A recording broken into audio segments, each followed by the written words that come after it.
Okay. Why? Like, what? Why? Dude, I don't understand wavelengths sometimes. It's just a pain in the butt. All right, we are back. Welcome, one and all. Hopefully, you are excited for Friday.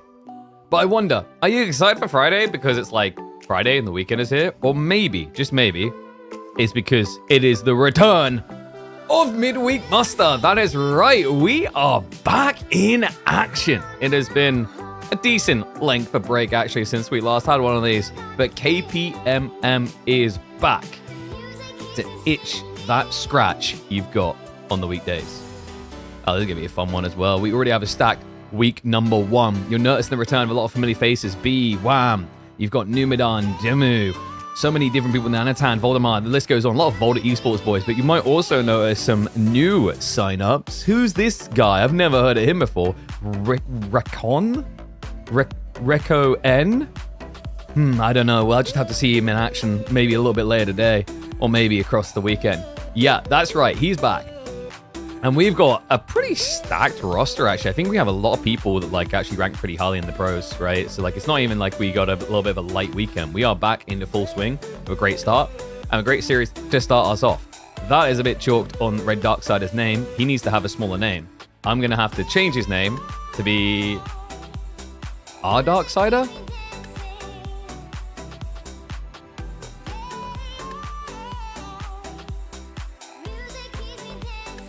Maybe R.Darksider. It's still slightly snug, but I think that works. Guy just needs to get a short name. It's his fault. I might just call him Darksider. We'll just call him Darksider.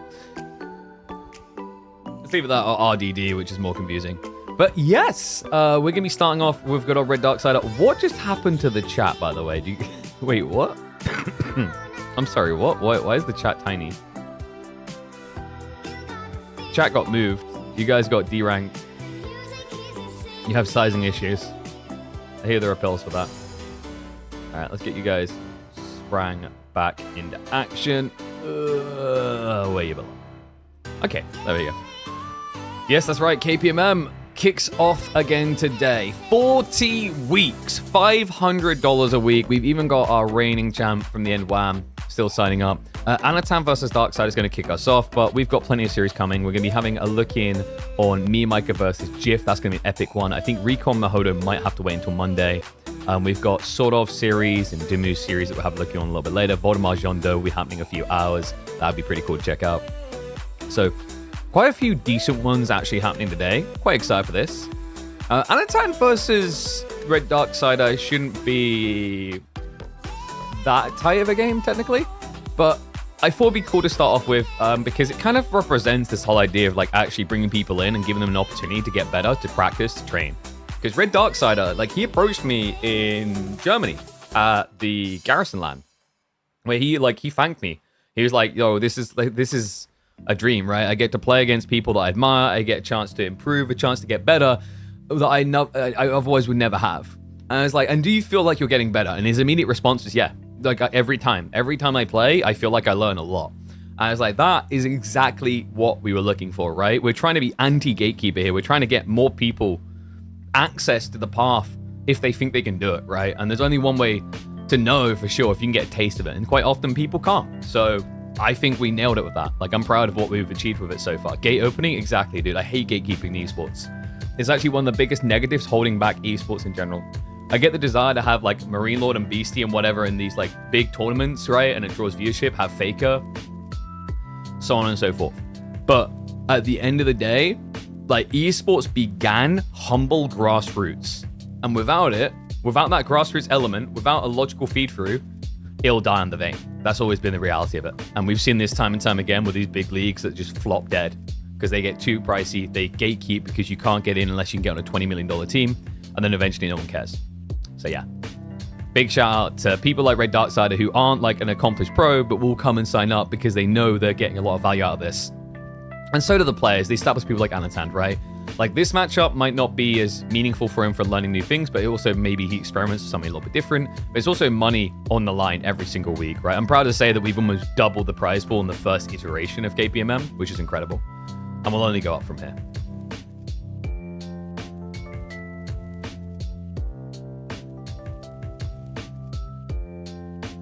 No Beastie, no Marine Lord? No. Marine Lord just never likes to play in these, like, weeklies, right?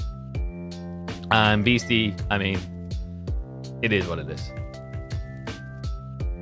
I'm not gonna, like, even dive into that pool of joy. Anyway, yeah, I'm just seeing more and more things scheduled through. So we'll definitely be able to have Gully sort of today, GF versus Mim Micah. Mahodo Recon is actually going to be happening today. That's going to be happening in T-4 hours. We will definitely catch that live. That's going to be an exciting one to see. Mahodo's been on the rise, of course, and Recon has been on a long break. But he's been more active than maybe most people realize. And then Mim Micah versus GF is also there for the nibbling. Yeah, we've got quite a few. Like, a lot of people actually already scheduling their series today, which is great to see. We're just a minute out from going into game, by the way. And I just realized, what have I... Oh, that would have been from earlier, the... slipping in because we were doing some stuff. For your second game is Dimu? Spoilers! What the hell? Bro, why are you spoilering? We might have watched that. Like, bro. Marco, you know better. Also, I see a Prime sub icon and not a sub here. Shameful. Comes in to spoil it for us all? What the? 5 gifted tax. Right there. Yeah, use your Prime right now. Use it. Use it. Use it. You should feel shame. Deep shame. Shame. Shame. Shame. One sec.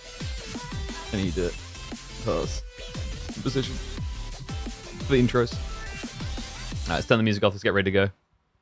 Music is too much? Nah, the music vibe, mate. Was it a little bit loud? Your earsy wearsy's hurting? There we go. Thank you, Marco. Appreciate it, mate. Welcome back to the Swarm. But also, shame! Shame! Shame! Alright, anyway. Let's get ready to go. I just realized I need to switch game capture back from Battlefield across to this, don't I? Give me 1 second. I knew I forgot to do something.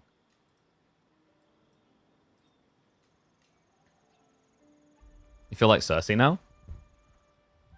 I'm not even going to make the obvious incestuous comment that you just walked into. Like you walked into your brother's... Anyway.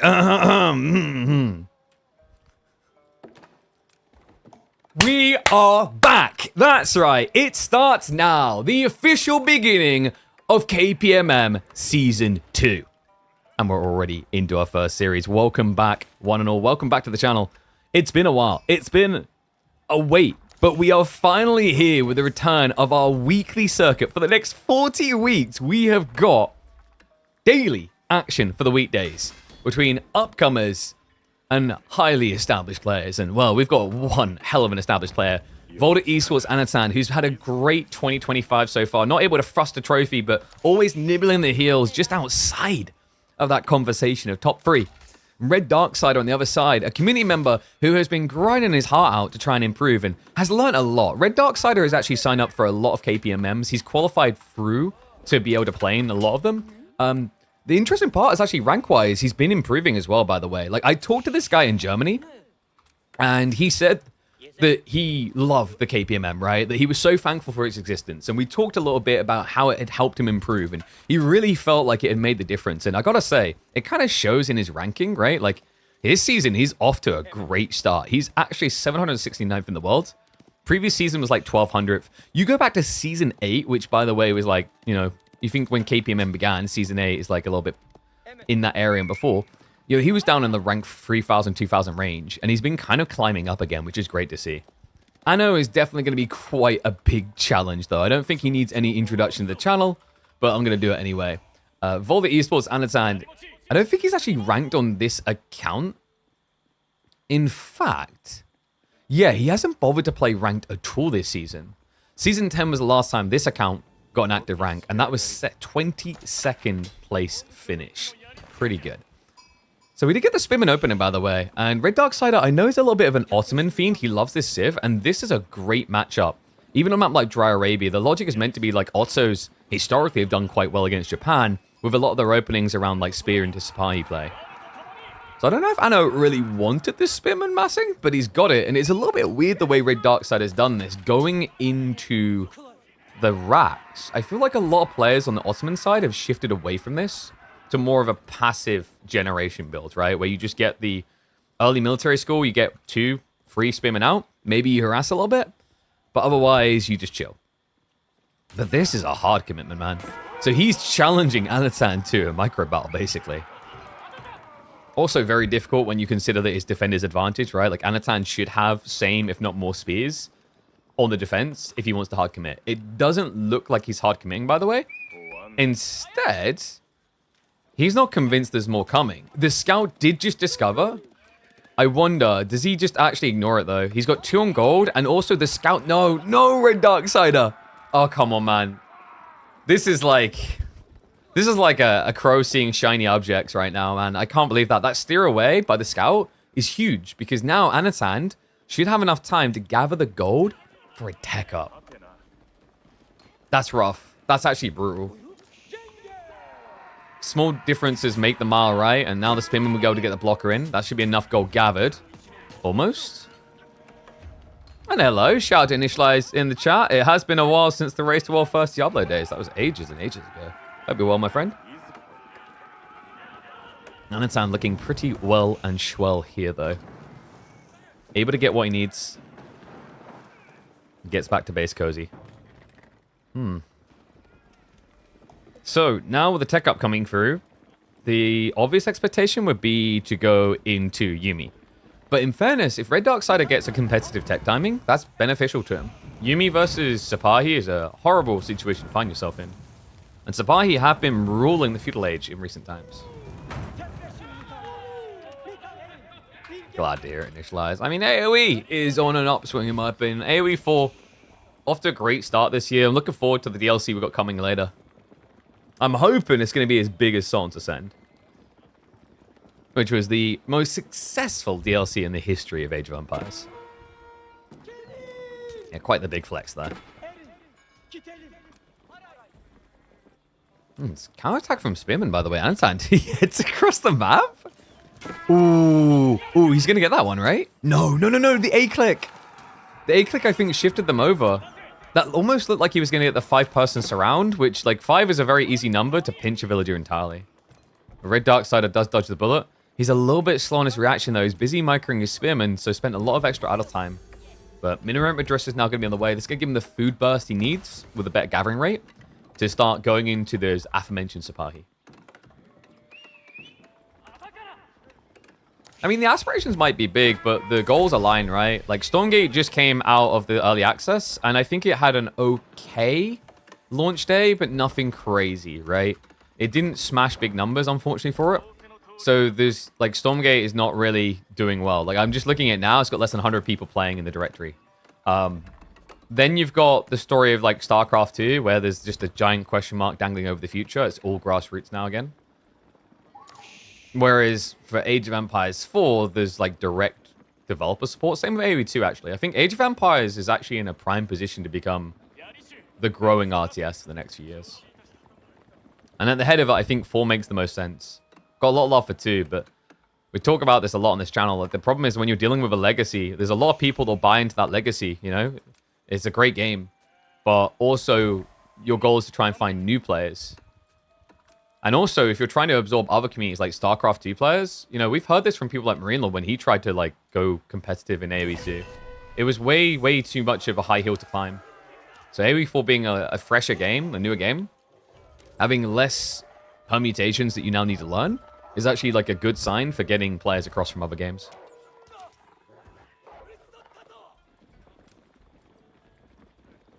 I also just love that it's being proven by the fact that we got new players coming through, right? Like, this is not a matchup where you're saying, oh my god, you know, Red Darksider, he's losing to Anatan, I can't believe this is happening. But we say this about, like, Anatan beating top-level players all the time. And you have to remember, you go back, like, what, 2-3 years ago? This guy did not have a pro profile at all. It wasn't a known entity. And yet he's already at a position where we start talking about him in the same sentences as people like the Marine Lords and the Beasties and the Lucifrons and so forth. But this is rough, man. Red Darksider, what's the plan? Archers? Oh, no. I get the desire because there's a few spearmen, but I thought this would be Archer Sapahi. I think this is also part of the reason why a lot of people choose to go military school over their axe. It just kind of locks you into weird choices otherwise, maybe. This feels rough. Hoping for more AOM. I imagine they've got more DLCs planned. But I think AOM's kind of in the gutter at this stage. They need a... The thing I've always maintained with Age of Mythology is it needs a second. Cool they've done the definitive edition, but the reality is it's just like... It's not going to grow now, I don't think. And I say that as someone who rates Age of Mythology as one of the greatest RTSs ever created. Like, the campaign, definitely, actually. The campaign in itself was one of the greatest ever created. Pretty sure Giant Grunt Games done a great video on it where he like actually felt the same. He's like, this is the best campaign ever made.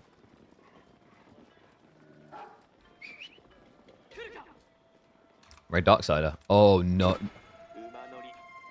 He doesn't realize he's been scouted. Luckily, it's not the deer, but the gold, most definitely. Red Darksider. Quick on the fingers. Sees the threat, moves away, but the problem is he has no wheelbarrow. The Yumi will chase this down. That should be a double kill. Maybe not. Wait, I know he's showing a lot of respect. Oh, because he's worried about getting sandwiched. We do have the Imam play. This is very dangerous what Red Darkside is doing and requires elegant execution. This is not elegant! That's a disaster. One Imam down, meaning the other one cannot heal at all. This is going from bad to worse in record pacing right now for Red Darksider.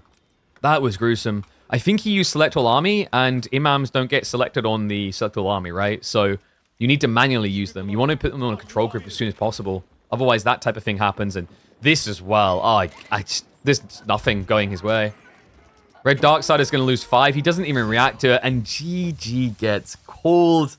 That is an absolute shellacking.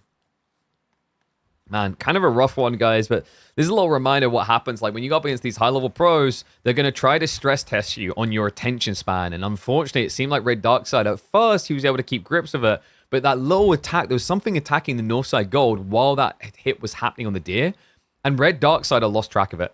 Immediately gets punished.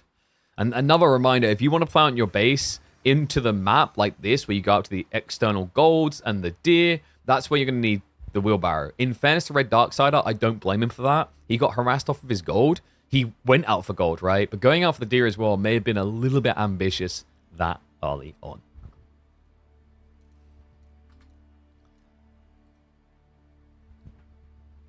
Magyar now goes from Visasaki in League of Legends. I cast him. Huh. Interesting. So he used to be like an AoE guy. I mean, I got another fun fact for you. So, Leary could have just as easily been like a tier 2, like Dota 2 pro as an Age of Empires 2 pro. So he actually played like Dota 2 on the ladder at least to a decently high rank when he was younger. And then he switched over to Age of Empires 2 and it became his life. So, there's a lot of funny ones like that. We've had like, oh, the AOM guy. Oh, got you. Got you. Okay, that makes sense, yeah. Like, we've even had some interesting people come through the scene, by the way. Like, I always like to reference... I mean, I don't know if you know your Overwatch, but I always remember Nevix. Nevix was a great one. Nevix was a pro player in the Overwatch League, and he switched to Age of Empires 4. All right, left side win. Game number 2. Let's see where they're going to party.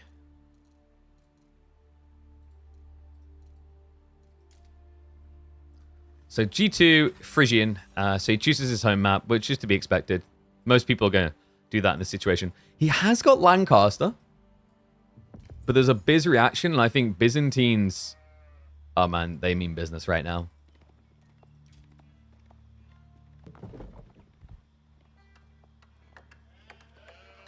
Look at those picks.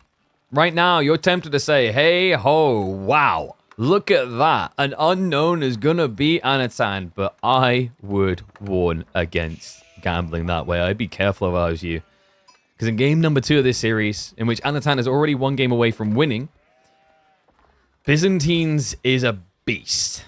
An unwieldy beast, a very difficult to contain beast these days, I feel like. This Civ has just gotten better, and better as the weeks have gone on. I want to say they're like solid A tier at this stage. Lancaster, on the other hand, I think rumors of the OP-ness is overrated.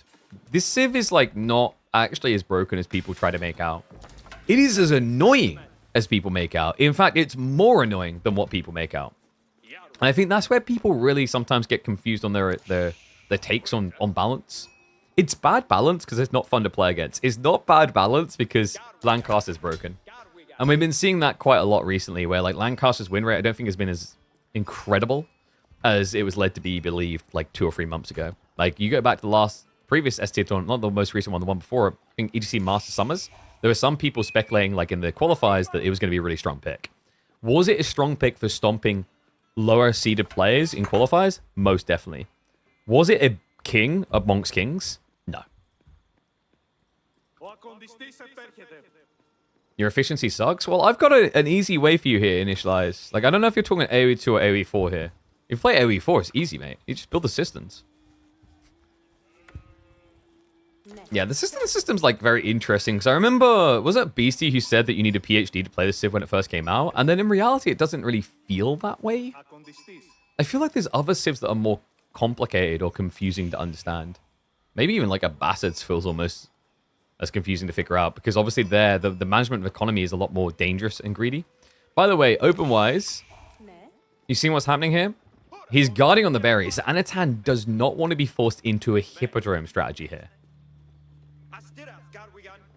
Yeah, Red Darksider is going to try to push him towards it. Limitane versus normal spears. Now, Limitane do have more HP, 10 HP per, but he's paying 10 more resources, and Lancaster has a phenomenal food gathering rate. So technically, if both sides just keep doing this, I think Lancaster should be favored. Question is, how deep do you want to go? Like, is it not a bad thing for Anatan to have to do a lot of these spearmen, considering he could be up against Yeoman? I guess he doesn't care. If this was an English opponent, you'd be more worried, because English Lombos are much more spammable early on. But Yeoman for Lancaster is difficult to justify. Nice pushback there, by the way. Anatan getting some freebie damage. No turnaround. Red Darksider, I think he needed a moment where he just turns around for a stab there when he knew he was going to be hit. But instead, he thought he could outrun the charge. Big mistake made, and now the re-engage going to be questionable here. I know, now playing for the gold. Red Darksider playing for the Dark Age deep. I think I remember this about Red Darksider. He likes to try and flex wins with Dark Age aggro, and you know, last time we cast some Red Darksider games would have been before the full Dark Age meta developed. It's like, in theory, nowadays should embellish his playstyle. And in fact, you kind of see that by the fact that he's at his highest ranking in a very, very long time. Right, 700th in the world. Spinman Clash, not great there, though. The Akratoy coming in clutch to scare him away. Outpost going up. Anatan is doing everything within his power to secure berries.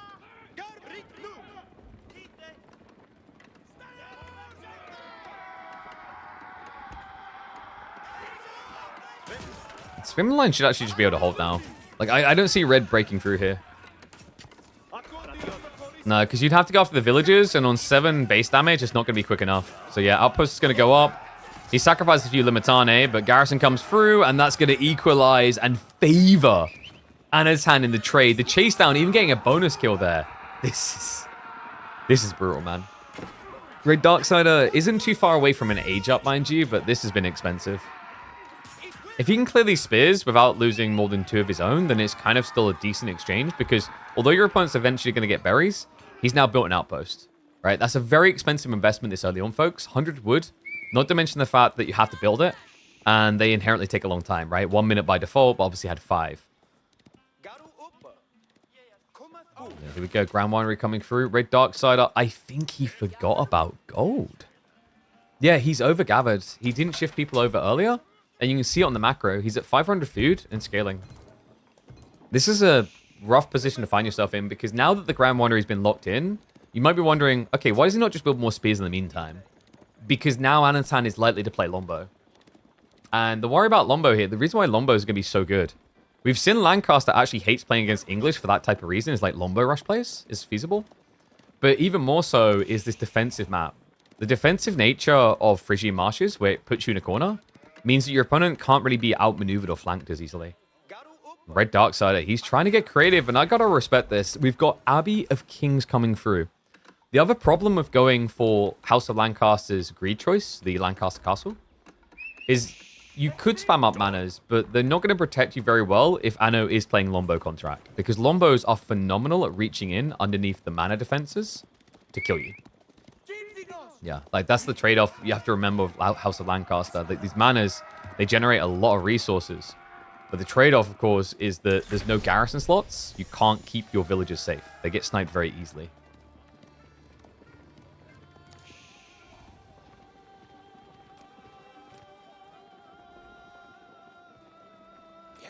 Mismatched civs do not matter. That's not entirely true. Even in a mismatch, civ choices do matter.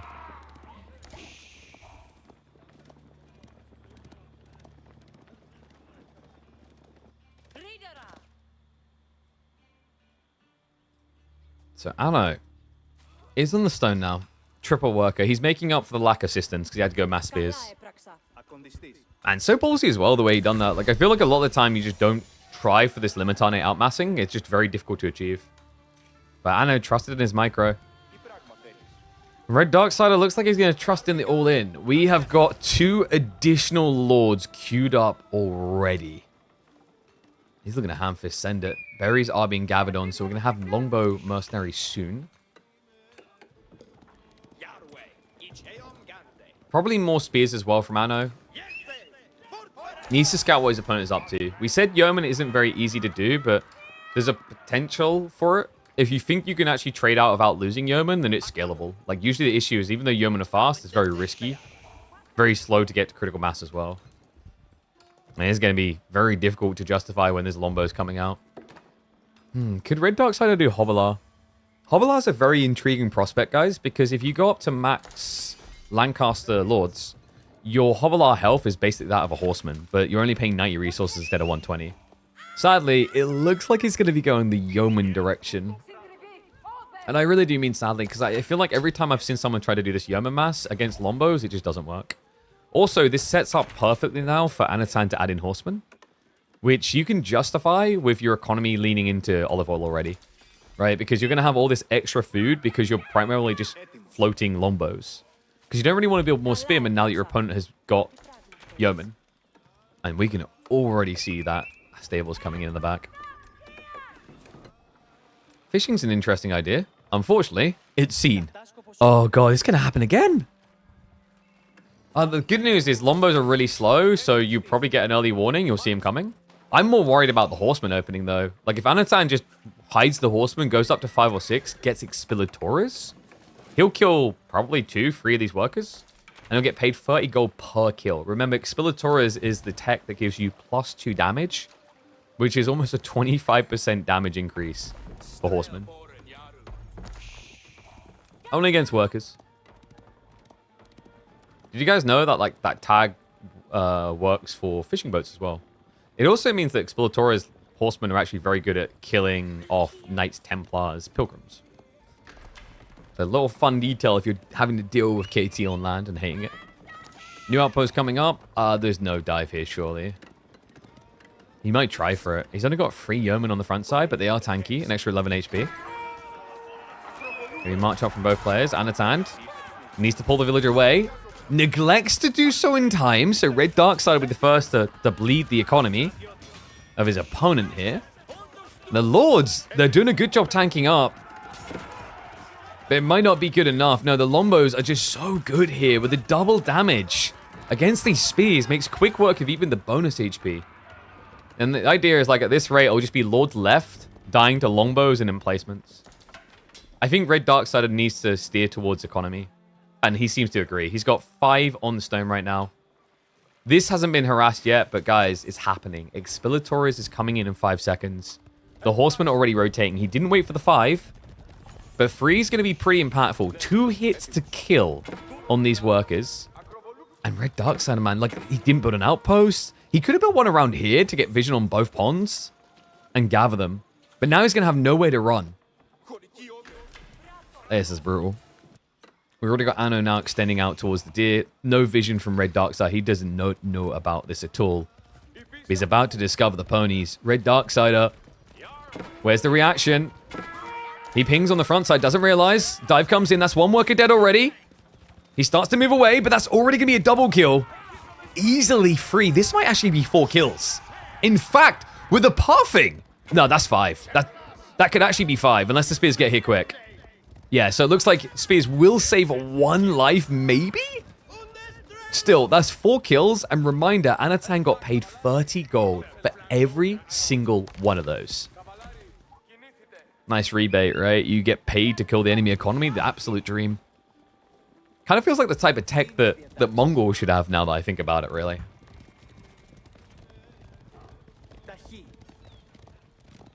I know, pretty much in cruise mode. He's got a 5-worker lead, which... Oh, okay, 4. I was about to say, like, the maths doesn't add up, though, right? There should be a 3-worker differential. So that means that Red Darksider has some idle time. I think he missed some production here. Like, it's 4.5 worker difference, but there should only be 3. Yeah, that's definitely unfortunate. It's something that people definitely struggle with when they're trying to optimize, usually around their resources early on, which I think Red Darksider was trying to do to get the Yeoman out. If you guys remember, when we used to have Cal in the weeklies, we highlight that as like one of his big holdbacks. Like, he was a decent player, but he'd often just end up so focused on microing, but then also optimizing to never have overhead economy, that he would miss the ability to produce villages. What's the stone for? It's meant to be for manners, but I think what happened here is he panicked and doubled down on Yeoman and Spears and didn't realize. He's overgathering now. He's just not tracking his economy. Yeah, so you haven't even got manners now scaling you. He's playing for castle at the same time. I think he's now building them behind this. Yeah, double mana coming in the corner. Still, that's way too much stone gathered, so he's going to back away now. I think you go castle and then try to come back for the level 2 mana afterwards. It's his best bet. But I know also going castles not to be left behind here. Reminder, he's already at level 4 Cistern. Soon to be 5. That's going to give him a great ramp point for Golden Horn Tower. He's already got 15 Lombos. Yeah, mirroring the Yeoman count. Not a great look for Red Darksider. Credit to him, though. We did talk about the extra health. 15 extra health is nothing to smirk at and snirk at. Extra 3 hits from a Lombo to get a kill, basically. I am a bit worried about this, though, guys. No blacksmith play. Another thing that's kind of missing from the schematic for Red Darksider. I think he wants to fix that as he techs up, because you're going to want to have the undermesh. We're probably looking at a white tower build here. So you definitely want undermesh. Otherwise, Lombos will kill the Earlsguard with ease. And it sounds like, if you're not going to fight me, I guess I'll just poke at whatever I can find. I think it's pretty obvious as well by now for Red Darksider that Anna must be teching. He's moved the scout forward. There isn't an army looming. The horseman mass hasn't really got much bigger. Your opponent has an EQ lead. If he was going to use it to attack you, he should have done it by now.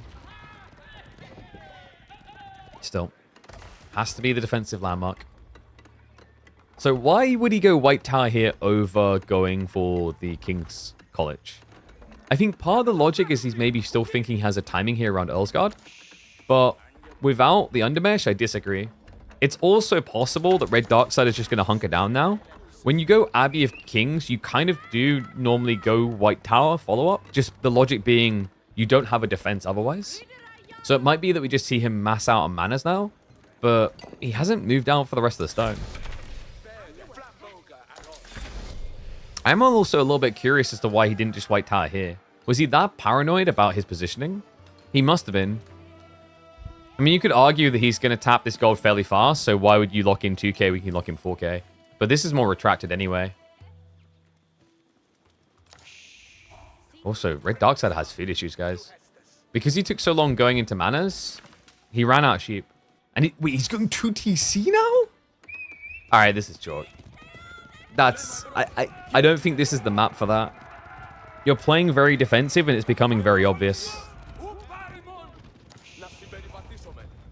Does the laptop come with a cooler? The laptop that we use from PC Specialist does indeed come with a cooler. We just don't have it on it right now. That thing right there, there's a cooler that can attach on the back. Exclamation mark PCS, you can have a look at it for yourself. I think it's like £130 to get that cooler. Why not use all that wood for farms? I think he's maybe just trying to go for more manas behind this, maybe. Plus the Yeoman, right? Like, he wants... You can see he clearly wants to scale Yeoman. He's just not really winning the range race, is the problem here. Yos did just get their first upgrade, but no sync shot. mean, sync. So here's the thing: like longbows beat yeoman, but actually yeoman can win once they have sync shot. We just don't have synchronized shot coming in. And also, to make matters worse, he keeps getting raided out here. I think he lost another villager in the process. He's gonna lose more. He's sent them back to work. Okay, that's a disaster. First Varangian arriving, Cataphract as well. Lords of Lancaster incredibly tanky, but Anatan should be target firing down the spears and then just mopping them up one by one. That's how much DPS he has at this stage. He just doesn't care. And once you strip away the Lords, everything else loses that effective HP. Yeah, extra kills, not even realized by Red Darksider. Now down by, what, 10 workers? On 2 TC with 600 food income? Like, this looks over. His TCs aren't even active right now. He has snuck out for the berries, but I don't know if that's going to go unnoticed for long. Anatan has been shuffling in and out over here. And the thing is, it's going to be obvious at this rate that you just don't have food. So you must be somewhere. Yeah, admirable effort by Red Darksider. I just think if you want to play these dark, indefeatable aggro plays, you got to kind of find a way of doubling down. The issue in this game is Red Darksider went for the Dark Age aggro, it backfired, and then it felt like he didn't immediately pivot. I feel like he didn't try to just go for his greed or go for the double down on attack. He almost seemed like he wanted to attack, then gave up on a delay, and then very delayed moved into his greed, right? Which was delayed manners because he was building too many yeomen, and then 2 TC because he had too much stone. Like, it kind of feels like he's letting his economy, like what he has a mass of, dictate what he does next instead of pre-planning it. And in fairness, it's hard to do that under the pressure, right? Like when you're trying to attack your opponent, when you know he's going to be coming back at you. Now this is over. GG. A 2-0 for Anatan means he'll make it through. G to the G, Mr. Darksider. But yeah, this PC, this laptop, it has this. So I haven't got it attached right now, because actually it runs reasonably cool, even though it's doing all the production. So it's like, it's encoding to 3 different platforms and local recording, and it's fine. But when you're like maximum frame gaming, yes, the cooler is incredibly useful and works very well. Dude, you see that hair? It's annoying the crap out of me. I can feel it as well. Just doinging up. Ugh. Stay. Stay. There we go. Okay. One series done. Plenty to come. Let's see.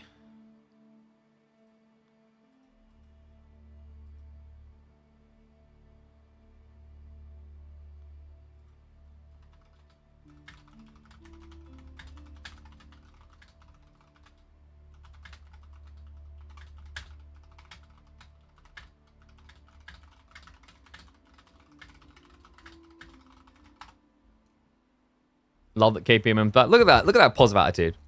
Takes the 2-0 like a champ. GG's Red Darksider, a good effort. All right, so up next, let's have a look and see what we got. Sees.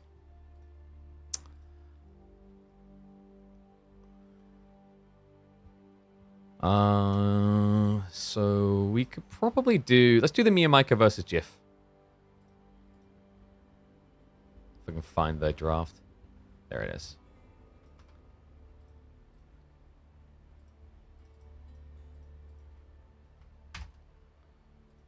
So we kept it very normy this week, by the way, because I want people to just kind of be able to find their feet without much worry or confusion, which is why Dry Arabia is the default map this week, but we'll obviously be mixing that up. Too sweet. So Mim Micah versus Jif. Music. Wait, I'm on mute? No, I'm not. Yo, Marco. Why are you muting my stream, bro?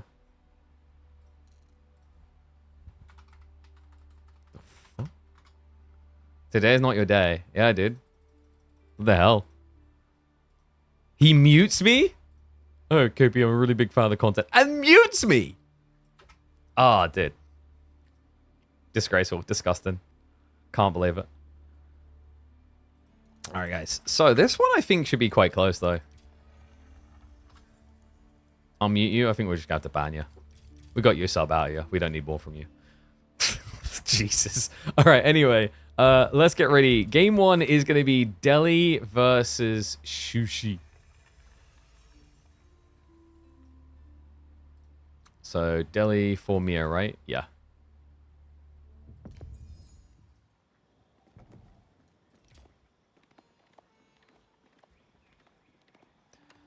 You guys ready for a fun one?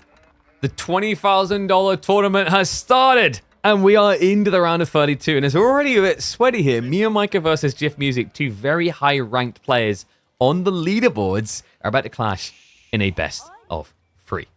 Let's get into it. We're going to kick off with Mim Micah playing on the south side of the map in the Teals of Delhi, going up against Jiff on the Shu-Shi.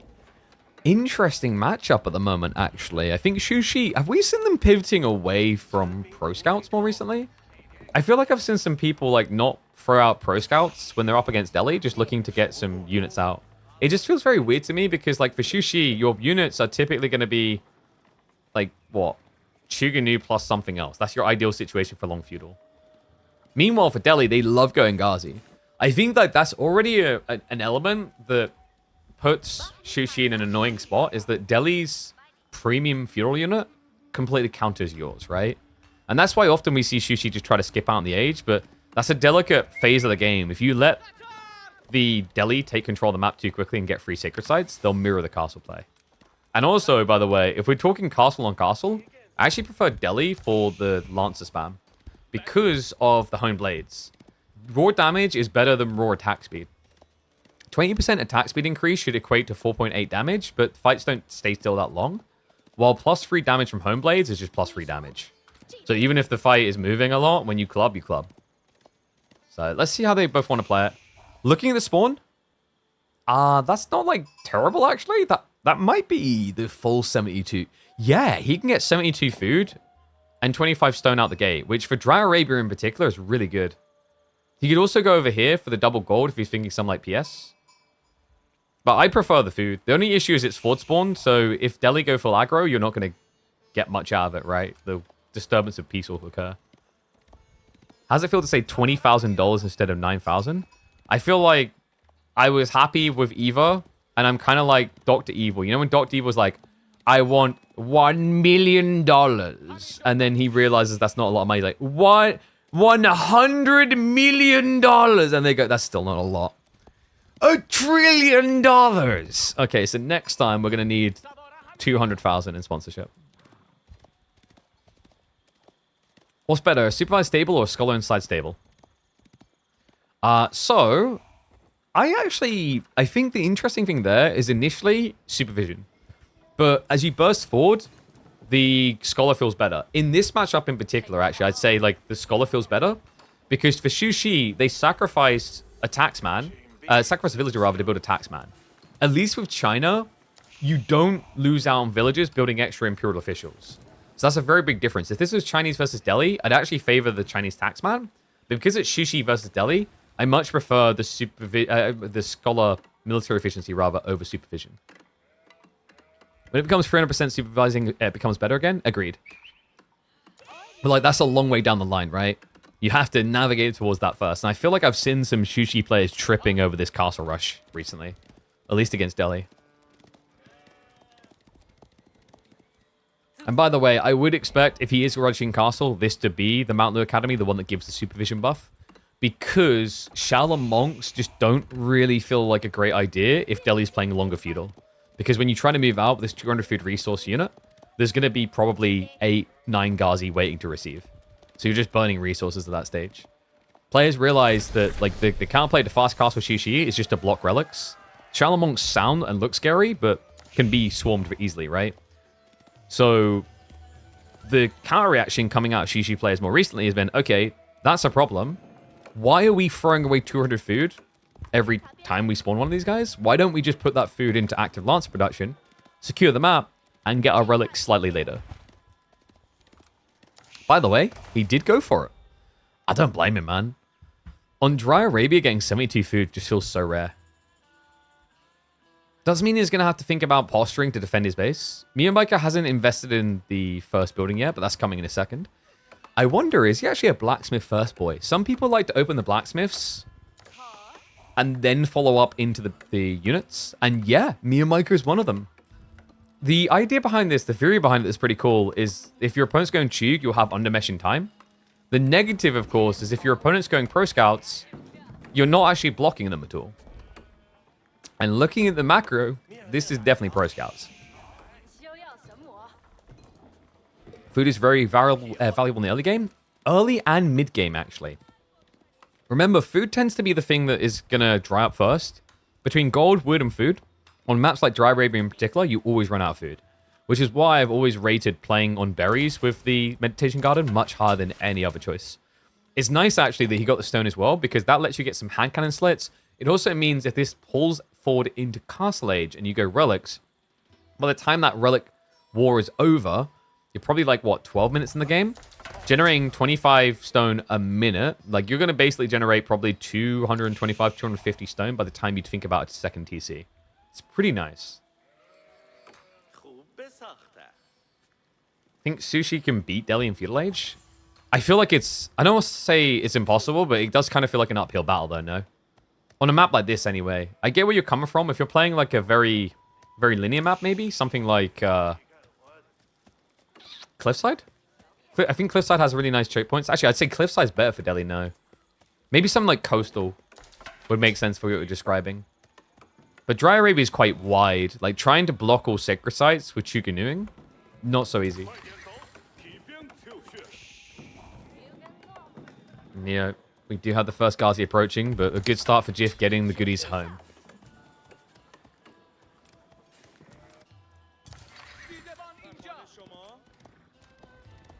Mio, quite complacent in the base currently. He's going to wait for the archer wave, which is worrisome because he's kind of running headfirst into the counterplay here. Spear, Horseman. Let's see. Upside, he does have Steel Arrow ahead. Interesting that he didn't suspect Chuganu. Like, if Jif just adds in Chug now. So he's going to start Blacksmith. Did he scout the undermesh, or is he just assuming?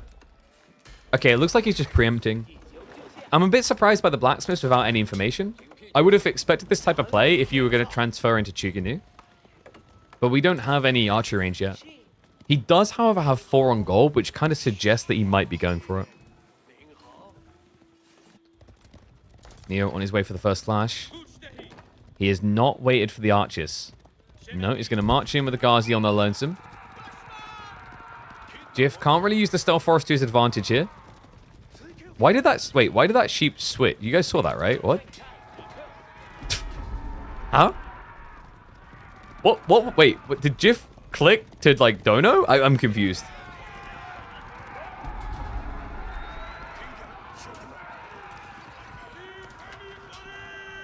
Okay, so Mio just danced around mid doing nothing.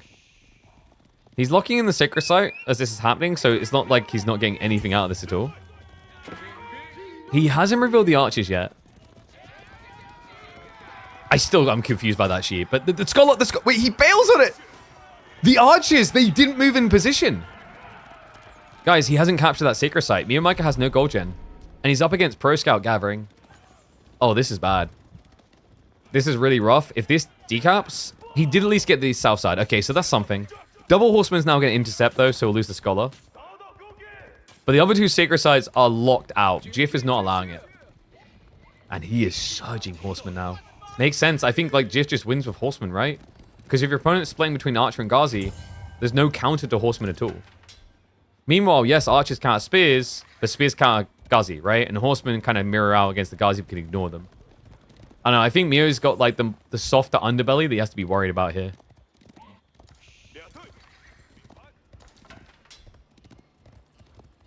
And we will indeed be looking at Gully versus Sword Off a little bit later.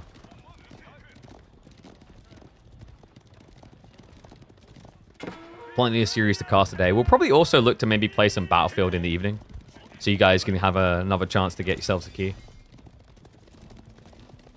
Oh, and Jif, I love this. He goes PG. Palace Guard now coming through. This has been a growing play. It's really smart, actually, because it counter blocks against mass archers, because your spearmen aren't always going to get targets. Sometimes the Palace Guard will instead. But the other reason I really highly rate this play, and pause that for, is it looks like Ghazi are losing a fight over here. The other reason why I really like this play into Palace Guard is in the event that nothing happens and both players castle up, Palace Guard keep value. They're men-at-arms, so there's something very useful at the beginning of the age up. Has to be careful about positioning against the Ghazi, mind you, because that can backfire. Okay. Well, that wasn't the threatening that wasn't the threatening PG I was looking for there. We do have Gully horses on the way. Interesting. Reminder what we said about attack speed. It's very hard to leverage that 20% quite often. And I think Mim Micah did not get pros. No. Oh my god. Did he? Okay, he's at least got like lumber. He even got mining, which is funny because most people forget mining with Delhi. But he didn't get pro scout. So eventually, Jif is going to get all the deer. This is not a pretty look on Mio. Mim Micah, who's already now moving out to berries against an opponent who's massing cavalry. I mean, there's no exposed economy on the other side. This is why pro scouts has been such an obnoxious thing for so long. It de-risks what's meant to be a risky, valuable resource. Meanwhile, for Mim Micah to get his own valuable resource, he's taking big risks on both flanks, and the clash in the center, a questionable one there. Mio goes 2 Ghazi down, gets nothing for it. And there it is. We've got the Duke now. We've been waiting a while for it. I wondered if he'd trigger into it. It's interesting, actually, because I feel like he could just mass Horseman to win this now. Horseman PG, like the Horseman Palace Guard strat, it sounds greedy until you realize it's got 1,200 food a minute. It's not greedy at that point. It's affordable. Just even actually gets rid of the defecting sheep there. Movement in now. Scholars going to stand their ground to try and heal, but Jiv, he seems like he has the numbers. The Horsemen need to get out of the way. They're kind of griefing right now. They're stuck on the Scholars. They're moving on the Archers now. Spearmen, thinning the herd. There's only a handful of Ghazi left alive. Jiv, he's got this. This is where Gully horses is good. There is no movement at all, meaning that 20% attack speed is bursting through the front line. And he just got gobbled up and wiped. Great read on the Bloomery as well. There was no melee attack or defense coming in for Mim Micah, but there will be a swift win coming in for Jiff in game 1. Damn. Alright, Jiff. Jiff ain't waiting around. That was clean and quick. Really cool to see. Now, after that, we head into a new map. So let's right side mark that up. We're going to go for the King of the Rockies map. Because we added this in. And I need to download it. I totally forgot to download it. Oops. What have I just done? Oh no, I just closed everything. 1 second. Open that, open that, open that. There's a button here that when pressed usually skips through and does the download. But I can't seem to find. There we go. Alright.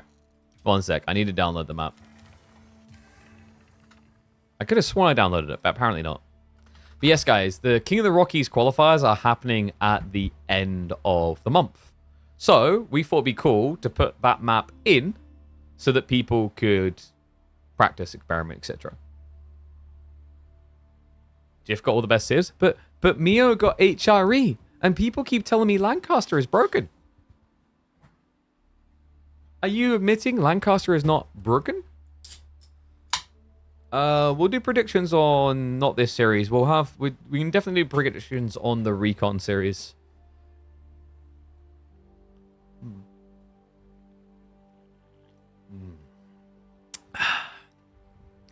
Red Bull's good. Alright, I need to restart my game quickly because I can't seem to load mods. Game is drunk. By the way, chat, Anyone on my Discord saw the share of our scores from last night. So, like, I hopped on in the evening on Battlefield for a little bit more. And we were taking dumps on people. In fairness, I actually changed mouse. I'm using this very weird. Do you see where this thing charges from? That looks weird, right? It charges from the back. Because they're designed, like they designed it to be low profile at the front. But yeah, I kind of like this because it's quite a bit smaller actually. Because I was using the Viper before, but I'm not like crazy about this anymore. Plus the middle mouse button on it was broken. Which is why like my observing had been a bit janky recently. Alright, opening game now. Love that Ibids and Mongols got banned. Yeah. Has Jif been queuing in to snack? It's a very weird ban, actually.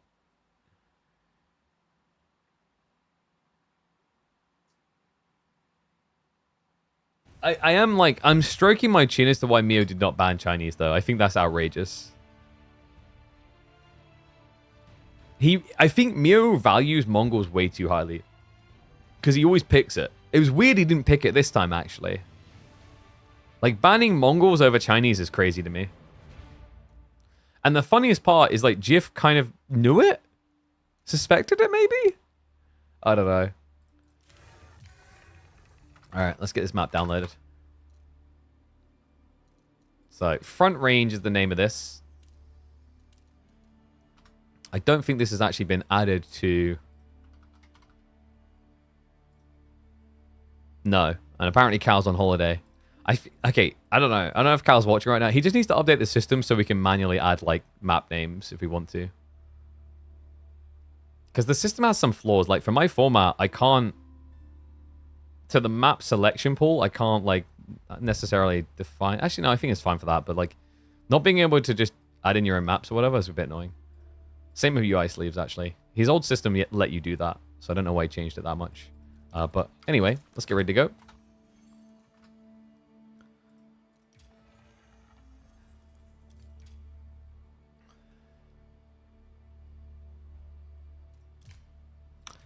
Ah, Lancaster versus Japan. Interesting. Wonder what they got in mind for this map. How's the key thing for Battlefield work? Is it keys for the games or the beta? The beta. They're not going to give you, like, what's probably going to be like a $70 or $80 game for free. Arcleave, you're leveling up, mate. Usually you're asking for subs. Now you're asking for full price games? Holy crap. Yeah, no, you get a key to get access. Alright, you guys ready? It's brand new map time in the first week of our tournament series. That's right. We are back with something brand new. This is going to be used on an upcoming LAN. Welcome, one and all, to the King of the Rockies Front Range. Yes, brand spanking new map coming out. And you know who made this, guys? Avali. This is an Avali creation. Really cool one. When I saw it, I was like, we have to have this. We've got to give this a spin. So for the first time ever in competitive AoE 4, Front Range makes its appearance. This is an interesting one. You've got a lot of stealth forest towards the north side, but a lot of abandoned outposts. But you start in the far south here. Mim Micah in this game will be Lancaster, Jif with the Japanese. Ah, even has a ring to it. And ooh, now that's an interesting beginning. He goes for a ball pull straight away at the beginning of the game. So a little bit of context about this map. Sacred Site control requires wide breadth control. You have got trade options, but they're both centralized, so you should be kind of exposed or seen doing it. I love the idea of the way trade's been conceived here by Avali, by the way. If you build a trade post, say, here, you're going to be trading through all the stealth forests. So if your opponent doesn't control the abandoned outposts, there is some play there around trade. Not expecting it in this game, mind you, because we've got two civs that are some of the rarest to ever trade. Lancaster just doesn't really have a need for it. Japan definitely has a need for gold down the line. It just never really tends to seem to reach that phase. And they don't have any bonuses towards trading. But who's favored in this matchup? You know, normally, like, Mim Micah, I'm a bit shocked by this. Normally, Lancaster would be in a very good position with a Spearman Rush. I'm flabbergasted that he didn't go for it. Because if he had actually aggroed with spears here to block the gold, and it's a double fort gold, by the way, he would have also blocked this ball play. Yeah, and the golds aren't that much. Another thing that kind of makes Japan a little bit funky here. But this is what I love about the dynamics. Is so many 1600 veins rather instead of 4Ks. But you have to move far north. So there's a very cool dynamic, a weird pull here between pulling your economy away to the sides, but then pushing into your opponent on the forward. But then obviously if his economy is in the north, you want to try and get your military to the north. So do you dive the main base or do you dive where you know his eco is going to move? I really like this. And even thought about the split when it comes to like food direction versus gold direction. Like there's some food up here, but it's very limited compared to the rest of the map. Can easily wall the north trade? Sort of not. I would say easily. Especially because I don't think you can get a wall between here, so you'd have to wall past the sacred site, not just to the trade post edge. And Mio, buddy, he just got the badness. Was he, like, he was so focused on scanning for the sheep in the north side. I mean, in fairness, he came out better for it, but not that much. Like, look at the sheep haul. It's 8 to 10. And I think there's maybe, like, 2 more sheep left up here.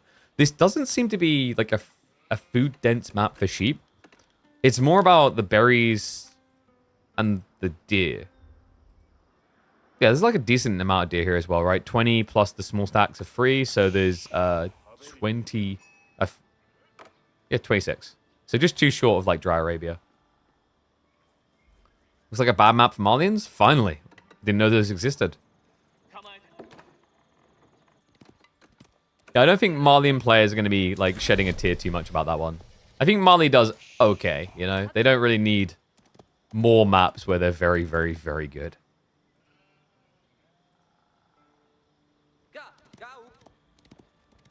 So what's the opening strat we're looking at here? Mio, he's going for the Lords of Lancaster build.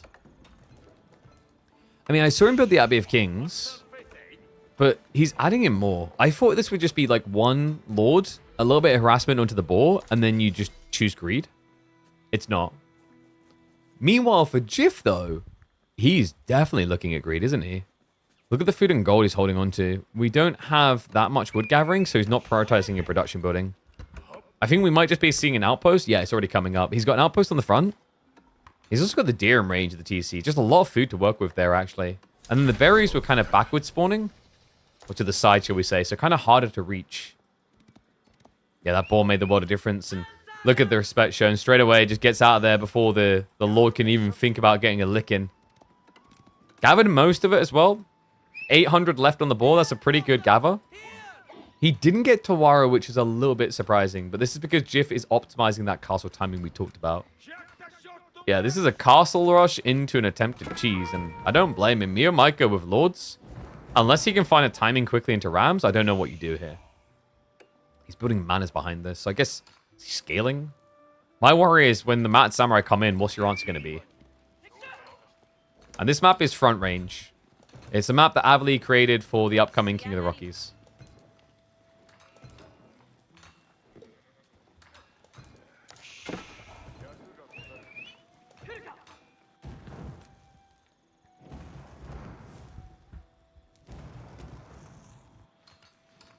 Arrow slits as well. I would love to see Jif have gone for like the double outpost actually. The Lords are obnoxiously tanky this early on. Still. The problem is the idle time you're going to achieve on that goal better than the cost of the Lord? I think so. With how long they take to get killed. What's more important is like, where's the follow-up, right? Because he's just doing manners. And he's going for castle by the looks of it. So he's going to be going for White Tower versus Mad Samurai. I don't like that matchup. I'd say he has like a better shot with King's College. The problem with going King's College here is you currently have 0 defenses in your base. And you'll have 0 defenses with King's College. Well, Burn's going to come in and guys, oh my god. Damage even higher than I was expecting that early. Yeah, the approach just feels so slow with the Lords. And I love that. Jif queues up Steel Arrows straight away. He's chuckling. He's like, wow, like you die that fast? Okay, what happens if I do this? And Mio? No, Mio, no, don't be that guy. Starts to back away the injured. The other problem here, guys, is like the Lords don't have great attack speed. They're very slow to attack, so you just kind of want to get in, poke, get out sort of thing. That concept is great. Not so great when you don't really have much HP left. He's already lost one Lord. The remaining ones have the HP bar of 2 between them. I mean, this has slowed Jiff a little bit, but arguably not much. He's going to be slightly overgathered on food, but that's fixable. And he's rushed more people onto gold anyway, right? So 8 on gold. Final drop-off comes in big. Tech up is ready to go. This is rough to watch. Floating gate on the way. What now? I guess it has to be Elsgard at this stage. No, the boars... Luckily, it just runs away. That would have gotten ugly considering how low everything is.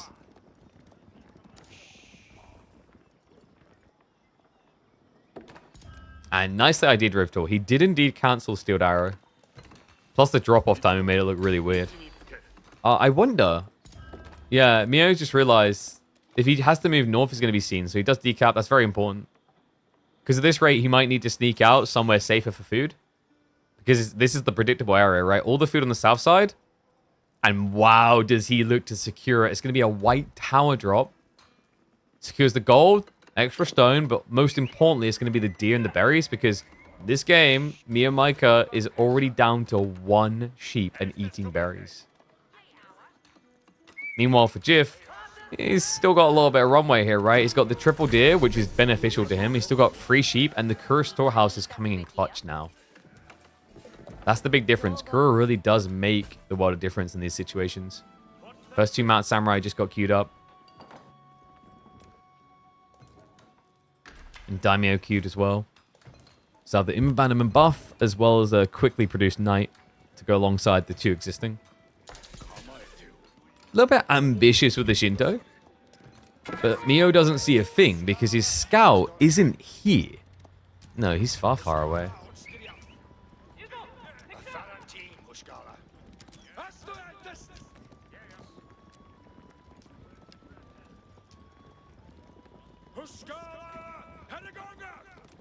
So with the White Tower, what is Mio's idea? It is going to be stables. So this just shows you how much respect has to be shown to Mount Samurai, right? Like the fact that he still went for White Tower, even though he wanted to go Knights. Because remember, this is a big negative. If he goes King's College, he gets access to +5 heavy damage on his Knights, which is huge in a heavy cav off. The problem is he can't do it.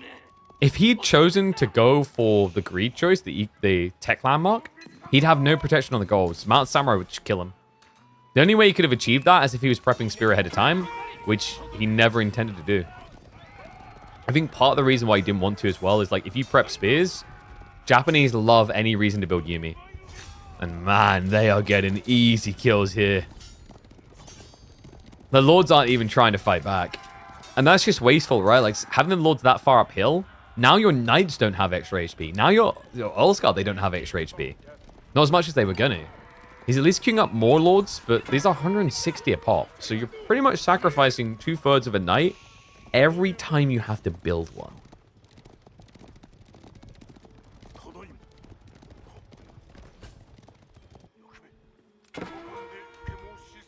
Mio. The other problem I see here is you're only double stables right now. With the Yorishiro drop, like you're being mirrored on production rate. We already have forge drops as well. Love that detail from Jiff. That's really smart on this map. Because it's the 1600 veins, he doesn't want to have to move out of his base much. Especially now that it's going to be night on night. That's too risky. So he's just trying to get excess gold through other means. We should also now have relics starting to come home. Yeah, wait, he took the one from all the way down here, didn't he? Yeah, he took the one from right next to Mim Micah's base first.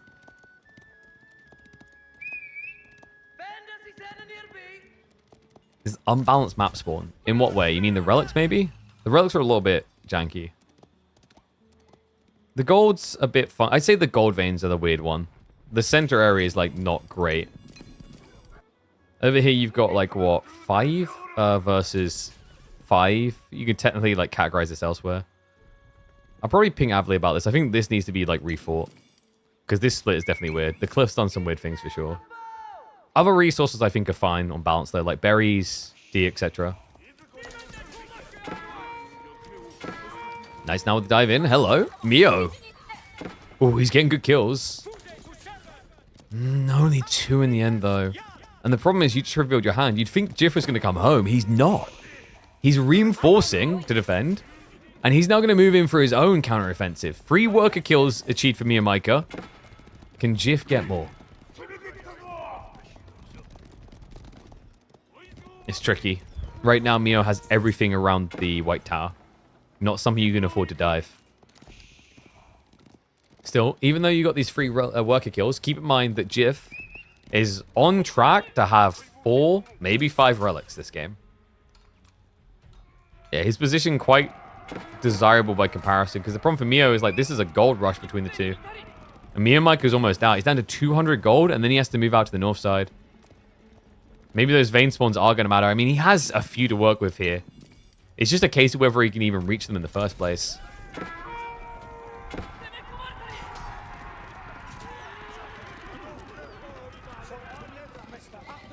Cap's going to go for a dive in again. This time Jiff in position with the defenses, though. Lord's going to lead the way. 300 HP on each of them. Very difficult to kill. Seek Shelter is going to be cursed here. Jiff starts to hemorrhage, but the relic's going to come out. A Warlord to pull them deeper. They start to follow. Mia realizes the mistake, though. Backs away. But the second wave comes in. The Mounted Samurai wrapped from behind. And he's going to be pulling more relics as well. Another Warlord to scare him away here. Jiff. He has momentum on his side in number now. 9 to 14 of these knights. Staggered Warlords just to kind of corral the sheepdog the threat away. Still, it's an 8 worker lead. Mio on top of that has got manners. Only 2, mind you. The problem now for him is whether he can access gold. He's got a good worker lead, but it counts for nothing if he cannot afford more troops, which currently Mim Micah cannot. No, he's got 200 gold left over here. That's not really a situation where you can continue knight production.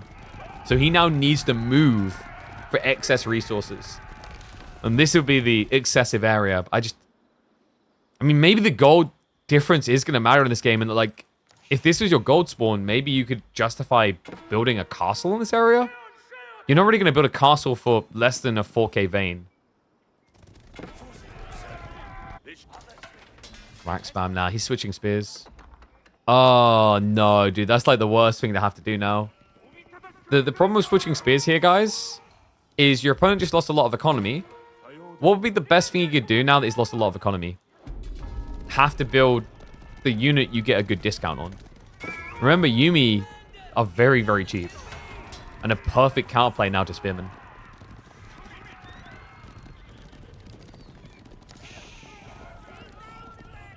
In the meantime, Jiff is going to try to punish him. He already burnt down 1 mana. He's going to get the second very quickly here. Yeah, I was confused for a second. I was like, I could have sworn Mio had 3 manas. So 2 torched already. Villagers now in a pickle.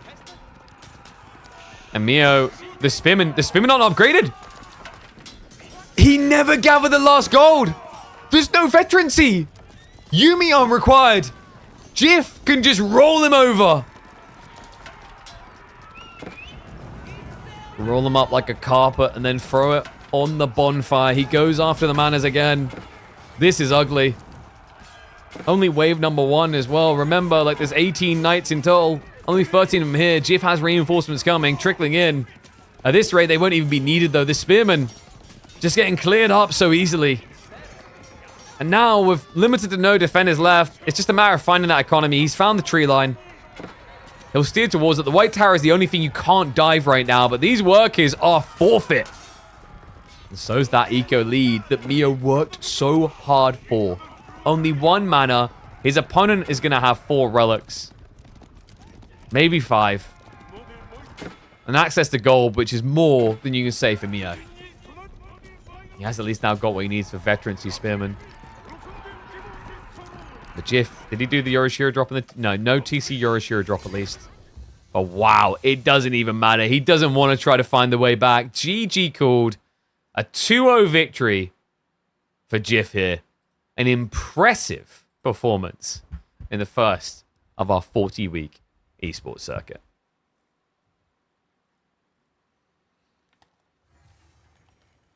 Damn. Jiff, pretty good. So 2-0 victory for Jiff. You got to Jiff it to him. I'm sorry, I had to do that one. All right, but yes, that means he's going to be proceeding through to the next round where he will face off against either Dimu or Marco Tambi. What do you mean no? That was a good one. That was a really good one. I'm going to pat myself on the back for that one. That was great. Didn't know me like that. What next? You're going to try to shoo me?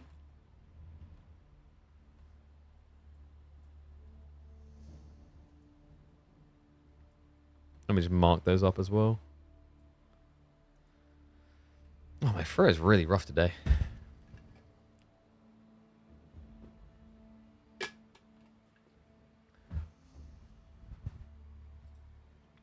Okay.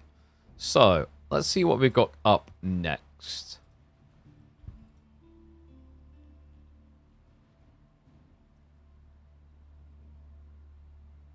So, Mahodo versus Recon is in 2.5 hours.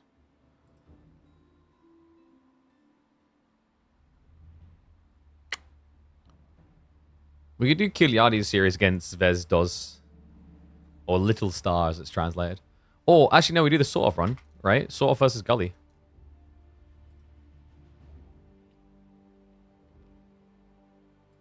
Uno momento.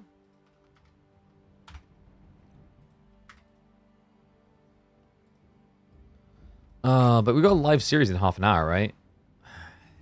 If we have to cast it from replays, cast it from replays. Because I think Voldemar's series starts against Yondo in half an hour.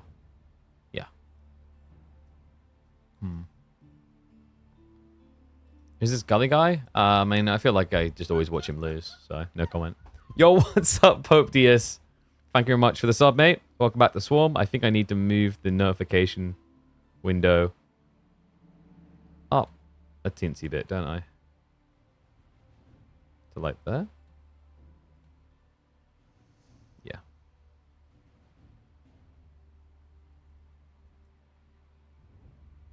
I really need to hire an artist, actually. I need to revamp a bunch of things on the channel. Including maybe like getting some sick custom emotes. Custom notifications, rather. Alright, so anyway, up next, we'll have Sort of versus Gully. I've just typed Sort of's name in the wrong place. XD.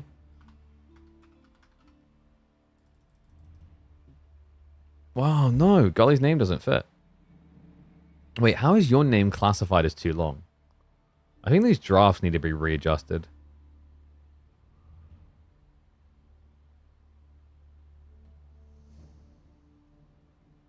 Like, the way this has been done, everything just seems too big now.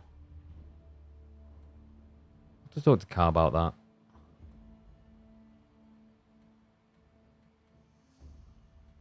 Wait, are we using the right one?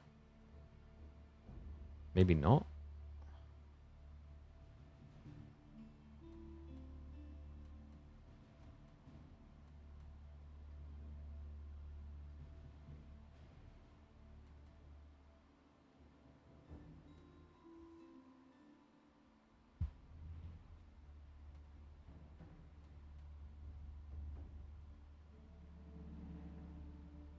Guess we just maybe shimmy the draft across a tiny bit. Oh. Pressing arrow keys on the wrong thing. Going for the VTuber path? You could be a big old kawaii anime pit. No. Get out of here. Jesus Christ. I'll just start catfishing.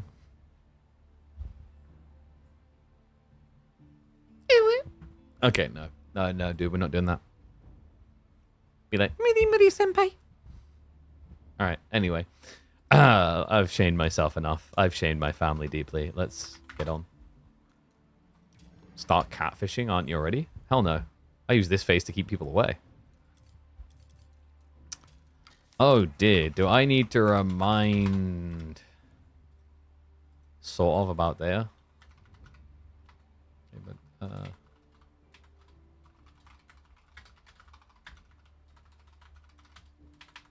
keep match history open when playing in KPMMs.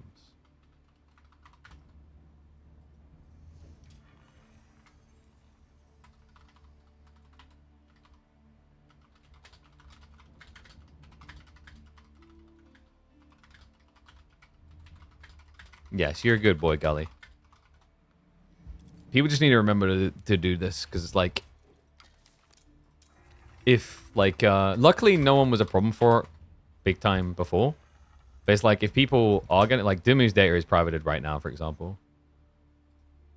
In fact, I'm gonna put a ping out in the Discord, because, like, it's either that or I'm gonna start penalizing people on their prize pool earnings.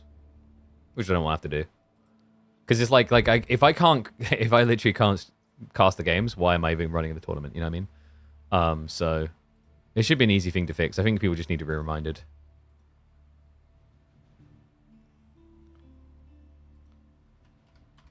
At here.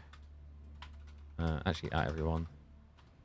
Reminder, match history must be open when participating in KPMM.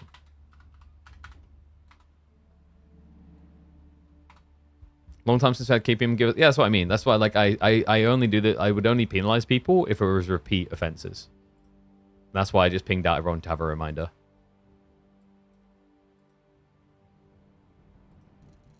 Anyway, let's get ready to go with game numero 1. Because, like, otherwise it'll end up with me sitting here having to message everyone.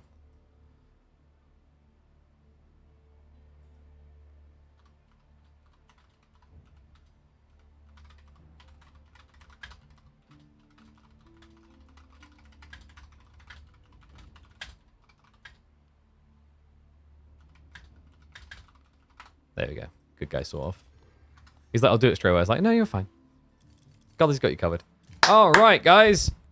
Hype series. Game number 1, Sushi versus Japanese on Dry Arabia. In fact, let me mark that in. So Dry Arabia. Sushi Japanese. Actually, I'm going to start loading the game now, yeah. More optimized. Just start loading the game while we're adding in the deets.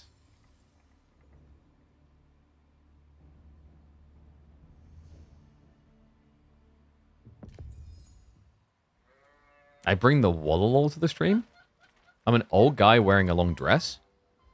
Clutching his staff? What the hell? Yo, what the hell? Huffy Tuffy! Thank you very much, mate. Appreciate the sub. Welcome back to Swarm. One sec, guys. Just need to quickly open the door a bit more because it's getting hot in here.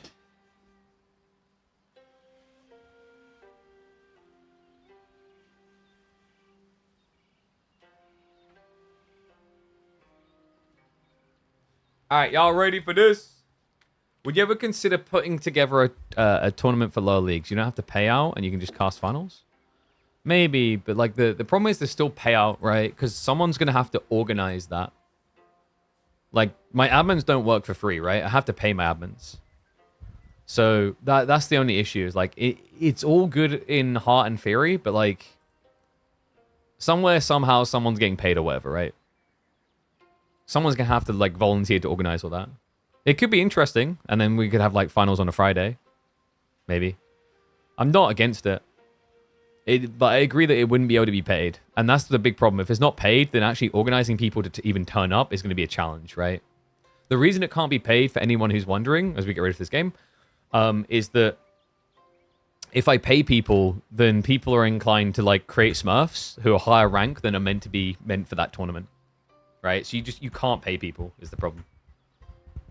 Like, it's insane. People will try to cheat a system for $10. I'm not even kidding. I've seen it in different games. All right, you guys ready?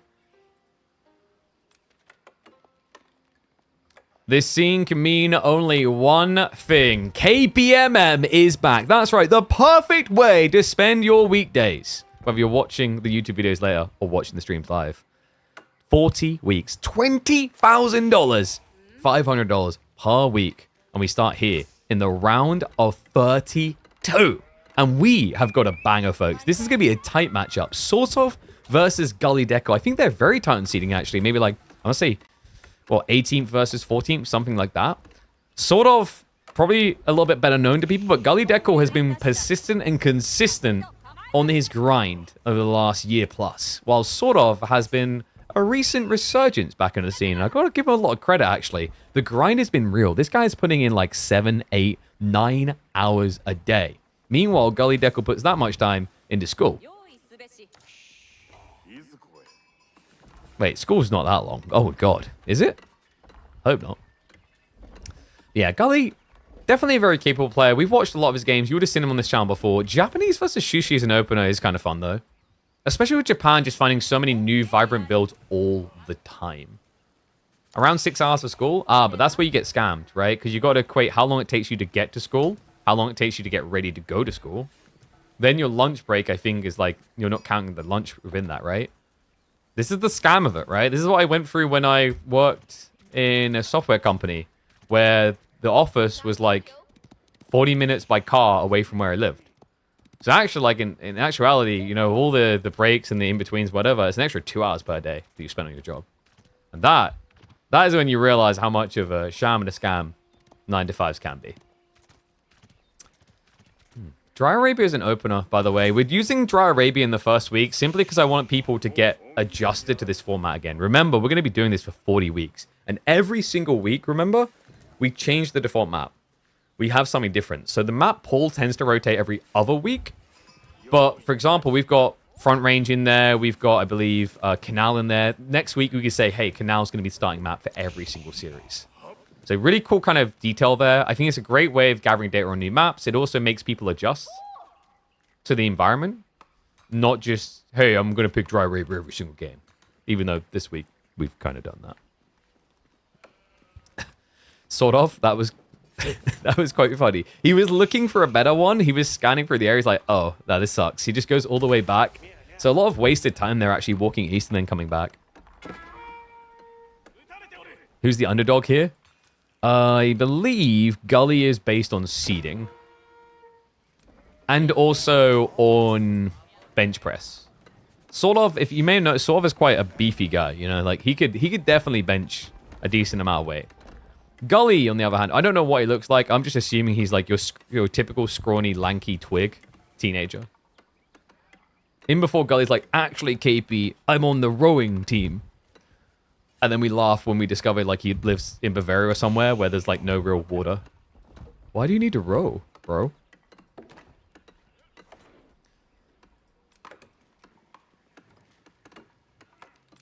Sort's 2100 on the ladder. Yeah, Sort's been hard on the grind, man. Like, I'm actually double checking it now. What's his win rate at? I think he was around 65 to 70%. When 68.4%, 12th place, 2100 elo. And for comparison, guys, Gully is sitting in 41st currently, with 145 games played and a 56% win rate. So Sort of is definitely the favorite here, but it's not like what you normally see. The round of 32, while we historically have not done too many of the round of 32 games, is they just like quite often aren't competitive, right? Like, you know, love the same, but he'll admit, like him versus Wham doesn't really seem fair. And then you've got things like, you know, Dimmu versus Marco Tambi, which is a very big skew in favor of Dimmu as well.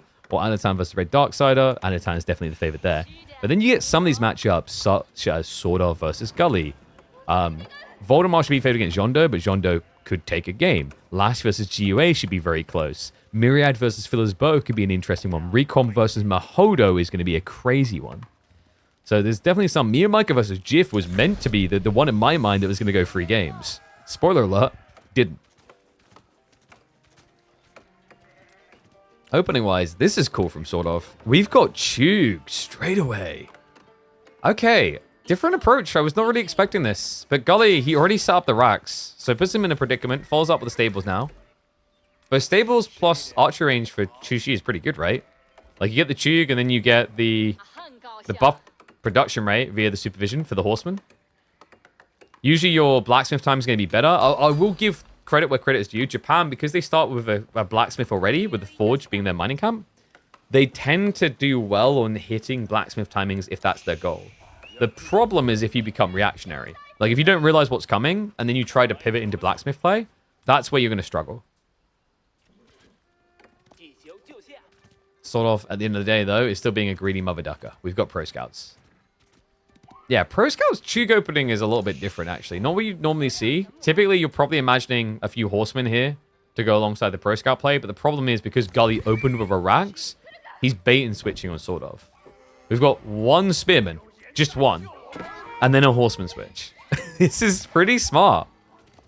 And what makes it even smarter is, like, normally a scout is not going to be on your side of the map because they're getting ready for pro scouts. Sort of has done something unusual, though. He actually does have a scout rotating. So if he sees this nice and early, he can prep the appropriate response. Gully, he's trying to hide archers as the final form. Yumi, definitely an interesting choice into Chug. I kind of lead towards Chushi with that detail. Now that it's been scouted in particular, that means it sort of can probably just, like, aim to cut spear production. Maybe just go Chug Horseman. The only weakness you have here against Yumi is obviously Yumi can choose where you fight. You can't, because Yumi are a lot faster than Chug. This is the thing. Like, Gully has gone for the optimal comp for movement speed. If you want to range in a melee unit in Feudal Age, like, this is how you do it, right? Horseman plus Yumi, nothing's slowing it down. Another one is, like, Onobu Geisha plus Yumi, but you're not typically going to do Onobu Geisha into Chug. No, Gully's not 1-1-1. He's baited 1-1-1. Because remember, the Japanese only pay 75 wood for a rack, so this is actually a very cost-efficient bait. Because if your opponent reacts to counterplay it with Chug, for example, their archery range is 150 anyway. And then they pay, even if they just built one, they pay the same amount you would for a spearman, but that means they're already 75 resources worse off.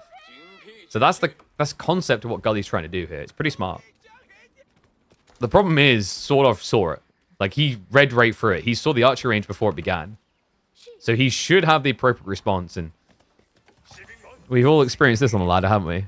What is the appropriate response when you're Shushi to anything? More Chug! It's got quite a lot queued up. 8 already, 2 more coming. Palace Guard as well. I like that. 1 or 2 Palace Guard just littered in. Really good against Yumi. Yumi low base damage archer means that the 2 ranged armor of a PG is going to do very well.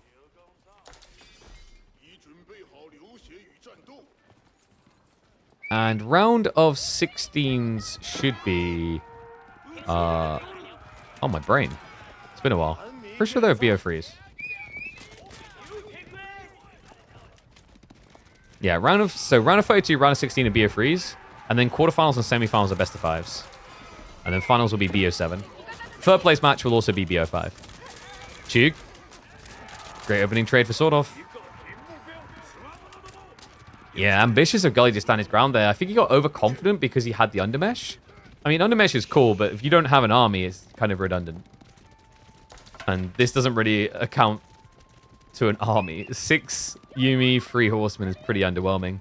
Gully, however, it's for good reason. It's a full bait and switch again. Gully's just playing full mind games, man. He's full Yu-Gi-Oh! Trap card activating here, isn't he? So he does the opening spear play to bait his opponent to react. Then he follows up looking like he's doing archers to bait his opponent to react. And now that he's reacted with mass feudal force, Gully's going to trip on up towards Castle Age. Now, the scary part is going to be his goal placement is... Actually, no, it's really good, isn't it? I got mixed up. My brain was like berries. So his goal placement is really good. His food income is the problem. He's only got 2 sheep left over. So he actually might be running a bit thin. But once again, like, this comes in clutch. Look at the berry spawn. Gully got, like, the perfect spawn here for what he's doing. Because even if sort of tried to attack towards the base, he'd struggle to hit. This was ambitious, by the way. I'm a bit shocked Gully built like this, because if this was an all-in attack, he would die on that landmark. Luckily, sort of, is playing way too defensive. He's freaked out, paranoid that something's coming. He's trying to protect the pro scouts instead. It's going to cost him dearly now. Small raiding group. Decent hand of Yumi. Nice to try and reach in and find some worker kills. Outpost already coming up. Swordov's going to try to mirror the age up. I think he knows now. It's too obvious, right? Why is their big army not arriving? You wouldn't run a small group like this. You try and actually just raid deep already. Like, Horseman Yumi should be able to move that fast. Sort of. Even this. Just one spin and dragging him wider. Confirmation of the tech up complete. Horseman did dive in without the Yumi. I'm a little bit surprised by Gully on that one. I guess he was just scared the Chica were going to be defending. But weird that he'd send the Horseman in instead then. Front side of the base here. Shinto, worst time to go looking for relics. Does steer away just in the nick of time. He's still going to die though, right? No. Sort of. He re-rallies with the formation. So Gully should be able to keep the Shinto alive. First Mountain Samurai hits the field. We've got plenty queued up as well. The Yorishiro drop, these should be coming out fast. In fact, where is the Yorishiro? They say over here, yeah. Mountain Academy response from sort of. Remember, Yumi are going to make quick work of these spearmen. And he's poking from both sides. A bit ambitious from Gully. Oh, that's sick, though. The Yumi Bannerman. He stuck him on the front side. He took so long to kill there. The Chug weren't trading efficiently. So he used all that extra time to snipe out the remaining spearmen. Now the Mad Samurai go in. And that's going to be a wipe of the 4th Battalion. That was sick. Well played by Gully. Positioning is everything there, folks. Now the Chug going to try and make best of the situation. Sort of. We'll snipe some workers. I think Gully may be a little bit greedy on the gold gathering there. Doesn't feel like he needed to lose those. So 3 worker kills to sort of. But now the counter-offensive. And yeah, dude, just don't underrate the Yumi Bannerman there. Like, that's kind of crazy. Remember, the Yumi Bannerman compared to standard Yumi, they're tanky. They have 2 base ranged armor, 170 HP after going to castle. More than they have in feudal. Not to mention, he already had the Undermesh. So the Chiganu were only doing 6 per round of attacks against 170 HP unit. It's just going to take ages to kill. Compared to the Yumi that would have melted. He would have killed probably 4 or 5 Yumi in the same time it would have taken to kill the Bannerman. Speaking of said Yumi, I imagine that's next on the tick box. Yep, there we go. Veterancy queued up. 1 minute away from Yumi. Being pretty scary on the damage. But we do have Lance spam coming from Sword Off now. Gully needs to fix his gold ASAP. By going for the veterancy, he's sacrificed Mount Samurai production. Mount Samurai, they're trying to take on the world right now. Yumi, just trying to get rid of the last of the Chug. Good idea, because the Chuganu can actually be really good at dispatching the deflective armor, making it easier for you to trade out against these samurai. Relic game hasn't really begun to dance yet for either player. They're thinking about it, though. I believe we have Monk starting to move out soon. Just sort of. Gully so far I've been feeling blocked, but has got the first one picked up. And this Yumi just not really delivering yet. We're a few seconds away from veterancy. But I just think he's lacking the cavalry now. Yeah, Gully. That gap on the gold. I mean, it's weird, right? Because, like, he was gathering actively in the fight. And then I think he must have shifted economy somehow. Like, he got pushed away. Maybe he pulled a bit too far away when he lost an extra villager. He's also going to have another gap, folks. He's down to, what, 800? He's going to have to move across for extra. He does at least have double wheelbarrow tech for Japan. So we'll be fairly fast. Still, a gap is a gap, right? And he's not over-gathering, so there's not huge reserves for Mount Samurai. He has at least queued up a lot of them. I honestly would love to see just a second rack. I feel... Oh, sorry, stables. I feel like anytime you have 3 Mounted Samurai queued up in a Yorishiro stables, that's a warning that you should add in another one. Like, if your goal is to just mass as many as possible, and you've got 3 in queue, that's where a second stables is justified.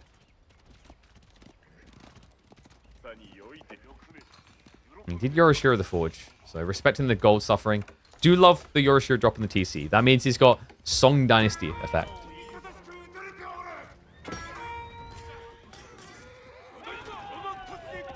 I think we're looking at a 3-2 split on relics, right? Gully, this one should be grabbable. And then you got the backside. The backside is also in trouble, though. Lancers come in.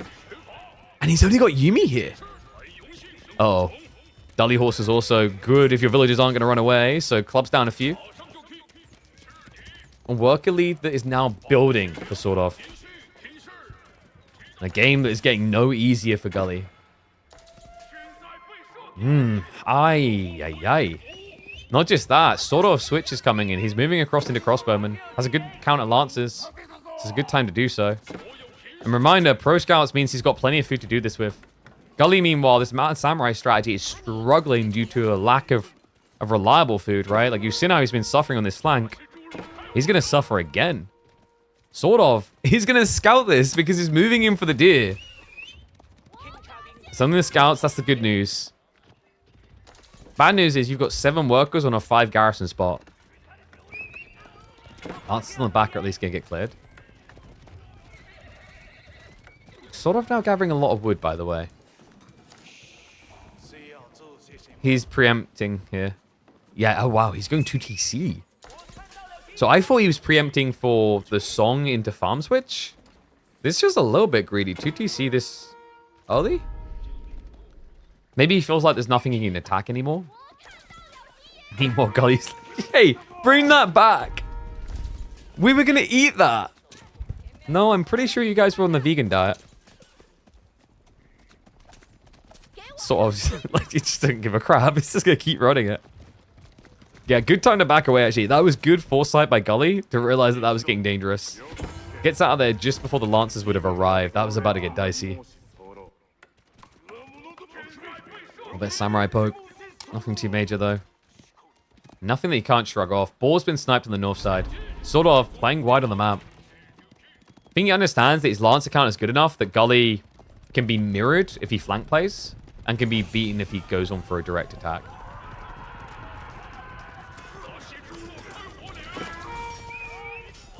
Lancers sort of actually doesn't get a single kill. A little bit wonky, actually, the way that he's taking damage here. Yeah, and the Xiangnan's now coming. So he went 2TC. He's already prepping Xiangnan for a farm transition. I think sort of maybe running out of food quicker than he was expecting. Is this game turning? It kind of feels like it's steering. The problem you have here now is, like, look at Sortle's movements. Like, so often we're just seeing Lancers go in and do nothing. This is very careless. In the last minute, he's lost, like, what? 4 Lancers worth of health? And not done anything. We finally get some kills, though. Now, Gully does need to do more than just defend really well, remember. He's against 2TC. And he will do more than just defend. Look at this. He gets in with the Mounted Samurai. Gully. Gully, come on. Just turn around, buddy. There's a whole world waiting to be crushed there. No, he's focused on the Lancers. More of them getting beaten down. Oh, he's going to come back now. He sends 1 Lancer in. That's going to get a kill with no HP. Pretty good. Now he follows up over here. Does not have the extra blacksmith damage, though. A little bit neglectful there. Gully, you're playing mass-mounted samurai and you don't even have Tatara. Yeah, unfortunate as well, because Tatara would enable him to get 2-hit kills on the workers. What's happened? Did Sorov need to be this greedy? I mean, he kind of needed to because he's against the Yorishiro TC, but still, this is crazy.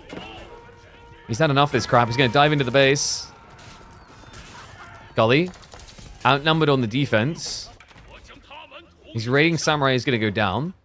Gully needs to start moving this army. He's a little bit too static right now. For a guy who has this type of military lead, there should definitely be a lot more in-your-face play.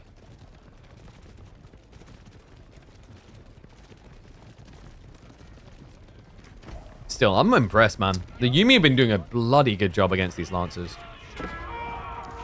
Gully? What?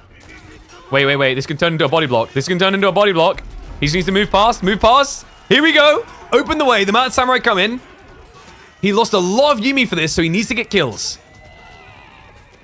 That was, what, 3, 4 Lancers going down, but he lost 4 Mounted Samurai. Not great. No, Gully, like, he tried to make the best of a bad situation there. But that wasn't the best of trades. Yeah, really awkward. If he began that correctly, there was 1 or 2 very injured Lancers that could have been instantly sniped by the Yumi. So, kind of the first time I've watched Gully just play subpar with Yumi so far. I think for the rest of the game, he's done a really good job. From the early Chuganu tanking to the positioning and the sniping. Like, he's been doing really well with these as a denial type resource, right? Like, just take out any injured units. We need to take out a lot, though. Sort of coming again. Gully's once again standing still, this army. He's so busy reacting in the moment with everything at home. The army's never doing anything itself. Just kind of feels like Gully is now slowly losing this game because of it. Like, look at this. This is ridiculous. It's just 45 Yuumi standing still. Meanwhile, Lancers are hitting your sides again. I'm going to hit him big. Going to catch the gold in the back. It's going to catch the berries as well. There's too many workers here. Sort of just seems to be 2 steps ahead in this game number 1. No reaction from Gully. A few more club down. Now approaching a 20... Make it 30 worker lead, sorry. I'm sorry if you're lost here for Gully, because this feels close to done. Once the granary is complete, there's no comeback maneuver I see. I mean, God, it's a 40 worker lead now! Oh my God! He used to return to work. Only he didn't realize that their work was as a corpse. I can't believe this. Sort of has just completely unraveled him. There was a moment in this game where it looked like Gully was going to take control when Sort of went 2TC. But he was never able to find his striking pattern. But Sort of has been relentless by comparison. A Yuumi dive-in's going to come through. Shiv's out, though. He's going to stop him running away just to clear it up faster, and this is over. Game 1 will go to the Swede. And a sweet, sweet victory it'll be. Gully, I think in hindsight, he's going to be looking at this game, reviewing it, thinking, maybe I should have been making some moves. Just feels like, you know, synapses overload. He had so many things to do, wasn't able to keep track of it all.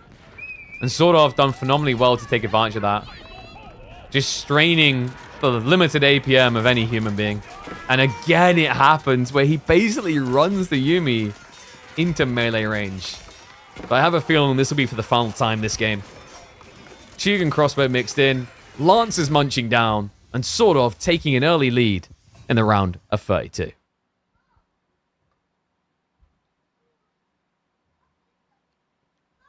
Zero Wolves not a good idea versus Mass Knights? No, that's crazy.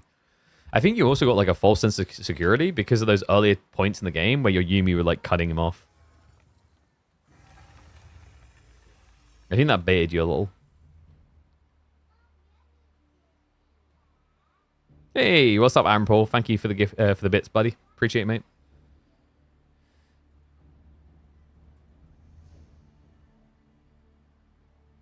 Why keep doing Yuumi? Because they're very good at like cross-rotating. And also he needs to be kind of lean and cost-efficient. I think he's worried as well about the switch. Like there wasn't an idea of crossbowman from Sort of. And like by having Yuumi, you did stop that from happening. And what's up, Finn? We are most definitely back. Thank you very much, mate. Appreciate the sub. Welcome back to this one.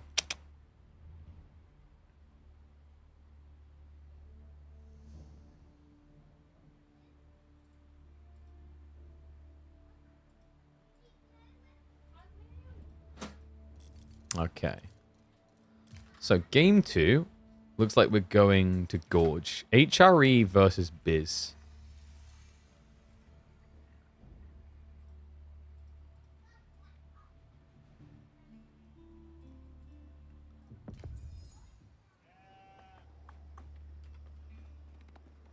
Let me just get the details.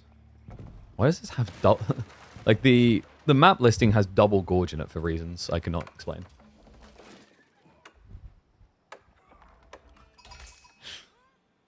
Oh, what's that? I need to flip that, don't I? Last time we saw this kid on HRE, he got to the top 10, made it look broken, and didn't drop a single game.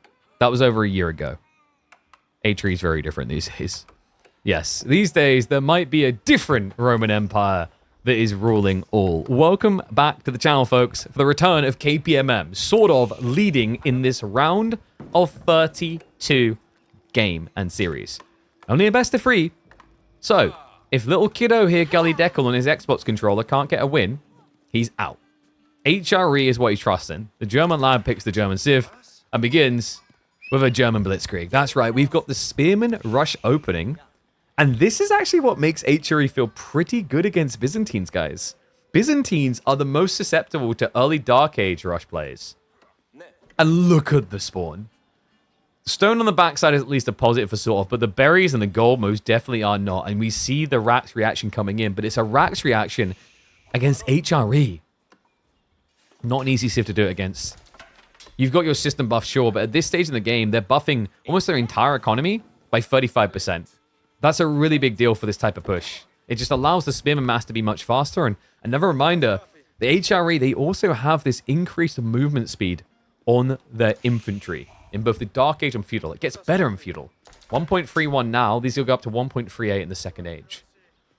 Only upside that you have for sort of is more HP on your spearman.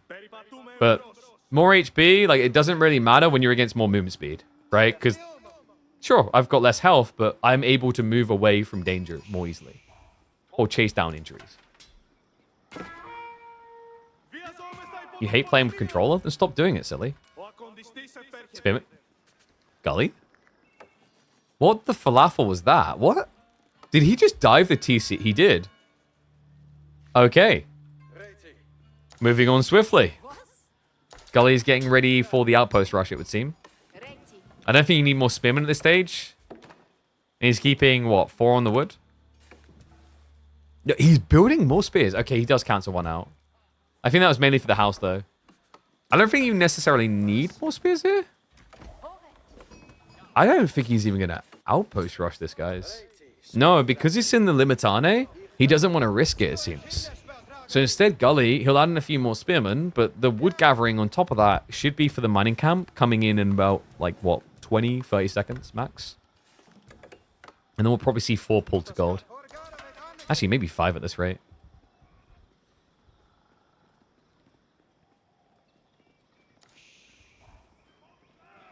Now, what bonuses do you get as biz here? Like, they have got this little gathering rate we talked about. It's at 10%. So it's a third. Let's be generous and call it a third of HRE. But at this stage, HRE is living beyond their means. One prelate cannot buff everyone. One prelate can buff about 9 villagers. You've got 14. So you're actually not at 35% efficiency anymore. You're more like... was it like 20% efficiency? Like, it declines the longer you play Dark Age, which is why it's not necessarily advised to take this too much deeper. Especially considering Sword Off has gathered the gold, which Gully can now see. He can see the gold that's been gathered. He knows there's enough there for Feudal Age now for Sword Off. Interesting that he continues to invest, though. What's his win con off of this? You know, if I have to do it, he has to do it too. That's a bit dicey because of what we highlighted about your economy. And he has forced Sword Off to full commit. There's 3 more Spearmen queued up. Reminder that you also get a better production rate with the Limitane. Spearmen are slow to produce. 15 seconds versus the 14 for this tankier version.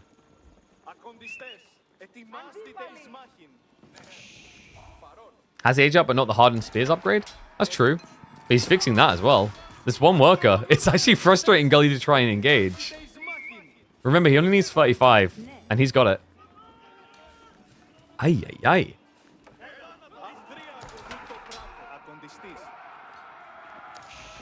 Alright, this is where, you know, you kind of have those awareness campaigns. How many spears are too many spears? This is too many damn spears. He finally goes for an outpost at 5 minutes.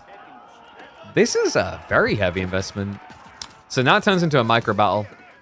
And reminder what we said, it's much easier for Gully when he's able to move. But if you build an outpost, you can't move. That's the problem. So sort of massing like this is really good. And check it. Akratoy defense. He's going for the rush out. Torch is thrown at it. Outpost barely alive. Spears out from the villagers. There's no win in this fight for Gully. This is a disaster. He has to tuck and run. Sort of continues to invest. This is ridiculous. I think this is the most Dark Age Spearman we've had post Deer Shove meta. This is ridiculous. Between the two of them, they're going to have over 25 Spearmen in the field. And reminder, several have already died. So this outpost kind of does nothing, actually. I almost want to say, like, if I'm sort of, I maybe let you have this, but instead he gets the denial. Oh, God. Gully just wasn't expecting that amount of burn damage. And here's another funny part, folks. The Spearman might be quicker, but the Villager most definitely isn't. Like, every step of this, since the Villager arrived, has griefed Gully. This villager has been the worst nightmare for him on what he's trying to attempt here. To make matters worse, look at the economy. Sort of at this rate might just beat him to feudal age. He's already got enough to drop the second system, not enough to connect it though. Spears in again. Villager only needs a few more stabs. Spreads the line. 8 HRE Spearman versus 14. All right, this is not a winnable fight. He loses the villager too. Outpost denied again. How much has he lost on these at this point? Probably about 220, I want to say. Maybe more. And yet, despite all that, HRE economy Lamau, Arkan Chapel is already on the way. Still, this has been a long Dark Age. At this stage in the game, he's got 26 villages.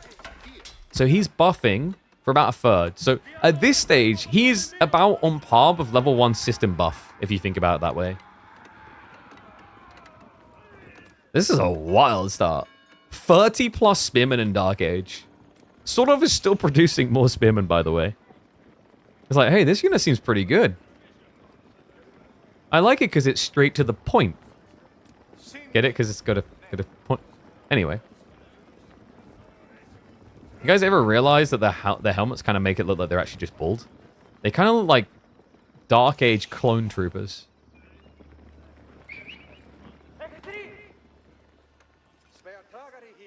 Man, sort of is so confident right now because he knows how quickly he can get hardened in. Default, it's 15 seconds. He can even Dialecticus to make it quicker. Gully idles off the gold. Sort of in a grand old position here. We'll just choose to deny the mining camp. Age up complete for Gully means he's got more movement speed now. Now there's a real big difference in movement between them. 1.3 movement speed per second. At that point, you're almost as quick as them charging at you. And Harden already locked in. Gully, I could not believe that. He barely got the gold he needed. Sort of. Caught sleeping slightly there. Is now a true 16v16. Fight! Dun dun dun dun dun dun dun. He's going to wait for the archers. Now, keep in mind, sort of hasn't been gathering olive oil this entire time. So this is a weird one for anyone who's trying to follow build orders, because you shouldn't actually use this game to follow a build order. This is very different. By 9 minutes, you should normally have longbows queued up. That's probably going to happen at post 10 minutes or sort of, because of the way this is played out. Meaning, right now, there is no counter to all these spearmen. And to make matters worse, HRE economy go brrr. And the archers also zoom. They're already on the way. Reminder, HRE archer play was a phenomenal counter towards English longbow spam. It's going to work similar here. The spear clash coming in. You just can't run away. Sort of. He's getting a few blows in here, so he's trading piece for piece. About an even exchange rate, but an even exchange rate is actually not good. You have more HP, so you should be killing more. But the archers have already arrived, and you can't reach them. The shield wall's going to make you tanky, but there's no way to gap close. Also, by being forced into shield wall, it makes it that much easier for the spearmen to now win the exchange. We'll now just turn on towards the villagers. Sort of has got the longbows queued up. That'll slow things down, but not for long. Gully Deku. He's now changing it up. Men at arms hitting the field. Perfect time as well when those longbows are about to come out. And just look at the archer count already.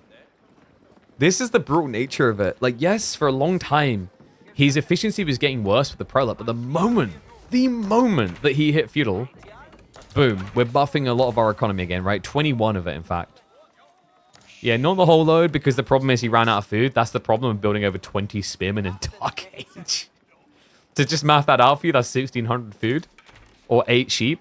Then you add in, all the villages, etc. Yeah, it's a lot. There's no surprise he's had to go on berries already. Don't know what that village is doing. Becoming one with the berries.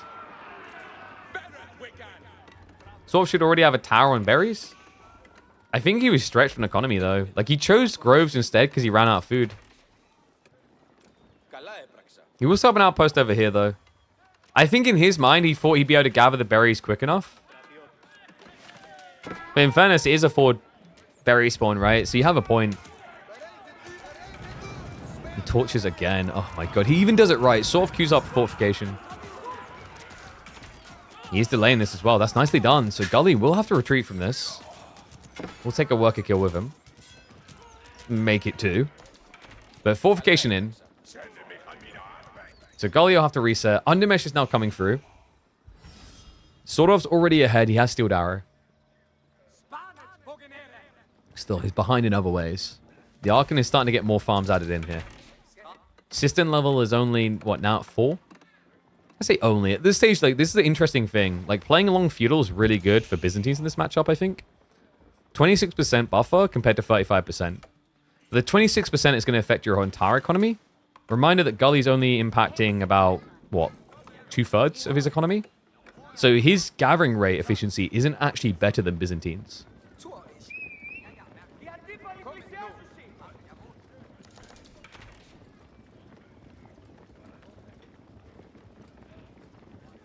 This build's so wacky for Gully it might work.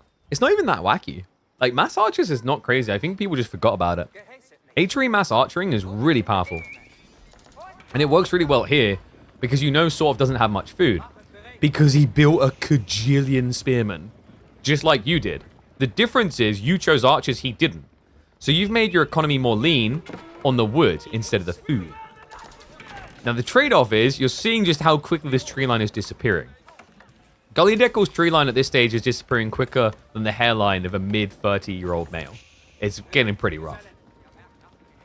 And the concern there is once that's gone, the Archon will only buff food. So you need to start a pivot. And you can see that Gully's doing that. It's Archer into Men-at-Arms.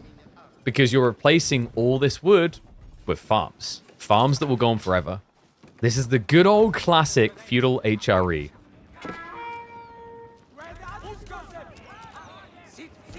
No, I'm not sure about Pax Byzantina here.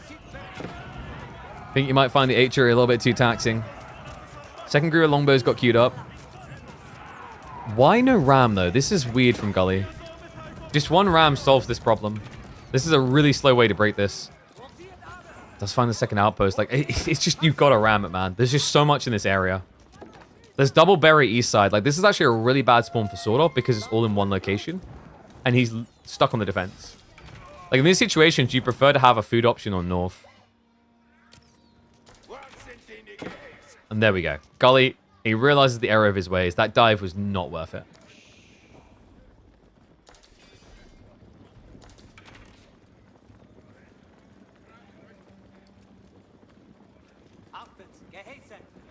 Good question. If feudal goes on, is there a point where you sacrifice making a villager for prelate? Yes. Usually when you go on deer is when it's worth it. Because the deer gathering rate is so good by default that buffing at 35% matters a lot. And then that also puts you in position on the flanks to pick up relics on a transition to castle. Gully hasn't done that. I think that's a bit neglectful. It's definitely worth sacrificing a worker or two, especially when you're in this type of position where you've already killed more workers.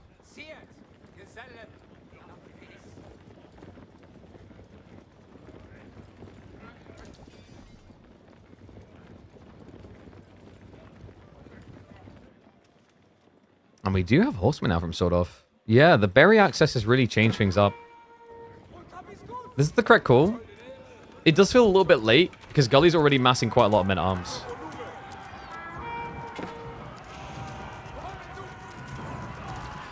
Gully is going to clash underneath the towers. This one has not been fortified, but that's about to change again.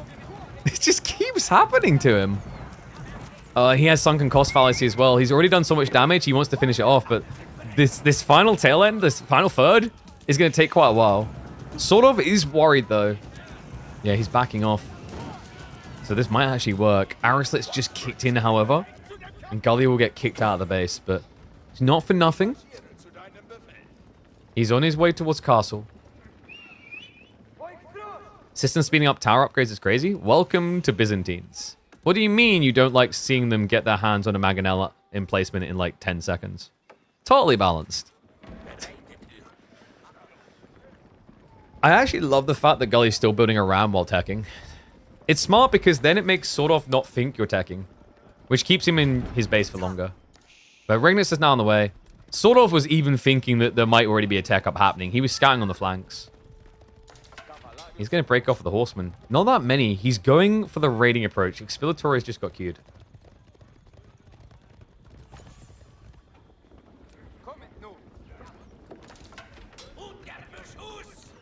Ram coming in from Gully will be able to address the outpost. You just want to kind of stand behind it. Wait for your opponent to overcommit. Not that there's much melee to commit. It's on in. Men-at-arms are going to engage in melee. Archers, they're target firing the longbow specifically. Longbows are a bigger threat to the men-at-arms than the archers. The village is now being pulled as well as Ram. This is such a messy game, man. Not the cleanest way to execute, but he's holding sort of hostage. Raid comes in. Villagers with the expilatory... No, hold on a sec. Sort of. He can't access gold. So actually, if the horseman could find a few pokes here or there, it would give him what he needs for age 3. Instead, he's going to rush in while he has a chance. Gully, just so many losses from the tower dive after tower dive after tower dive. It shows you how good H3's economy is that he can still stay ahead while taking those type of trades, though. But now might be the backfire point. Archer veterancy is on the way. Men-at-arms upgrade is already in. This is the big detail. It happens fast. And also, a bigger detail, sort of. Wait, what? Get your knives out, boys. We're in CQ range here. I do not know what that was about. Sort of like, I've got other things to do. I cannot be asked to micro these guys. Just get close. Still, things are kind of turning a bit on Sword Off here. Now that it's mainly just men-at-arms, he doesn't want any part of it. Also, veterancy kicked in. Golden Horn Tower is being built, and it is going to be a level 5 tower, so production rate is going to be great on this. The horsemen have also blocked out the deer gathering on the flank. Yeah, and all of a sudden, Sword Off actually the one with the worker lead after all that.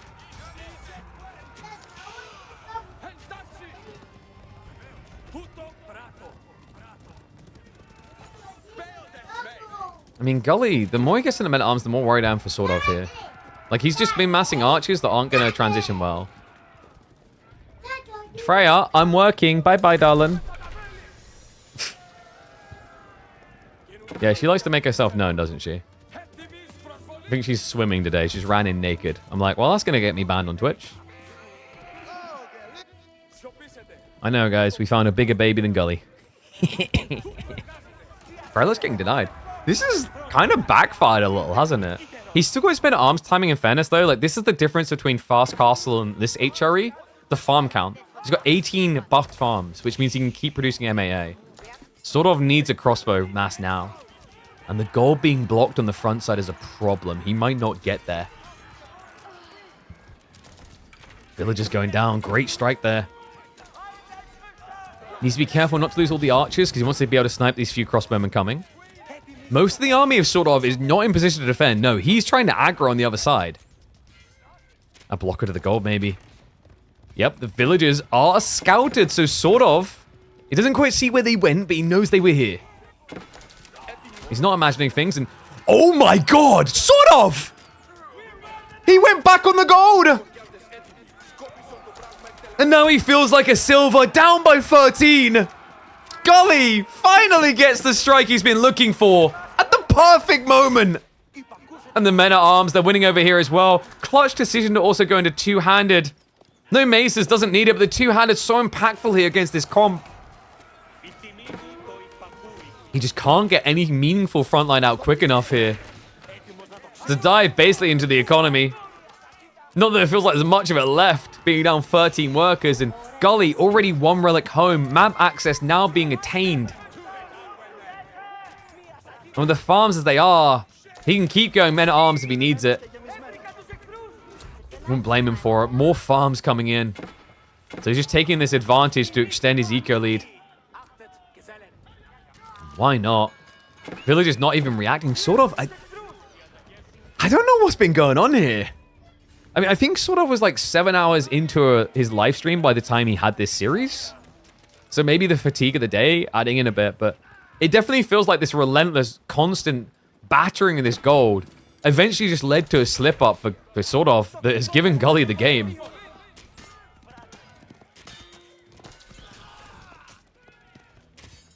And you see how tricky it is as well to rely on archers to take out men-at-arms one by one. Just a great read by Gully to split the map the way he did. But unbelievable just how much damage was done here. Sort of must have looked away for 10 seconds, and that is all that it took. That's the difference at this level of play. 10 seconds can be the entire game when you talk about competitive Age of Empires 4. It gets kind of a bad rap because the pacing sometimes of the game. Sure, it's slow to ramp up to that point, but once you are at that point, 10 to 20 seconds can be an entire fight, a critical fight in the mid-game that changes everything.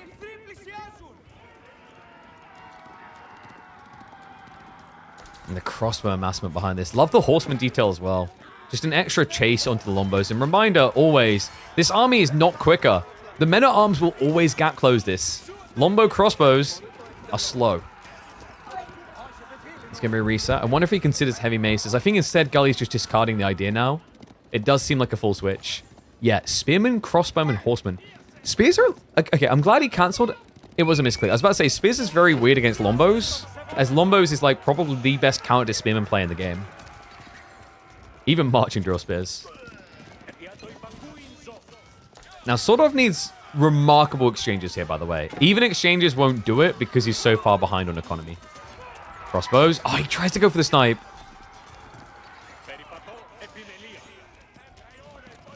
Might be able to get it. No, so there's still 1 or 2 crossbowmen remaining.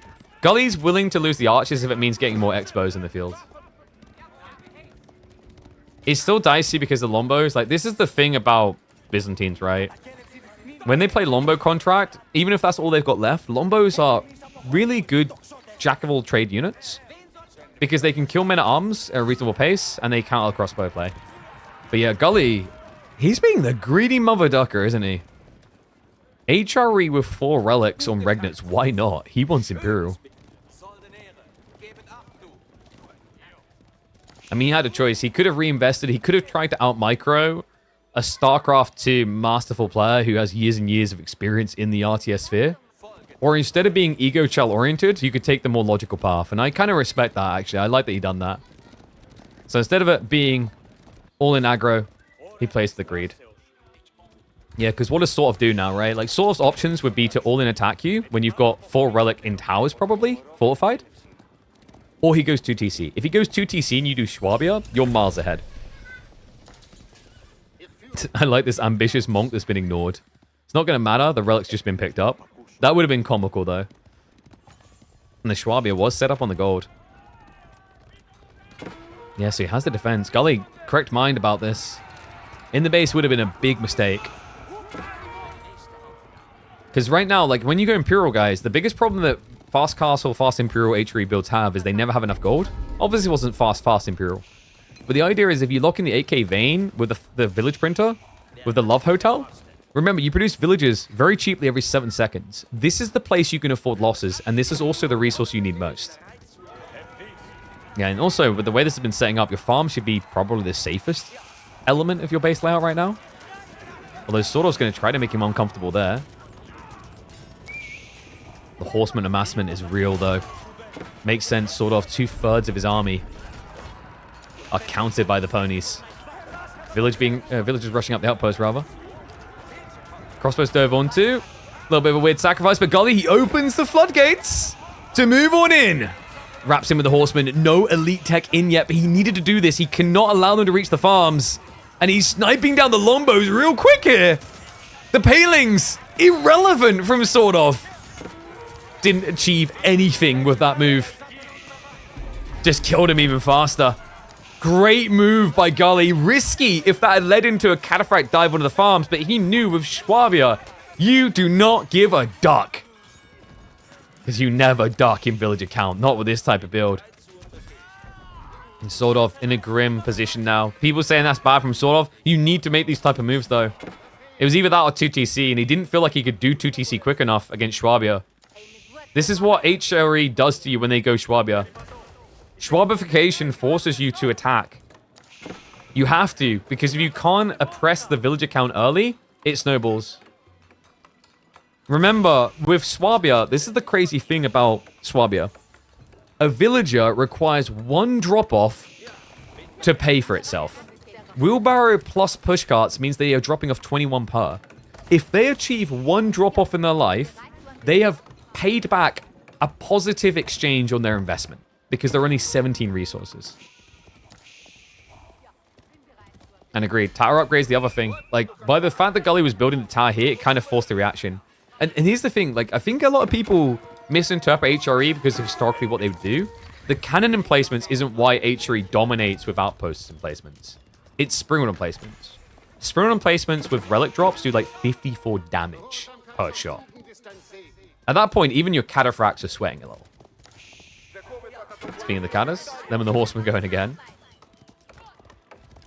Still, this is superfluous now. It just doesn't matter, right? Like, you kill 4 or 5 workers, good for you. The good thing is if sort of is getting the final hit with the horseman, he's at least getting some gold for it, but I think most of the time the cataphracts are the ones getting kills here. Man, this is a crazy game.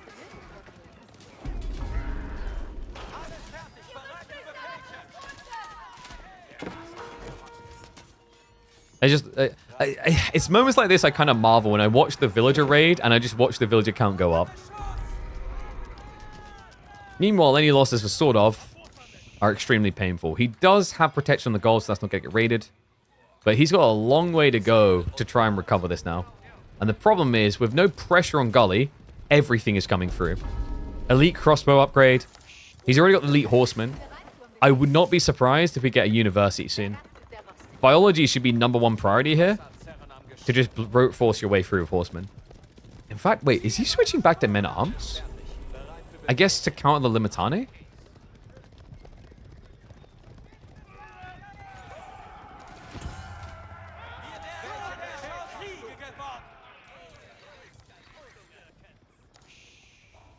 Not make chapels to put farms around? That's true, actually, Gully. What the hell? I'm still getting used to it. I guess he is as well. Reminder, they added in the Cistercian abbeys, which means you can turn all monasteries into mini buffer areas. So this is very inefficient from Gully, actually. Like, he probably should have had another monastery like here, which would have buffed probably about 15 farms or so. Still, he's so far ahead he doesn't care.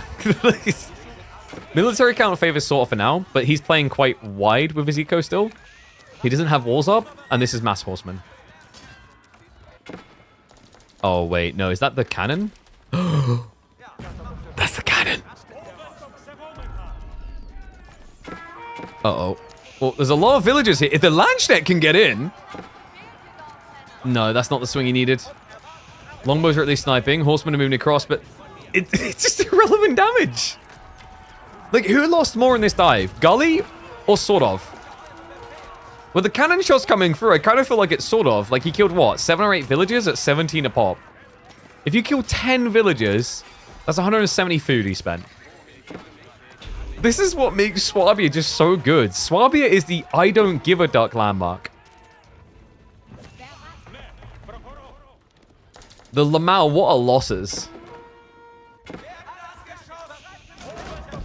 Like, you kind of watch this as like, wow. I mean, HRE, ironically, were doing World War II Soviet-level body strategies, the Stalingrad levels, in fact, before the Russians were. Oh my god. He isn't even reacting. He's so busy on the front side trying to snipe out the crossbows. It's happened again for the second time in this game. And that second time should be a critical hit. But kicks him out. I think sort of hasn't even realized what just hit him. He's got no active gold gathering coming here, which means no more cataphracts. No tech up either. Second TC now as well.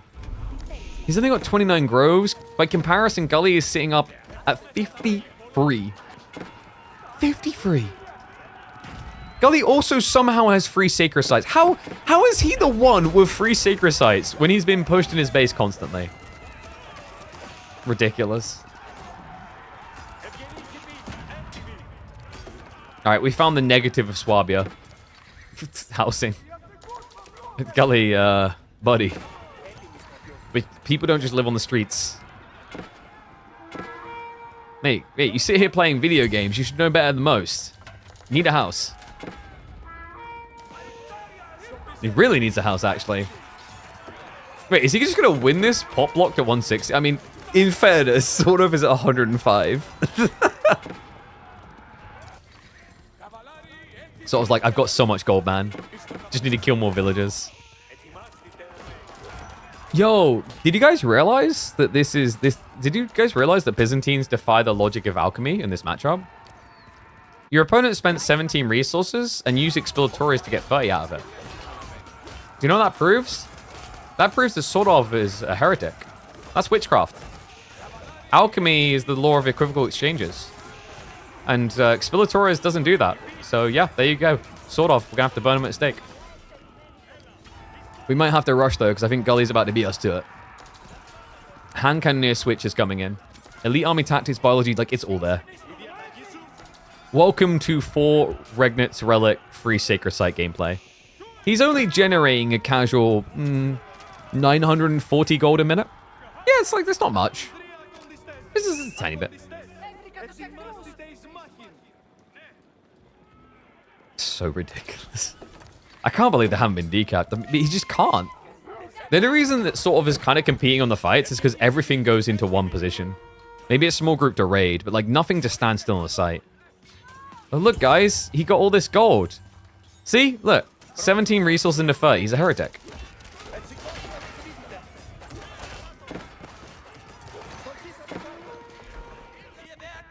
I'm afraid the Imperium has come hunting. Like, this is truly over. We're getting a game 3, folks. For the first time in Season 2 of KPMM, it will go the full width of a BO3. And it's the one that we expected to do. One of the ones we did. Gully Deckle versus Sort of, a series that is clearly delivering. And a wild game, too, by the way.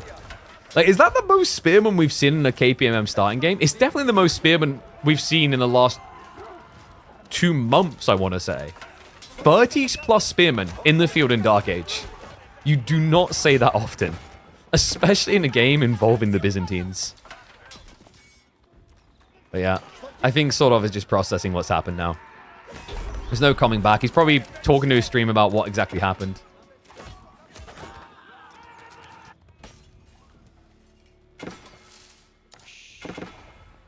Wait. Gully's going in with a get the hell out of my game move. We've got 31 budgeted villagers. He's got the stone, guys. He's looking for a keep drop. I don't blame him. Like, Sort of is just so resistant. Byzantines is this type of civ, by the way. Biz will do this all the time, where they're like, well, I've still got mango emplacements and I have groves, so I'm not going to GG.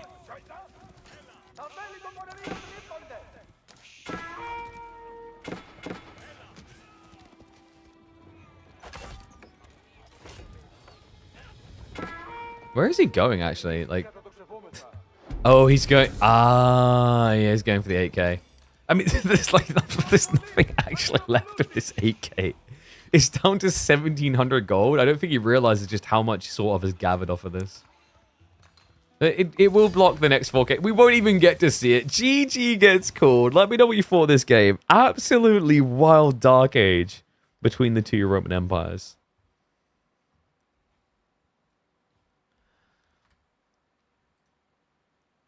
That was incredible.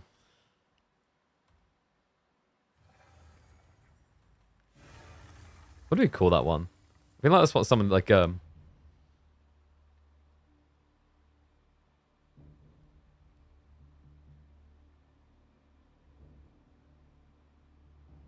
to do with the Dark Age Spearmen and the Roman Empires, right? I'm trying to think what we call it.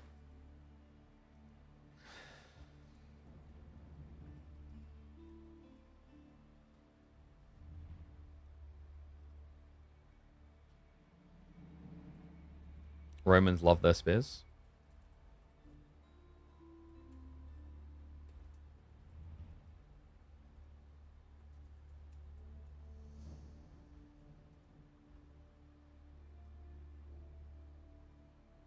All right. So, a deciding game numero 3 here. That means we're going to... Oh, did they choose the thingy map? Yes, they did. We've got front range. And we've got Ottomans versus Malians. Man, this matchup always puts a smile on my face. I think it's because they were just both added to the game at the same time. So it always reminds me of like the first Red Bull World Law we had.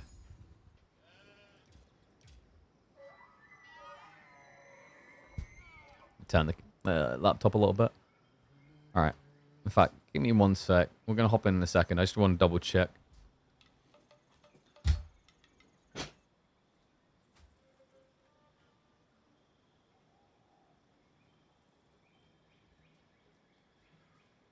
Guys, someone needs to go. My back is sweating. Whew. I think leaning back in this chair isn't helping. It's a comfortable chair, but like, I don't know why. I've recently been leaning back in the chair. I think like you're meant to lean back in a chair properly for your posture. It's better. But in the heat, it doesn't feel better. All right, y'all ready? After an epic game number 2, more epicness to follow here in the Midweek Muster. Welcome back to our weekly tournament series in a $20,000 esports circuit of Age of Empires 4 on a brand new map. This right here, a brand new creation coming out from Avali, a well-known creator within the Age of Empires 4 scene.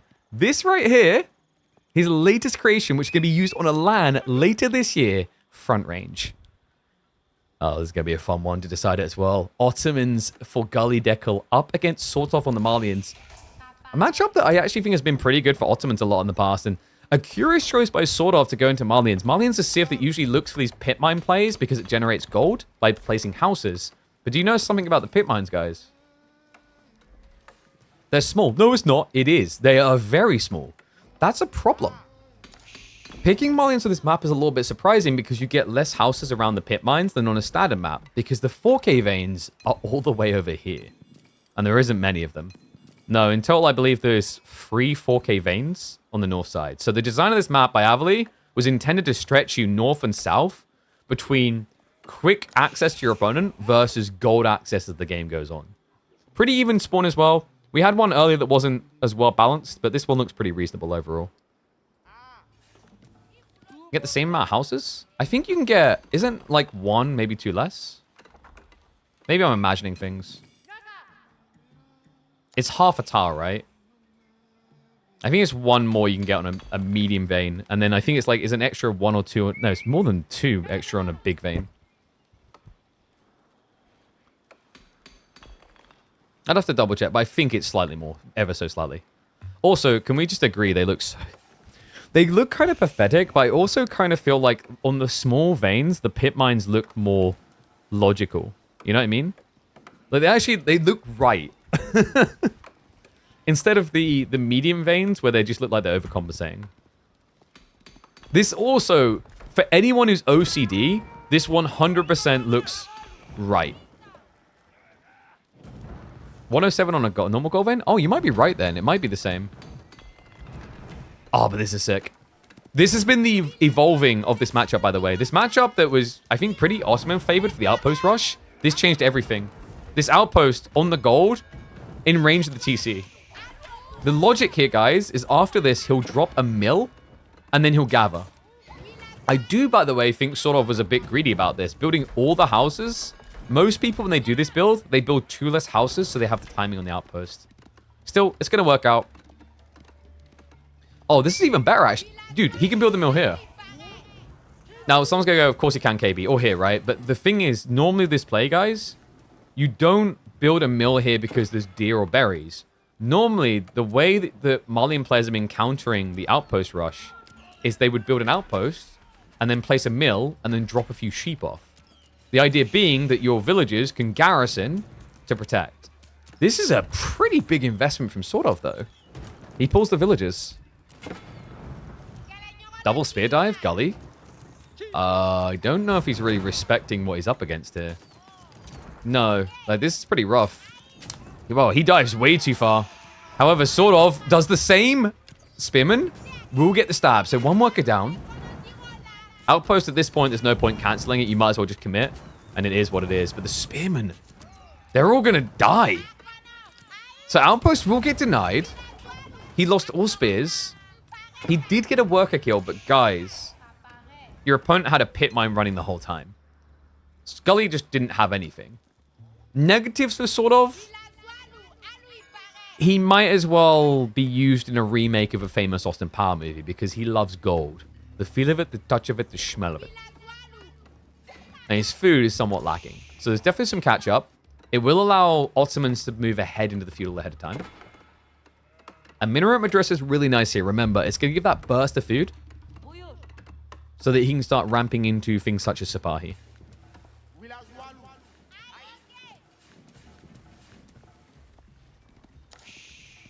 And wait, was Gully housed? It looks like it. Oh man, dude, this keeps happening. We've had this a few times today with players, like where you become very fixated or tunnel vision on what you're doing. So he's actually not ahead, despite the worker kill. I think it's like maybe a third of a villager lead. Yeah. And you're behind, remember, because the pit mine is worth like 2.5 free villagers at this stage. Not to mention he's about to build a Mansa worth another 2. Now, Madrasa will give you an increased gathering rate to compete a little bit, but it has its limitations. Do you just pro scout here? I think Sorlov could just pro scout. It's an interesting spawn for it. I think pro scouts can work because of the wide deer in the north side. Has no wood. He's moved on to it now, though. He's already preempted it. And that's a lot of woodworkers. So I think we are seeing probably stables, pro scouts simultaneously. But Gully, if he opens Sipahi here, he plays blocker. Because Sipahi can rotate quick enough. Usually the counterplay is meant to be to build Sofa, but like Sofa versus Sipahi is really weird, guys.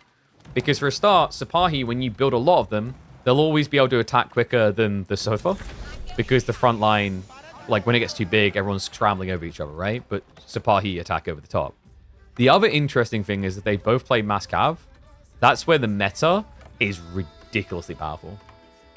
Like, the thing you have to keep in mind about meta play, Ottoman meta play looks best when it's against one-dimensional armies. So the best thing you can do to make their life harder is when you make your comp melee and ranged, for example.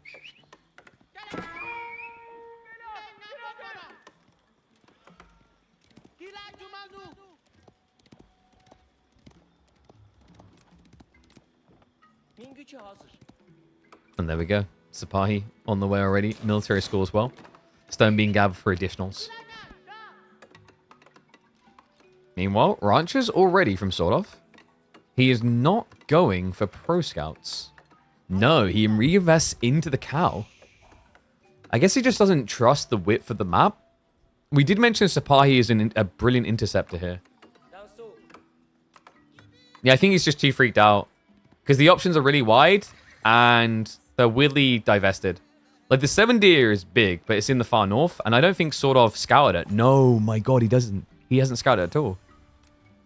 So Sordov doesn't actually know about this. I wonder if he did know about the 7 deer stack, if he'd do it. Because I don't know if he loaded up this game beforehand. It's deceptive because when you first look at the map, you think it's just 5 deer, 5 deer, 5 deer, 5 deer or something. Cows are more solid too. They're pretty good on the gathering rate for sure. But you're investing, right? You're spending 90 gold to get 500. So if you think about survival techniques, if you get survival techniques plus pro scouts, as in you got the deer coming in, like deer is actually surprisingly competitive with cow. There's a reason why Malians were so happy in the pro scout meta. Also keeps options on the table. I'm not going to say Javelineers here because I think Javelineers is kind of poop on a stick.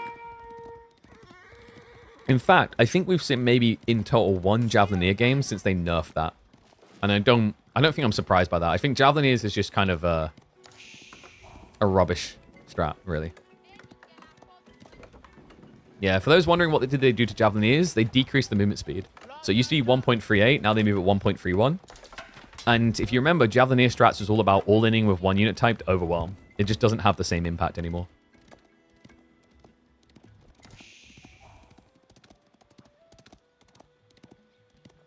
And yes, all the gold is in the mountain areas. And do you say 3 meters away? Sir, you're using the wrong methods of measurement. We need to know how many inches that is.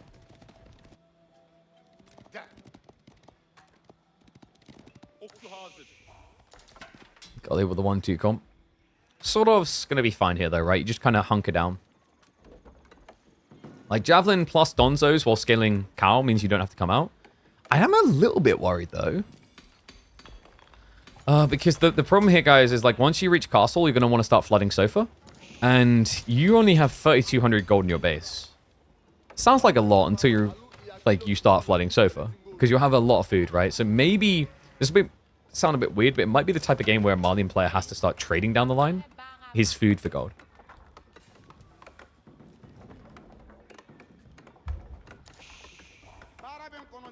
Oh, we all misread what the person said.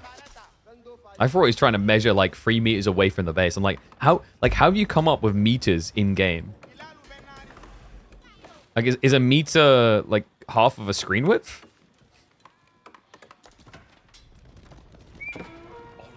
I hate it when we get those confusing moments. Guys, I had that last night when playing a little bit of Battlefield with a friend. I was like, oh yeah, they're coming from the north. And then I realized, for some reason, Battlefield, I think it's the first one to do this, by the way, they removed the compass directions. I don't know why.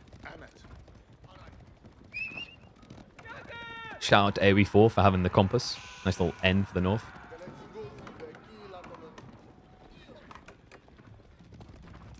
So is Gully looking for an all-in or just a scale point? I think for him it's more about an all-in. He wants to keep forcing Swordov to invest, because like right now, Swordov's not deep in the cows. So if you keep forcing him to double down on Javs, Donzos, he's not really ramping the ranches quick enough. And you should have more military schools coming, plus the Vizier point. So there are power spikes here for Gully. In fact, another Vizier point about to unlock. Do you do Imams? Imams can be quite handy here. The reason why Imams is good is it just means you can go in and poke with the Sipahi and then get out. And that is a dirty little flank point, by the way. I really want to see a game of front range go deep enough that that matters. Because this is something like, I hate French Pass, right? I'll just happily say that. I don't think French Pass is a great map. But the one thing that I loved about it is when we got maps where you got tiny little causeways, like through the cliffs. You know, almost like the 300 moment, where we find the little path to get around the back of them.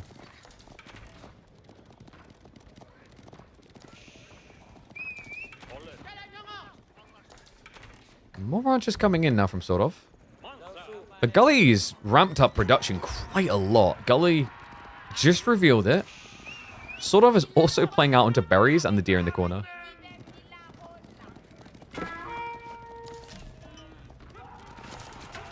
And these guys are pro level. It's like Swordov's played in tournaments. Swordov, former SC2 pro, also made it to Red Bull Warlord Legacy, the first Red Bull featuring AoE4. Gully is an aspiring pro. He's played in tournaments. I don't think... Did Gully qualify for EDC Masters Summers? I'm trying to remember. I remember MSM was there and I think Voldemar. I don't think Gully did though, right? But I think he had a tough opponent in the final round. Nice snipe on the meta. That should slow Gully down here. You don't really want to be diving in without the meta armor. Is there enough incentive to go into the mountains? Later on, yes. I think, honestly, I'd probably rather see them... Maybe the way you do it is there's only 1,600 gold in your base, and then it's mountains. That would definitely work in moving people. Because, like, by giving them 1,600 gold veins, there's been a lot of complaints in the past that 4k gold is too much in your base. And they've basically done that here. Sipahi. Looking for the ride in. Sort of not showing too many signs of weakness so far, though. Steel Arrow is there, but Undermesh has already been researched, so sort of's not really taking that much damage on the jabs. Gully, just... I don't think he breaks this. No, sort of's not that easy to overwhelm. At least not when he's got the ability to focus on one location. And yeah, both Imams going down is a big problem. Gully, why were the Imams charging in, actually? Normally, when you're up against a lot of jabs, you just keep them behind. I think he maybe was, like, drag selecting or control group them all together. So now, like, the Vizier point was wasted. Is he still going to keep going? So, like, let's talk positives of this for Gully. The positive of you keep going is you're scaling your Sipahi now.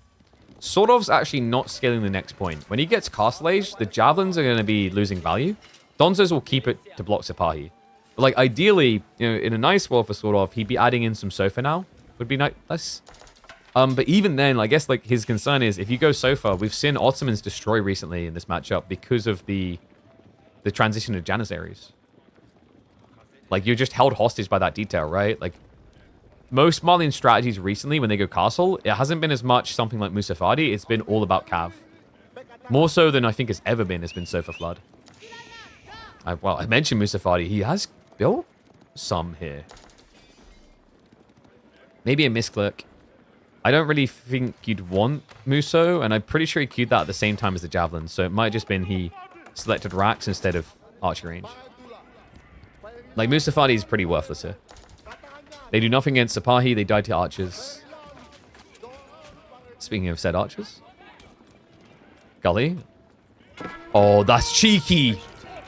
He draws the army away, sort of realizes. But, right now, he's unguarded, the villagers. One's gonna go down. No textiles. Could be more. The Sikh shelter is also griefing, sort of. The extra pathing? Like, what the hell is going on here? Archer's getting phenomenal value. Yeah, even just diving in. Doesn't even care about the javelin trade.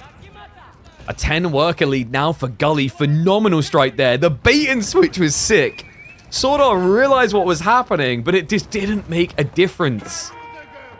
This army just a little bit too fast for him to dodge. The Fulani still not ready to be triggered. Gully just needs to get out of this now. Might be difficult, though. Because sort of, with the surround, comes in on the flank. And Gully just has to run through it, ignoring it. I don't blame him. I think if he stands there, he loses everything. If he does this, he keeps some of them.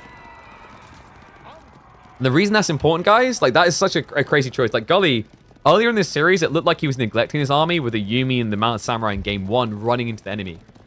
I wonder if this time it was intentional. Because the thing about this time is, like, if he stands and fights, it's not going to be a good trade. And then afterwards, sort of can counterattack. But because you still got a lot of army away, sort of can't just now rush across. That's kind of dangerous. He can, however, rush up. What's the best way to offset a 10 villager deficit? Filling out on cow. Fulani's going to be coming through. Gully, starting to save up. We'll be looking to mirror the tech play. He'll be slightly delayed by comparison there. And he can't... He'll go Mehmed Imperial Armory, right? Most players still are. I don't think he can go full Springles, though. Which is a shame. Springles as an opener would be sick against the Donzos, but it's risky against Javs. If he's confident he can get enough Donzo kills, it's worth losing them to open up the Sipahi's path to kill Javs.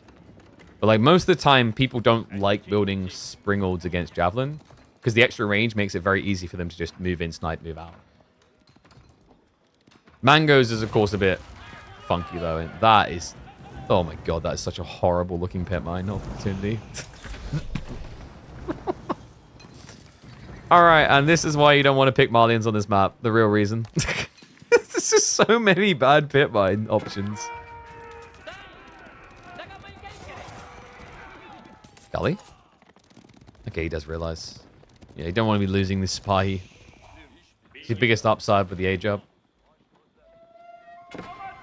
Mehmed Imperial Armory is on the way, by the way. He built it so far away. Without wheelbarrow as well. What, like, Gully, what are we doing? Are you sending us a message? Like, I don't know how this type of house... I guess it's the tree line. It must have been the tree line that made him do this. It's just without trees there, it looks really comical. Yeah, I feel like Gully's been playing the wrong Age of Empires game. It's like, oh, I had a week on Age of Myth, and this is what it taught me.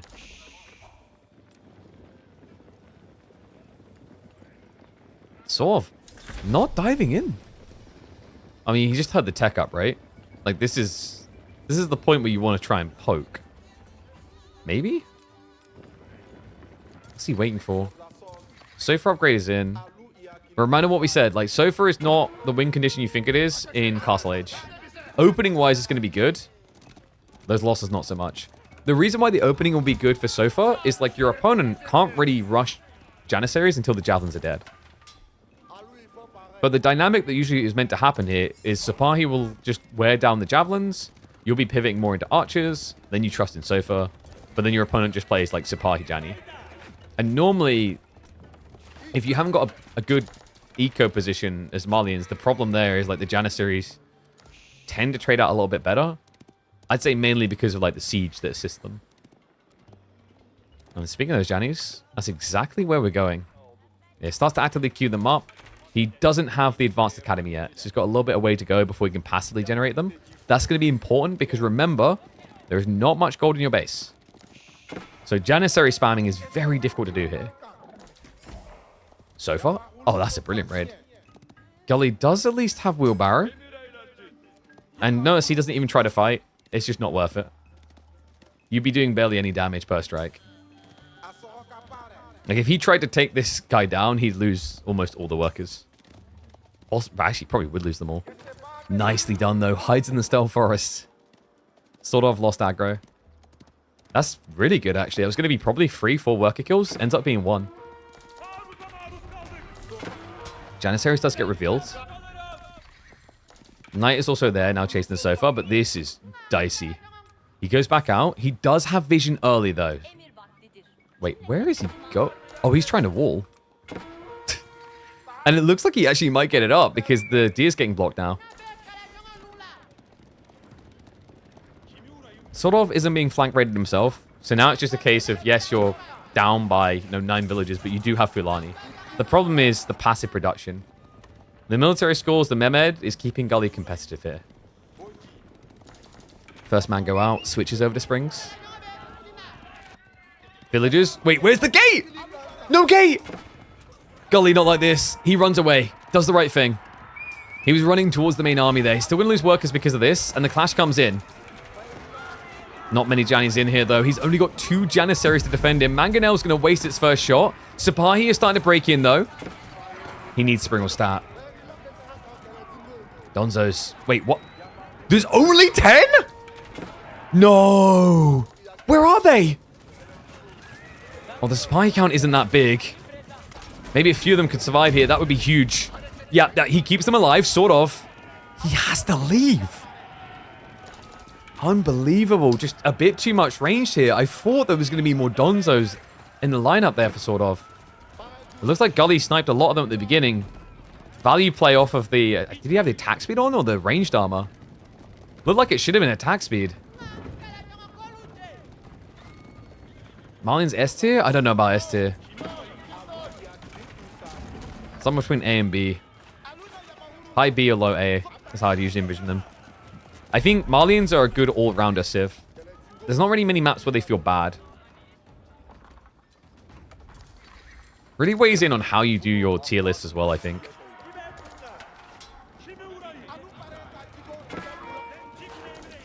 Villagers? All being sniped. Okay. A few freebies. Sort of is now just going to move in with the sofa. He knows there's more economy down here. This looks close to done. I think Gully on the ropes. He's only got 1 Springald, second one coming. More military schools, but really, I don't see the clear answer to the amassment here. He lost a lot of Sipahi in that last fight, and now the sofa are going to block the limited food gathering he's got going on. At this point, it's just, what, Madrissa and then the Deer Gatherers up here, which is 10. But this is flipped, guys. Remember, it was Gully who was 10 up on economy a few minutes ago. Now he's 10 behind. Sort of. Full locked-in doggy with a bone, not ready to let go. Toggles onto the... Wait, actually, I think... Is he confusing himself? One of them's on attack speed, one of them's on ranged armor. I don't know if Gully actually wants ranged armor here.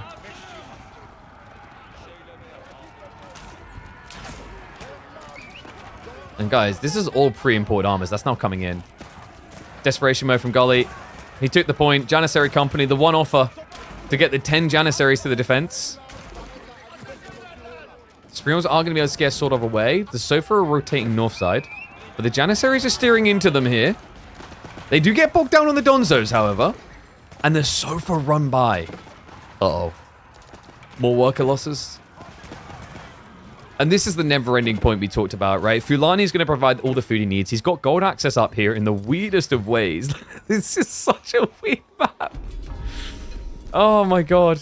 It does look natural, though. I feel like I'm playing Minecraft right now.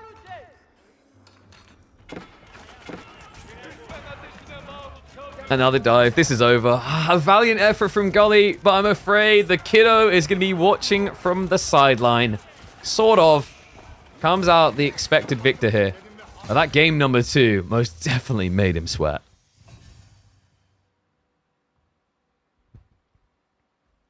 That gold gathering was comical.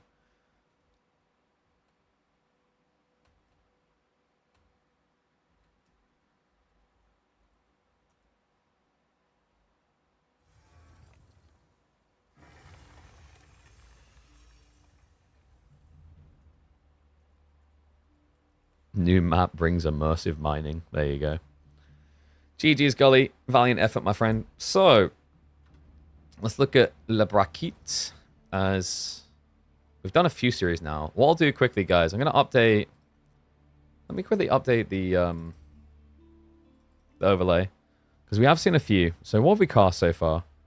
We've done Mim Micah versus Jif. Sort of versus Gully. I think Anatan versus Red Darksider. Is that even 3 series? I feel like we've done more. I guess not. No, I think that's right. So let me put that in. So we had Mim Micah versus Jif was a really surprising 2-0. For those that didn't know. Like, big credit actually to Jif. He impressed me with that one. Then we also had the 2-1 that has led to sort of on a collision course potentially with B. And then Anatan got his 2-0 over Red Darksider. He'll match up against either Deniska or MSN. That should be a close matchup, by the way. So let me go ahead and do this.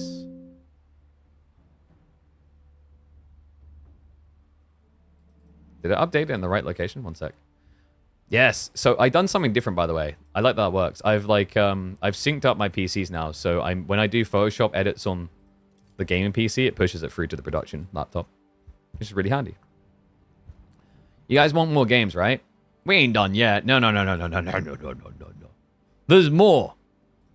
Sort of may have won here, but we got plenty more games to do. So let's see. We know we've got Recon versus Mahodo in an hour, which we are most definitely covering. Like, that is...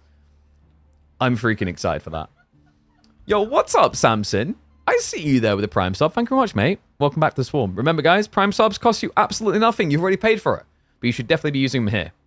Perfect way to support the esports scene as we kick off week number 1 of our 40-week esports circuit. Bloody 40 weeks.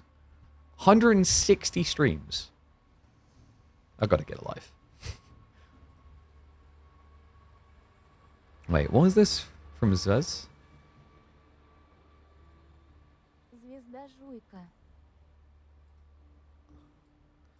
Oh, so his name is Starchew. Zvez's name is Starchew. I thought it was Little Star. It showed up as Little Star. Yo, what's up, Aid? Thank you very much, man. Aid or AD? Anyway, appreciate you. First time primer, right? Welcome to the Swarm. Hopefully the first of many. Cheers. I'm living the dream. In what way? I haven't got a beach behind me. We do aight, though. We do aight. Yo! There you go, Finn. Thank you very much. Appreciate you, mate. Yeah, always remember to drop those primes here, guys. We, like I said, we're like doing 160 days across this, and I think we normally do, I want to say 100 to 120 hours of content a month. 95% of jobs out there are a wee bit crap. Yeah, I mean, like, I think every job has its ups and downs, though. I've talked about this as well.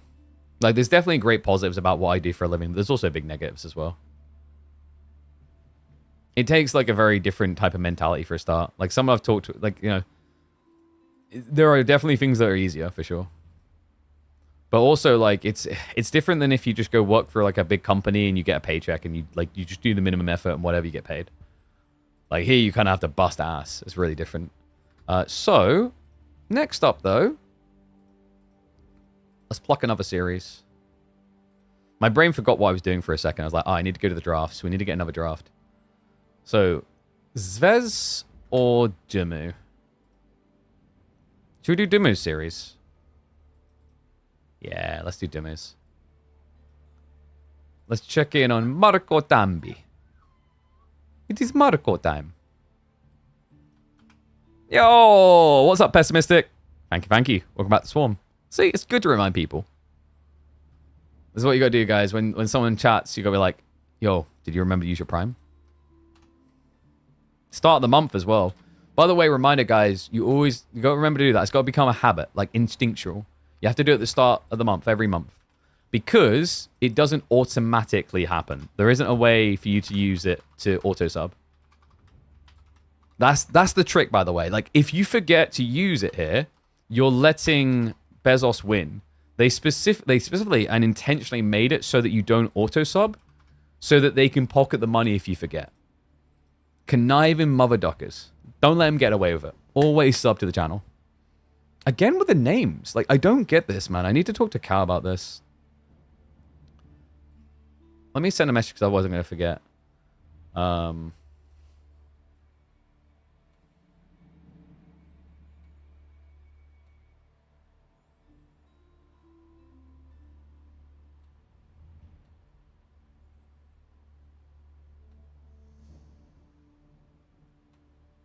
Give me a sec. I'm just sending a message to Cal.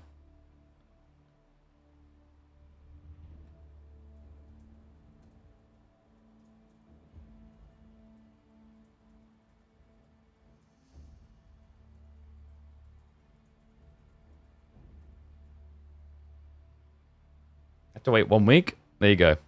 Got to remember to sub in 1 week, though. It's like a scout's promise now that you've delivered. You have to love your job, but you have to not hate it. Yeah. Like, the thing is, I say, like, you have to have things you love and hate about things. Otherwise, you can't love anything. Does that make sense? Right? If there's aren't things in life that you hate, then you can't love anything. Because instead, you're just like, because you change your perspective. You change your, like, your calibration. So, like, in some ways, I was very fortunate that, you know, my first job out of uni was a nightmare job. I absolutely hated it. Like, it deeply depressed me. Like, I've talked about this on stream before, about, like, how it, like, I hated life. I hate everything. But, like, because I had that experience, I appreciate what I have now more than any kid who just hops straight into, like, you know, pro player or whatever does, right? Because they don't have any reference point, really. And you see it all the time with those type of people. They don't know what to do with it all. They get overwhelmed by it, and then they get kind of depressed by it as well. Okay, so game number 1, we're going to be heading in for Cree versus... What did he pick? Byzantines. Hey, we're getting that matchup again.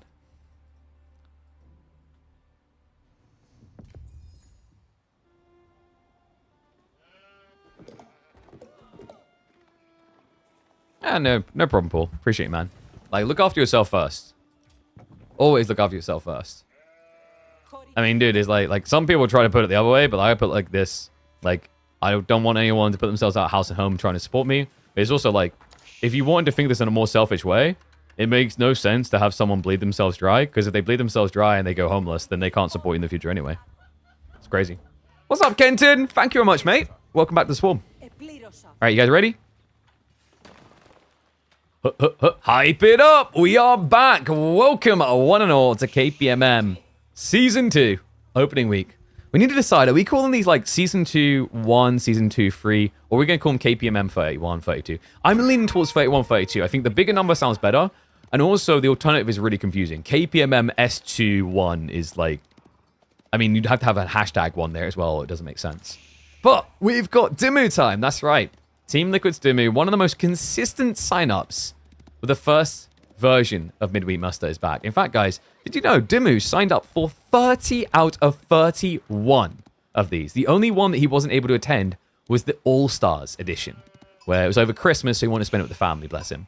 But other than that, there is only 2 people that have been that persistent. Myriad, shout out to him every single week, and of course B, who done that plus the KPMM All-Stars. That's crazy.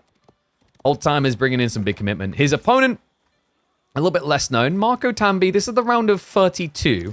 So matchups are a little bit more skewed. This is going to be usually the most stompy area, but gotta give him props, man. I just checked Marco Tambi's data. Ranked 285th. Mr. Italiano coming in here with a 70% win rate. Only 20 games played, but that's respectable. 285th. A big improvement. Season 10. rank was 887th. So the guy is on the climb. Love to see it. And mamma mia, of course the Italiano had to pick the Empire. The Italianos, or former Italianos. Byzantines versus HRE. We've seen this once today already in the round of 32.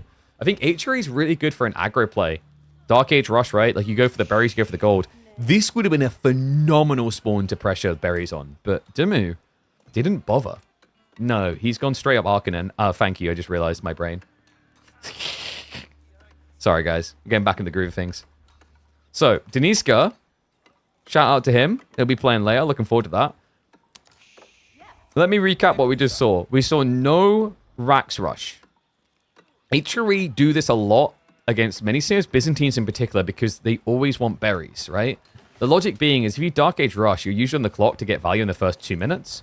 But when you do it against Byzantines, the value point is actually 3 to 5 minutes because of this.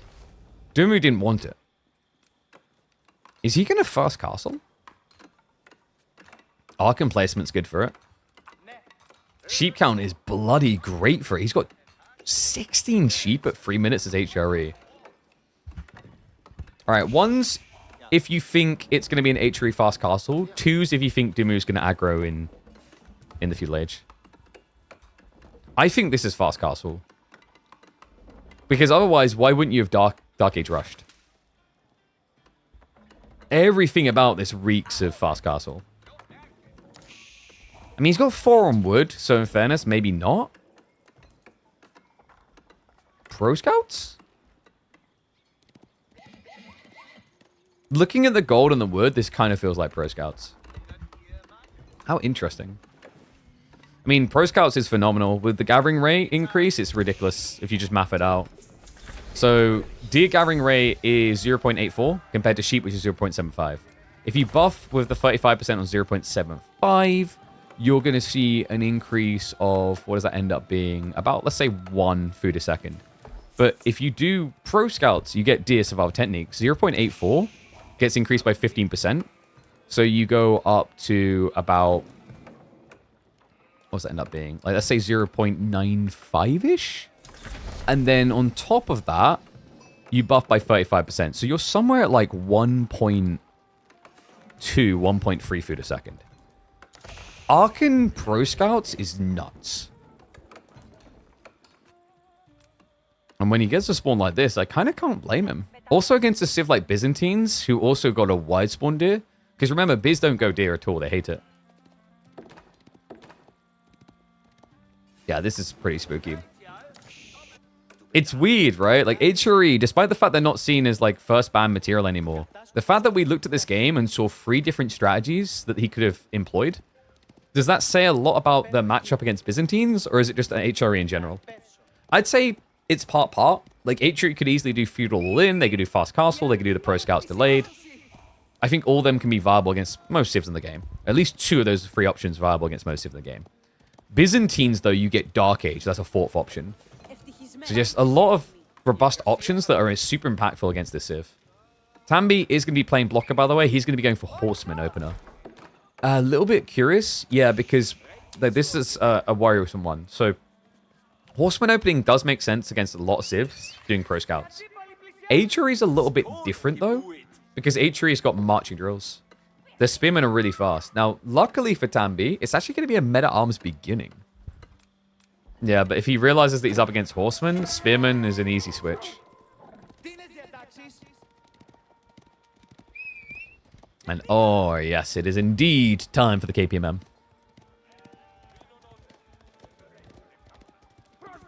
0.84 times 1.5. Okay, so that's still 1.2 then. 1.2, 1.3. We mathed it a bit differently, but we came out the same number. And that, folks, is why you don't care about showing your work on your math test. Just put the right answer. Yeah, the point is it's ridiculous. Like, remember, a boar is 0.9 by default. When are we going to get the Archon boar drops, man? That's what we need. Oh, God, that'll be so busted. Forward Archon on Mountain Clearing, anyone? Marco is playing this as if he built a hippodrome. Now, I know the systems are very large with aqueducts, but like that's not a hippodrome, guys. Yeah, he's getting Horseman Lombo. So I do like the concept of what Marco's thinking of here, the way he's cooking, is that he's forced his opponent to react to a Spearman because of the Horseman. Lombos is the organic follow-up. I think this build has changed a bit with Byzantines, though, and normally you want to be doing a 1-1-1 build. So you want to be following up racks as well.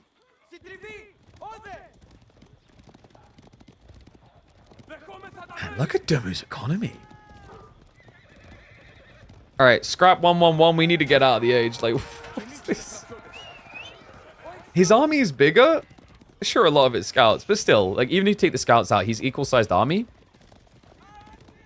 And he's going castle. We finally have military lead for Marco, but the problem is longbows are not quick to do stuff.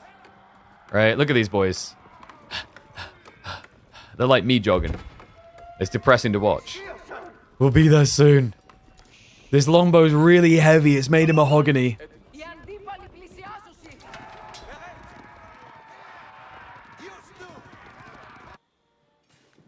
Was mahogany always an expensive wood? I imagine it probably was, right? Because like even in the olden days, transportation would have been difficult due to weight.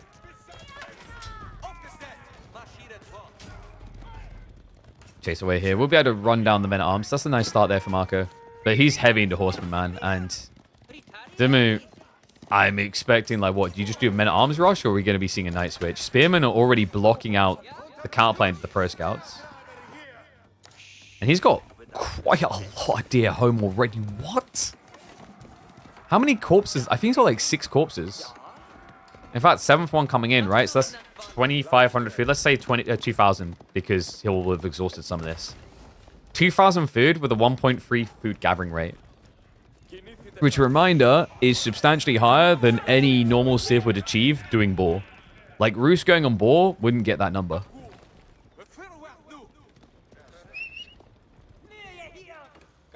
Marco, just nowhere near ready for an age.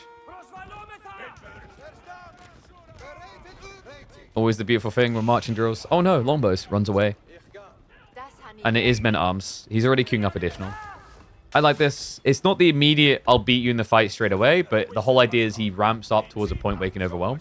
You do have to be a little bit careful with Longbow play, because Longbows can actually counter out men-at-arms openings in castle, because of the higher base damage, and Dumu's aware of it. He's already got Undermesh on the way, so he's hitting his timing correctly.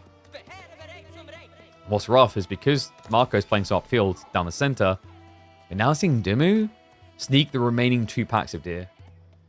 Reminder, so far, on that really ridiculously buffed gathering rate, he's already got 5,000 food home. Now, he's looking to get the other 5k. And you know what? I want 5k in Prime subs. Let's go, Drum. Thank you very much, mate. Appreciate you. 5k might be a bit ambitious. I wonder what we bring in if we done a subathon.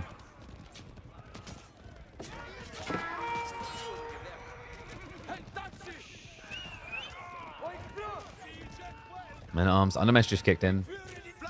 No Steeled Arrow. Marco, no! I think... Is it worth stopping off a Steeled Arrow at 10? Winning this upfield, probably. So he's going to commit. Men-at-arms are starting to clear the Horsemen. Horsemen that do more damage than Lombos at this stage.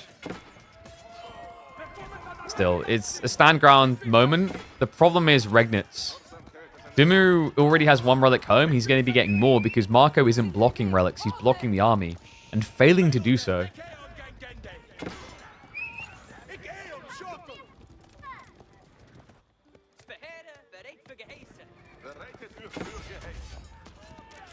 Yeah, I know. This is a block is proving about as effective as the Maginot line in World War II. I don't really know what Marco's move is meant to be. I mean, he's prepping a tech up, but by the time he does it, the men-at-arms are going to be in his base. He actually might just die building the landmark. Depends on where he builds it. Golden Horn Tower at the back? Yes. Okay, all the way at the back. So he might get this. If he can get this, then you can start thinking about probably Cataphract. But you're going to need to find crossbows. Crossbows is going to be the most important thing here. Mini raid, not going to be too impactful. Men-at-arms are in. More villages being pulled. No wheelbarrow either. So if Marco gets seen here, It's going to be a bloodbath, and it is going to be a bloodbath. Knight's now in the formation as well. There's no Limitane. He's trying to pivot them now. Even underneath the TC, he just lasts so long because Dumu, he rushed ranged armor too. And then arms, if the longbow's pulled back, he'll reveal it. Yep, he sees it. He sees it. So Dumu now knows about the landmark. He'll steer towards it. And Marco, he's already 6 workers down. It's going to be more. He even pulls him towards the gold. He's everywhere. The idol's enough to kill a man. And if that wasn't enough, the worker losses most definitely will. Archer range rush. Marco just trying to get crossbows out as a counterplay. But he just doesn't really have the food income right now. The berries on the back are about to run out. And also, the berries are about to be found. Man, Dumu is everywhere. Everywhere he needs to be. Wait, does he not see? No, he stopped on the blacksmith, but it does not matter. 5 relic HRE game. A Nico lead already. And a series lead for Benny Boy. GG's Mr. Marco. Effort made. But Benny Boy never won to give it over easily. So let's mark that up as a Dumu win.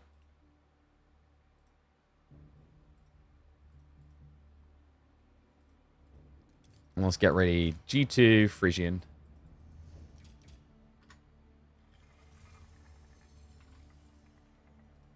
And we've got Lancaster versus Japanese. Yes, we do.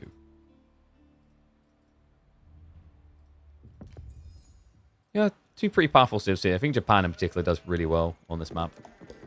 Let me just make sure we are good to go. Should be.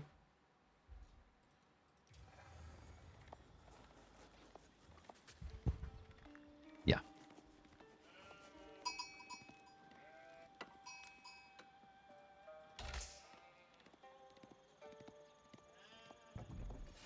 Wait, why is Dumu... Oh god, I just realized. Let's get rid of Dumu like that. Yeah, I just realized it's covering the score. Dumu may be leading, but this is what KPMM is all about. Those opening rounds where potential upsets can occur. So let's hop into Frisian Marshes, where Marco Tambi, the challenger, has whipped out something pretty potent here. Japan on the swamps, going up against Dumu's Lancaster. I don't know where Dumu's from, actually, originally in England. I don't think it's Lancaster, though. I might be too far off. Interesting choice, though. I think House of Lancaster has been attempted quite a bit on Frisian with very mixed results. I want to say they more often miss than hit. Against Japan as well. Like, Japan has found a new home on Frisian. The pawn play is really powerful, and I think that's also why we're seeing Dumu go for the spear rush. Remember, when you play Lancaster, you get 20% more food gathering, so it's really good for this type of play anyway, of spamming spears. But the idea on this map is meant to be civs like Abbasids, Ibis, Japanese, they love the pawn too much. Credit to Marco for ignoring that. In fact, Marco has already conceived what's happening. He knows. He's put 4 on gold. He has no interest in playing a spear spam, which is smart. You don't want to be doing this against Lancaster. No, not unless you want to invest in Tawara. And even then, the berries are exposed, right? So he will look just to rush the gold necessary. He's got enough already. He can back off now. I guess he wants to get enough for... What's he looking for? Maybe Tawara?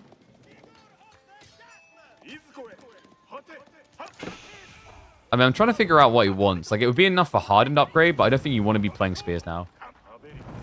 Wait, he does want to play spears. Now, that is curious. Want to delay. Did I give Marco too much credit? I said it seemed like he expected the opening from Dumu. The way he played this, 400 gold, definitely looks that way. But the fact that he's now steering... Yeah, he's going to go Samurai Defense. Okay. Is it because he wants to keep the Forge alive so you can play one Samurai, try to bait Dumu in range of the TC to hit him up? I mean, if you want the Forge alive, you need to repair it now. Because it's getting way too low. Nah, this is down. Villagers aren't going to be pulled in time. Maybe?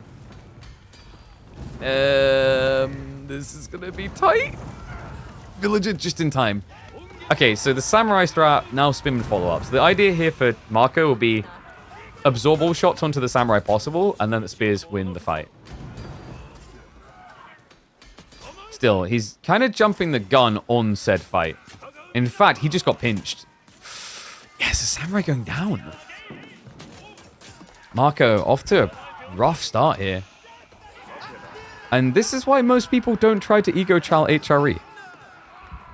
They're just too fast. Especially when you build samurai, the movement speed difference... Oh, sorry, not HRE. Lancaster. The difference in like production rate is like really hard to overcome. God, HRE would have been worse this. Because we were talking about it in the chat from game 1. Yeah, I think in like this particular game, Marco probably would have been better served just going feudal. Because then he can build Yumi to reacquire his gold. So the only reason I think Marco didn't want to just go feudal is he's trying to avoid playing Yumi for whatever reason. It's kind of interesting actually because like Yumi in theory should be kind of okay against Lancaster. It's already got value because of spin and play.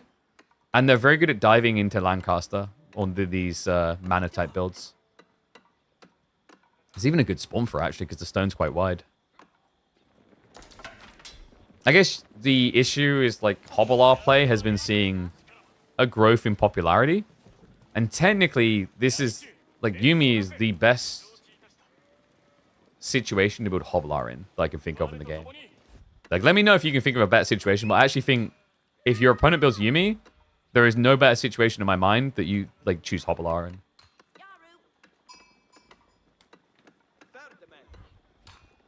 Kuristo has now coming through with 9. Marco knows he's playing catch up. Every time I say Marco, I just want to say Polo. Marco. Oh no.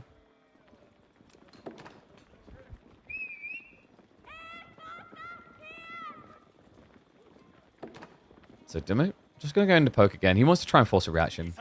Ah, and he's going to get some vital info here. Looks like Marco is just prepping for a good old-fashioned gold rush, right? He's gathering on the berries. He has got Tawara coming in. This is nice. Remember, Tawara, once you have that research, you gather quicker off of berries than you do off of sheep. Good timing for it as well, because I think he hasn't brought the rest of the sheep home yet. Wait, where is his scout? Oh, yeah, his scout's super far out. Outpost still not up. Dimmu. He's got Hardened advantage right now. Yeah, Marco, this is a horrible fight. His spearmen are worse. Outpost will complete just in time because Dimmu didn't steer onto him earlier. So it does get the defense up. Costs him a lot though. And yeah, I too wish we could see both Fogs of War at the same time. I've requested it of the devs and I know I'm not the only one. It's such a nice feature from StarCraft. I'm trying to think if like this... What other games have it? I think StarCraft was the main one that done it. The Craft games done it a lot. Basically, like right now we have to toggle vision, but seeing both at the same time is just like such a cool detail.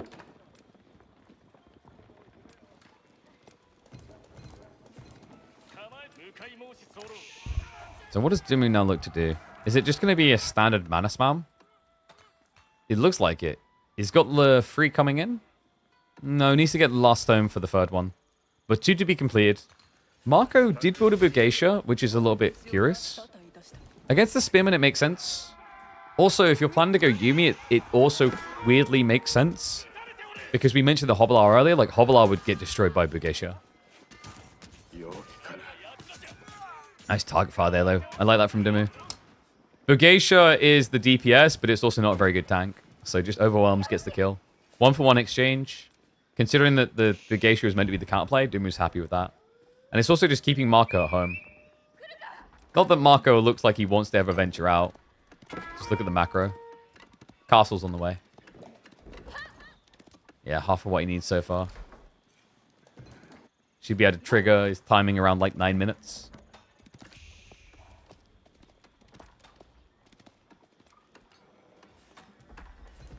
And Dimmu, I imagine, is thinking about now mirroring the castle play. So guys, we had a game earlier where a player was playing Lancaster and he got forced to go White Tower because he went for Abbey of Kings, if you remember.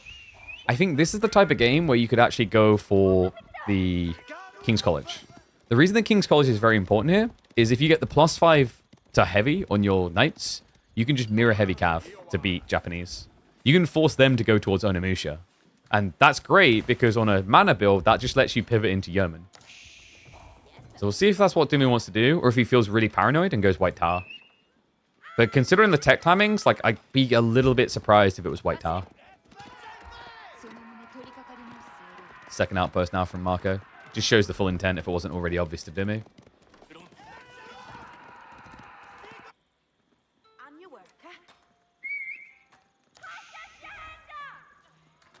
Benny boy. He's getting ready to tech, but then also look for level 2 mana. Might actually be white tower then. Otherwise, this is a tad greedy, no? Moment of truth. Flown Gate coming in. That's the expected one from Marco. Benny boy. It is going to be King's College. Okay. So he double dips the greed, really. But we talked about why King's College is good. Even the veterancies, actually. Remember, it's not just the unique tech, the +5 damage on heavy for your knights. It's also the fact that every single research in the game is going to get discounted by 15%. That includes veterancies, elite techs. That includes university techs. Just such a great little detail.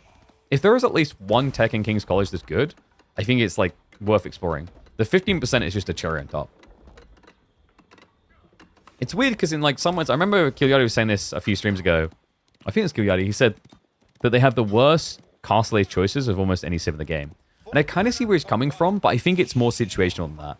If you have a game where a tech in King's College is, like, overwhelmingly powerful, it's still a bloody incredible landmark. And I think this is the type of matchup where there's two. Collar versus the Mirror Knights, but if your opponent pivots to Yuumi, for whatever reason, or something similar, Hobbler are surprisingly effective with hill training. And yeah, just look at the timing on that, by the way. Tech's up, immediately has condensed land practices on the way, so a few more manas to come, and he's already gathered up the necessary stone to build the extra 3. Great pre-prep. Marco, I think number one priority, yeah, get those relics home, get him fast. Takes the closest one, actually, doesn't go riskier. Okay, so Marco's got map control, is the idea here. The way that Dumi plays this, he's going to give map control because he's building more manas already. At least initially. What's interesting, I mentioned the heavy damage bonus is really useful for Lancaster, and it's true. It makes it a more even fight. But you'd be surprised at how impactful Japan can still be in raw equal numbers. One is deflective armor, offsetting a big hit at the start. But the other thing is the Uma Bannerman. The Uma Bannerman is going to buff your damage up by about 4. So you're almost mirroring the heavy damage buff that Lancaster gets. Instead, we have an Onimusha pivot. So everything is going exactly according to the prediction we put, right? Like, we have Mountain Samurai into Onimusha switch. And the next step would be for Dimu to go towards Yeoman. We are going to get that initial timing of Master Noble's Collar of Esses. This is really powerful, folks. Has he timed it right, though? Oh, Dimu. No, the timing? Ah, he was slightly off there. Didn't get the 8, got the 7. So slight inefficiency there from Dimu. It happens, though. People are always trying to perfect this timing, and I watch so often as the top players whiff it by 2 seconds. But still, with Collar of Esses coming in, he's now going to have 9 units that are getting bonus damage against heavy. This is especially big with Demi-Lancers, because Demi-Lancers increase their damage by 50% with Collar of Esses. Because it's +5 to heavy, and they only have 9 base.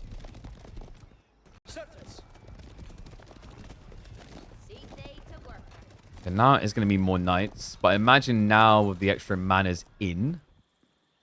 No, Dimu doesn't switch. It's just more knights. In fairness, he doesn't know what we know yet, right? We have God Vision. We can see that Marco has got some Onimusha. Once that's revealed, I'm curious to see what his reaction is going to be. Because, like I said, he could go Yeoman. That's true. There is another way, though, and that would be to go towards Hobbler. I just think Yeoman's a bit more reliable because it gives you a ranged melee comp. And unlike most archer comps, Yeoman are very difficult to kill, right? It's very difficult to lose your Yeoman due to their movement speed. Marco. 2 relics so far. He's looking for a 3rd.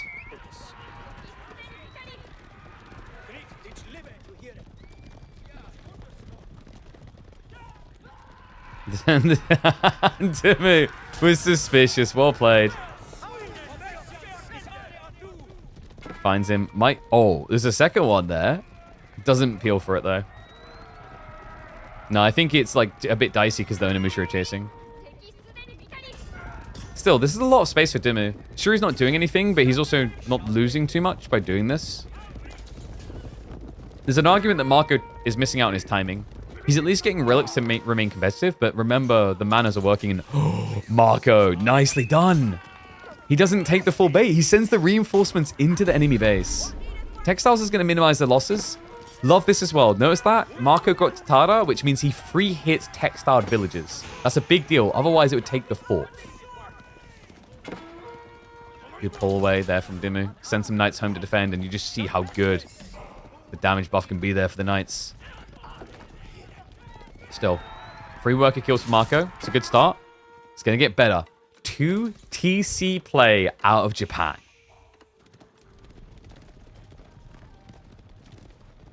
I think Marco's played this quite well so far. No huge slip-ups. I mean, manners are manners. It's just always going to happen with Lancaster. But one of the big problems you're seeing now for Dimmu, because he went for King's College, because he keeps playing Mass Knights, his gold is running out really fast. He's exhausted his initial vein quicker than Japan. How often do you say that? And the second one is technically unguarded. And the third, I don't even want to think about in a mass cav war. Look at this fight. Onimusha. No, a little bit. No, Marco. We're over-microing, Marco. He keeps moving them before they shoot. Sticks to the clash, though. And the Onimusha really are making the difference here. It's allowing the Mountain Samurai to win out. The Uma Bannerman as well. We talked about this buff. It's a lot of extra damage and enough to make Dimmu tuck tail and run. Nicely played there. Marco probably could have made that a little bit clean. I think he had like 2 or 3 strikes early on, as we saw, where the Onimusha were just not shooting.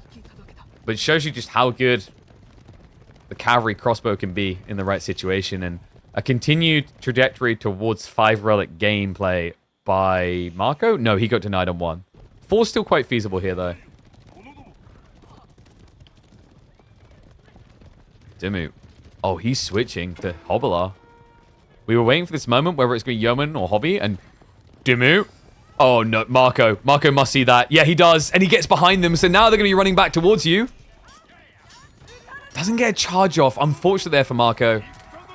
The Onimusha will snipe down a few. He's pulled him away from the deer gathering. Still, a worker lead is a worker lead, and this worker lead is building. The villagers... Oh my god, where's the army? I mean, it's Hobbler, right? What are they meant to do? He also reveals it early. Guys, these are feudal Hobbler. Did he even get hill training? He did get hill training, so the charges do a lot of damage, but the problem is, this is interesting. If Marco control group's different, Onimusha will always run away quicker than Mount Samurai because of Kaburia, the tech that increases their movement speed by 10%. Nice turnaround. The hobbies aren't even attacking him. Holy crap. The Italian is a hitman right now. Keeps military lead. Eco lead is really starting to matter here. Now, Dimmu will at least make it 2 relics to a 3 split that favors Marco. But reminder, this is now 2 TC Japanese. So that worker lead is going to scale. And he's not done raiding yet, because this Hobbler switch hasn't reached its full momentum yet. Mount Samurai are going to just go in for the clash. Onimusha, need to be careful. They're going to get sniped quickly. The best thing you can do is probably just kill 2 workers. He tries to run back into the melee line. It's keeping them alive longer to try and get more kills here. Yeah, so eventually this raid is going to fail, but the Mountain Samurai should trade well in the meantime. Still, that was the hobby reveal. That was your big Vavavoom moment, and look at what it done to the worker count. Marco still with military lead. And now, almost ahead by 20. At this point, people should be asking the question, who the hell is this guy? Where has he been? And what is he doing to Dimmu? Because this is impressive. 283rd in the world. And right now, he's got Dimmu on the ropes. Dimmu, who also is exhausting gold quickly. This is the thing about a lot of civs when they try to play full cav. The knights burn their gold, and then they say, oh, I'll switch horsemen, because that doesn't cost gold. You can't do that as Lancaster. As Lancaster, you're still paying gold. So his map position is a problem, a conundrum to be solved for. He has got the gold vein out here, but like that is far from safe. I think if Marco can just fix the farm situation, he's cruising towards a win. Because the count isn't crazy yet. He's sitting at 19. He also is buffing the back. Wait, why? Okay, that's a bit inefficient. So he's buffing the back TC, but the back TC, I guess once it has this area will be good. Mathematically, yeah, because of his production line, it'll probably be more farms eventually. It's just a little bit weird because, like, you're prioritizing this as the upgrade, but you built it right against the edge of the map. Hobbler. I found the workers. Does Marco just switch spears? Not so far, and he's just going to continue to mount Samurai. The Hobblers, remember, if they charge in, 25 damage on a strike. So they can actually 2-hit a villager. Not bad for a 90 resource unit. And these dives are easy peasy as well. They have extra ranged armor, so the outposts don't really bother them as much. Spear on placements will when they're there. A good little clawback. 100% necessary for Dumi to do something here. So many cav units still. It's kind of getting to the stage where it's shocking that neither player has gone spears. But it's the danger of the range unit on both sides. Obvious one to people is going to be Yeoman, really good unit. But even Yumi's ability to chase down, and the fact that like they double damage against spears means neither player really wants them here. I almost want to say Dumu maybe contemplates crossbows instead, but he doesn't have the gold. 4K is now tapped.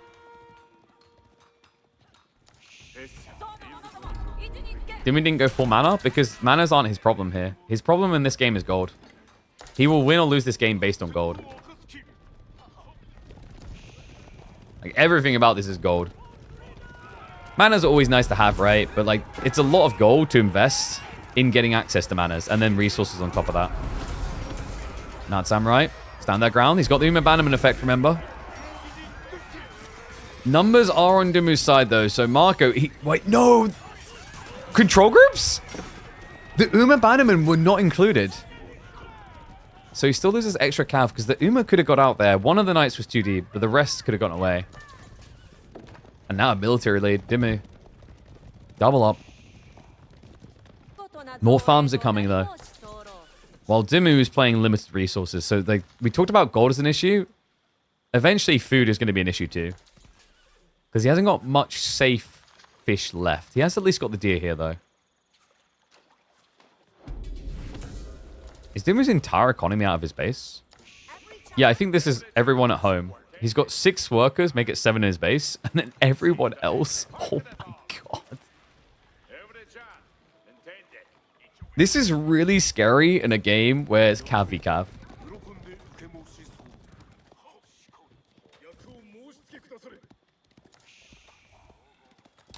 So why is Marco not attacking right now? The problem is that the Hobblars are quicker, and you saw him get pinched last time. He's worried about that. However, quadruple outpost defense might be enough to convince him that he should start moving elsewhere. Yeah, luckily Demu did not dive that, because that would have been minus 10 hobbies. Wait, is Demu going Imperial? We talked about his lack of food. He doesn't seem to care. Love the recharge there. Deflective is annoying, but once that's gone, that's a lot of damage from a light cav unit into heavy. Second wave is going to arrive. That's going to scare him off. Dumu is no longer adding in any more units, folks. So Marco is going to start getting stronger from here for fights. How many hobbies can one have? It depends. How many socks have you got to not give them?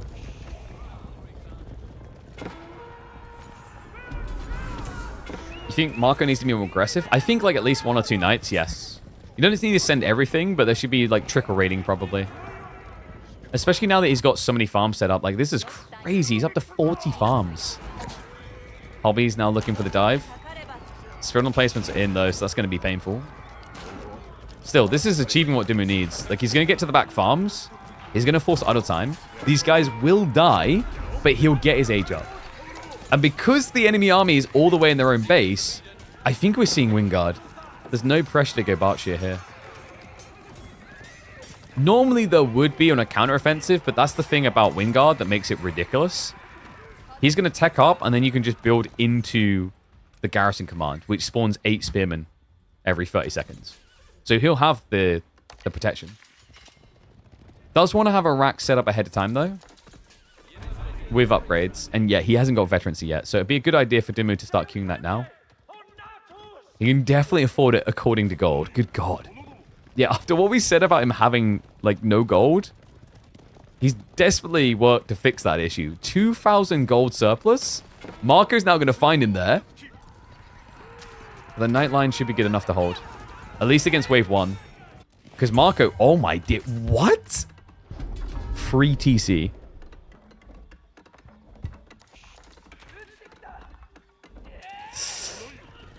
Oh, Marco. I think he's going to be face-palming when he hears this age up.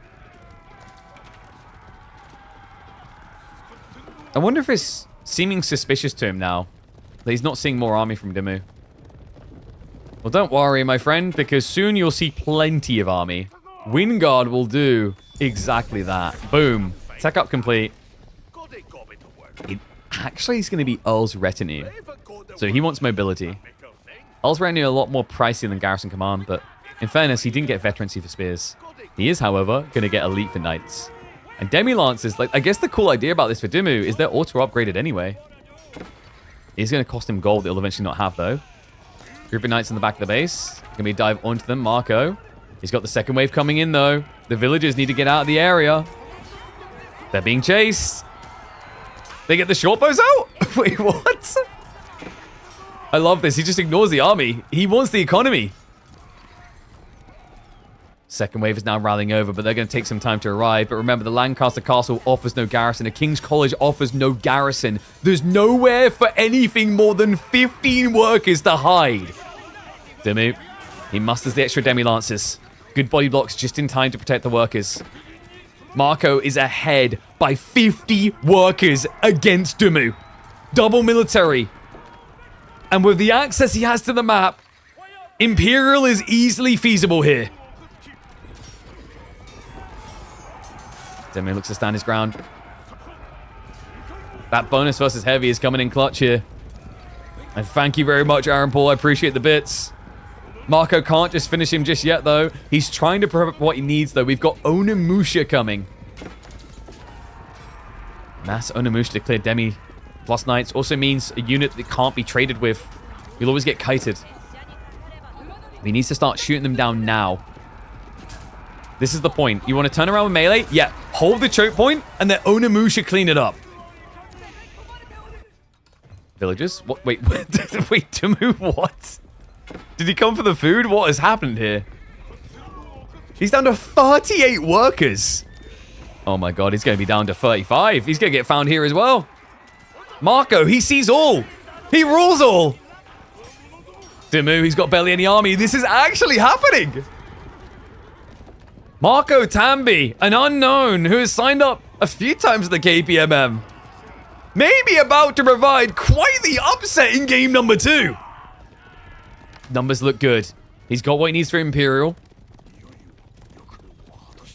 But he's not posturing offensively. I think Marco maybe a little bit too defensive again. This almost cost him last time. The problem is when it pays off like it did just now, it almost gives you a false sense of security. Like, no, this is fine. This is exactly the way to play. But after the kills you got, I understand the idea of playing for maximum potential, but there are limitations. The value proposition matters here. Dimu, has he got scootage?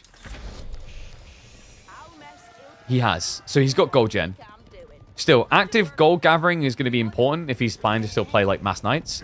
We do, however, have the switch into Garrison Command, which is a little bit interesting, actually, because Dimu still went for biology first.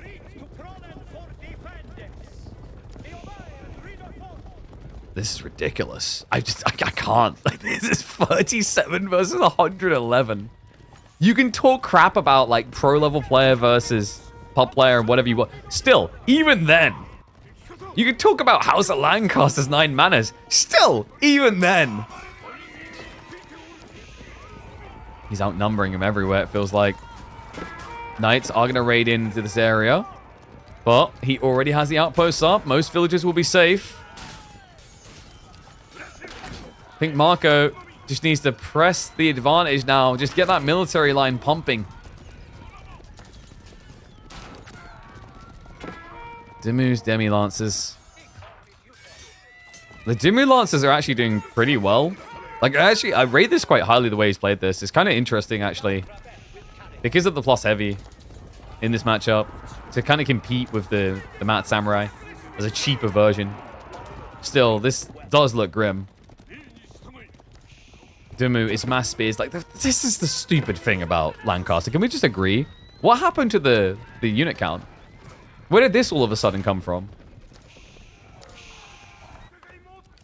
The spear spam is ridiculous with this Civ. And keep in mind, Marco's entire army gets countered by spears. I actually think that Lancaster, like, they're, like, what, top 3 spear spamming Civ in the game. It definitely feels like it.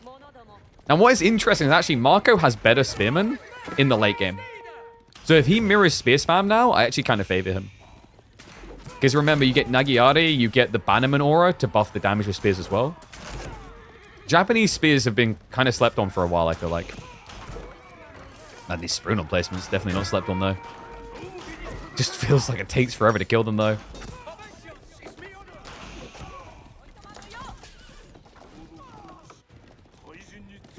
Samurai march across. 43 to 114. But the spear wave from no. Alright, hear me out. Just springled it. He queues up 30 Yumi! Oh my god. Oh my god. 30 out of nowhere. He hasn't even vetted them yet. That's coming in quite fast in fairness to him, as he had the Yorishiro drop. I wonder if Springles would have worked better here, though. A little bit slower, and I think maybe he's moving with urgency because he's so far ahead that he needs to do it. This is going to plump up your numbers quicker.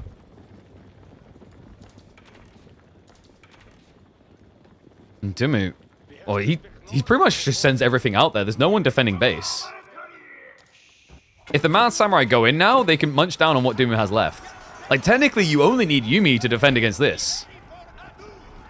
Okay, I spoke too soon. All of a sudden, he's up to 64. He just got another 20 at home. Welcome to Lancaster life.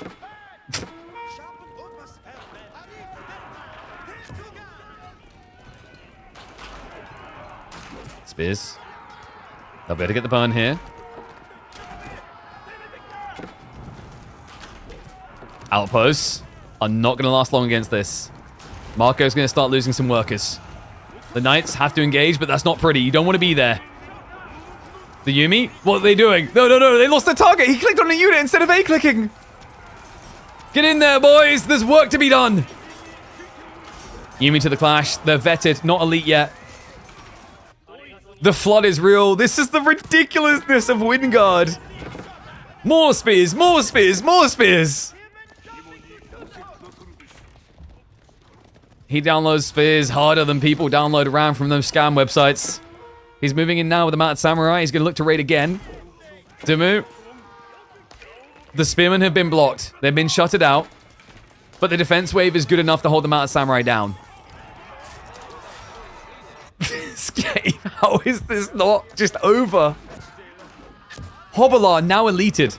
Dimu, he's baited him. He's actually baited him. Oh my god, Marco, no. Just spears mixed in, right?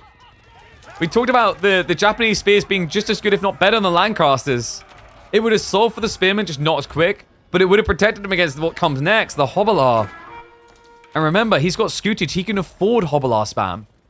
He's generating gold off the manas, 40 every minute from a mana. 360 gold passive a minute, plus the 2 relics. That means that he's generating 520 gold a minute. And Hobolars, they only cost 20. In they go. Looking for raid targets again. Reminder that these guys, look at their charge damage. They hit for 32. Base. If they charge into an archer, they're going to hit for 59 damage. And what is up, Monsanto? What's up, Aaron Paul? Thank you very much. Appreciate the sub, appreciate the bits. As we're watching Dumo get pulled to bits right now. Hand Cannoneers just got pumped out. He didn't save all the tickets. I'm not a great fan of that. We have got the castles up here, so it looks like he's got strong defenses to hold back on the 8k gold. The army is steering. Dumu. He doesn't realize it yet. He's running into a trap. Does Marco know? They reveal. They see each other. Dumu quick to pull away, though. However, Marco can chase this. The Spearman's slower than the Yumi. But the Hobolar wave is coming. This is going to turn into a slice and dice moment. Looks for the backstab. Turns for the fight. Marco, now sandwiched. He took the bait. A full surround. The Hobolar is blocked by the Mat Samurai on the backside, but the front side is suffering deeply. Marco, he thought it was a trap. He was right. But he didn't realize that he was the bunny in the bear trap. Dumu gets the wipe. And a charge forward now. What's left alive is not quick enough to survive. The Hobolars are taking over in force. And Spearmen just make it so much easier, just offsetting any melee armor you have. He steers to the north side again. He's thinking about that 8k vein. Dumu back up to 50 economy. This is ridiculous. No way. New wave of hand cannoneers coming. Robotiquin switch. That is a sick idea by Marco. He needs to be fast about it, though. Even then, if the Hobolars touch a Robotiquin, I feel like he's going to die.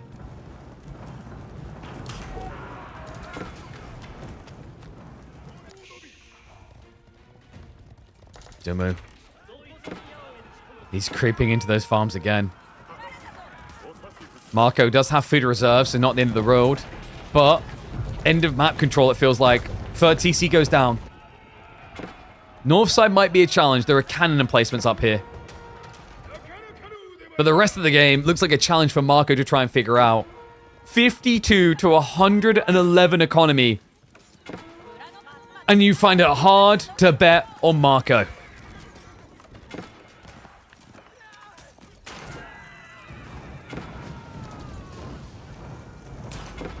And the Rams are coming. Dumu wants that gold gone. Not the player. The player's con. Sorry, Marco. I mean, I think there is something to this. Like, I think Marco played this safe, but he played it too safe. We see it at even the pro level. Sometimes taking the safer route just makes sense, but this was maybe to a negative degree, to an extreme.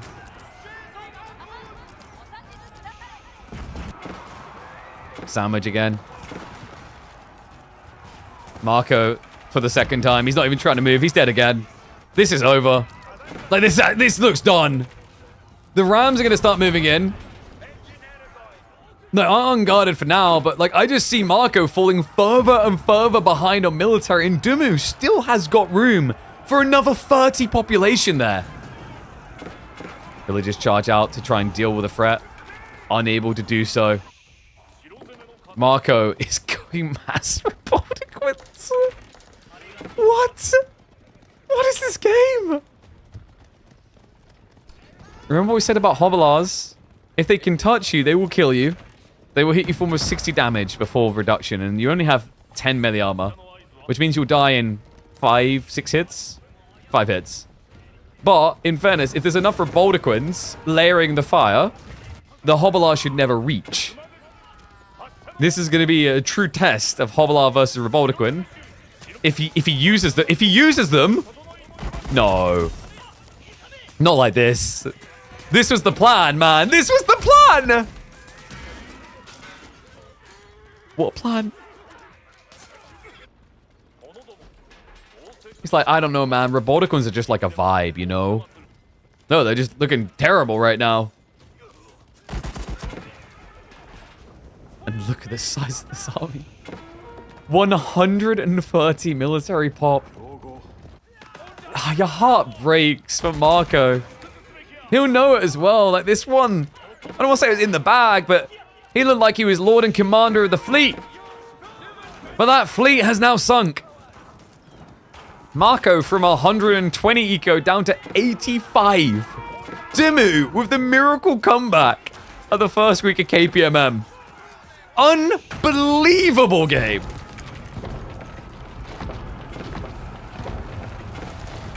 Marco, at this point, like he's probably too shell-shocked to just call the GG.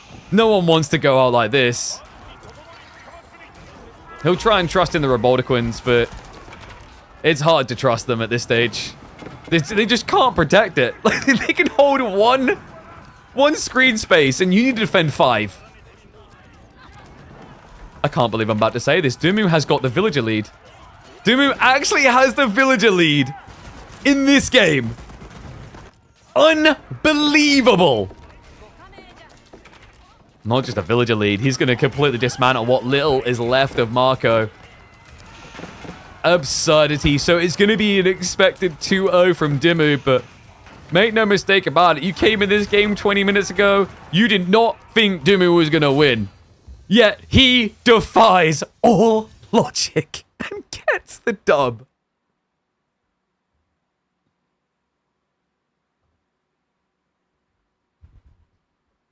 Oh my god.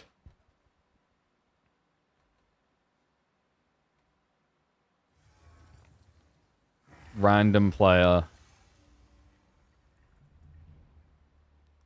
destroys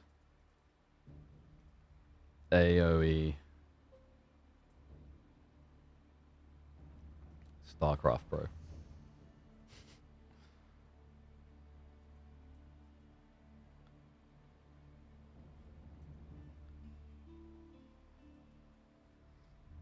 Oh my god. Wouldn't infantry have helped more? We talked about Spearman much earlier, yeah. Like, Spearman would have been really nice for him. I think also just, like, you know, pedal to the metal, like, raiding a bit more. It's really awkward because when you get down to, like, 40 villages left in your opponent, like, you know, you're not really looking to raid anymore, but he wasn't looking to kill, it felt like. Yeah, Jap infantry is very good.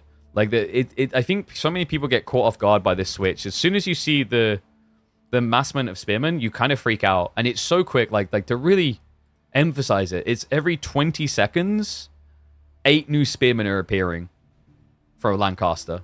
And they're cheaper than they normally would be, right? Like, it's ridiculous just how quickly Wingard gets you an army. I've seen it catch so many people off guard. It's brutal. Well, that does mean we pull one out for Marco. He won't get a game. He definitely won't make it beyond the round of 32. But what we have got coming up now is one we've been excited for all day. It's going to be the return of Recon to competitive Age of Empires 4. That's right. We have the first dose of it. Draft is live as we speak. So, we're going to have Recon on the left side and Mahodo on the right.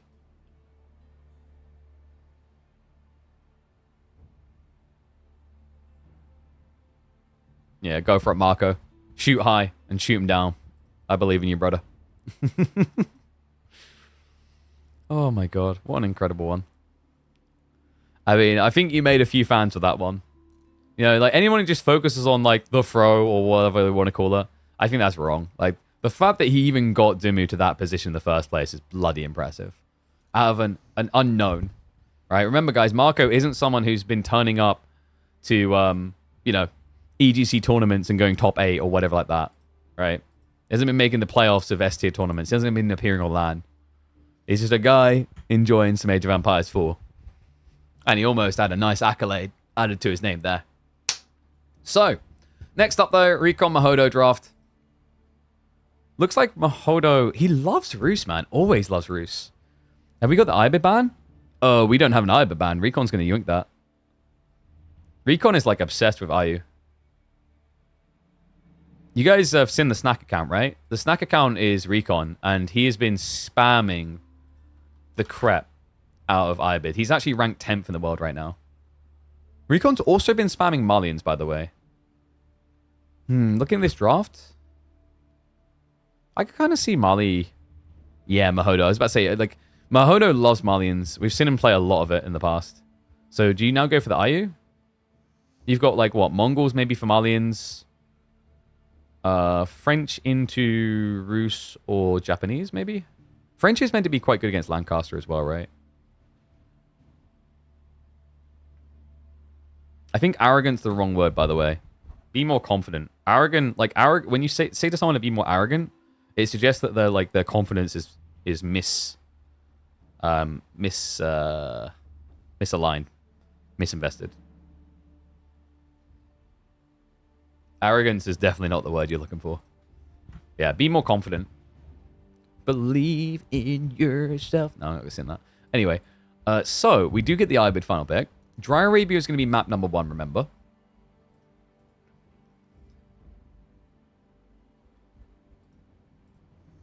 And we are going to be seeing... Drum roll. Let me actually mark Dry Arabia in as well.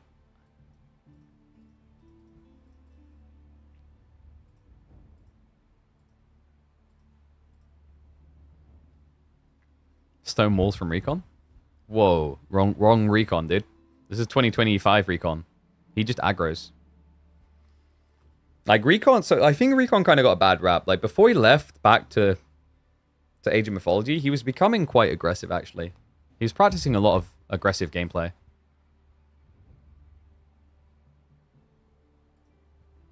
So I reckon Mahodo, Dry Arabia is probably going to be thinking Rus or Japan. And then Recon, like what, Shushi? Dude, no. Okay, this is sick. We're getting Ibid straight away from Recon. I thought he might reserve it because he picked... Didn't he pick Rocky River? I guess actually, like, is Rocky River good for IU? But he also, like, there was the Frisian option. I think Frisian's probably Mongols, though. So yeah, we're going to have Mongols probably for Frisian, and then Lancaster, I reckon, or Japan there. But opening map is going to be Malians versus IU. Okay. By the way, guys, I think I'm going to... Should I run ads now? We'll be able to do live predictions. Have I got a mod to sort that? I hopefully have a mod. I'm going to run 2 minutes ads now. Actually, we'll do 2.5. 2.5. So grab yourself a drink, food, whatever. And then when you get back, we should be getting ready for Recon versus Mahodo.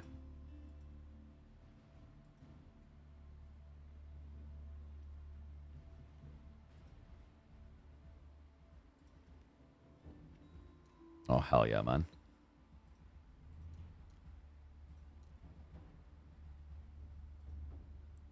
So just double checking drafts, etc. And then we'll probably look in on Core versus Anavaku after this, I think. What else have we got happening today? Deniska MSN might be one we watch on Monday because they're playing at like 10:30 tonight. But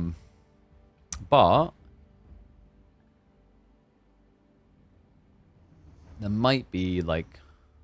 There might be Voldy Jondo. We'll see.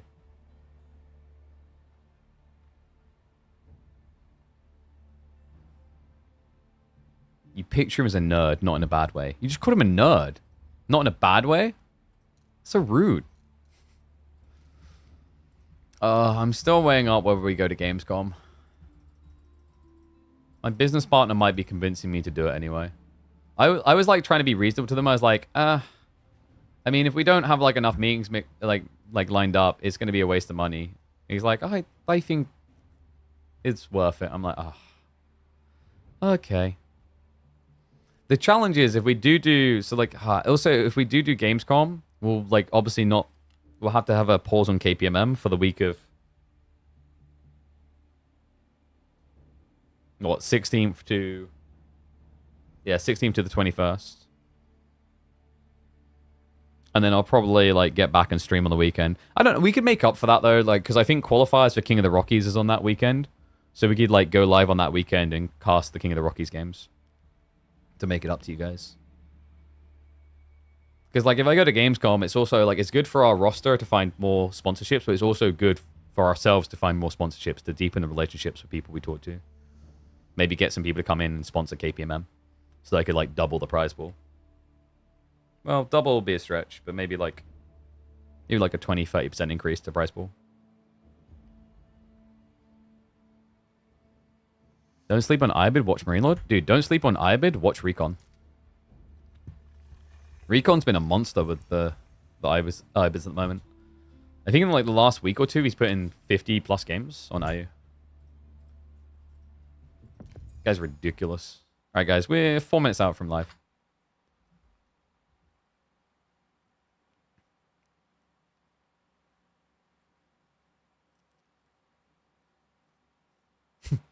Dude, someone's like posted out some comments about this stuff with Warzone. They're like, only 22 players in the history of Warzone have earned over minimum wage averaged over the last 5 years. 6 players with earnings over 100k per year.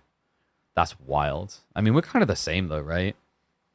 If you math out like what our players have earned, is it 2 people who have earned over 100k? And I don't feel like that many would have had minimum wage.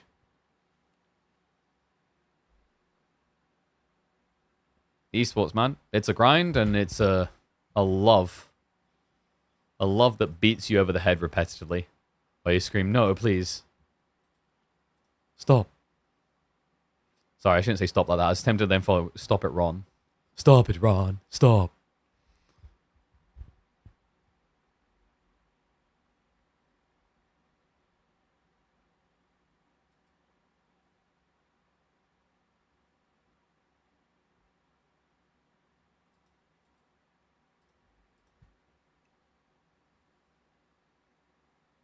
Feudal defense against armored units. I got this. Like, you're not worried about armored units with Malians, right? Like, I don't think there's a world in which Mahodo is going to build Sofa in Age 2. Because that's just, like, death. Right, the rest of this series, I think, like, the rest of this series, you're probably looking at Japan versus... it could be Japan versus French, or, like, is Mongol versus Lancaster good? I'm not sure. But then the final map would be Rocky River. I would expect that to be Rus versus Mongol or French. Sorry, no, Ibids, right? You can IU Frisian. It's not unheard of. I'm just not crazy about it into Lancaster. Maybe it's better into Japan, though. Yeah, actually, like, it can be pretty good in Japan. We've seen that before. But that was on maps like Mountain Clearing, which is very different.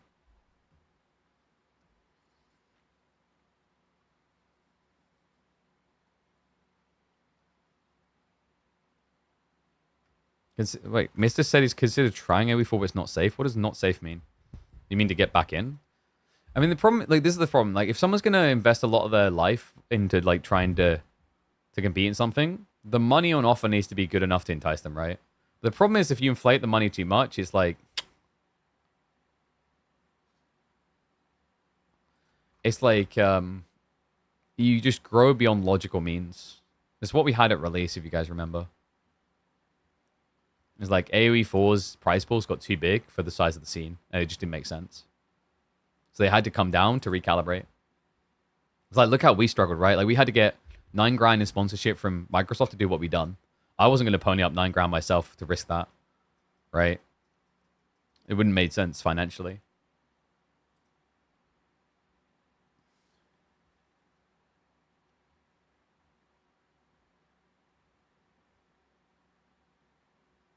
All right. I think we're ready to go. We need prediction up, don't we? I'll sort it for game 1. Hopefully I'll have a mod for the other ones. I think Faplop said he's on holiday, right? I'm going to need to get a new mod. Who's it going to be? Who wants to work for nothing? It's an enticing deal, I know. A whole nothing.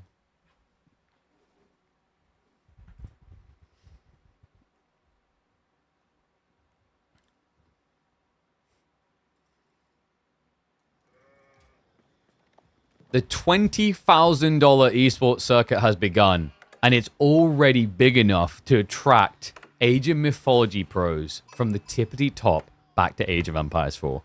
Welcome back to the channel, folks. It's the return of a legend of AoE4, a classic man from the past. Recon is back. And he is going to have a sweaty round of 32 game. That's right, opening series of our weekly format here. And he runs into Volta Esports Mahodo. No pushover of a player. Mahodo has been hard on the grind.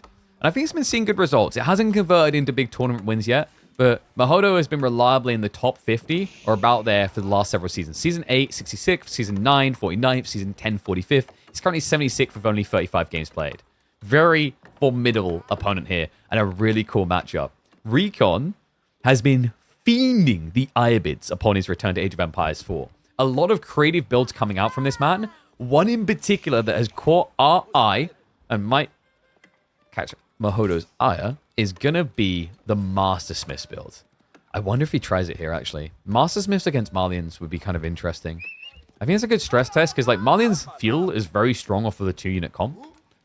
Looking at this spawn, I mean, you have to be thinking Master Smiths. That is outrageous. Look at this. The triple gold vein on one side. Like, if you block gold, Mahodo has nothing.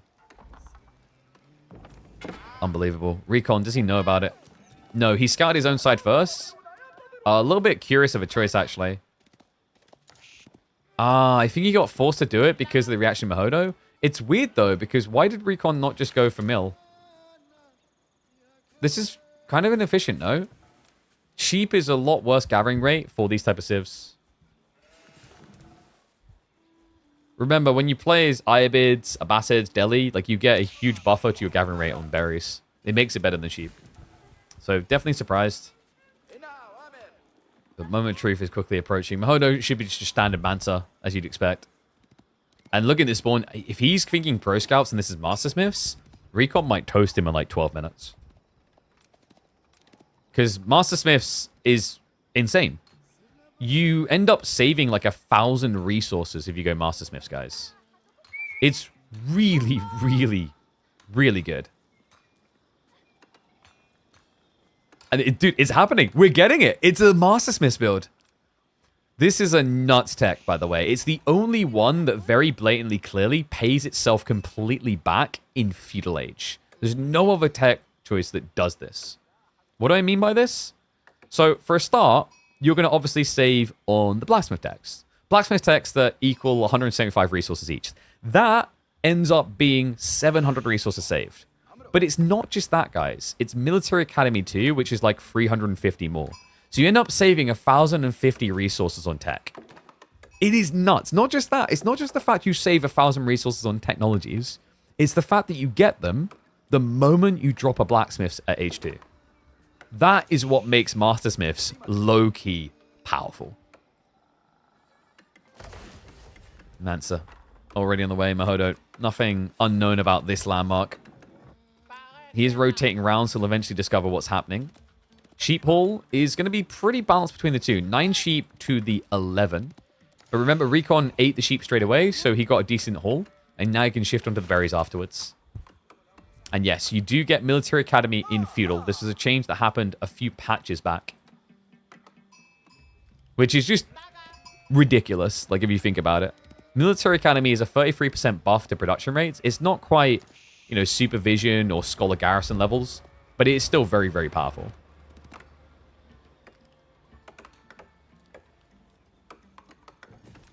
Does Mahodo know? I don't think... Did he didn't scout that, right? Like, he didn't check. So Mahodo's riding blind against this. Is he just assuming it's growth wing because most people growth? Or has Mahodo been watching enough streams recently? Because we've covered this with Recon. He loves this build. There you go. Tech up complete. Stable's beginning. You don't need the blacksmith yet, guys. You need a blacksmith to unlock the techs. But normally there's no rush. There you go. You need a production building first. So the one reason why he would want it this early, by the way, is the Military Academy. Otherwise, you just wait until you have 5, 6, 7 units. I think this is Desert Raiders. No, okay, Horsemen. Like, I said it, and then I regret it. The reason why I regret saying it, by the way, is, like, Desert Raiders against Malians, Javelins eat you up. So he did make the right call going Horsemen. But I thought he might be looking for, like, 1 or 2 DR to poke harass first before the counter comes out. This is probably a lot better, though. I think what Recon's more focused on is less raiding and more all-in. So if you mass horsemen like this, you can just aggro onto the pit mine straight away. And remember, guys, if you block pit mine, you block ability to build javelins at all. And that's going to be good considering we've got the archer follow-up. So look, you see the military academy is already gone. He produces horsemen every 17 seconds. Desert raiders that normally take 30 seconds only take 23. This is a big deal. Compare it to what you're dealing with here for Mahodo. Javelin's going to take you 23 seconds each. That is old man with Zimmer frame speeds compared to what Recon's able to achieve.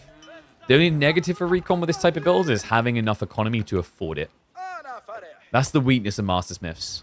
A lot of ramp up, a lot of potency, but often not the economy to afford it all.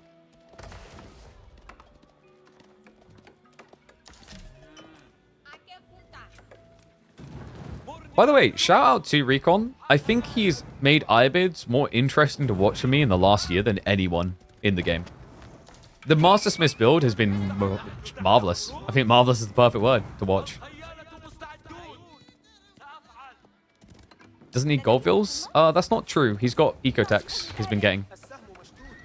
He might want wheelbarrow because the way that you play this type of build, if you're all in aggro, you eventually want to move out for the deer. Mahodo. Wow, he's actually moved out to the berries. Yeah, I guess he just can't afford to be... I was about to say can't afford to be greedy, but he's being actually very greedy. Goes into the ranches straight away.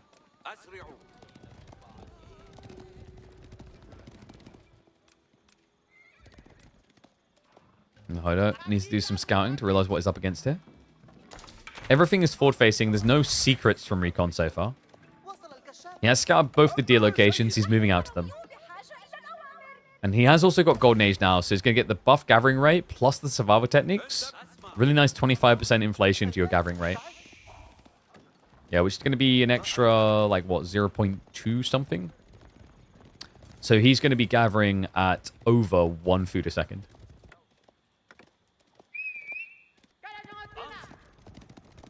And the second scout shouldn't mean delayed pro scouts. I think Recon just wants more information. Because you want to, when you build horsemen, you need to keep someone up there, but he hadn't scouted where his deer were. So he needed to send a scout to discover, because he didn't want to be running around without wheelbarrow, guessing wrong. The ram is now coming, folks. This is what's meant to stress Mahodo. You can't just melee into him, because that's perfect for Donzo Javelin. But the ram is Recon saying, you come to me. Nice denial. Scout gets taken out. Mahodo now riding blind. He's going to have to back up. Can't really ride out here unknown.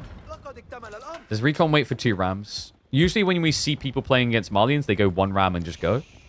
Because the houses die really fast. So you kind of want to start returning value for the ram investment as soon as possible.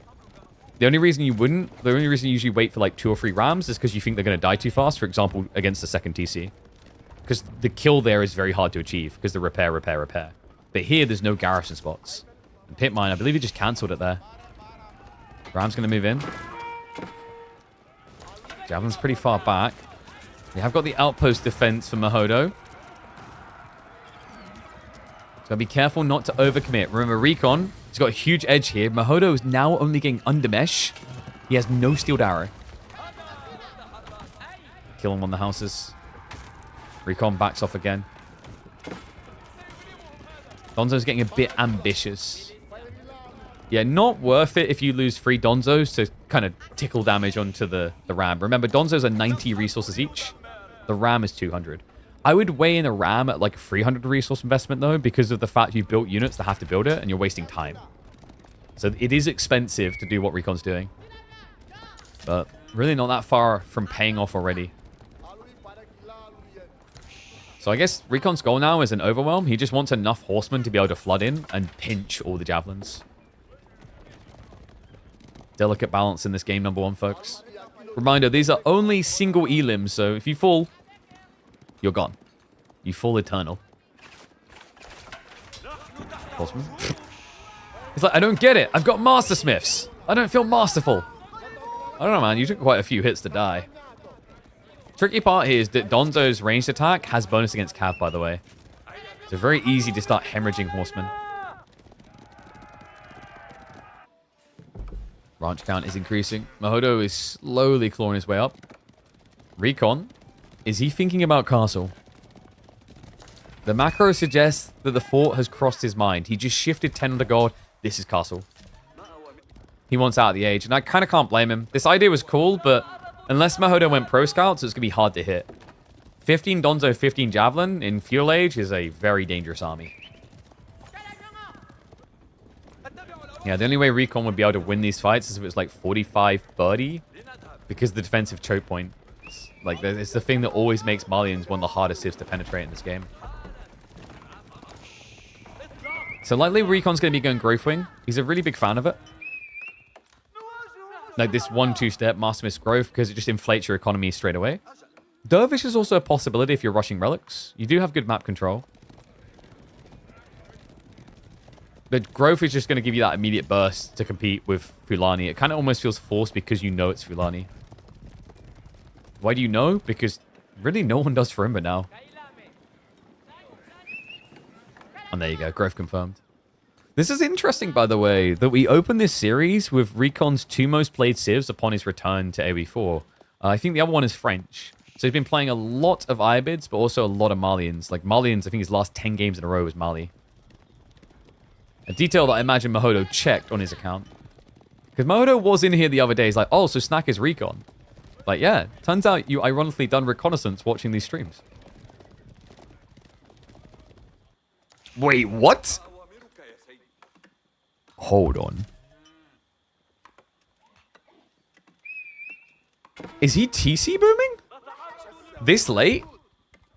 Industry Wing. Guys, there's only one reason you do Industry Wing, and it's TCs. So we're getting immediate 2 TC. Now, he will build it quickly. Reminder, Industry Wing, it's not just that you get wood and stone. They added in a permanent buff, which is the build speed. 40% faster build speed is pretty crazy. Stone for keep, wood for Rams, all in. All right, Kilyadi. I expect to see that build from you later on in the KPMM. You've committed to it now, mate. It's written in text. You can't get rid of the message. Wood for Tower Sultan. You laugh, but it used to be that, actually. I've seen that before. We theory crafted that build. Then we saw, I think it was a Chinese player was actually beating high-level pros with it on the ladder. It's not as bad as you'd think. Normally, you'd do like Desert Raider Wing, though, because then you'd use your cavalry to build the Tower of the Sultan on the forward.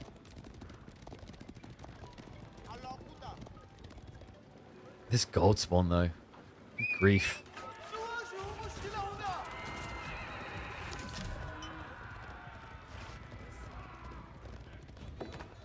Well, Tech Up is going to complete first for Recon. He can also... This is the other thing that's interesting about this word. Like, the eco lane is really strong because you build TC and you can build Moss straight away.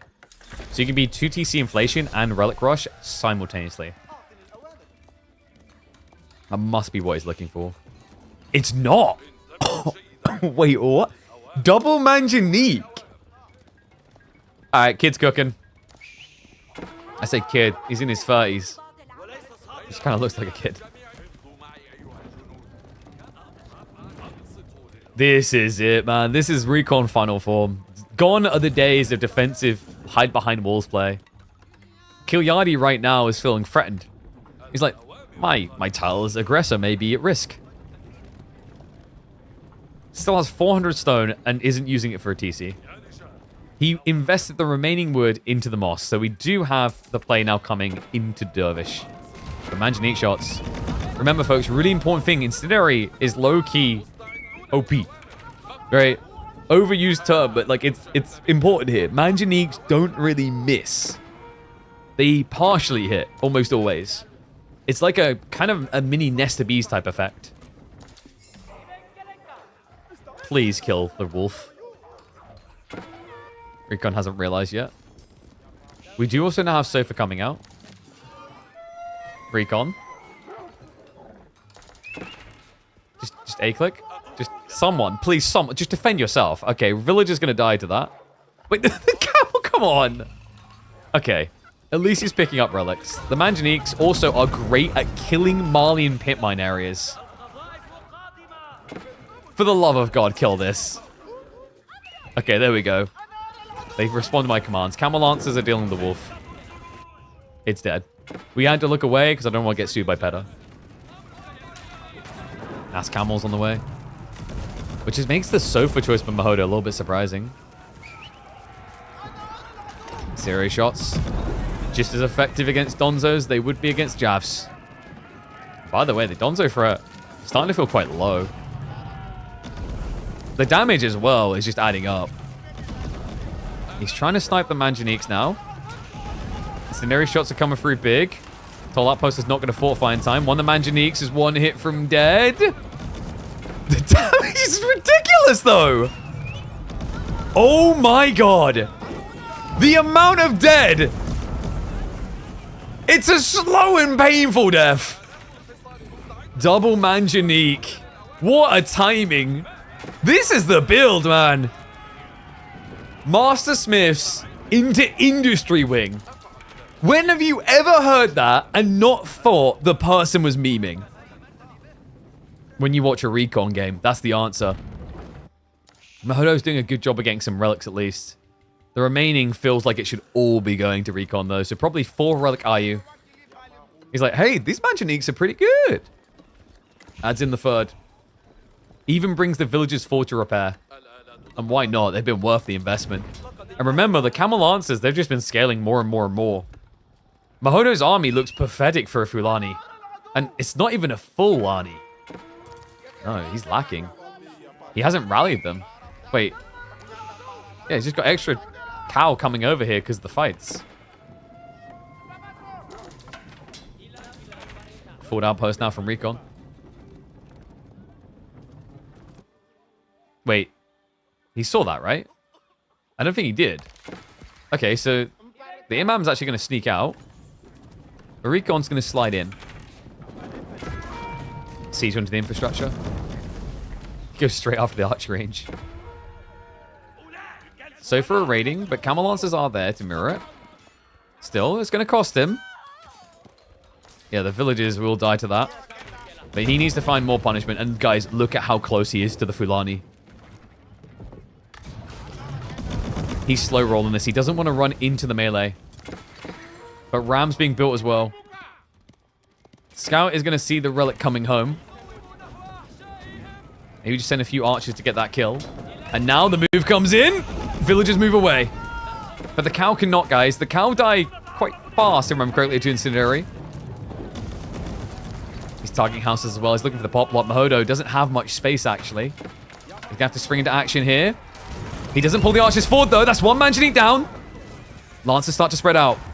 Archers need to body block here. Incendiary shot reload is going to connect onto the javelin line. It gets 5 kills. And the Sofa fail him. This is happening. Recon already back in form upon return to Age of Empires 4. Yeah, Mahodo, we talked about it might not be your beastie Marine Law level player, but Mahodo is very capable. He's definitely no pushover. But Recon has pushed him aside in this game. Trying to get the repair to make sure he doesn't just get wasted on the cows. 2 relics find their way home, but the ram is already knocking. And so is death at the door. Man, he's actually made Manjaniques look so ridiculous in this game. He's even just been using these villagers out here to repair in between. Triple Manjanique. Mosque is down. Army's going to have to make their stand soon because next on the hit list will be the ranchers. He's pop blocked as well. Mahodo hasn't got the scaling. He's playing pocket resources. He's not even just relying on the cow. He can't.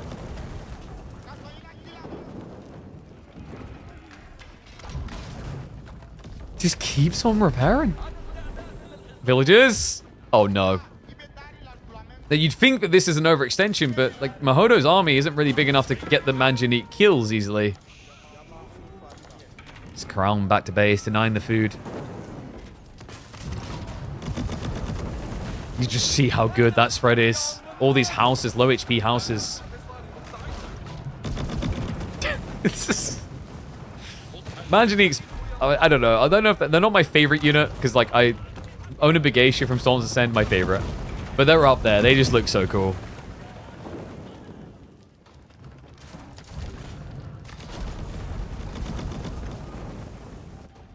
He's just starving Mahodo out. Like, next hit point is going to be the TC. And he's up to 4 Manjaniques now. This kills fast. Remember, Incendiary Shot, bonus against buildings, quite a lot, actually. It's designed to do that, and it's super effective against 2 towers, like, you know, these type of size buildings, because a lot of the shot is going to hit, guaranteed. Tends to be less effective against scattered things like outposts. The reason why it's looked so good against small buildings here is because of how clustered Malians typically play. And Mahodo is getting sick and tired of this. He's looking to march out and intercept. I think Recon probably just speed up now. You need to start forcing the main fight. Shots come on the TC and the villagers. This is the other thing. Incendiary, it makes it almost impossible to repair. Look at the health bars.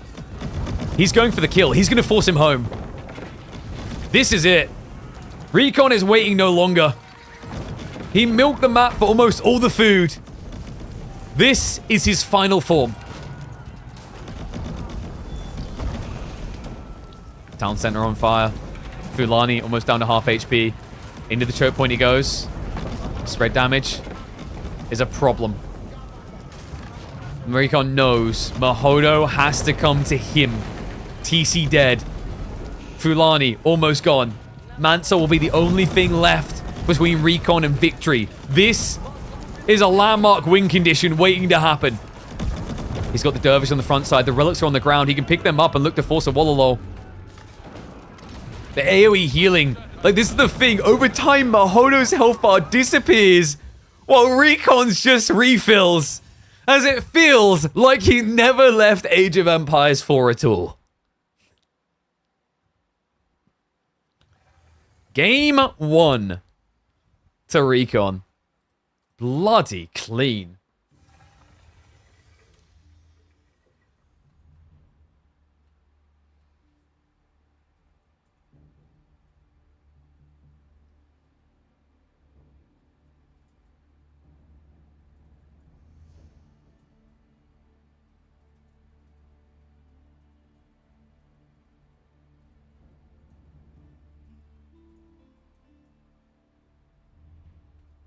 Fantastic. That one is an uploadable game.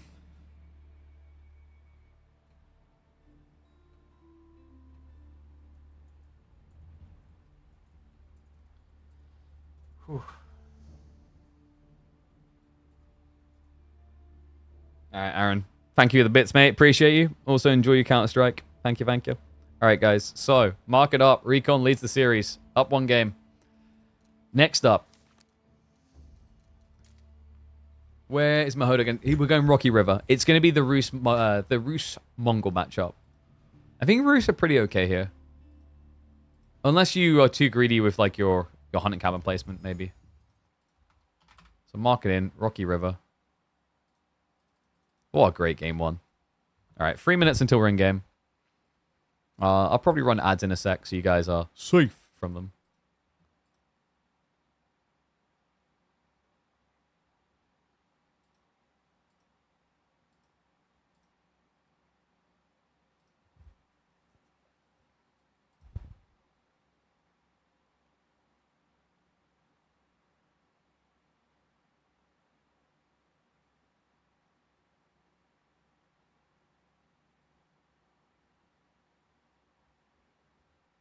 One sec. Just double checking some in the background. Just got people pinging about things. I reckon we do like another series or 2 and then maybe, what do you think, guys? In a bit, do we go on Battlefield so you guys can farm some keys?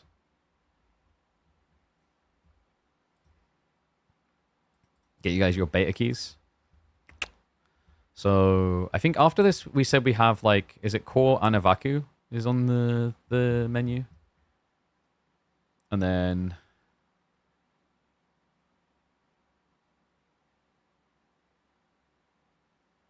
maybe GUA, we'll see. Yeah, there's definitely some options. Oh yeah, I need to pay out. I also need to get a new mod.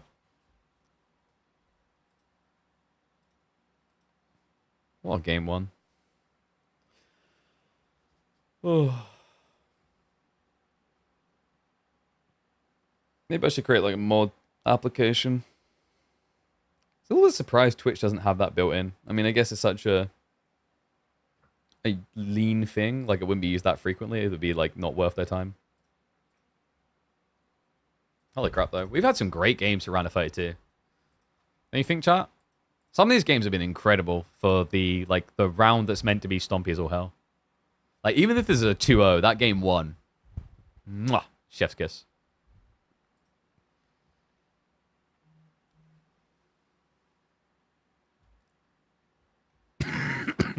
I can't get rid of this cough, man. Might have to try and get some from the doctors. It's really rough, this type of cough.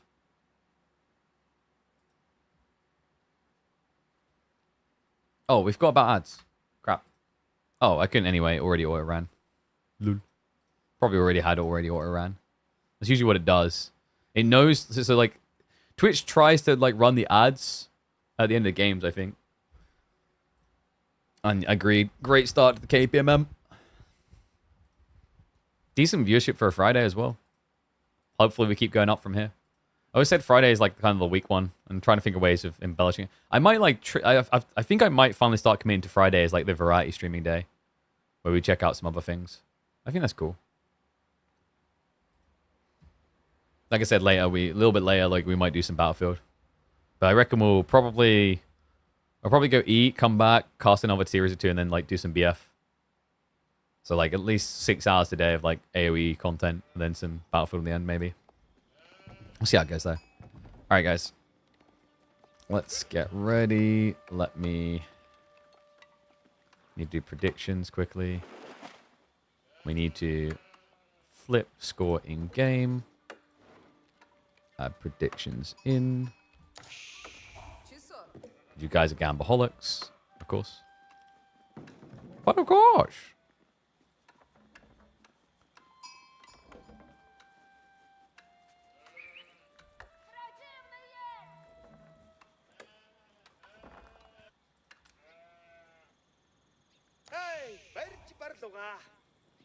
His first game may have been one of the cleanest executions I've ever seen from the Irobids. And now we're going to see what he can do about the Roos. Welcome back to the channel, folks, for the return of our weekly esports circuit here. And the return of one of Age of Mythology's best players to the Age of Empires 4 competitive circle. Recon has returned home. Mongols, game number 2. He wins this. He knocks Mahodo out. Mahodo, who is easily capable of making the top 16 throughout KPMM, so we've seen it plenty of times. He might get blocked here, but he's gone for comfort pick. Roos G2 for Rocky River. And I was worried about this. He done the greed, didn't he? Yeah, look at that outpost. Look at that hunt cam, rather. Prime for a Rax Rush if he chooses it, but Recon instead, I wonder... Does he maybe go for multi-villages? It did get buffed a while ago. I think it used to be 150 stone or maybe more. It's now 124 stone to get a second villager producing. And he does have the TC on top of the UV. Actually, like, overall, a pretty good spawn for Recon, right? Back gold. UV right next to the tree line. I don't think you can really ask for more. All you need now is a good rotation for sheep. Recon off to a great start. 12 sheep already. But not to be beaten, Mahodo is up to 19. To be expected, though, with the hunting cabin beginning. If he sees the scout, this is big. Wait, does he?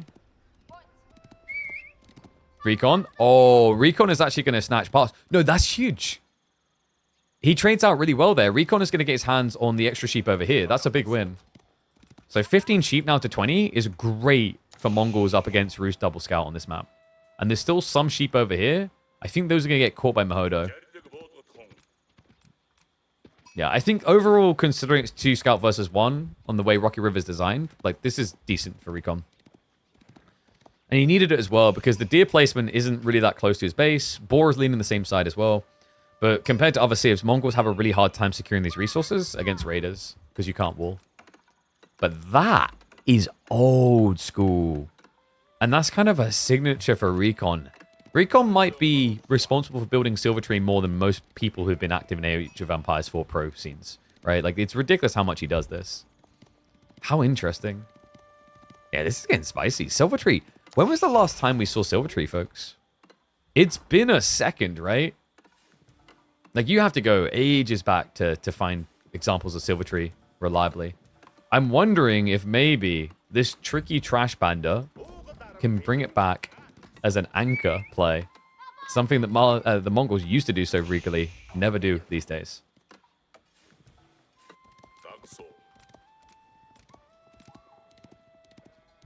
Such a good map for Mongol trade? Agreed, but people still don't do it.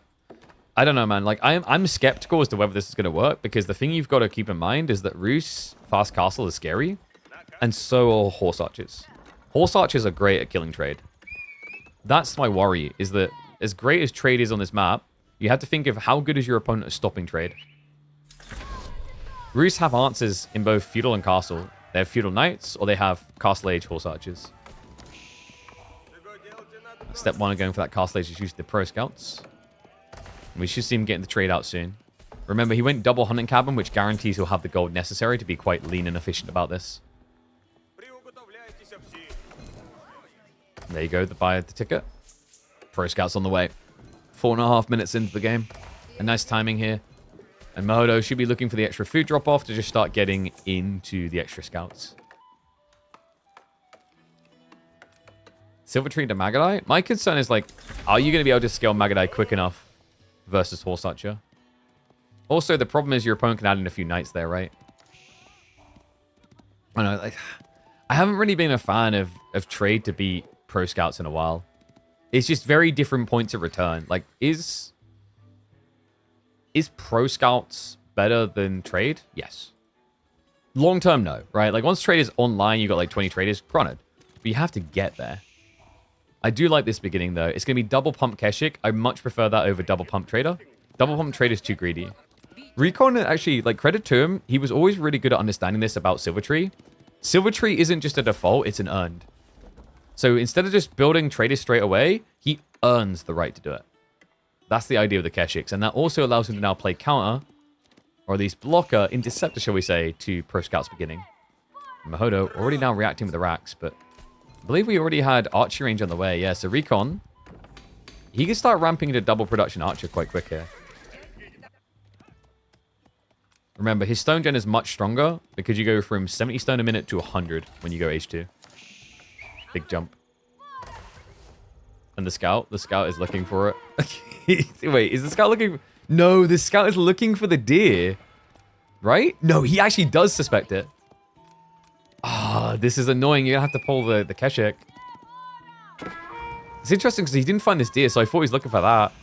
But Mahodo with a perfect read. So now we're going to get full Silver Tree denial until you react to it. But the problem now for Recon is if you react to that, you're less powerful on this push. So what's it going to be? Because right now, your landmark investment is getting denied by 65 food.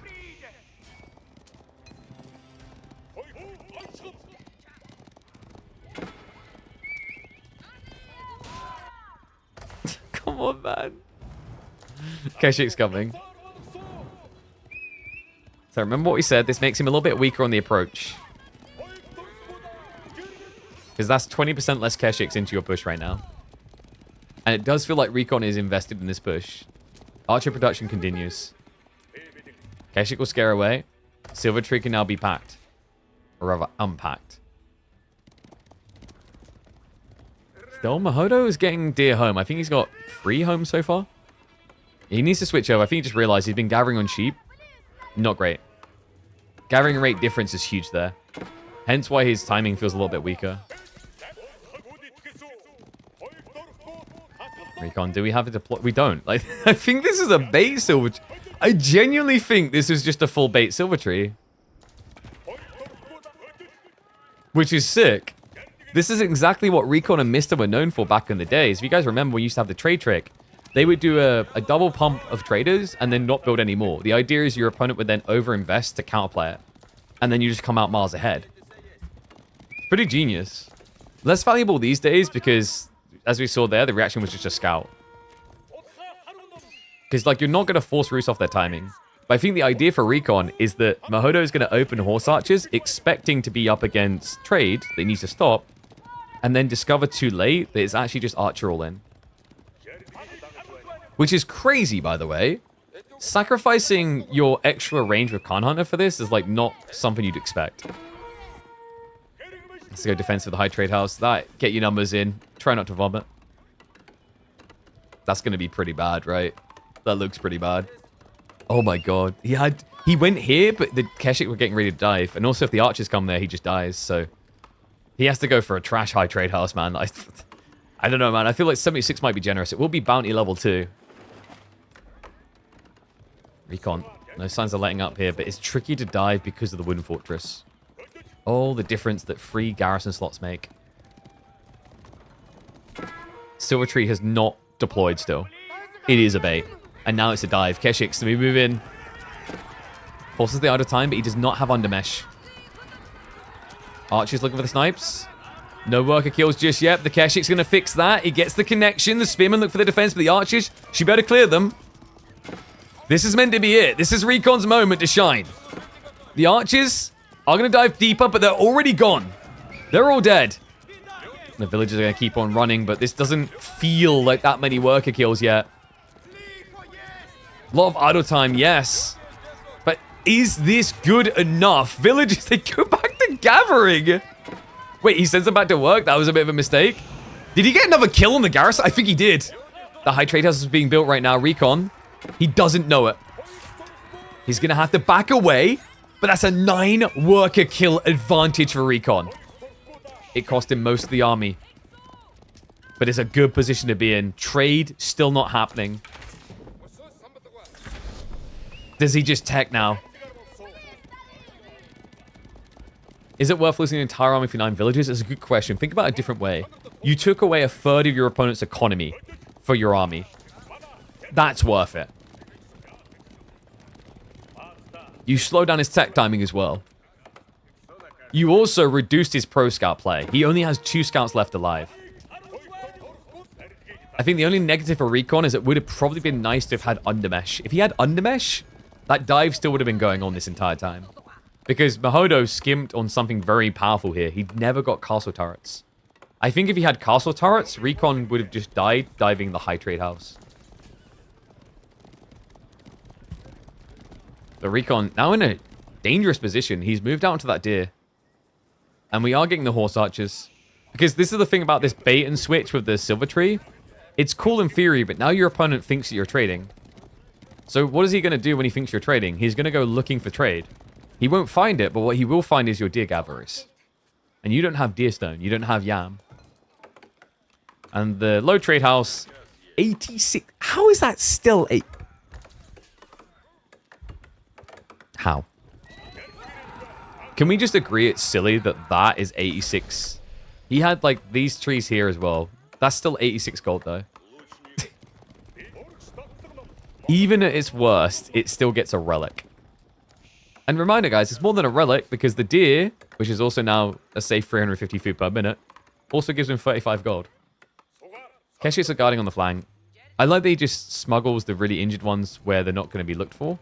Because if a warrior monk comes out, they can at least win that fight. But if horse archers show up, they're just dead, right? But if you have them with the main army, horse archers will also just kill them.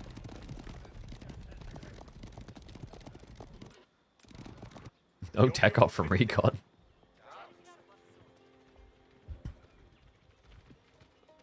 People in chat can be like, what's happening? Why is he not just fast imping? I don't understand the game anymore. What's up, Shivaki? Thank you very much. Appreciate the sub, mate. Welcome back. Get that sub train going, guys. Like this, Recon, the way he's playing aggressively, you don't want a single ad to come up. You'll miss everything. Undermesh is also on the way. Interesting, he prioritizes undermesh over arrow. Steeled arrow probably would have felt better. You're reducing 1 damage on 12 versus buffing 5 damage to 6. So you can either increase your damage by 20% or decrease their damage by, what, 8%? And thank you, Jet. Appreciate the sub, mate. Welcome back. What a legend. Wait, resubscribe for 6 months? Legend. This game's self-set up. I mean, we've got over 6 months of content, right? Recon now with the sealed arrow. The trash panda is still not leveling up. The villagers, no wheelbarrow! Oh god, that's actually pretty painful. Does minimize the kills though. Ends up losing 2. No, 1 here and then 1 over here. He actually got an outpost up over here, so he'll have the blocker. Remember, Yam is given by default to Keshik, so you don't have to wait for age 3 to get them the aura. Archibald's good. Mahodo, I mean, this is weird, right? Like, why is he not switching men arms? You can't run against Keshiks, but Knights maybe would have made sense. But Mahodo instead is just quadruple archery range. He's looking to go for relics now. Mahodo is going to discover the 2 injured Keshiks guarding this. That's really good news for him. Horse archers are still like, where's the trade? Brother, like, where is the trade? We came to kill the trade. And finally, at 14 minutes in the game, the silver tree will actually deploy.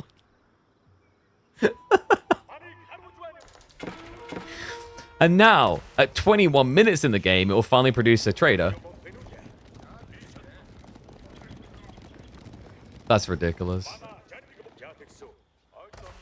I wonder if Recon feels like he got the reaction he was looking for, though. I don't feel like he did. The idea was really cool, but... I mean, I guess you could argue that Mahodo probably played with a bit more confidence. I think that there is a subset of thought here that Mahodo didn't build as many spears as he needed to defend. Because he weighed up that if his opponent's adding in traders, he can't have many archers and Keshiks. So, like, I would argue it's subtle, but Recon's Silver Tree choice did work for its intent. It's just not blatant, right? It's not like you saw Mahodo run an army into the corner and nothing had happened in the corner. Recon getting ready to run an army into that base again. Snipes here. Mahodo, he's distracted. He's diving right now. He hasn't pulled away. Counteroffensive is going to come in, but he actually starts on the horse archers. It's going to be a trade out. Some kills achieved, but Recon is going for more. He's ignoring the horse archers. He's looking for the worker kills. Keshik's diving in. Trading out reasonably well, but the spring placement's going to be there. That's enough to scare Recon off. Worker lead has been shrunk. Recon took more damage from that than he dealt. Horse archer count also getting a bit scary, up to 11 now. Archers will just go for the trading. Good micro. Recon, he's targeting the injured. And I'm wondering, is Mahodo running out of food? He's got, what, 2 deer carcasses and then the ones on the high trade house. I think Mahodo's almost out of food. Because then he's got 7 sheep back up. In fairness, he's got the berries at the back. And we do have a stable switch up now. Recon is still not aging. I think if he does, this is a Kuroi plan. Even though step readout would be really good because he has no traders. But he's got mass archers, so like normally when someone masses archers, that's when Kuroi is best.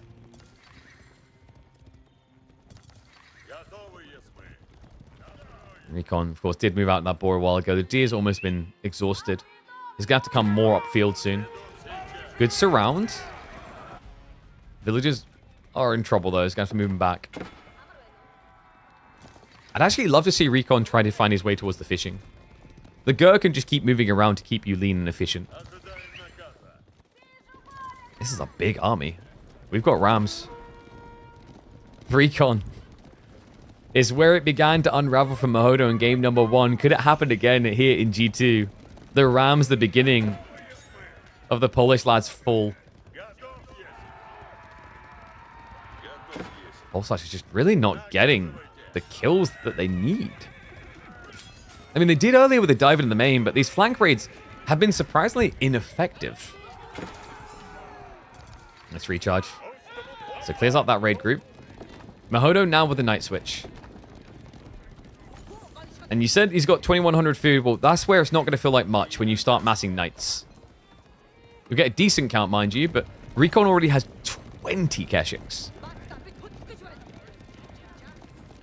I love that Recon is just flexing on this idea that just because someone's castle age, it doesn't mean you have to care. Like, this is actually pretty impressive how long he's playing from the age behind.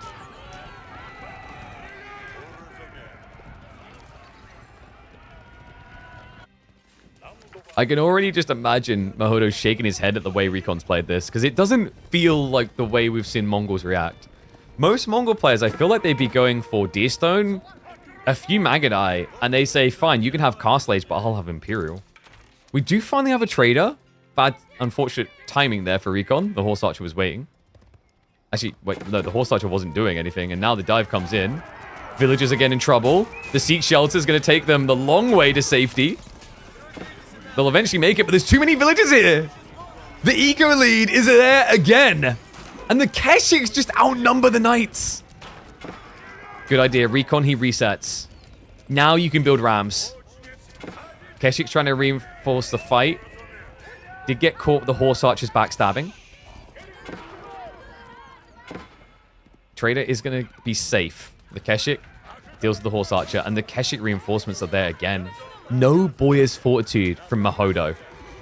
Another problem here, guys. You might be wondering, why is Mahodo not building loads of knights? He's got all this food, right? It doesn't matter about the food. The gold. He doesn't have much gold. So it does kind of limit how much you'd be able to spam anyway. Recon. It's not even moving the villagers away, man. It's like every time you kill a villager, you have to stop. And that's when I kill you. It's like, it's temporary losses. I'll kill more of yours in a minute. Yeah, Recon, not far off that age up now. We talked about Kurotai making a lot of sense, and it still does. Especially against this night timing from Mahodo. Recon actually may have chosen the perfect time to make this switch. Especially considering Mahodo is now getting the armor 2. Which means that these archers will just be irrelevant on DPS. Because the thing is, after getting range 2, Mahodo is probably looking at Boy's Fortitude. And that's when Recon should just end up starting to lose these fights slowly. I like that he steered away from the original intent of using, like, rams. Because I think the ram timing, waiting there on the side, would have kind of killed him. But guys, it's not Kurotai. No, it's going to be step readout. I guess this gives backup plans. Kurotai is very all-in. And maybe Recon's concerned that the fight is too mobile. Like, when you're against Knights Horse Archers, you won't be able to maneuver necessarily to use Kurotai. Still Knights are steering. Keshiks have the Yam. They'll gap close here. Good turn away by Mahodo before it becomes a real problem. The age up now complete. Mahodo, that was meant to be his moment to strike. And Rico, I love that. He just turns around. He's like, okay. I got what I wanted. I have age up. He also has vision on relics. He sees all three. Oh my god. He has perfect vision on all of them. He already denied this one. So now, what? Just rush a monastery? Not even rushing it. Boy's Fortitude is now on the way from Mahodo, though. That's going to be his final big boost point for his big boy cavalry comp. A cavalry comp that has just not been delivering as Mahodo would have hoped here against Mongols. As most people would expect against Mongols.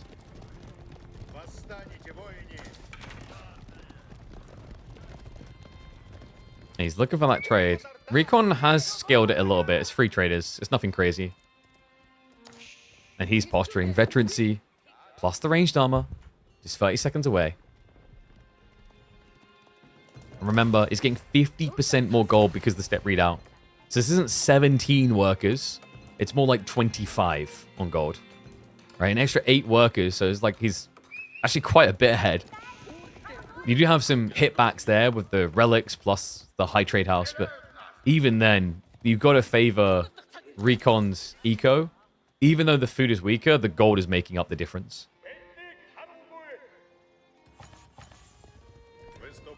Credit to Mahodo where it's due, though. He's caught up on knights.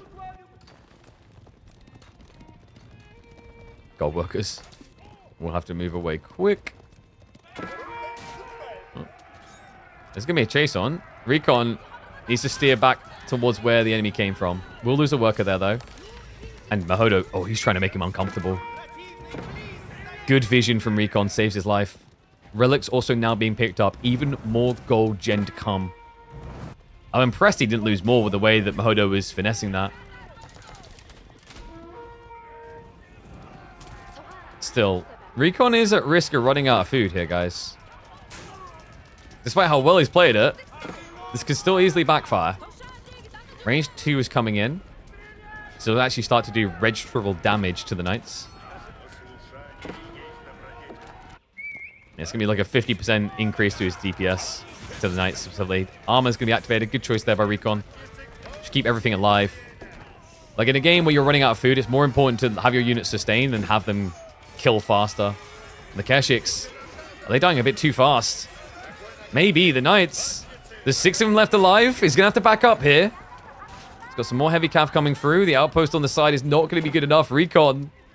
Despite how well he's played this might be starting to unravel a little. He will just dive. Smart choice. The horse archers need to go. That's the reason the Knights are winning so convincingly.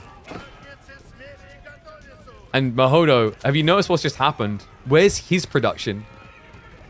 He's running out of food. Farms are starting to come through. He can't really play for the boar. The berries are almost gone. He's got backup berries here. That's it. That's the big one. So that's Mahodo's fat reserve. That's 2,000 food extra. Meanwhile, for Recon, he's got his. So he could go wide, but against horse archers, that's a very dangerous game to play.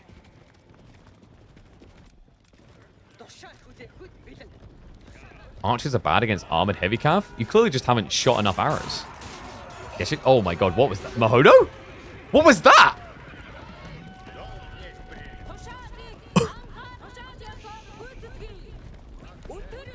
Don't stare the gift horse in the mouth. Don't stare the gift horse in the mouth. Apparently, you punch it in the mouth. You have to change his name to Mahodo. Notice what's happening here. Mahodo should be able to raid, but right now, Recon's so close to his base, he has to react like he's about to be dove again. Only this time, the dives would last a long time. With 6 ranged armor, the Keshiks don't really care about the TC anymore. That's the reason Castle Age is sought by so many. Once you get that extra armor, that static defense just doesn't really deter you anymore.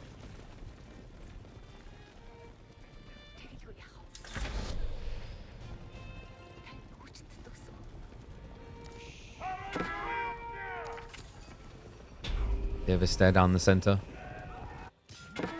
Horse archers are still raiding. He's getting good kills here, actually. Maybe in the center as well. Yeah, finds 2 workers. Does cost him, what, 3 knights if he kills 2 Keshiks, though.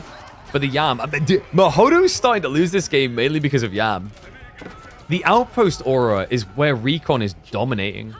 He even prioritized getting Yam for his archers. Movement speed matters, folks, and it is making the world a difference in this game. Mahodo, we're almost at full farm transition requirement. 18 workers on berries is not going to last long. Meanwhile, Recon, double outpost. Because, like, this is the other sucky part for Mahodo. It's not just that the Yam aura counters him. The other thing that's screwing him over is the fact that he's got majority horse archers against outposts. What do? You can't break them. 2 TC? You're in 2 TC right now. That's so greedy. Recon's going to punish him. Moves in onto the outpost. No fortifications. Archers just stand their ground. Start to target fire down. Keshik's going to turn around. Armor is going to get activated. Villagers trying to pull across. They're going to look for a repair, but it's not going to be quick enough here. The Keshiks, they're distracted for the moment. The Knights are buying time. But the archers are starting to snipe down those workers. And Mahodo, the front line, has failed him. There's just not enough knights here. The archers. She better chase away the horse archers. Second wave is coming in. The second wave is going to matter most here. The outpost does go down. Recon maybe a little bit over-aggressive, but he still makes it work. And now with the newly arrived Keshiks with the Step Lancers, should be enough to scare Mahodo off. Now, he does hold, but it costs him dearly. Recon has traded out archers for crossbows, the dream. It's what he needed, because now knights can never win. Not that Mahodo can afford them anyway. On 2 TC, with 600 food income, half of his food is going towards villager production. He has nothing left for army. And Recon, he's gonna mirror the 2 TC. And, well, the pasture's already starting to come through. The trade as well. Recon's up to 12 traders now. We used to give Recon a name, the Tricky Trader, and he's proven it here again.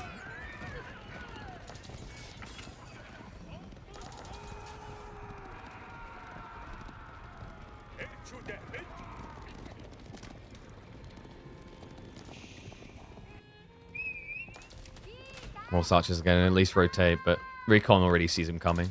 It's the vision, man. Like, the outposts are just everywhere. This is Recon's vision on the minimap. Look at it. He sees over 50% of the map.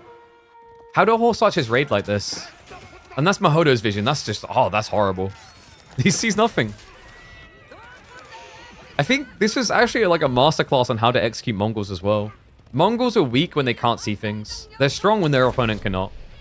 Which is like an obvious dynamic of like, yeah, vision's important, we get it, KP. But because you don't have the ability to wall, which means your defensive capabilities are weaker, it's all the more important. And you've seen how good the Yam has been in this game for Recon. Rams now going to start moving in. If I was Mahodo, I'd delete all these lumber camps. That's just resources to give. Like, these right here are a liability because your opponent's going to get paid bounty for it.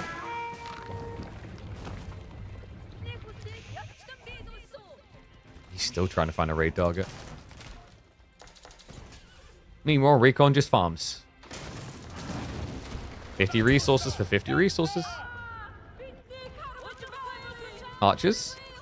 Catches him again. I mean, he'd win this fight, but they're already so injured. This is a demolishment. Mahodo looking for a spear horseman switch. That's cool, but that comp requires quantity. And you do not have it. This is wave 1. This is half of Recon's total military. He's got a second group rallying over to the south. Archers are camping on the buildings a little bit. Not ideal. The other problem is Mahodo doesn't have much for his people to do. He can add in farm, sure. This gold doesn't feel safe. The wood line isn't going to last long with this.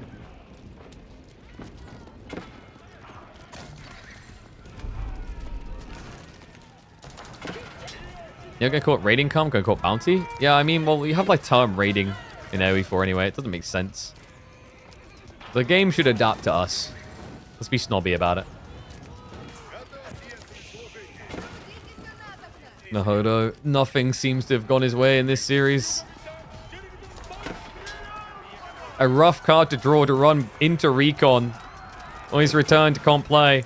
And by the way, reminder, the winner of this has to go up against probably Wham, the reigning champion of Midweek Muster 30, before we took the break, before we got signed for Season 2. With what Recon has shown in this series, Wham might want to sweat a little bit, because this isn't just like raw, micro, macro, whatever. This is skillful outplay in tactical and strategic decision-making from Recon. Make no mistake about it, the Trash Panda is back. And it's time to put Mahodo in the trash can. Movement towards the secondary TC. It's a full dive. A full divide against the Rus. And Recon makes quite the flex statement on his first competitive series back in Age of Empires 4 to say, I have returned. Holy crap. Trash Panda is strong. 2-0.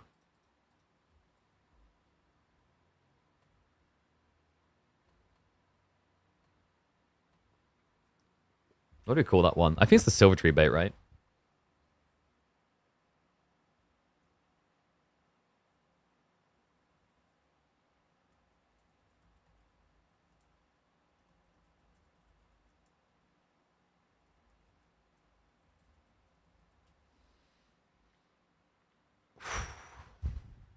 Hell of a game, Recon. Hell of a series, man. Both of those games uploadable. Yeah, he made him look like he was playing the Rus campaign, only like the hardest difficulty when you can't figure it out and die. God damn. Well played. Alright, so. Up next. Did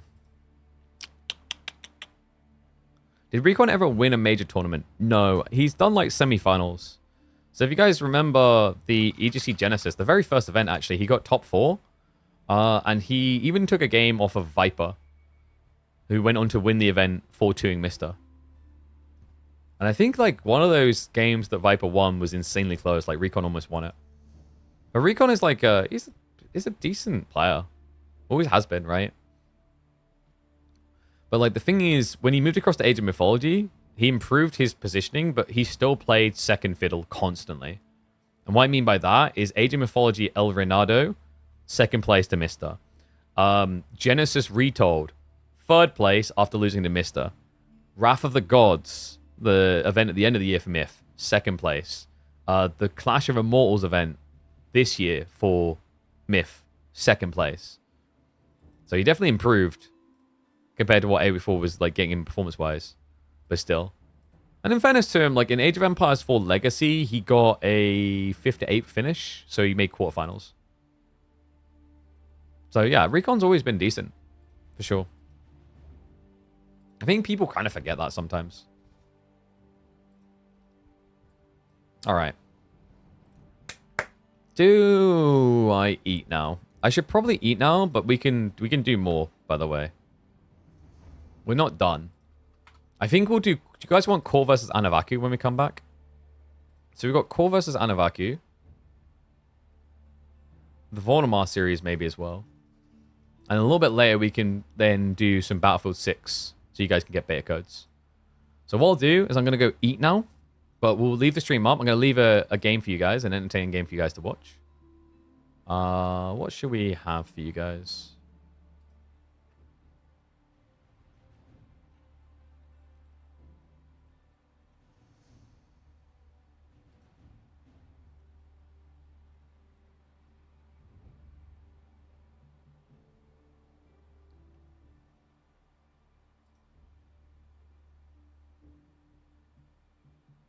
Oh, that was a good one. Did we ever share that one?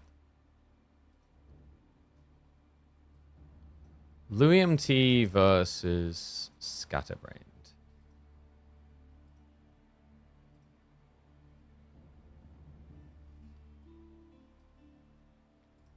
Yeah, I'll play that one. All right, guys. I'm going to put a game up for you guys.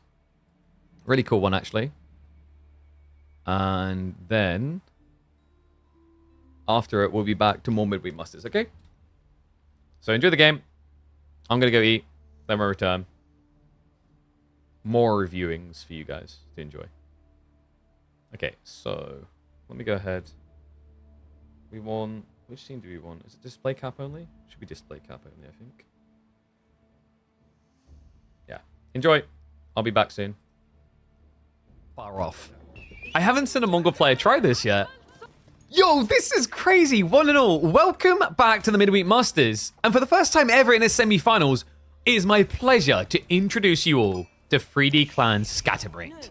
That's right, this man is making his deepest run ever in the Midweek Masters. He opened CSO and beat him 2-0. He did get a bypass on the Anatan series, but semi-finals are still semi-finals. And what's more impressive to me is this. He got the Ottomans against Louis MT, a person who values them incredibly highly. Opening map is going to be Excavation in this best of 5. That is the map that has the 8 ruins relic points where when you gather from them for 6 minutes, it will turf up a relic. So, with that in mind, typically what you're looking at here is civs that use their stone early, whether it's military schools, double production, 2TC efficiency, and not necessarily civs that rush age 3 for relics. So, for example, HRE to a certain degree is kind of off limits. And oh my god, dude, off limits or rather off the screen. I don't understand anymore. I'm going to try to update... I think I'm going to try to update OBS tonight and see if like there is a new version that will just miraculously fix this. It literally just moves the minimap every time. It's driving me nuts. Sorry about that, guys. Yeah, like legit, every time, without failure, it just jumps to the side of the screen. I don't even touch the scenes. And then I always forget at the end of the day to go and look at it again. It'll happen again. I mean, dude, I'm getting old, so like, you know, you kind of have to forgive it. Now that I'm old, it's understandable like 10 minutes later, I just don't remember things. But yeah, this map is really cool. I do enjoy it. Ottomans does make sense here for the gradual military school scaling. Like, it seems like a very efficient idea.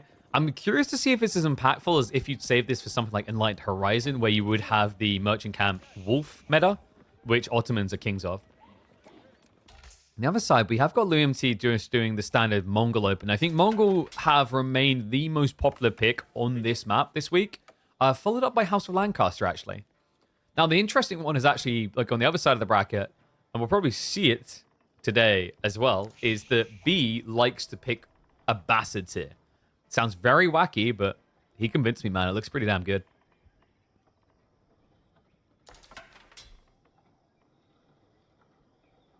What do bits do on their birthday? Like, bits are just like the same as any other day. It's just I can use it for a birthday pint today. Okay, so how did you guys do on predictions? I got a funny feeling this is going to be a bit Louis-oriented. Yep, 91%. Wow, you guys are just dirty fanboys. But he got the Ottoman pick. How can you not believe in this Civ, folks? Like, right now, Ottomans, I think there's just so many elements of the game that really favors them when you've got these points of interest, plus the deer shove meta. Ottomans have been looking pretty solid. And also, those type of elements lean into the idea that you can actually play a long feudal. Long feudals are actually where I think Ottomans thrive the most. And oh my god, why am I playing in the background? Sorry about that. That was very loud. Okay, so we are going to get the military school beginning pretty damn early here. Yeah, you see the difference it makes compared to like your vanilla flavor maps. And he's going to lame the deer a little bit early. Doesn't shove them all the way to the TC, which is a little bit curious. Does suggest he's probably dropping Madrasa here. This map would be awesome in ranked. Agreed. I think like we're at that stage. We just need the developers to react to the great maps that community members are making. Let's stop ignoring them and then, worse still in some cases, acknowledging them and making worse versions of them. And just use what people know works. I mean, the crazy thing is like most people don't even want credit for that type of thing ever. It's not like Avali is going to be, yo, I need you to make sure it's called Avali's excavation on the rank ladder. Right? Like, when they finally, like, realized that what we'd done with Pigeon's View is good for High View and changed it that way. It's not like I went, yo, I need that map to now be called KP's View, right? Like, we just want good maps.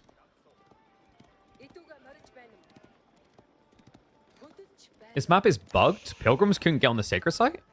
Really? Did you test that multiple times? I haven't heard of that at all. Then again, we haven't had any Knights Templar picks here so far. Yeah, it doesn't really feel like a map designed for them, per se. Looks like we have got the minimum Madrasa on the way. Okay, but things get weirder. So he lames the deer here, but then puts the Madrasa on the north side? That's very curious. You could have put the Madrasa... Like, usually you put the Madrasa north or south side based on which side of the map you spawn on. The idea is, based on the location where the berries spawn, it will put your villagers close to immediately garrison the TC. So it offers extra protection here. So, like, berries should spawn up here, right? So normally, when you are the northward-facing player, you put the Madrasa on the south side of your base. And then when you're south-side-facing player, you put it on the north side. It's just much quicker to garrison people. Pilgrims act weird in Boulder Bay? I mean, it doesn't surprise me. We've all seen the trade route paths in Age of Empires 4. Thank goodness that got improved.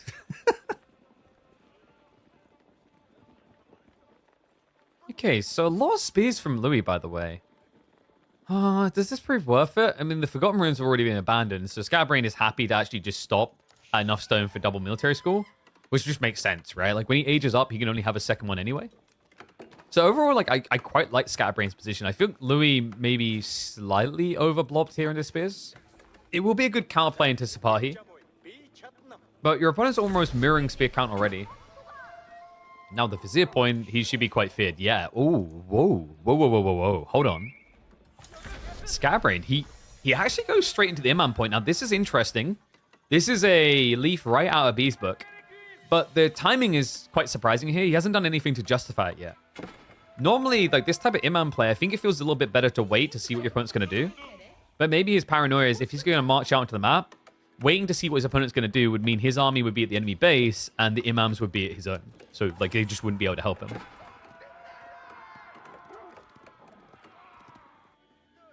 And we are going to get archery range on both sides. Okay, so Louis has his own advantages here in terms of movement speed and range, but the movement speed is capped on the area you play in. Trade-off on the other side is Ottomans, the efficiency of this. A meta could be coming in quite soon. In fact, it would be quite advised here because he'll get the ranged armor. And on top of that, the other thing is he added in the blacksmith super early, which means he's already going to be technologically ahead. Remember, this is actually a very efficient play for Ottomans because they only pay 90 wood, not 150. Yeah, and that might not sound like a lot, but then you remember that's a third of the cost of a level 1 blacksmith deck. Gives you a much cleaner timing. Wait, is Louis... Louis been double producing. Whoa, what? Yo, no. This is crazy. This is actually crazy. Louis' brain is so big. I don't think... If I ran my own LAN in an apartment and I bought merch and I got like all your hat sizes, I wouldn't actually have a hat size big enough for Louis MT. Louis MT's head is so big, he cannot fly public. He has to basically travel by sea because his head's too big to get into the compressed doors on the airplanes. This is sick. He has 4 Forgotten Runes generating between them 240 stone a minute. That means that he can double produce about roughly twice out of 3 per minute. This is like having a second TC. It's really not that far off. That is crazy. Actually, he can produce like more than 2 because he's got the Uvu as well. Like, this is actually crazy. I haven't seen a Mongol player try this yet.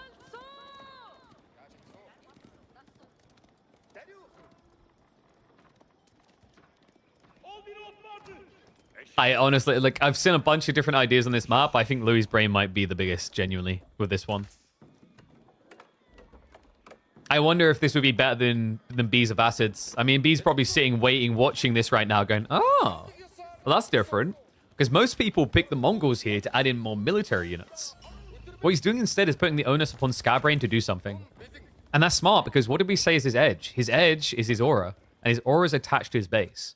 So if you do something like this, you say, hey, yo, you, Cheeks, come over here.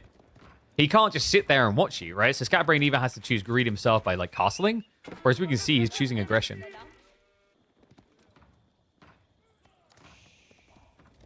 And by the way, he has achieved 100% uptime on double production. Right? I think he's maybe just shy of it. It's close to, though. 300 plus stone a minute right now. That is wild. He's sitting, on average, in what? 4 minimum? 5 sometimes? Oh, but he didn't reset. Okay, so Louis, this might be part of the plan, is that he actually might be looking for a double greed where he switches castle and rushes relics. Because if you want to keep this strategy up, you could just keep ungarrisoning the villages. Instead, he's fully depleting the ruins. So there's clearly an intent here to pivot into the next stage. And when he does, he's going to have a crap ton of relics to rush for, but his opponent won't. Yeah, I said like this is maybe an S tier map for Lancaster. I might have to downgrade them to an A. When I see a strat like this, and you think about the diversity between this and military, I actually think this might be an S tier map for Mongols and excavation. What a cool strategy.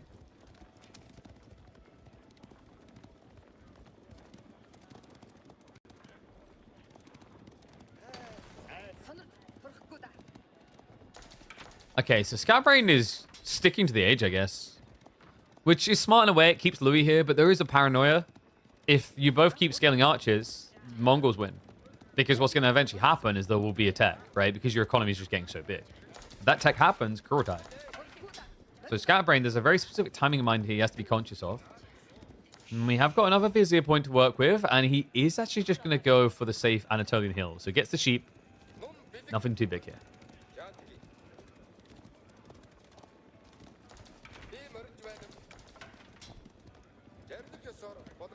Louis. D-Stone is moving in, so he's looking for the full assault. Shaky position for Scatbrain. He only has 6 Sipahi. And wait, did he actually go pro scouts?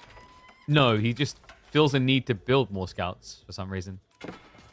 Guess he wants to raid with one and keep others at home. Speaking of raids, nice hit there. The worker kills are adding up, actually. Like, he's been decapping on the points of interest. This is about to be the 6th kill for him. Nicely done. Okay, meanwhile, there needs to be some return fire soon. Because that has basically sacrificed most of your economy lead you built up off of this Forgotten Rune strategy. That's a little bit wonky for him. He's just going to keep camping for the time being. He's waiting for the undermesh. Smart loud here, like he'd be at a military disadvantage. He'd be pushing into a defensive opponent, which means their production is going to fully be fighting. And then on top of that, they'd have better tech. Especially the meta. Like, it's an overwhelming edge at that stage. I know it sounds crazy to say, what? You don't think 43 Archer can beat 21? Not really. Not as the fight slogs out long term.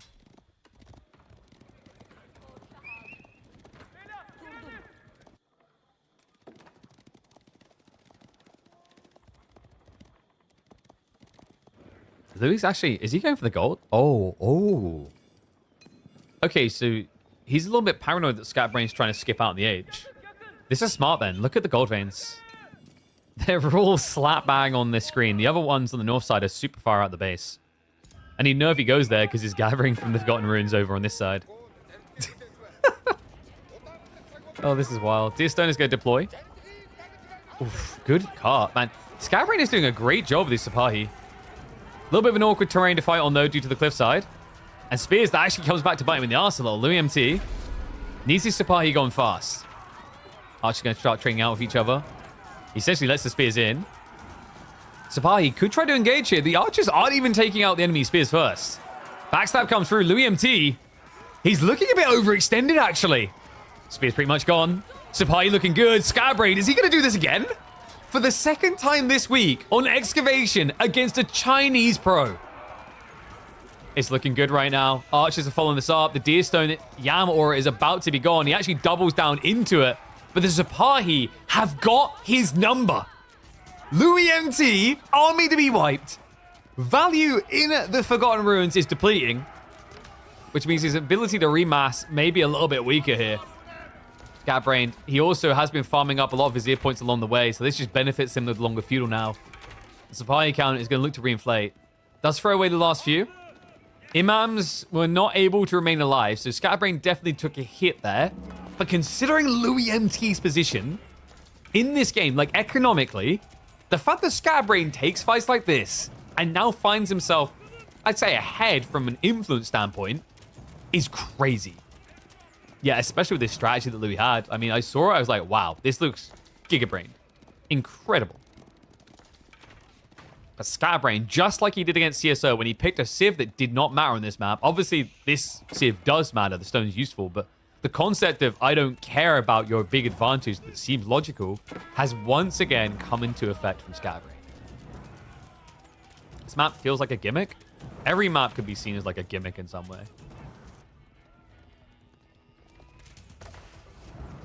I actually like that Avali created a map that utilized the Forgotten Ruins heavily to see how they could be used. Like, you could argue every map is a gimmick if there is a certain Civ that does not feel viable, right? It has a feature it focuses around. I don't think that's a bad thing, though. Deerstone's going to start getting knocked out. Louis MT has managed to remax. Has got Keshix added in. Now, that was missing last time due to how many spears Scatbrain had. Now, Scatbrain is doing something a little bit greedy. He's looking for the tech up. It does make sense with his current position. Louis, I don't know if he can actually re-aggro here. No, he's in trouble. He's being hit on the flanks again. Sipahi, just an absolute pain in the ass.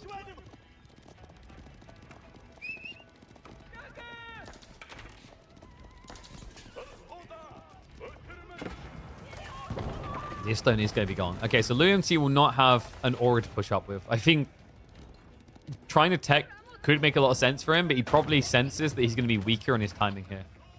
Scatbrain now on the way with the age up. Mehmed Imperial Armory coming in. He even has one relic to the north side that has been excavated for him. Yeah, looks like Louis did realize what he was doing, by the way, and I think he left some Forgotten Runes. Or he just got ejected. Because he didn't take all the ones around his base in the end. So the idea of just parceling off the back of this now doesn't feel as strong because there isn't an immediate relic hoover of 4+.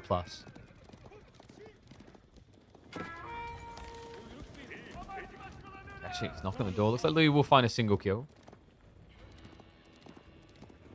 Army's coming, though. Yeah, he knows. And look at Scatbrain's army. It's only archers. No front line to block the Keshix. And there's a decent number of them coming here. Archers are going to retreat to the back of the base. Woodline is going to be forced idle, but Scatbrain does have the gold necessary for veterancy. Now he just needs 55 seconds. And the Khan, I don't think he's used his arrow yet. It's coming off cooldown in 10 seconds. He's going for the full dive. TC fully garrisoned. Scatbrain needs to make his stand somewhere. He chooses an open field and he forts with the meta. Armor removed. Keshix commit. Attack speed arrow is going to be activated because Louis sees that he's not running away anymore. Sipahi are wrapping around the back. The reserve spearmen are being held there to deal with that. Keshix count is getting low. Veterancy is still 20 seconds out, though. Yeah, there's an opportunity to wipe here. If it's an equal trade, Louis happy with this. Meantime, TC still idles. Spearmen are blocking reinforcements, and the second wave of Keshiks comes on in. Scatbrained, he should have about probably 20 archers left by the time Veterancy completes. That is going to mean a raw outnumber. Yeah, Louis, look at this right now. It's no longer a trade between backlines. He wastes all attention on the Keshiks. So Scatbrained, the Ottoman's Imperial Army, well, Castle Army, is practically gone. Knights are going to be queued up behind this. Louis MT is slowly scaling towards an age up. More archers on the way. Okay, so not a bad timing. And he did also add to the worker kills. Got 3 additionals, now finds himself ahead by 9. More Keshiks are also arriving. And on top of that, Scatbrained, I think he's running out of food here. Yeah, no sheep. Okay, this is a problem then. He won't be able to afford many lancers at this rate. First few are going to come out, but there are Keshiks in the mix. If you're attacking the archers, it means the Keshiks can beat you. They sustain off of it. Like dirty, vicious vampires. Finally does switch onto them. Archers are going to get stuck in the choke points of the base. But Scatbrained, man, this is awkward. Has 0 wood income. Food income is now a giant question mark. I think, yeah, he moved out for the berries here. What? You've got to be kidding me. The Keshiks didn't see that? He must have missed it by a matter of millimeters there. So Louis MT's army is going to get tossed aside in the end. The crazy thing, folks, is that he goes Kurotai behind this. Yeah, I mean, usually when you see an army wipe like this, step readout would make a lot of sense. But the reason Louis thinks he can get away with this is look at the economy. Idle time plus the villager lead. It makes sense for Louis. He already has his eco upside because of the town center. So now he just wants to get his military upside. Pretty crazy. And thank you everyone for the birthday wishes. Yeah, my ass is getting too old for this crap. You know what I've never thought of? And it's probably dark that I haven't. Do content creators have, like, retirement fund plans? Yeah, let's not think about that one too much. Like, the Kurotai is out in the villages right now. Just in case they need to fight, you know? Okay, so Scatbrained has finally got the nuisance, the Scourge out of his base, but fair to say the advantage he had before he hit age 3 is gone. He is going to have his veterancy sooner than his opponent, but might be difficult to dive these static emplacements. Of which more are going to be on the way. Louis MT just ignorantly builds in front of them. The crossbows do counter out the first knight. Not the best of exchanges for Scatbrained. Like, this is the awkward thing about this map, I think. And by the way, this is why I don't necessarily agree the idea is gimmicky. What it actually does, the whole design of this map isn't about enabling stone civs. It's more about disabling fast tech relic civs. Scatbrained, you know, he wins a fight, then he loses one, but it's a reset and he should have map control. What does he do with that map control? If he hasn't excavated the relics, not much. He has to attack. And that's what Louis is looking to leverage. The fact that he knows his opponent has to come directly to him. Spoon replacement now on the way in. The Kurotai buff. Allowing a reasonable exchange here. The men-at-arms are actually absorbing way too much damage. And the knights, it just feels like trickling them in here is a quick way of losing. That extra stone held in reserve going a long way for Louis. Not just that. Wait, what? 3 archers got into the tree line. And they are vetted up. Oh, no. I mean, Scatbrained, in some ways, this does make the most sense, but also can feel quite dangerous if the archers just start kiting. And it did distract him long enough that he looked away from the fight, so it ends up getting pushed out of the base. Louis now very stable. Like, the beginning of the age felt shaky, but now he's got static emplacements directly on his base. Gold is a little bit shaky on the flanks, as we're seeing here. But he does have the east corner to play towards. Like, this would be worth it just to build some outposts in. In fact, he gets caught on both. Scatbrained. This guy's wild.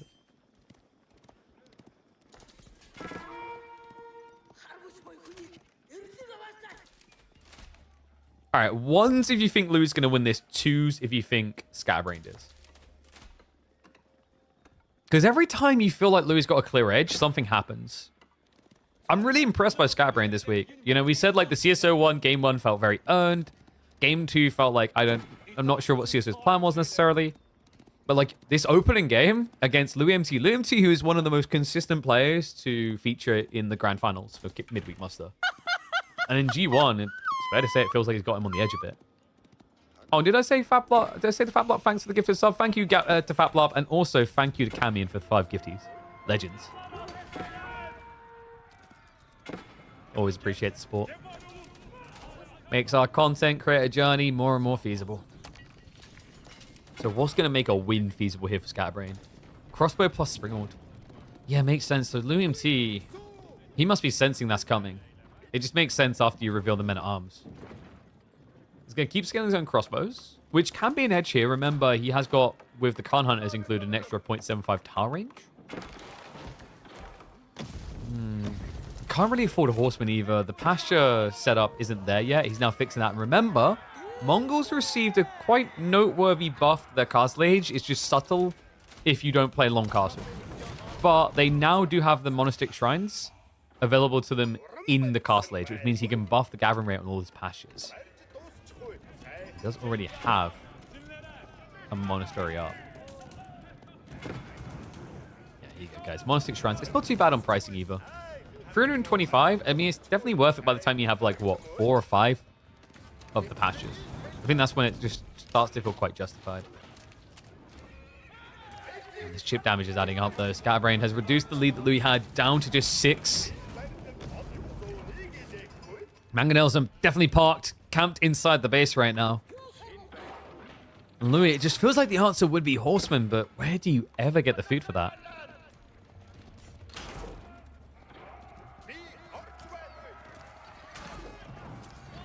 We'll need to address this raid unless he wants to be -5. This is the beauty of Yam, by the way. You know, we talk about Mongols being a sucky defensive civ, and it's true. But I think the thing that at least makes it sometimes palatable is that movement speed buffer. Just imagine how impossible this would be if he couldn't run around with the aura. Then again, has he been baited into an overextension? The Monk is going to zoom out and immediately regret it. The army is just trying to finesse a retreat here, but it looks like Scatterbrain is having none of it. Engages. The Sapai laid in there as well. There's actually no direct counter to Sapai here. Like, this is an overwhelm. Mangoes are going to get hit, but it's only Spearmen, so not the quickest kill. The crossbows are being traded out with. Yeah, no, it looks like Louis kind of stuck by the long curlies here. He is buying time for the gathering on the pastures. He needs more. And a new wave of Scatterbrain's boys are also going to bring more pain to the Mongol Empire. New wave of Sapai, he pretty much seals it. He has to retreat. Shaky position, though. Scatterbrain now wrapping around the back of the primary TC is not easy to do here. Does need to be a little bit careful. Will instead turn onto the relics.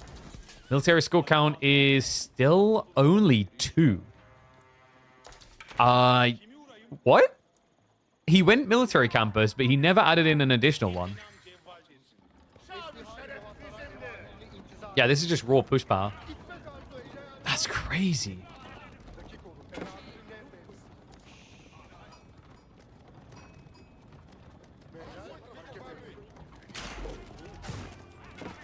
So Louis has at least got the backup tree line. Now, this is important. If he loses this wood, I think game gets very shaky. Because he now needs spears to answer the Sapahi. Still, it's a little bit difficult for Scatterbrain because there's still trees on the east side as well. So he has to keep pivoting if he does that. Instead, he's going to send it all in underneath the Kurotai. Hello! Springalds are going to be here to answer the Spearmen. But remember that 25% damage buff goes a long way. The Scatterbrain is just about raw numbers. He can't really win in a quality situation with the backline. The men-at-arms quite tanky, but it's a flood. If he pushes him outside the Kurotai, this feels like curtains. Louis MT, a lot of gathering here that will just be stopped entirely. And he's pushing through. Like, there's just not enough spearmen. It's too many Sapahi. Villager garrison comes through. He's going to keep chasing the army while using the crossbows to idle out the villages. Spirals are starting to get sniped from the dive, but there's just more and more knights coming. This is non-stop. And the ridiculous part about it is this is non-stop with only 2 military schools. He done it. He took it. Game number 1. Scatterbrain's best performance ever in a midweek muster. And he's already making it all the better by getting one up against one of the scariest players we have seen throughout this entire circuit.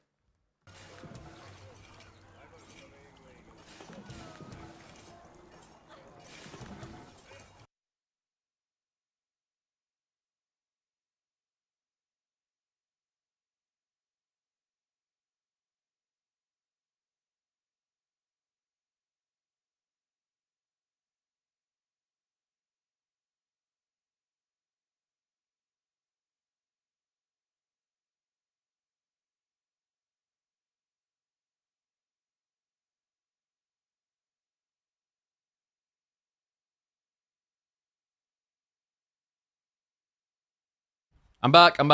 Sorry, guys. That took slightly longer than expected. I needed to finish my pizza. Whew. The pizza was, like, not cooking quick enough. And I thought that was a 30-minute game. Sorry, it was a bit rude. All right, so we are back. We are going to be getting ready for the next series, which is going to be Mahodo. Sorry, not Mahodo. Core versus Anavaku. Actually, do you guys want Core versus Anavaku or B versus Dirtus? What kind of pizza? Margarita one, but it's got like a pesto top. They're pretty tasty. Pretty cheap as well. I can't afford fancy things. You want B? Really? Over Core versus Anavaku? I thought Core versus Anavaku might be closer. I'm not familiar with Dirtus. But let's go B. Alright, so let me load this in now.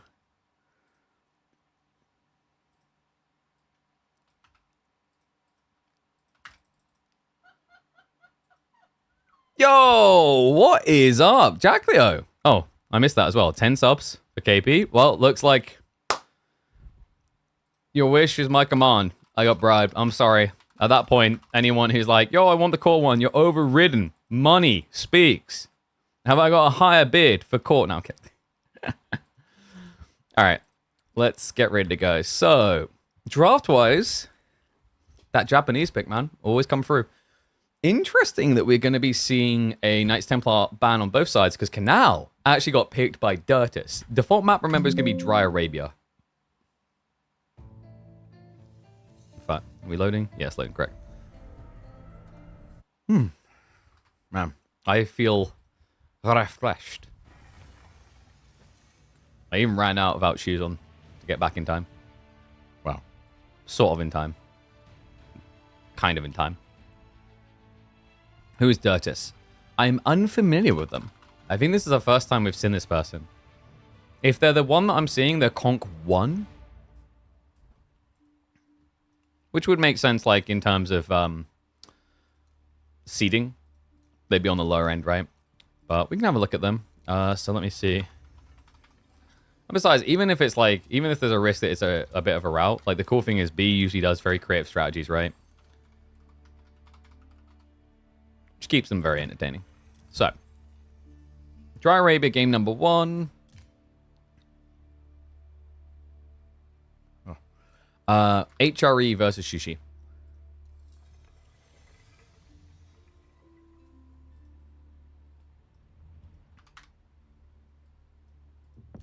Let me mark that up. And get ready to hop on in. It wouldn't be midweek muster if we didn't have the return to B covered on the opening day. Welcome back to our weekly circuit of esports action Age of Empires 4, the most successful weekly format in Age of Empires. I think we can actually flex that now. Well, I'm going to do it anyway, because you guys have been incredible in the support and the build on this, and the players have delivered time and time again. Let's see what's going to happen in the round of 32. B, highly seeded up against the low seed Conk 1 Dirtus for HRE versus Sushi. Curious to see what it's going to be cooking with. These are really cool games as well, because we've talked about this before. The cool thing about doing these early games, even if it ends up being a stomp, a rout, sometimes you get huge upsets. We saw that in Dumu's series up against Marco, where Marco almost had him dead to rights in game number 2. And even outside that, there's something more relatable and educational. I think something that gets slept on is when you watch, Marine Law versus Beastie and Louis versus Anatan all the time. It's completely unrelatable to your gameplay level. I'm sorry to burst the bubble, but it's just realistic. If you're watching the 99.9%, like the 0.01% top gamers in Age of Empires 4, are you a 0.01% gamer? Be real yourself. Are you a 0.0001% gamer? Probably not. So when you go and watch someone like Dirtus, who's going to be in the top, 2%? That's actually a lot more relatable. And you watch them up against a player who's in the top 0.001. It may be a rollover, but you can see the small details and sometimes the big that makes up the difference. And I think that goes a long way towards educating the next generation of Conk Frees on where things can be done differently, done better. And sometimes you guys will even notice things that I might not see, right? Well, we'll be highlighting on the big thing. You'll be like, actually, KP, this tiny detail about the spawn really screwed him over. This spawn, by the way, is actually brilliant for Dirtus. Back spawn gold, double tree line. The deer's behind as well, which means if he doesn't want to go to pro scouts, there's like alternative options towards playing onto the deer on a delay. And a very wallable spawn at that. And, well, that deer being back spawn is also annoying for B, because B has one of the most consistent pro scouting civs in Age of Empires 4. It is, of course, the Shushi. He has double deer forward. Interesting. No Dark Age aggro, but that's to be expected. I just don't really think it's worth against Shushi. The problem is Shushi will start with the Imp Official, which means they'll have taxation. So any spear aggro isn't really going to connect well enough. And on top of that, if you build into spears, you're going to be encouraging Chuga Nu opening from Shushi, which compared to their Chinese cousin, they get immediate access to. They don't have to pay 600 resources. What is happening with Medigons today? Second time we've seen Shushi in the first week of KPMM Season 2. And second time we've seen a double berry spawn on Dry Arabia. Yeah, something's happening today. In terms of extra resources, only getting about like 8 wood, but the 72 food goes a long way. KPMM's ruining KP's BF6 Pro gamer career. I'm telling you guys, we've swatched mouse. We're going to go on. There was some trash head on YouTube trying to smack talk our gameplay. We're going to be doing like 40 bombs on Battlefield later. And then you guys will be like, wow, I'm bored of KP casting. When is KP just Battlefield 24/7? And then we're there. 1 mana better than these gardens? Yeah, but you're doing the maths the wrong way, okay? Okay? Do you want me to help you with the maths? It's like 0.7 manas. Maybe 0.8. Not bad. 0.8 out of 1 mana. Not bad. Other side Arkin is going to be leaning on the back tree line. I like that from Dirtus. This second tree line is a little bit further forward, but also further away from the TC, so you're more vulnerable. Yeah, even the placement of the Arkin, right? You'd be building it out of range, essentially, your TC. I do wish more people would do the aggressive Arkans, by the way. Am I the only one who remembers watching, for example, like Wham with that? Wham and Poppypaw. I think Wham was the main one who done it. It was against Kilyadi. We had a game on High View, Pigeon's View. And he built his Arkin out on the deer and the gold. He built an Arkin here, basically. Which is ridiculous on food value, if you think about it. Like, deer plus the berries and the tree line and the gold. Like, it was absolute jackpot central. Like, he could have even placed an Arkin to hit both golds, technically. Mana's the dumbest mechanic in AoE4? I mean, yeah, I can't argue with that. Manas are really just not fun to play against. I'm hoping with the new DLC, we're going to see a lot more active components to Age of Empires 4, not passive components. I think every time we have a release where it's more active components, we move forward as a game. When we rely more on passive and defensive components, I think the dynamics of Age of Empires 4 devolve. Right? That's why, like, technically still there's people asking that Pro Scouts gets changed. I'm weighing up whether I'd say I'm on board with, like, I want Pro Scouts to get, like, neutered more. But we've talked about, my take is that Pro Scouts shouldn't be neutered, it's just there should be different food types. Because we literally have a double Pro Scout game right now. Yeah, Dirtus. All the options on the table, and he took the delicious one. Pro Scout's Mirror from HRE. A little bit weird, though. He hasn't started ramping into scout production yet. He hasn't built Spim to block B. He's done absolutely nothing to intercept B's play. This is a very passive approach from Dirtus. And I think that's a big difference we're seeing between Conk 3 and Conk 1 already, actually. This is where I really love this game, because it's a huge difference of 5 minutes. A lot of the time, if you know your Pro Scout timing is worse, which is always going to be worse than Shushi, HRE cannot beat Shushi's Pro Scout timing. They basically do it at the beginning of Age Up. Then your alternative play is to block the play. Because otherwise, if you're just going to follow in tandem from behind, then you're not winning. You're actually losing. You're just losing small instead of risking big. Does that make sense? It's like when you see someone does 2TC and you decide to go 2TC yourself, but you 2TC a minute later. Well, now you're actually losing. Unless you have an economical benefit, like, for example, something like Abbasids where you have a 15% gathering buff, etc. Let's say you're mirrored detail-wise. You're now just 3 villages down. So you're down by, like, 90 resources per minute already. That compounds, that snowballs. So that's the weird thing about this Pro Scouts. But if he 50-50 splits, I guess you can be happy with that. And he is going Spears now. Now, the Spears at this point is a little bit more questionable. It could be that he's worried the deer are going to get yoinked from him. But I don't think you should be that worried. You've already moved out for the second deer pack. And then you got the primary really close, behind your base. Yeah, I wonder if he could have just horsemaned instead. Because your food income is going to be better. Remember, B will last longer with his food, 20% longer, but you will gather 35% faster. So I think for like Dirtus, the importance here is, what is your tempo play? Are you looking for a rapid tech up? Are you looking to exploit an advantage militarily? That's the really important way up you need to figure out here, because if you're trying to just long con this, playing the deer game doesn't win you the game. You have more food quicker, but you need to do something with it, because otherwise B, when you split this map in two, guys, they're both going to get about 5,000 food from this. B will have an extra 1,000 food over you. That's a lot. That's 10 extra horsemen.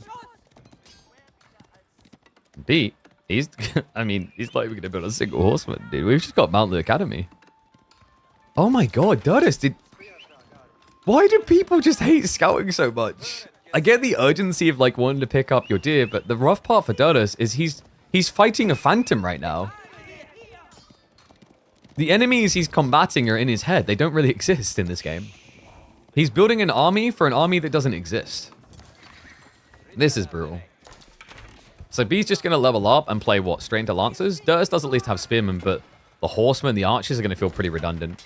He's also over-gathering gold to a ridiculous degree. I don't think Dirtus is like preemptively thought about his eco balance here. If he didn't add in the Horsemen and the Spears, then sure, you'd be on track to get like a very clean timing into Castle. But this is just rough. I might even advise building a marketplace at this stage. Your timing is really slow.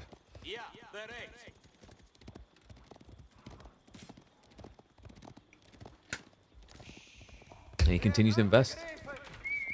So what's the upside of investing? You can block relics if you're only investing in spears. The archers are going to be completely worthless against Lancer. To make matters worse, B is fully exploiting this timing. Check what he's got, guys. Regional inspection is nuts. I don't think Spearman production is going to beat this.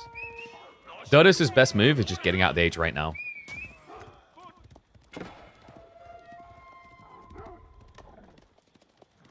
And they're probably going to have to rush up with what? I'd say 14 to 18 on the Regnants. Otherwise, the timing is going to be too slow. Like, the Lancer count is going to get ridiculous. Look at the production speed. 14 seconds, he hasn't resupervised yet. Once he does, regional inspection is going to kick him in the teeth. You produce every, I think it's 8 seconds on Lancer production, which is nuts. And, well, you have my attention, sir. Burgrave, when you're second to tech up, is kind of nuts. In theory, good against the Lancer spam, but I would say you've maybe done this against... Would I say that Shushi's the worst civ in the game to do this against? I think quite possibly, folks, because the thing you have to remember about Shushi is they've got repeater crossbows. And Shiganu are like the ultimate counter to Spearmen. Speaking of spears, they don't even exist right now. They've been cleared. So he killed 1 Lancer, lost 3 spears, 3 horsemen, 2 archers. Now, I don't have to be a master mathematician to know that is not a good trade. I'm pretty sure I could be brain damaged to know that's not a good trade. That is brutal. Wait, what? What? What just happened? B with the deer eyes. He just casually walked in and yoinked 2 deer from the Archon. Oh my god.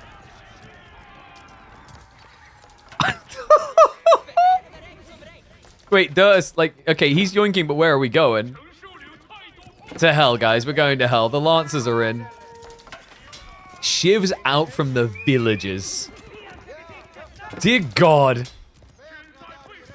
B woke up and chose violence. What did Dirtus do to him? He's like, this will teach him to be a teenage Dirtus bag. By the way, B hasn't even gone relics. This is the crazy thing. Like, Regnus could have had a lot of value here. He built Burgrave to just stand there and not have food. That's the wild part. Like, this Burgrave was completely pointless so far. I'm not even sure you can catch up quick enough with it now, actually. Your opponent has 15 Lancers.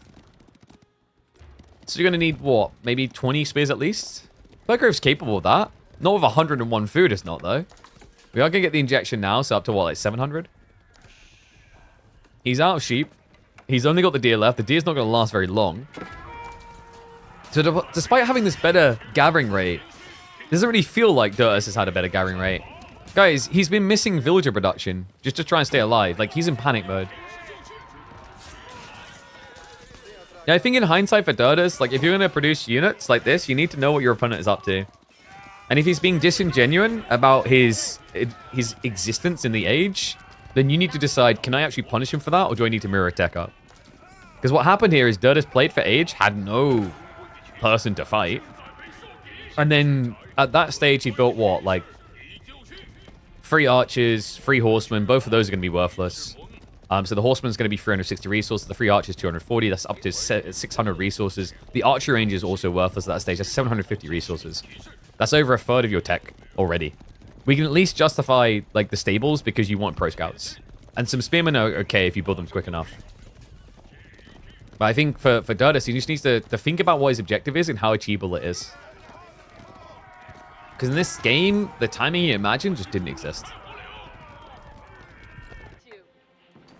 Now beat. Cheek follow-up.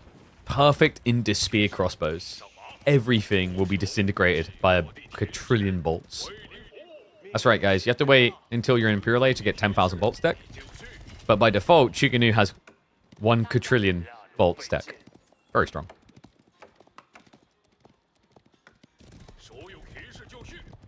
Spear count is starting to look a bit more respectable. But I don't think we even have the bolt magazines yet. Love this play. He's moving out to the boar, isn't he? Yeah. Sends the scout up to tank for him as well. Yeah, no repeated bolts just yet. That should be coming through soon, though. The bolt magazines, rather. Anyone else think bolt magazines makes it sound like we're in Warhammer? Yes, brother.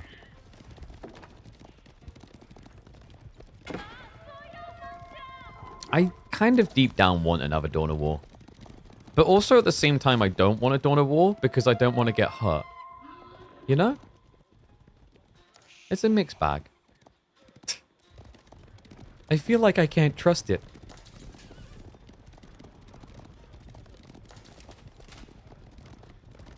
Yeah, I do want it. If you guys have never experienced Dawn of War, by the way, Dawn of War 1, and played Dawn of War 2's campaign, and you'll thank me. Just stop there.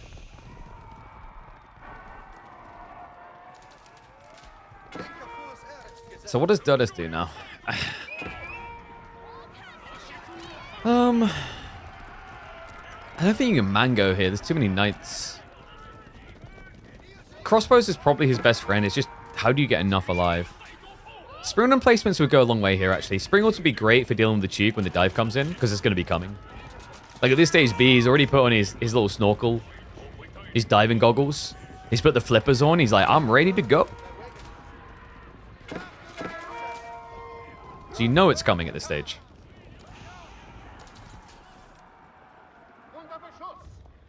Oh, spears. Gonna find the boar play. This is the rough thing. I think B's done the perfect strategy to counter HRE raid potential because they'll try to use infantry for it because they're very quick at that. But you can't infantry raid against lancers. One law from Dirtus. Doesn't matter though. Lancer's already coming. That's going to be blocked relic. He is not going to get a single one of these off the map. And to make matters worse, B now has triple monk. That right there is a monk S. Okay. Dirtus might be in luck. These guys are conspiring to overthrow B. I think if we come into the main TC in Wallalol, we can take him. B isn't even moving them out, man. Like, okay, they're on the go now, so the relics are going to start hoovering up quick. You just play the crap out of Dawn of War 1? Hell yeah, me too. I preferred team PvP to 1v1 PvP on that game, though. I love the depth of the asymmetrical balancing when you had multiple civs. Dirtus with range 2. Meanwhile, B has got 0 blacksmith upgrades. But here's the dumb part about Shushi. He had 0 blacksmith upgrades and can within a minute have every single blacksmith upgrade he would need to win the fight with Duke. Jazz hands. Chaos's life? Oh, dude, I could play Tau real good. Even though Tau kind of felt like they sucked. There was something so comical about double Fire Warrior squadding. And for those that don't know, like, imagine a longbow that can't actually, like, fight in melee at all. Right? Just imagine that. And then what you could do is you could just ring a rosies with one group of longbows while the other one kills everything. Ah, good times. And then you get into the late game, and imagine having mass Mustafadi just ambush and kill an enemy's base. God, Tau was so filthy. So this is 50% of Dirtus' remaining knights. If you guys couldn't figure out by now, this game is close to over. Dirtus hasn't really got much resistance. His farm count is okay at 18, but B's now starting to prep that. We've got 18 workers on the wood. He's playing Boar in the meantime as a sidestep, and then it's going to be farm transition. Dirtus' only hope is attacking him in that moment, but Dirtus, reminder, is down by 15 workers. And soon 5 relics.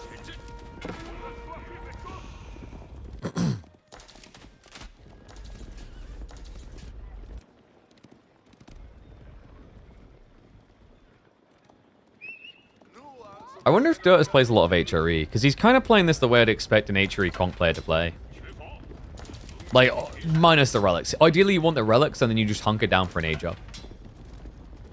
Hey, you're not going to get that.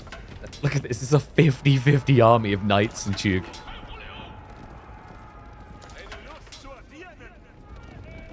I don't even know what B's waiting for at this stage.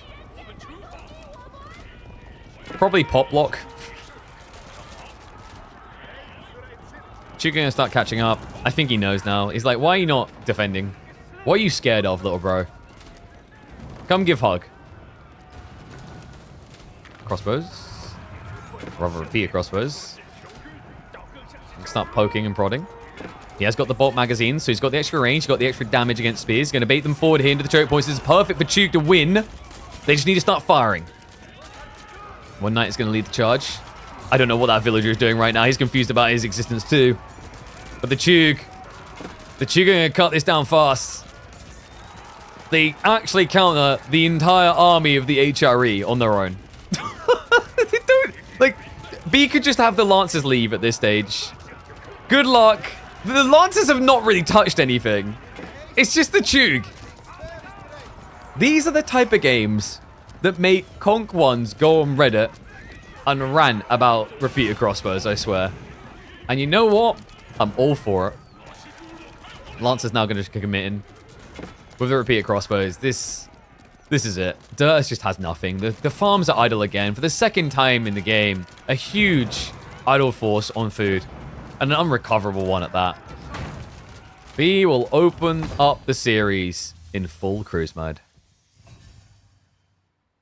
Well, that was brutal, I believe is the word we're looking for.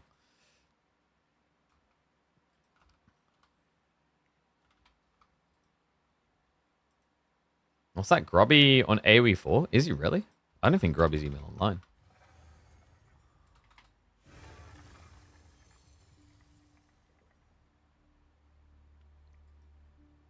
I guess he... Did he actually play? He didn't play AoE 4. I thought he said he was going to play AoE 4 today. Or does he come on quite late? According to his schedule, he should have been online by now.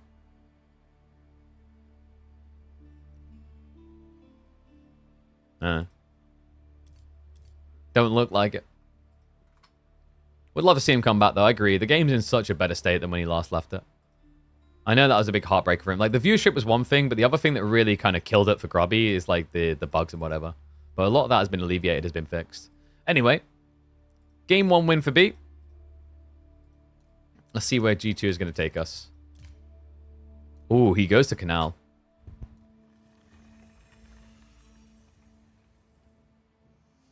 This is like, oh, man, dude, like, Canal is so horrible for people who don't, like, the uninitiated, should we say. If you don't know what you're doing on Canal, you can just get steamrolled straight away. HMT lubricants. Oh my god, why am I getting lube talk, huh?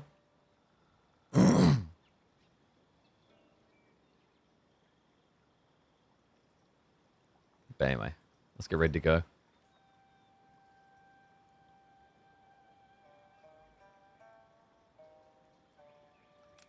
All right, so we were just talking about this, guys. This might be one of the most punishing maps. Actually, the most punishing map that exists in pub matchmaking right now.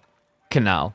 Canal is a hotspot for pain for people who don't know what they're doing. So I'm curious to see how Dirtus, a Conk 1, is going to handle these openings. Because I've seen, even at the pro level, people get ran over in under 8 minutes. Let's see if Dirtus can execute correctly here. Ottomans versus Japanese, a matchup which used to be Ottoman favored on Canal, but I'd say Japan has leveled up ever since the Rax buff. It only costs 75 wood now. So Japanese, compared to when Canal was last in competitive play anyway, a lot more solid at contesting this opening. And it is going to be a full micro-focused opening. Now, keep in mind, if Dirtus can force a long-term spear investment from both sides, he will be heavily advantaged as the Ottomans. Because Ottomans have something Japan doesn't. They have the healer boy. If they can get that vizier point, which isn't too hard, actually. If you think about the generation, you need to build, I think it's 8 spearmen to get the first vizier point. Or maybe 9. Is it 10? How much? Wait, you do get 8 XP for a spear, right? Or am I over-investing? Not a great start, by the way. The spearmen started really far back. And B already has the lead. Wait, what did Dirtus do with his economy? Oh my god, he overgathered wood. He's gathering way too much wood. Wait, is he going for a dog drop straight away? Alright, this is exactly the type of disastrous outcome we were talking about. B is going to roll over this. It's triple spear, and Dirtus just got the bad news. Oh my god, B! B should bait him. Did you guys see the problem here? Most people, when they go for a spear spam, they rally south side. Historically, everyone has been rallying south side. B sent them north. Because they came at the north side, Dirtus is in the wrong place, on the wrong count. And by the way, like this is actually not B just being crafty. This is simply the spawn.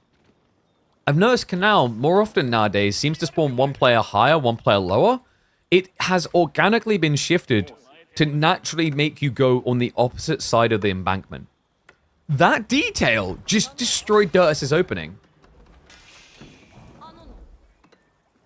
I don't think he was planning military school from the get. I mean, if he was, I'm surprised, because military school is way too slow here. Because the thing is, if you're going to military school, why would you racks open and not actively produce at all times of the racks? It seems a bit questionable. So I think maybe what Dirtus was up to is he was planning to go for a dock, and then realized he was going to lose because of the spear spam, and then pivoted. But he's pivoted too late. So he's got a lot of catching up to do. Yeah, vizier point. I was imagining things. It's not 8. I can't remember what the number is. We'll find out in a second when the new one comes out. Maybe I'm right and it's 8. No, it's 2. 2. Oh god, 2 sounds so bad. This sounds so bad. But buildings give you vizier points as well. That's why it was implayed.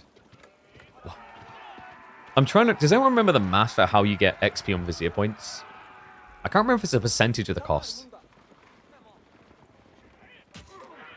Either way, this looks rough, Dirtus. Pull away faster.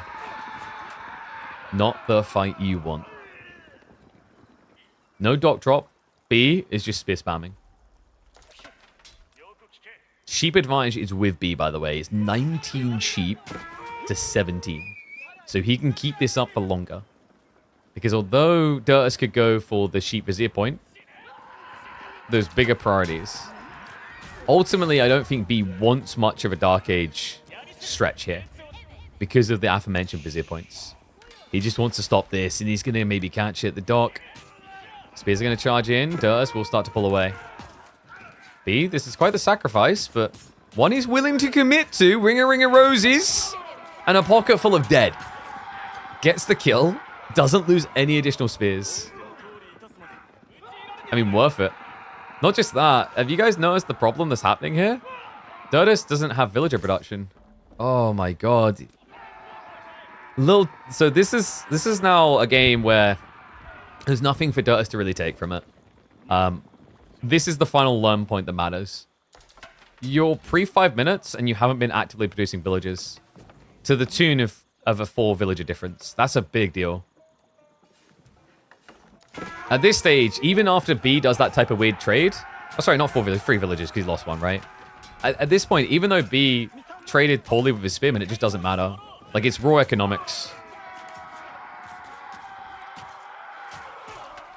Yeah, and the spear is going to even up and now favor B. Even cheeky with that final pull away. Canal, folks. The conundrums of it, the dangers of it, the thing that runs people through every time. You have to be elegant on the first few minutes of execution, or you just die on the vine.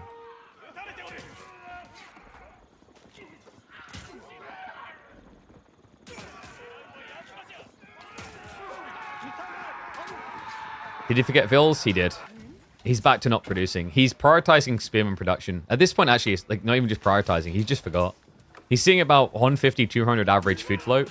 Coco's now on the way, as if it was needed. But, you know, Ninja loves Spearman fight.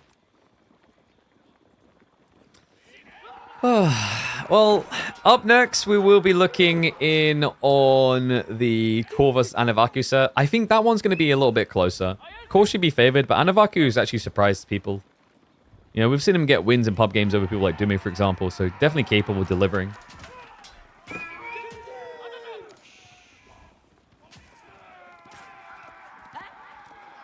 Is he going to lose another villager? The charge shouldn't recommit unless he's... Yeah, he needs... he reset it. Yeah, it's going to... Hey, look, we got Vizier point just in time to find out our opponent's age 2. Come on.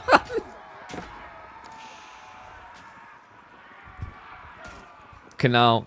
Not a true water map, but enough deviation to confuse the duck out of anyone. Yeah, he's got double dot now. But he needs to age up. Double Shinobi should arrive before that. And, oh my... Alright. Wrap it up in a box. Put a bow tie on it. Don't ask me why Kaufman has a bow tie. He 4-docked him. Dude, it's just got the bad news. He's like, wait, this isn't your side of the map. It is now. Oh, no. GG. 2-0. B makes it through to the next round where he'll face off against sort of. All right. Should we quickly update the bracket a bit here? GG's to Dirtus. I mean, very much against him on seeding. So really the expected outcome. So we've done that series. We've done Recon versus Mahodo. Recon annihilated Mahodo. If you guys have not watched that earlier, 100% a series worth watching. Pure entertainment. Dumu was able to get his 2-0, but squeaky bum time from that second game. He actually almost lost game number 2 to Marco, who probably nobody's heard of. But there you go. There's the updated score so far. We have got... I think we said we were going to look in on Core versus Anavaku next. Core versus Anavaku should be an exciting one.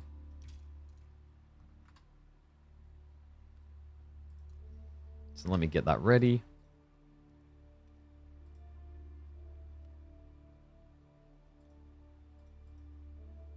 Where's my draft?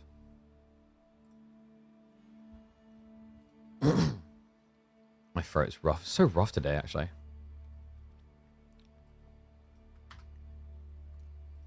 So this was a 2-0. I'm not going to reset it.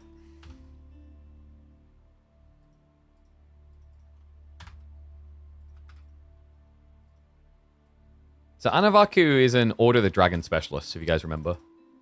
KP versus Grubby now. I wouldn't want to embarrass him. No, I'm good.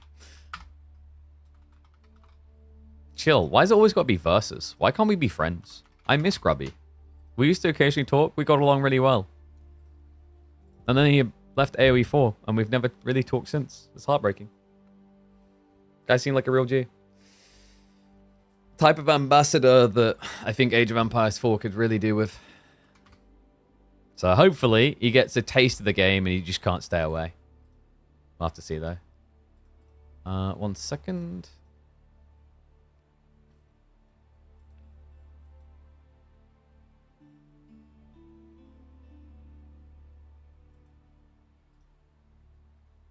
Let's get ready for the next. KP plus Grubby 2v2. I feel like I drag him down. No problem, Tarantian. We've covered a lot of games. Like, how many series did we say we've done so far? We've done 1, 2, 3, 4, 5, 6. We'll do 7 or 8 series today. Not bad.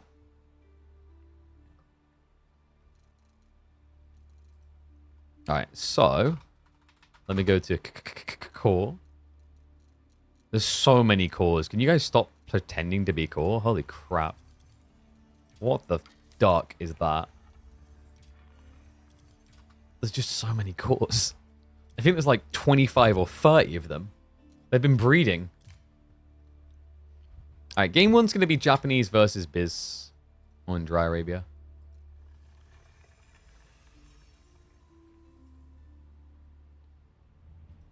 Japan's probably going to try the outpost rush, right?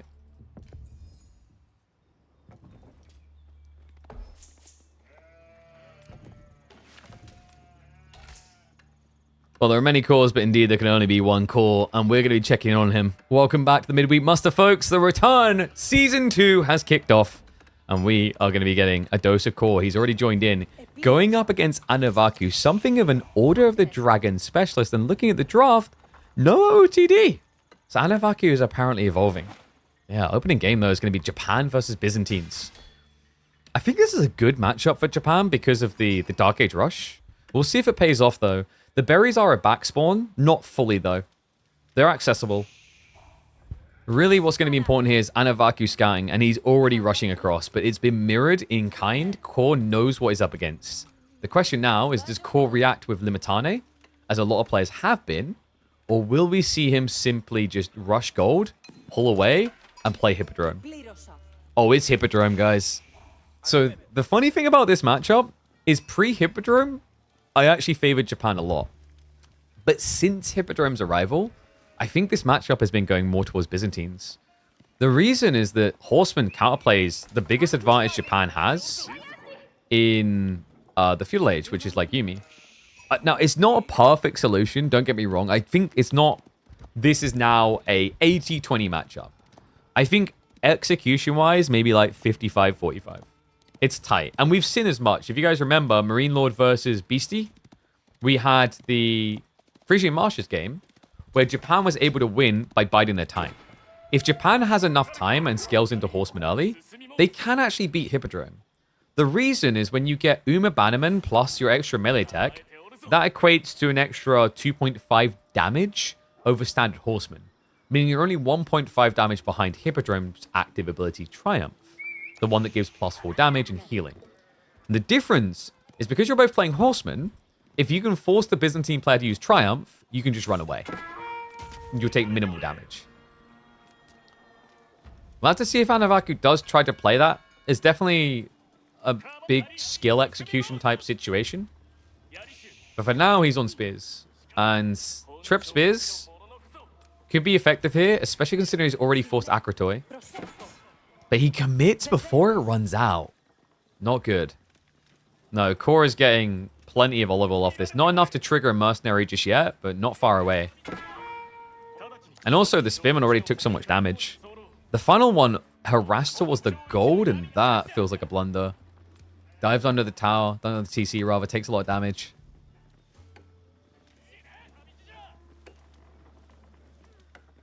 I mean, Core is as happy as can be. I think he's dealt with this fine. Shivs, one more round and that's a Spearman dead. One more gather of berries and that's a mercenary build. And he's being very cheeky.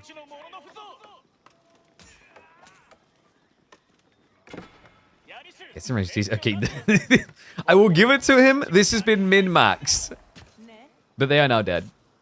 Yeah, the one villager could actually just beat them both. So Spearmen have not delivered the way that I think Anavaku was hoping. Because what he was hoping is that this was going to be Grand Winery. Because if it's Grand Winery, then like this isn't even being touched, your play isn't revealed, and you just follow up Outpost. But now things get pretty rough. The other reason why that Spearman play is so impactful against Byzantines is because with the current builds, they want to go for systems anyway. So if they're on Stone and then they're going eventual Grand Winery, your Spearman will always connect with something. But yeah, Hippodrome now coming through. Courier Storehouse to be the response. The good news is Anavaku already has the racks for Spearman. Bad news is I'm not really sure if you want Spears here. Maybe a few to defend, but that Horseman strat we talked about, I think is your biggest victory if you can find your way into it.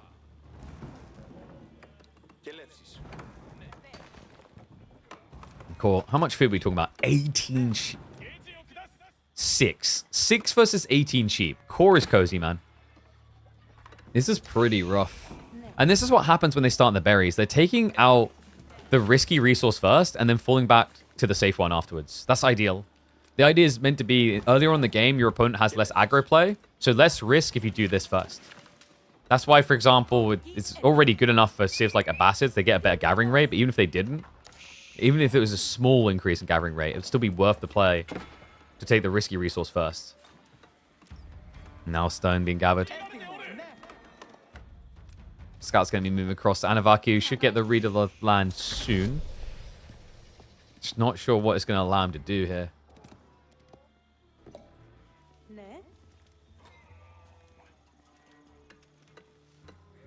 A4 is great content all around, best community. Definitely a game Grubby could play for months. Maybe. I'm thinking about the games that Grubby mains, and I feel like a lot of them have a difference in pacing. Maybe. Even here as a Storm, I think ramped up its early game pacing.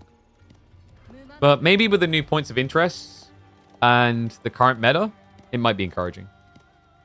Who is Grubby? Grubby is something of an RTS legend. On an individual content creator perspective, in terms of people who have been RTS and stayed RTS Pro, he's probably the biggest person in the West. And also a wonderful guy. He's a very wholesome type personality. Something that, like, we kind of lost when he left at the highest end, right? Like, this is the type of guy that started playing a MOBA and then had to stop playing a MOBA because he felt it was making him a toxic person. All the market mercs? Mate, you're living in a dream world, aren't you? This far out. Horse Archers plus Desert Raiders. Other side would be Sipahi Arbitraire. Sipahi would be kind of sick, but I don't think he's going to go for it. Horsemen are on the march, though. First Lombo group's been queued up, and Core's already ramping up. Yeah, this is a really cool comp.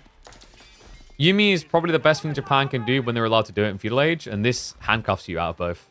Like, the Lombo plus Horseman is the ultimate 2-comp counter here to Yumi. Like, Lombo actually can lose to Yumi when there's enough of them.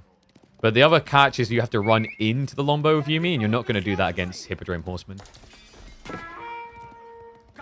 You're hoping for elephants? He's got Hippodrome. You're meant to hope for Magadai, which he has. Someone should have been like, KP, he's got Magadai. Sorry, I did say Horse Archer. I baited you a little. A lot of active stone gathering, by the way. 5, he wants to rush up. Yeah, just look at it already. I mean, this looks horrible watching how long it takes to connect, but he's going to be going up to level 4 system.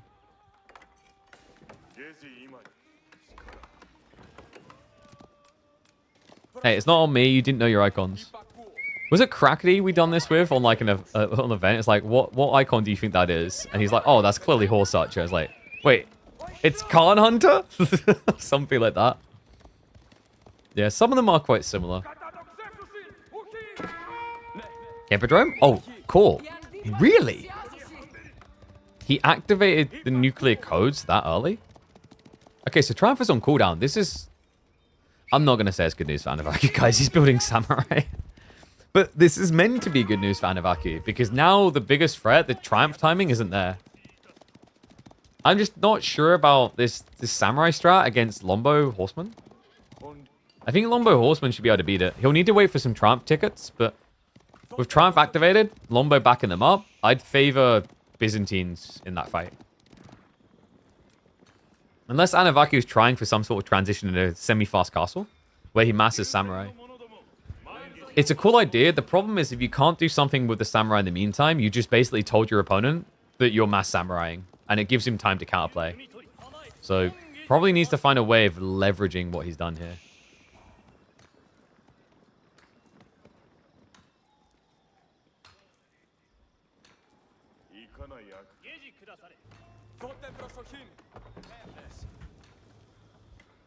You've never played the game. That's interesting. I wonder how many people just don't play the game anymore.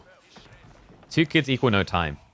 Mate, that sounds like you've just got a 3v3 team ready to be birthed. And they shall be molded in verbal abuse. For every time they fail, I shall yell at them. and possibly a beating stick.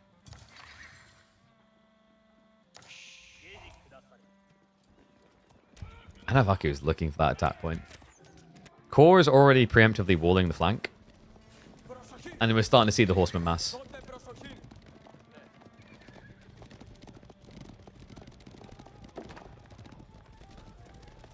Three-year-old and a 13-week-old? I can kind of relate. I'm on a 3-year-old and an almost 1-year-old.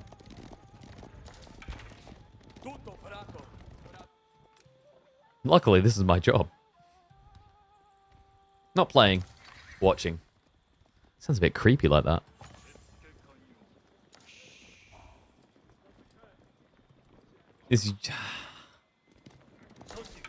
I get why he doesn't want to build spearmen. But is anyone else getting this really uncomfortable feeling about Anavaku's comp? Because that first triumph was a waste. But if the idea here is to scale up to, like, say, 50 military, you're going to be giving Core, what, probably 20 seconds of triumph for mass horsemen. And, by the way, like, Anavaku's mindset isn't entirely wrong. He doesn't want to build spears against Lombos. It's really bad. Horseman? Oh my god, he triumphs again! What on earth? Core? He's not even saving it for the big fight. He doesn't think Anavaku's going to commit to it. He's going to keep raiding because he sees no army coming home. Instead, Anavaku is going in. No Expilatoras is quite sinful from Core. It's taking him 6 hits instead of the 5. Still, some worker kills to be found. That's 4. Longbow Horseman defense. He's got the outpost on the fort as well. The Longbow's very slow to move away, though. And the Yumi are the chasers, remember. But he needs to think about dealing with this outpost because Anavaku is at risk of overextending. Horseman finding more villages. Oh my god, dude. Is he actually going to make this work? The mini triumph is actually coming out big here. Finds the additional worker kills. Just, oh my god, send back to work? Alright, Anavaku is borderline dead right now. He needs to strike back instant. Because Core is winning on both ends, kind of, while getting ready to attack. This defense might become problematic, but only if Anavaku breaks the tower. And he's so fixated on trying to get those Longbow kills. Yeah, finally he pulls across. The Samurai need to get this. Oh my god, the Horsemen are going to force him to turn. This is so vexing.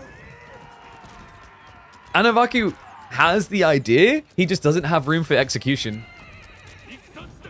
And the fortification. Alright, that's it. Core's teching. This is done. Anavaku, I think the problem with this is the Samurai strat got revealed way too early. He didn't have time to mature it. He didn't have time to get it to where it needed to be, and now he's up Craps Creek without a paddle. Golden Horn Tower's on the way. If he hits this raid, it's a good start for Anavaku, but it's still only 7 worker kills when you're talking about a 13 worker deficit.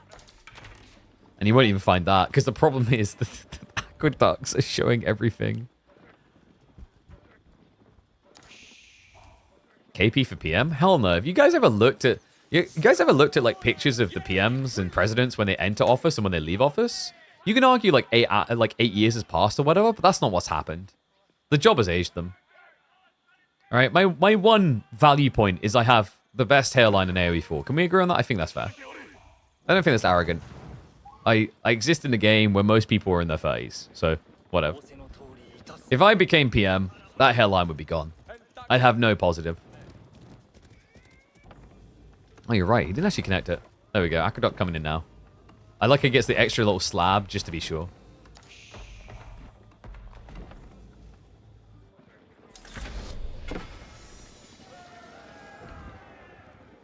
Alright, Ram coming from Anavaku. Is it too little too late? Kind of, because if Core just queues up 3 cataphracts, there's the first, he'll wipe it. How old am I? Old. Nah, not old. Maybe that old. I'm 33. Wait, am I 33 now? Oh my god. Now I am. What's up, Tokyo Noob Gaming? Thank you very much for the raid, buddy. I bet a good stream. Just in time to hear me have a crisis about my age. I was born in 93. I'm 33. Oh my god, I'm 33! Wait, no. I'm 32. Oh, thank god. Maths. I was like, my brain was like, wait a second. This isn't right. I'm not that old. 32! Which is exactly how many villages Anavaku's about to have. Look at that. It all played out perfectly. Well, that's only a 50% increase in your economy that core has. And then on top of that, another 26% economy. Oh, he's taking some of the percent away. Outpost is going to be brought down, but core's bought the time. Counters are coming. There's no spearmen here, by the way. All existing spearmen are in his own base.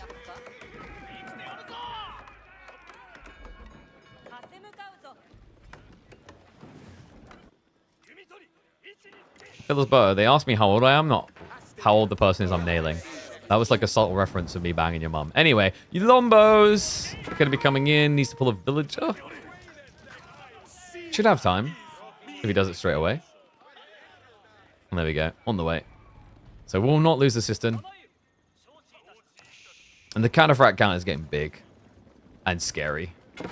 And Anavaku's long-staying feudal has not been from an aggressive, advantageous position. He's not really been able to do anything with it.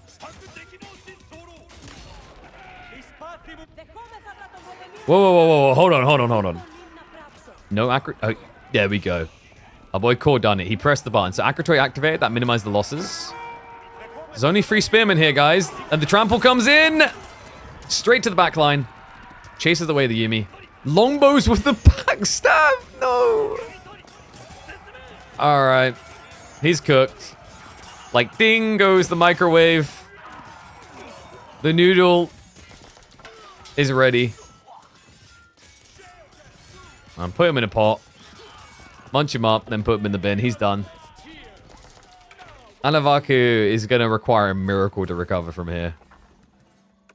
This is rough, man. I mean, you're stuck an age behind. You can build Yumi. Not really going to answer the Lombos at this rate. You can build Spearman, but Longbows already answer. The cataphract count is 9. That wasn't me, like, making a reference. That was just me making a horse noise. Actually, it wasn't. It was the other way around, but, you know, sounded like it. And we've got Triumph for 42 seconds. Oh, God. Deep breaths, deep breaths.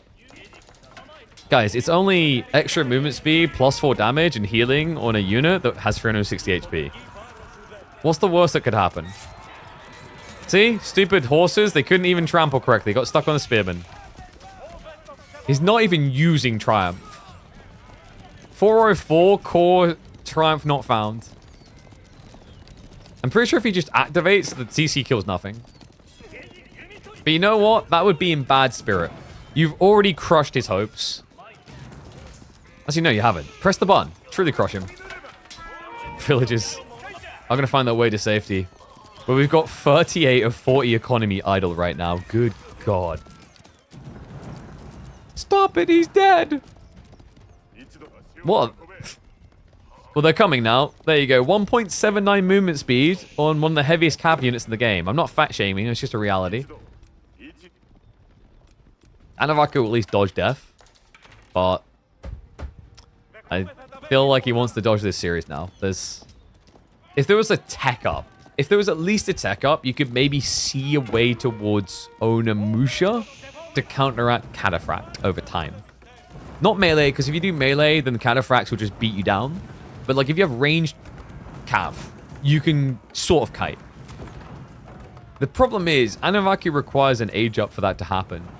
And his food income, let's just say it's not going to solve world hunger. And he won't be able to solve game 1. GG gets scored. That was a little bit rough.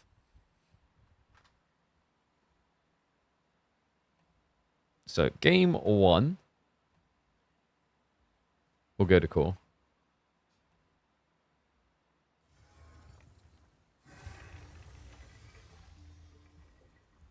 But what happens in G2? Who knows? That's what we're going to find out. We're going to Gorge.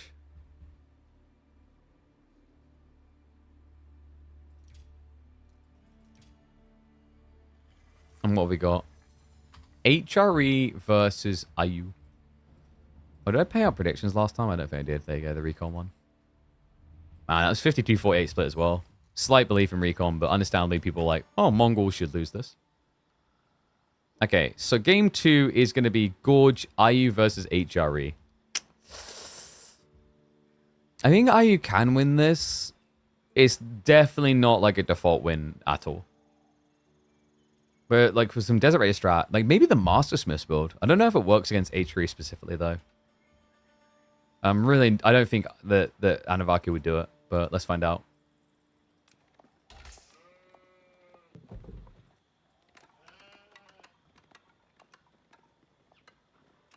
Oh, I just realized I moved this up too much, didn't I?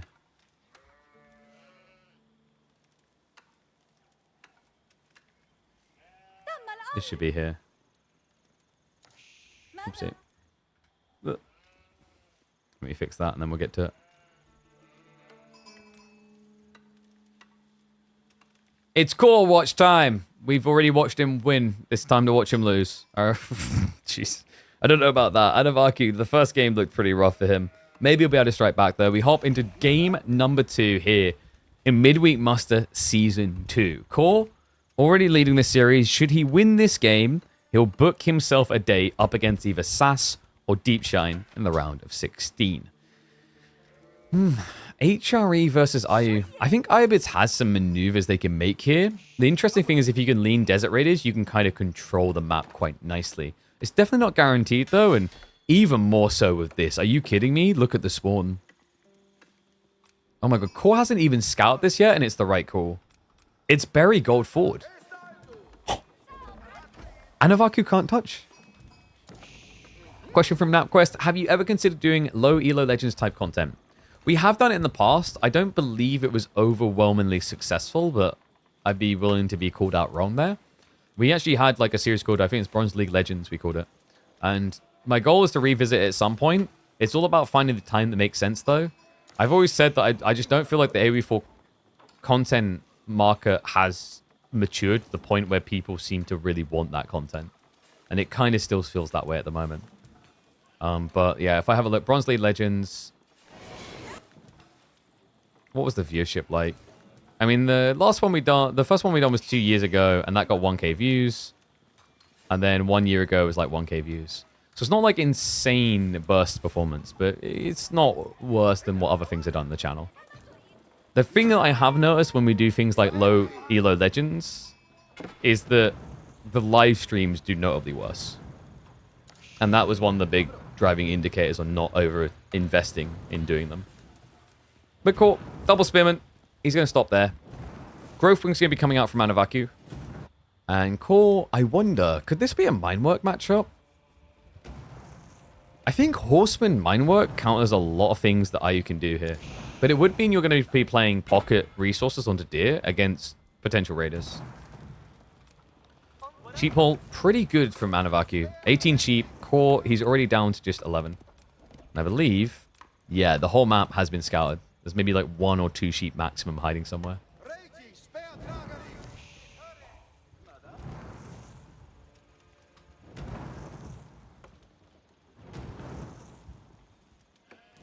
So, what can Anno do with Growth Wing? Growth kind of feels like a scam here.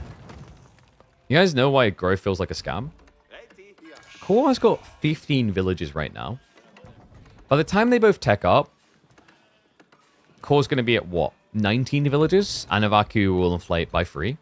That's like a 15% increase at that stage. Great. But here's the funny thought.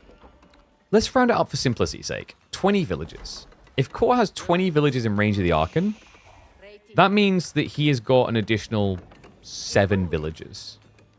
So, Archon will at least temporarily give him over double the value of Growth Wing from IU.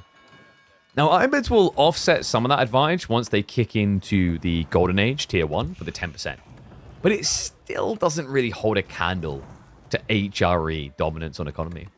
Now, the negative of HRE compared to Ibits is that those 3 extra villages, once you move out onto external resources, etc., they're just an upside. Whereas Archon can't move.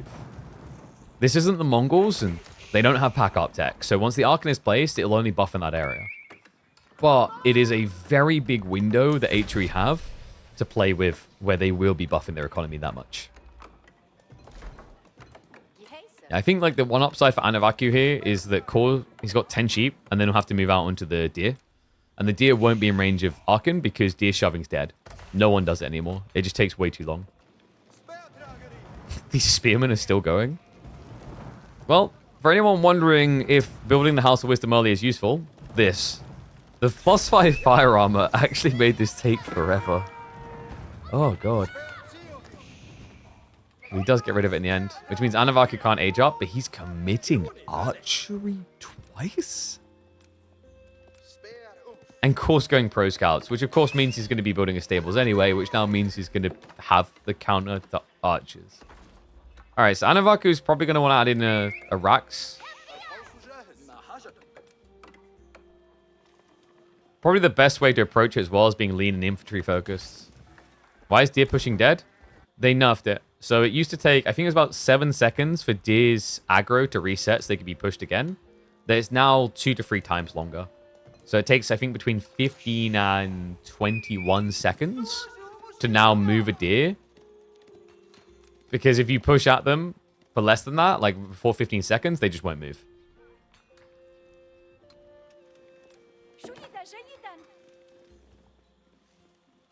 And no, Anavaku is most definitely not Anatan. They're different people. Anavaku is capable, though. Like, we've seen him take games, like I said before, off of people like Dimu. Anavaku is ranked 170th. Last season, he ranked 96th. He's pretty consistent in staying in, like, the top 200. So definitely a very capable player. But yeah, I just like Core's plan. His draft a lot better with the way this is played out. Game 1, Japan versus Byzantines. Hippodrome was the call. He made it. Game 2, Ibids versus HRE. Your opponent's going mass archers. Pro Scouts is not a bad idea. Because at this stage, like 9 archers is more than you'd spend on Pro Scouts. Right? 9 archers, you're now at 720 resources. Pro Scouts is the 350, right? Oh, sorry, 450. 450 plus the mill, stables, whatever. But the difference is, if you've invested the same as your opponent, well, the difference is that these archers now need to do something actively. Whereas all Core needs to now do is pick up all the deer and be miles ahead on economy. Reminder, HRE's buff gathering rate, because of the calculations of the base rate of deer being better than sheep, with survival techniques for an extra 15%, and then the Archon for 35%, what ends up happening is you get 50% increase on a 0.84 gathering rate. That's a lot, guys. That's at 1.2-ish food. Even shoreline fishing with villages is 1 base. So, Pro Scout survival techniques Archon, very, very powerful. And this fixes the issue we talked about Core eventually having, where he'd have to move out of range of the Archon. So his economy, despite what you see on the count here, is ahead. Right, he's about to hit 30 villages with 35% buff. So that's actually more like you're at 40 villages. Meanwhile, Anavaku has got the 10% buff from Golden Age, so that's like you're 35.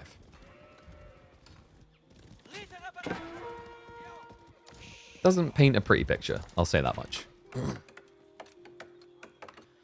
Props to Anavaku for this, at least. This is something I rarely see. Pre-10 minutes blacksmiths for Ibids.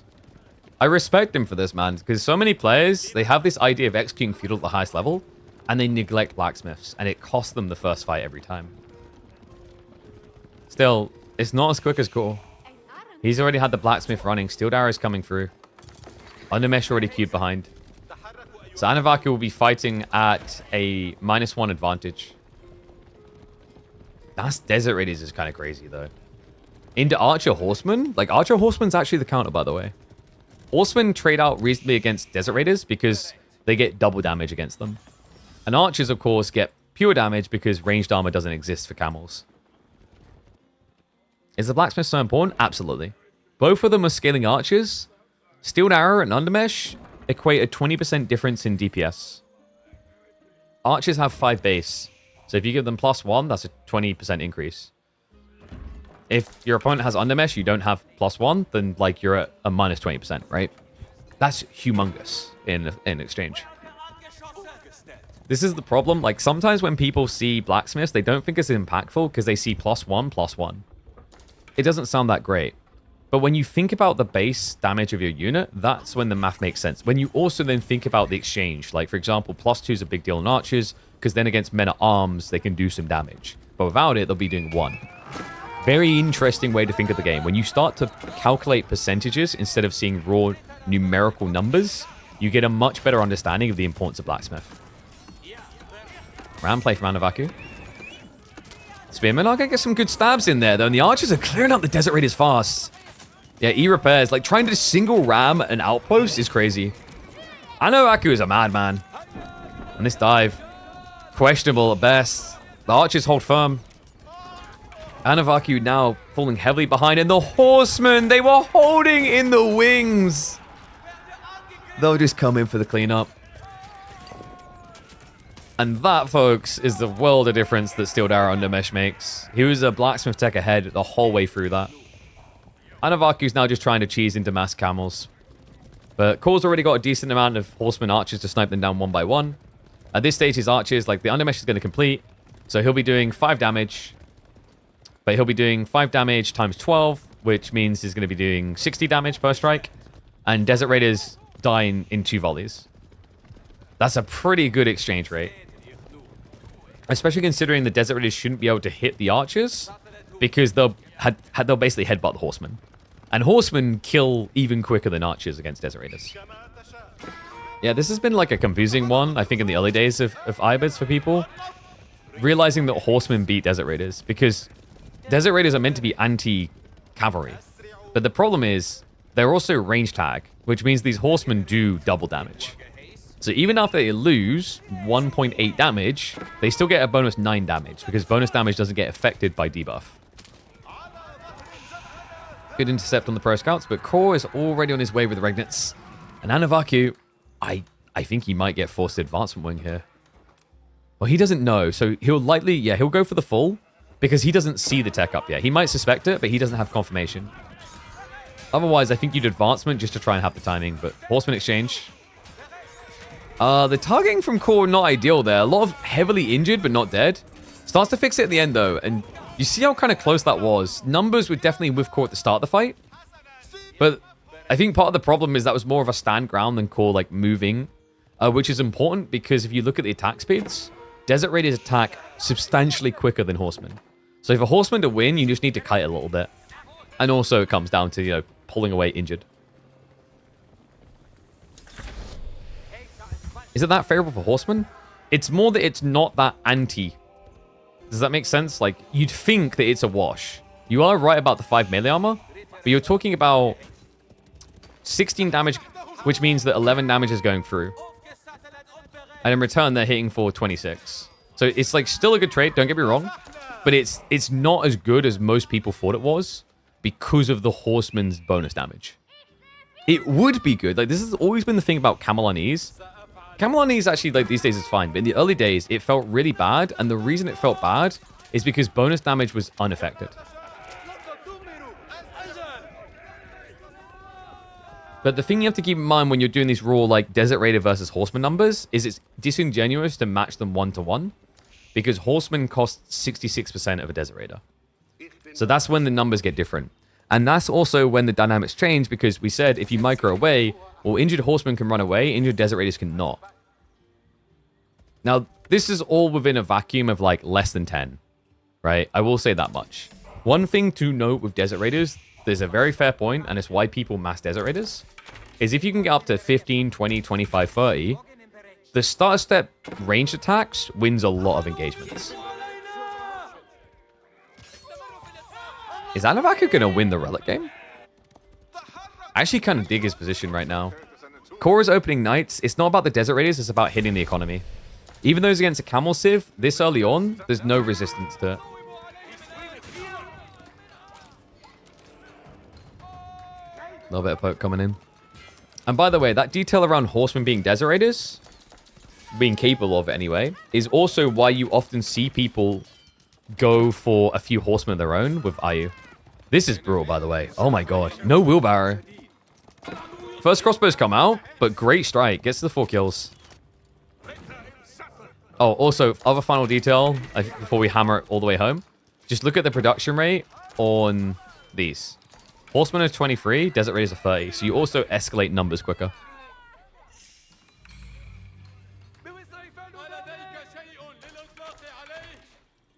Yeah, like in an ideal world, I think for what Anavaku was trying to do, it may have made more sense to add in a stables instead of double archery. And then add in a few horsemen and then more desert raiders. Because that's the thing that's meant to make Ibids really strong in Feudal Age.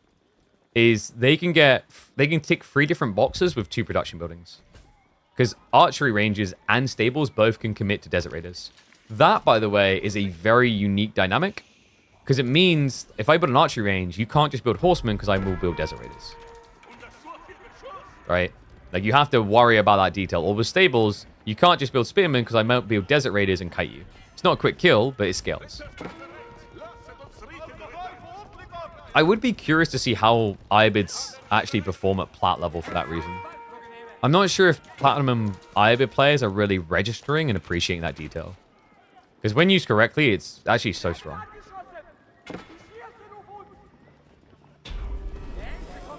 Desert Raid is pretty much dead. Villagers moving out for the food source. But Core now knows. And he's already posturing towards the deer.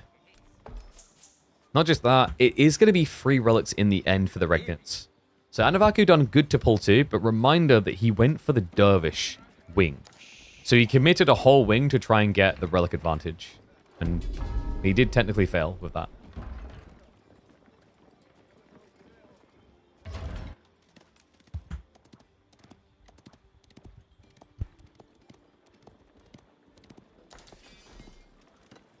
Man, this kind of makes me want to do some tests now of like 15 horsemen versus 10 desert raiders. I do feel like with micro, the horsemen can win. But it's like, it's a very big deal that you have to micro. That's the thing that I always hate. You know when people do this test of like, oh look, 10 spears can beat a war elephant. It's like, yeah, but the war elephant wouldn't just A-click into you, would he?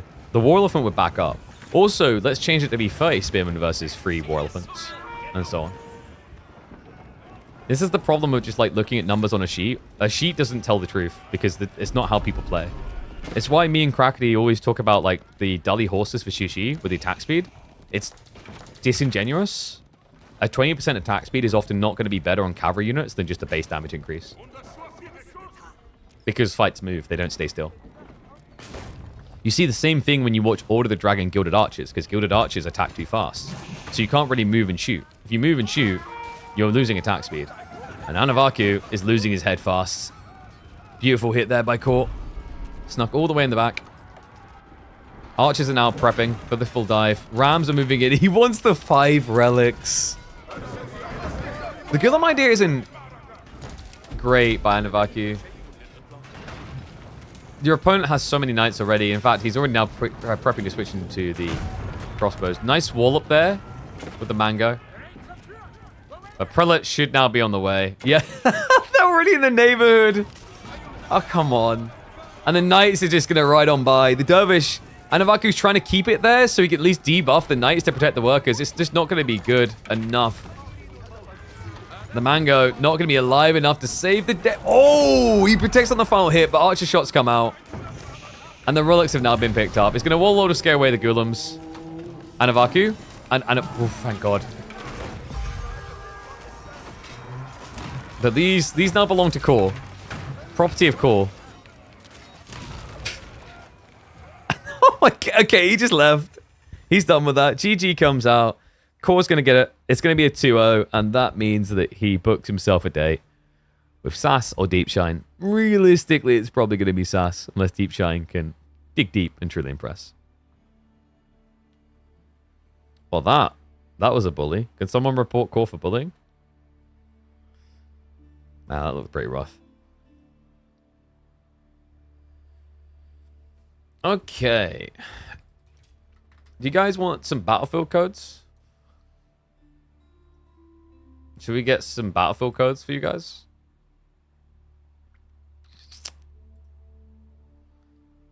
I think we said... What was the other one coming up? We've got... Duniska versus MSM, which is going to be a really cool one, but that's not until 10:30, so that's in 2.5 hours, my time. Should we play some Battlefield?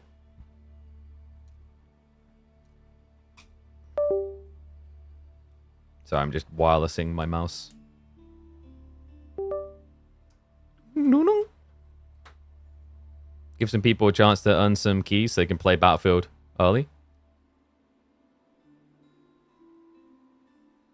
I put my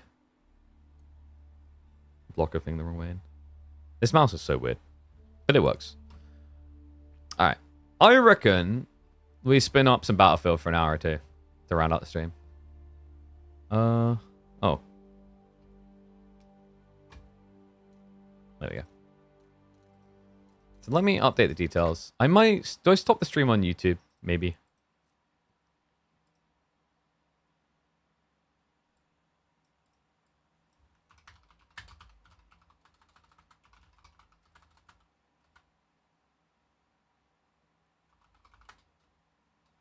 I've forgotten how to spell enabled.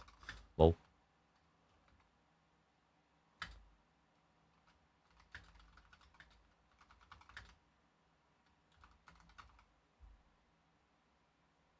Yeah, well, so guys, if you watch the stream, you will get your hands on Battlefield codes to play the beta, to try the game to see if it's for you. I've played a bunch of it yesterday.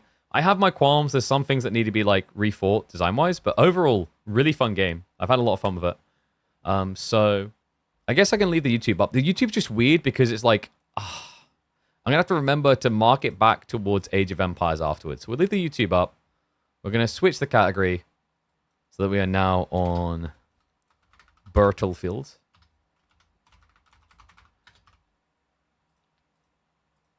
I should probably change the thumbnail as well. And I'll have to change it back again afterwards. Bradley claps hard. Oh, the IFE? The IFE's strong, yeah. So yeah, guys, if you haven't got a chance to play Battlefield, great time to hang around, chill with us, get yourself a code. There's, I think, 3 or 4 maps in the beta. I think it's maybe 3. But yeah, we had some fun with it yesterday. I then played a bunch of it offline as well. By the way, reminder, guys, if you have been enjoying how everything's looked and how everything's going to look when we hop in a Battlefield, ! PCS to check out these type of PCs and laptops and maybe upgrade your setup today. I'm sure there's a few people that are overdue. This laptop has been godly, by the way, for like leveling up our production. Everything runs from there. So everything you guys see, as well as all the recording done and then the re-encoding across the multiple platforms is all being done by that one. And then the PC, the game PC, is just for the gaming. Who's ready?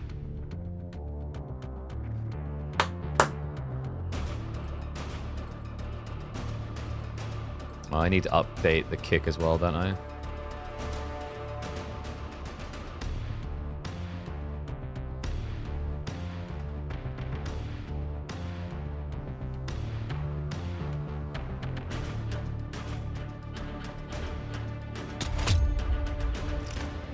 Oh, and we need to move the camera. We said best spot was top left corner, right? Oops.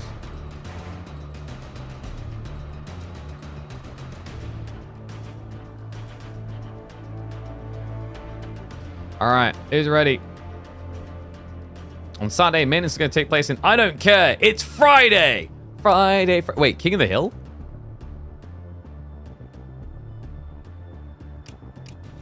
I'm kind of tempted to more Conquest. Let's do 1 or 2 Conquest, then maybe we'll try King of the Hill afterwards. You guys ready for a broken SMG class?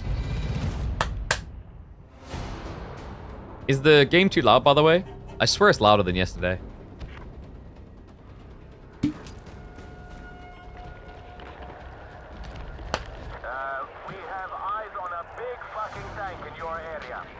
Alright, y'all ready for the broken build? Because we got it right here. That's right. We got an SMG build that allows us to truly run and gun. You can sprint and fire with this thing. Yeah. Oh, it's hunting season. Yeah, I was playing with this a bunch last night, and we were popping off constantly.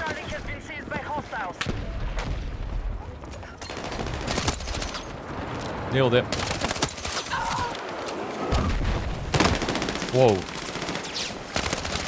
Oh my god. Alright, I need a Kimbo. I wasn't expecting 4 guys. Did I just walk in on a private moment? Was Sergeant Johnson humping the Johnson? Like, what's going on over there? Good lord. I think I heard footsteps. Okay, Not sure why that door blew up, but sure. Let's try again. Let's frag Granada. What the? What did I hit? What did I not hit? No, dude, this sucks. Okay, these guys are taking like squad-based warfare way too tight. Way too tight. I think that's the same squad, and they are always 4. They are breeding new soldiers in corners together. Holy crap. Okay, that's a lot of snipers. Let's march on through and deal with this. Hey! Hey! Come to daddy! You're mine. This SMG is so good.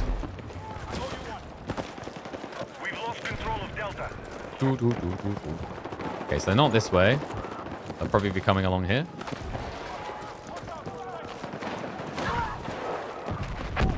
Okay. You see how good it is, though? Sprint and gun, man. Sprint and gun. Very strong.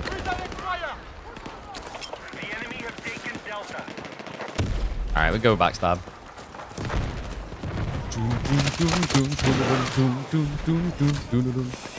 Damn, that music's catchy. Alright, just scare him. Dude, Hellbuck Eye! Yeesh! Give an Anactis injection. What's up with this? Oh. Okay, that's so weird. So when I sidestep, it's really inaccurate. Or at least it looked like it. But if I sprint and run and gun, it's actually fairly accurate. I can't see crap there. This gun is not made for range, in case it's not obvious. I'll run you through the loadout afterwards. It's, like, surprisingly good. So this guy ran in here. We always got to deal with the Ratatouilles. They're infectious otherwise. Oh my dude! Yeah, die! Die, you filthy rat! Yes! Give me drugs! There we go. I'm alive. Nothing worse than a corner camper. Really, KP? Nothing worse? Nothing worse than a corner camper. Worst of the worst. So, by the way, there's a really clowny little problem on this map that me and my friend discovered last night when people killed us from it. You guys ready? We kind of forgot to add a step. Oops. Wait, did they fix it? I think they fixed it. That's good. Yes. Yes, they fixed it. Good devs. They fixed it. So people were hiding under here as a full squad, just camping and shooting you through the floor. Props to EA and DICE. That's a quick fix. Well done. That was super fix. That was super quick fix, rather.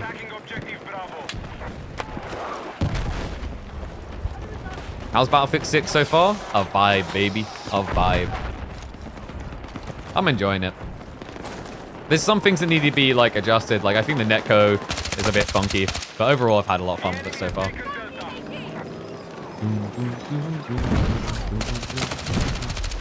Dude, everyone's doing my kills. Oh. Okay, I'm thankful you got that kill. Holy crap. Woo!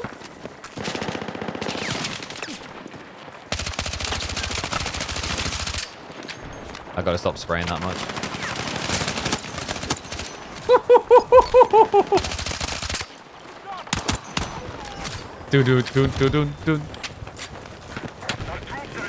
The spray and pray gun is so good. Oh, got him! I think this is their spawn point, if I remember correctly. I'm letting the gun climb way too much. It's definitely their spawn point. Eat rockets!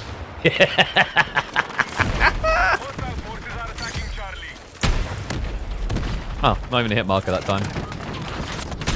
I probably should have saved the rockets for that.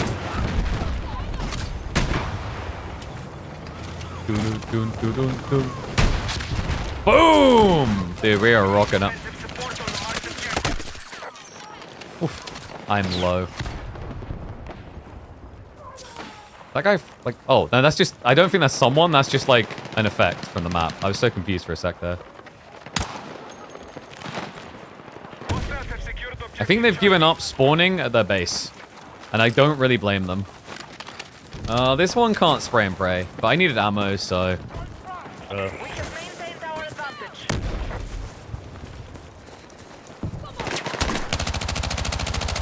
Charlie is under enemy control. Oh. Hey! Hip fire! Ooh. That's weird. My aim was weird. Ooh. Goodness gracious. Oh god. Bad time to reach out. Nice.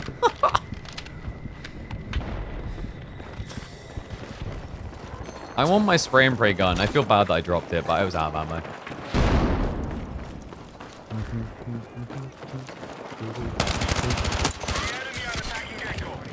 Bad time to reload, friendo. Bad time to sprint, shotgunner. I'm not gonna go shotgunner, friendo. Yeah.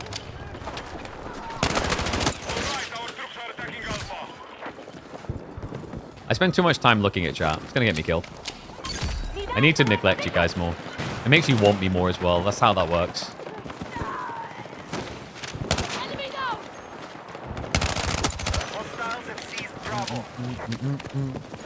This gun's not too bad.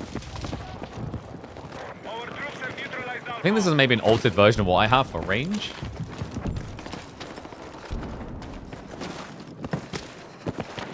We are attacking objective Bravo. Be advised, objective Bravo has fallen to the enemy. All right, objective Alpha is under control. Got him. Attack support is needed on the marked objective. I can hear the footsteps in the weirdest of places. Leroy!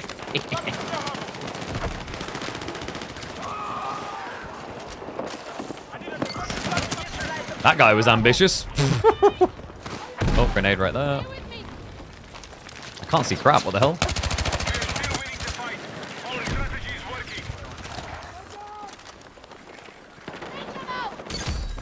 Oh, there's a guy right on the side. On the left. Pretty sure I heard gunfire on the left. Come here, boy! Yeah! Come on. I think there's a guy on the right. Oh, no, that's my guy's thing. Let's go! Don't mind me, guys. Just a casual 26 so far. I think we're vibing. I took it personally when someone said I sucked. We're fixing it. Is there a tank up there? I don't know. Something was happening over there. Oh, this is our spawn, right? Yeah, yeah.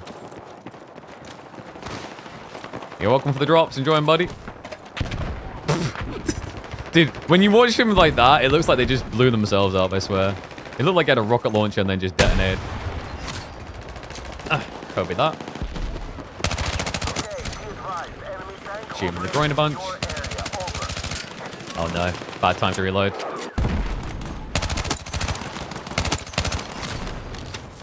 Dude, we are destroying. This is the warm-up game. Oh no, dude, like car, please. Being griefed by car. Oh. Nice, you got the kill. I was going for a rocket launcher kill, Saj. Just killed. Oh my god. Bad aim.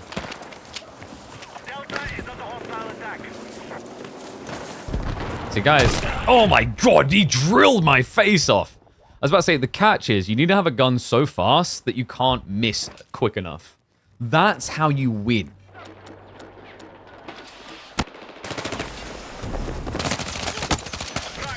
See? Accuracy doesn't matter when you shoot more bullets. Zoop, zoop. Nope. That's a lot of people.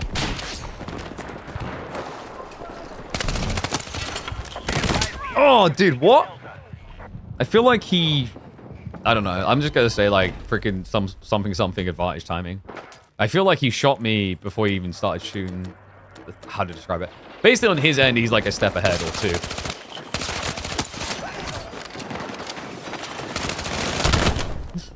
See, this is like where shit gets really sus. Not sus like cheating, but like why he should be dead. One of them is definitely dead there. I shot him in the dick so many times that no man will want to be alive at that point. You know when it's like everything's just mangled and fallen off? There's nothing left. All right, at that point you just give up. That's at you're at the point there where your nickname is Reek.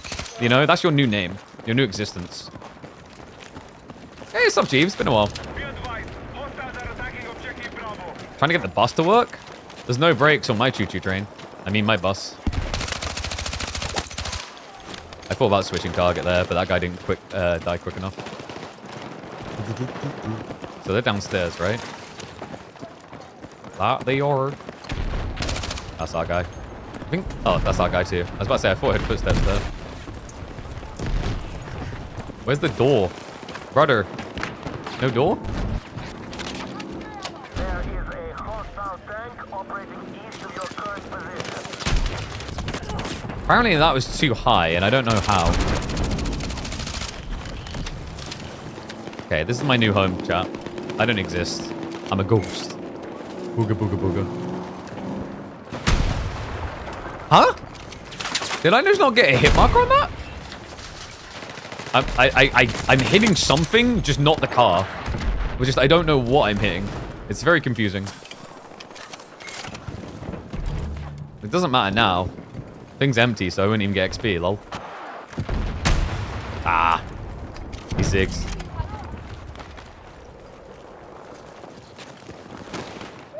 Alright, let's get it. No! Did the tank... It's waiting at the top of the hill? Laying a freaking egg?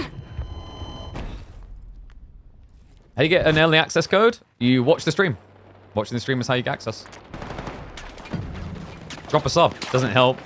It doesn't speed it up, but it helps me. Come on. Come on. What? Where are my rockets going?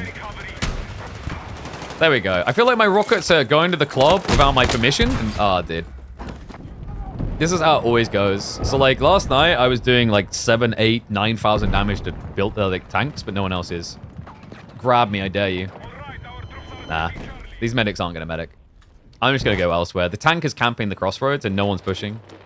And, like, I've got a close-range gun, right? Actually, maybe we go on this guy and backstab? Nah, he's chalked, I think. Or not. Damn, guy's still alive, Pog. Whoa. Kill how? Brother, you missed. You're literal, like, modern age stormtrooper.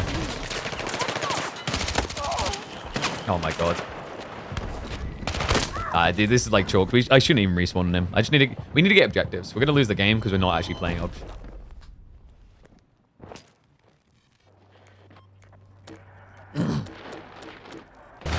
Like, these guys are doing the right thing.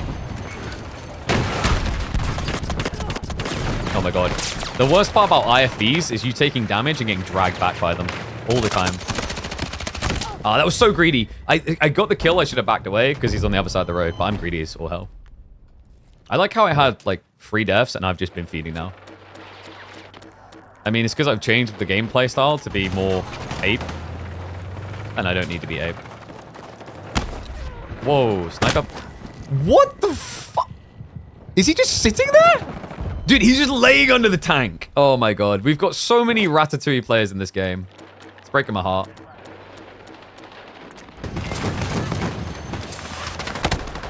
No, I can't even spawn. I legit can't even freaking spawn. I'm so close to just being boring and spawning at A.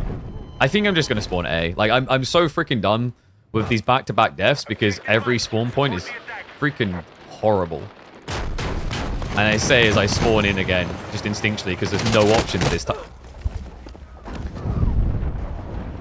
I'm gonna break something. Chat, we're gonna lose this game because our team is like, I don't know, not doing objectives is the only way I can describe this. We're doing nothing. It's kind of clowny, actually. We had like, was it a free 400 ticket lead? We've thrown it.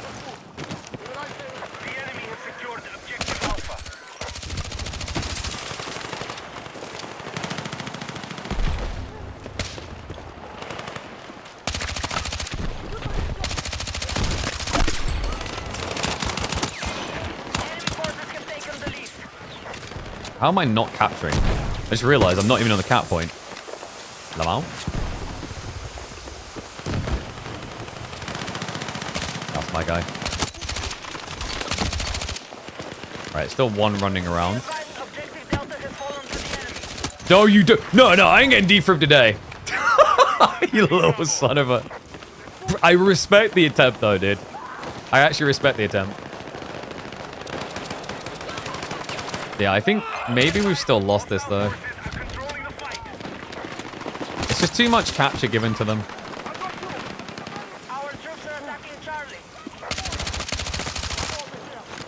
Yeah, too much recoil.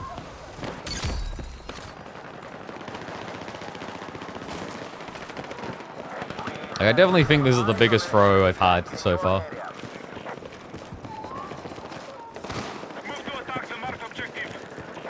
Ah, he's been taken away.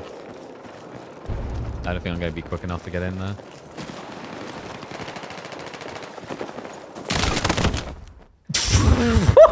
I just can't. I can't with the netcode, bro. AK beats SMG and CQB is a new one. Okay, maybe we can scrounge this. We're getting a decent amount of points captured back now. What the how? So many hit markers.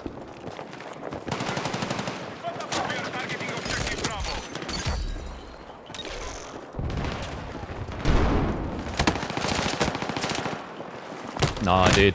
Spotting in the game. This is like the easiest game to win, and we've turned it into a very, very close game. It's not over yet, but it is looking bad.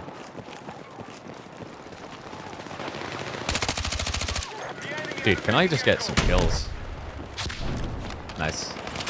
Grenade kills, Pog. I never get them.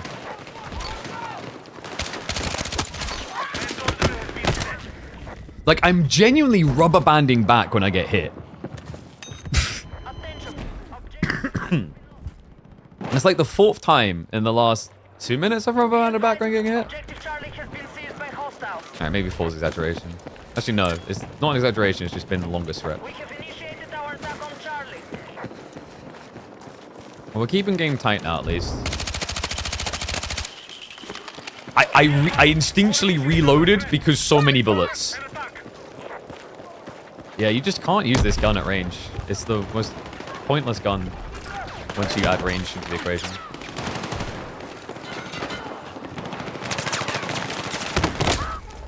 I don't know. Have we just not got enough medics and too many recon? I think we've got too much recon. I'm trying to figure, because I feel like I never get rezzed, I never get healed. I cancel out pretty quickly, but it's because I look and there's no one nearby. I think they've just medic aped us. There's a lot of this. Our attack on Echo is in progress.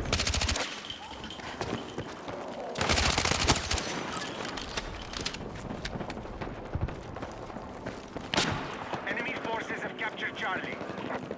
Do we do it? Damn. Dodge. Sarge.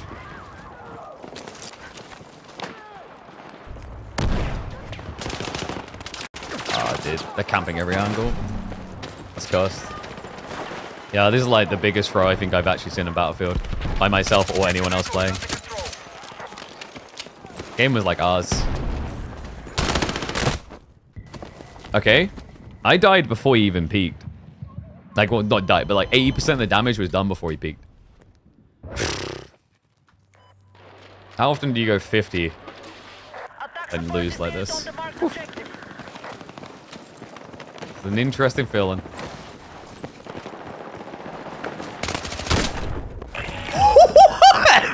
Dude, screw me signed to optic. That guy's getting signed to optic. I want the kill cam on that. One hit kill like that? Dude's flying through the air. Jesus Christ. Holy shit. Mom, get the camera.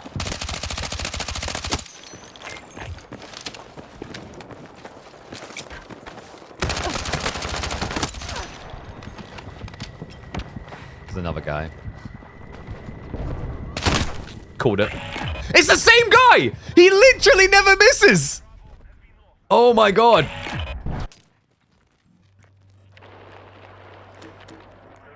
Who is this guy? What's his pro gamer tag? We lost by 12. I resign. I resign.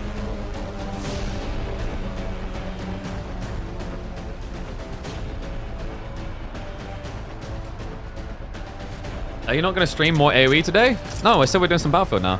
Dude, we streamed like 7 hours of AoE. We've done lots of Age of Empires. Yeah, I called it. Damage to vehicle. Oh, man. What a curse squad. Sorry, not squad team. That was more than squad. What the hell? I mean, I got suckered into it as well. We literally just followed... We full on monkeyed. And it's so bad that we monkeyed the way we monkeyed.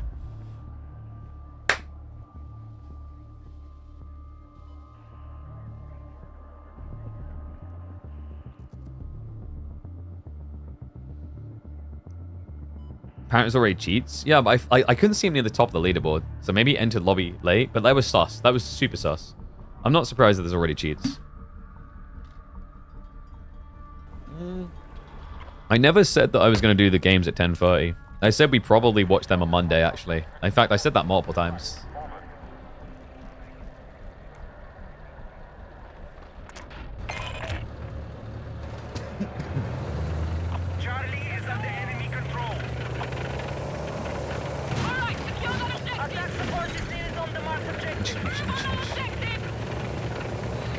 Oh damn, they already took C. This is like a really bad map to do my SMG thing on. Because it's like, it's basically you want to be able to hip fire sprint. This is a good area to charge into though, potentially.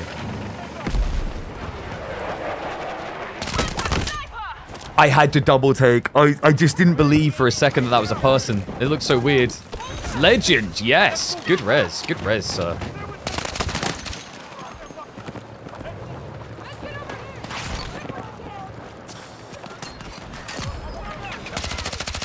Get rid of that mobile spawn.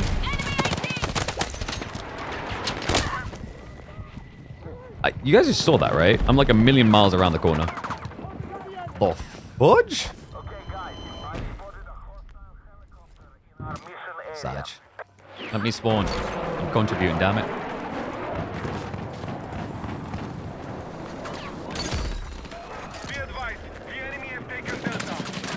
Whoa, okay.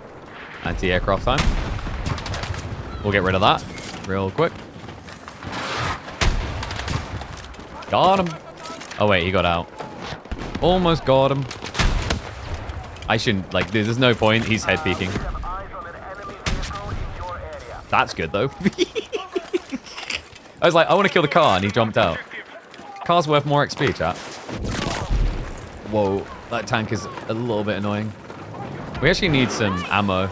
The problem is, like, you have to restock, guys, you have to stay, like, look at my bar on the bottom right.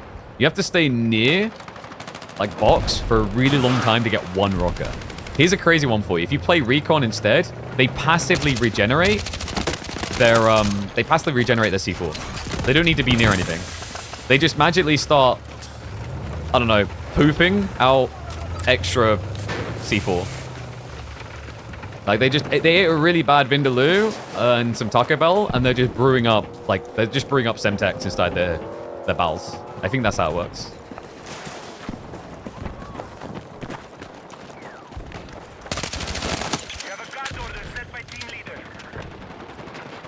Alright. This guy's right here.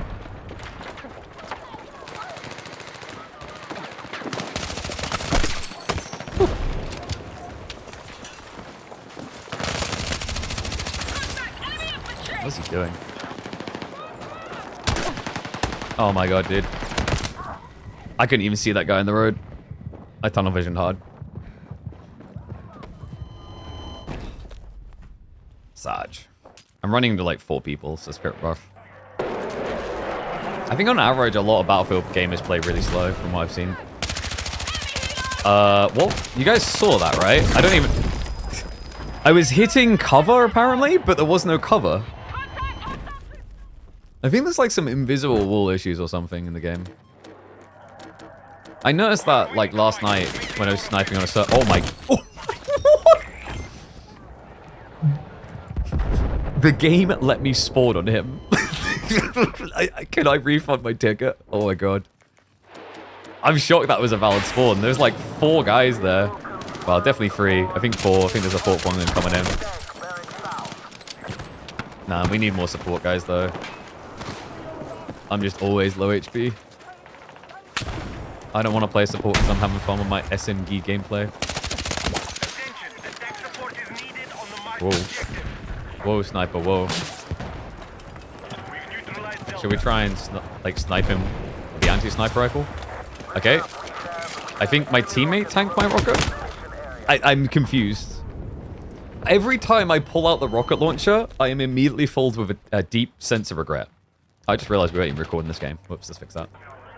Might do a Battlefield video later. I think this class is really good, though. This is, like, not even a good map for it, but if you can get into D, actually, like, D is pretty good for this run-and-gun SMG class. I could probably optimize this further. Like, I think the scope is probably slowing me down in some category. But I like it for when I do have to engage at range. Okay, so guys... hiding in the corner. Blue. They're going to be uphill. Whew. A bit close. There's a beeping around here. A red flashing. Ah. It's the other side of the wall. I thought I could shoot through it. Wait, no, it's not? Oh. It's a motion sensor. I'm a pleb. I was looking for a mobile spawn beacon.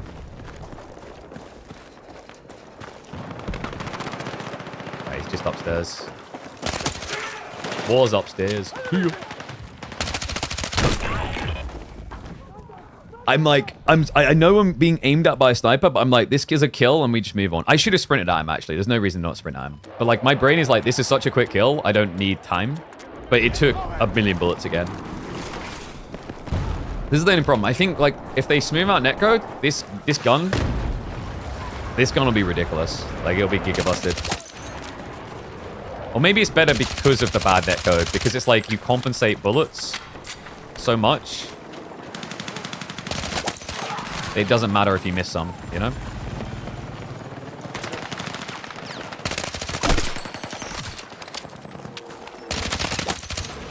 Oh, dude, no, I got caught. I got caught. Fuck! Need a medic! Sag. Dude, we're ruling the lobby, though. Not so much objectives, but other stuff. We're flexing gunplay. It's amazing how effective holding left mouse button down can be. I should have peeked. I should have got back in cover after I saw the second. Need a medic! Now, this is the thing, like I said, with this gun. Like, the moment you're at range, it's just like... if they actually have, like, 2 brain cells and some attention span, you're dead. But, like, for example, maps like Cairo, this gun is crazy.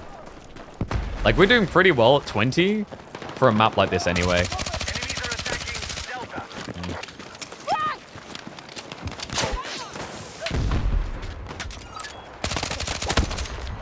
Oof. That was so greedy, the ego chow, the sniper. Here I am ego chowing again. Alright, they come around the back. Damn. That was a weird death. I was like, he's still alive. Honey! It's time for your vaccinations. This is only the 17th one. You'll be okay soon. I think the sniper's still on the left, but I just don't care. Oh my god. I kind of want, like, these are the type of moments where I want a kill cam. He perfectly beamed my head there, and I'm, like, sliding all around. I knew I should. I don't know why I peeked left. Like, I should have just focused right and smashed, but this is, like, the thing I kind of hate about this map. It's, like, not big, but it's big enough that, like, sniping is just everywhere. Like, you walk out, and there's just a million glints. Okay, that was suppression, chat. That was suppression. But that's a kill. Like, now it's accurate. I guess he's moving? No, he's not moving. He's just standing still. Playing pat cake with his hands, you know?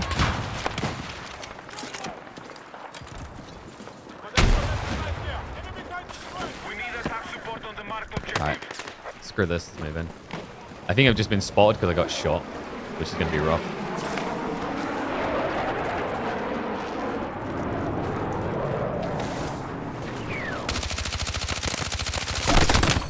Oh, of course there's a guy right there. That's so greedy. I should have checked left. I'm just getting impatient because I want to kill people, and everyone's just standing still, jerking off into a pot. All right, nice. We've got a fight, a CQ fight happening. They're coming towards C. Finally. It took a while. Sadly, my whole team has realized it, and now we're just going to gangbang a choke point. Oh, crap. Yes, people have discovered very quickly you can get up on those hills, and it's like all anyone now does. I reckon that that is probably going to get patched out. Because I don't think that's intended. Like, you can, like, every time I play this map again, people get further up. You can't make this up. I swear I've given, like, I don't know why I'm bothering to ADS anymore. Hipfire is just, it's just better to play Hipfire, for real. I think the game's just got, like, some weird inaccuracies on gunplay. I don't know if it's the suppression. If it is, suppression's way too strong.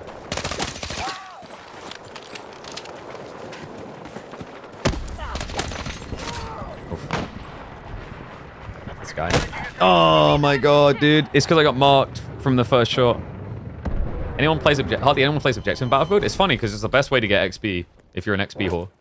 Like, it's by far the best way to get XP. Especially in this version. Like, this version's even more generous because you don't need a capture. It just ticks you points as you capture. It's like, if you capture alone, just the process of trying to capture generates a lot of XP.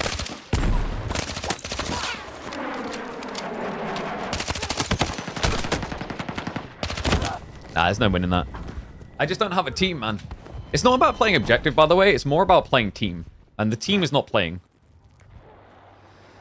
We'll probably do the DMR class next. I'm going to show you guys how, like, busted that can be. Meanwhile, that guy is still on the hill. Yikes.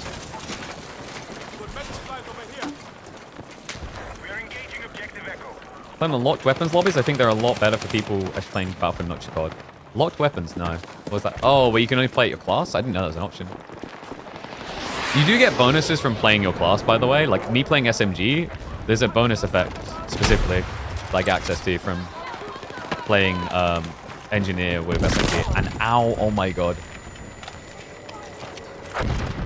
I don't know. I often feel like the lobby that has, the team that has the more support usually wins, anyway. With exception if you need anti-tank, but yeah.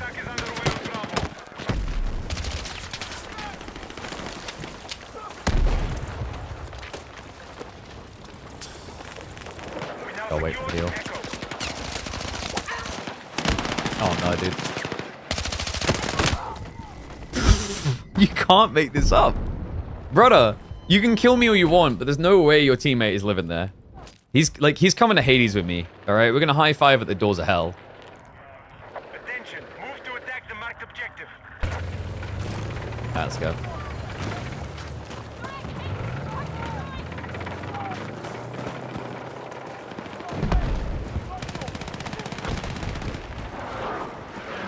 Alright, we got tank support now. We should run through this.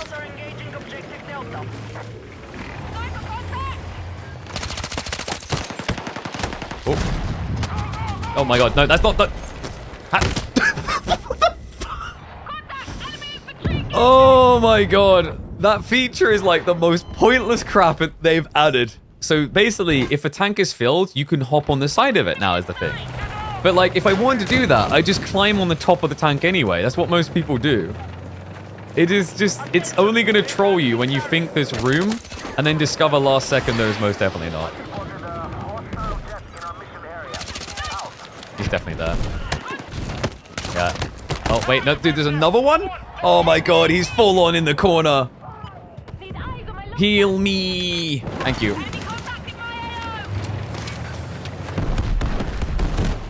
Maximum ratatouille. Oh, whoops. I just closed Twitch chat by accident. Alright, we're winning.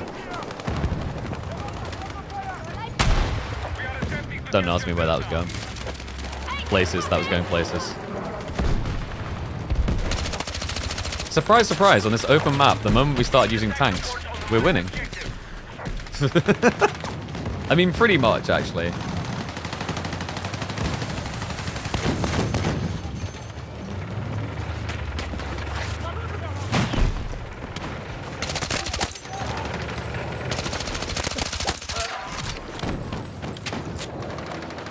I feel like you just need to be sprinting at them if you want to hip fire.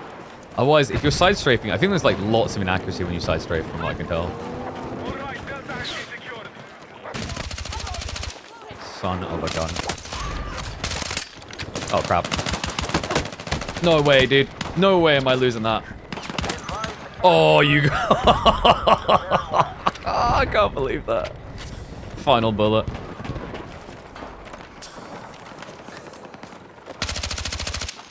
Crap. I thought he was going to step forward. My position's chalked.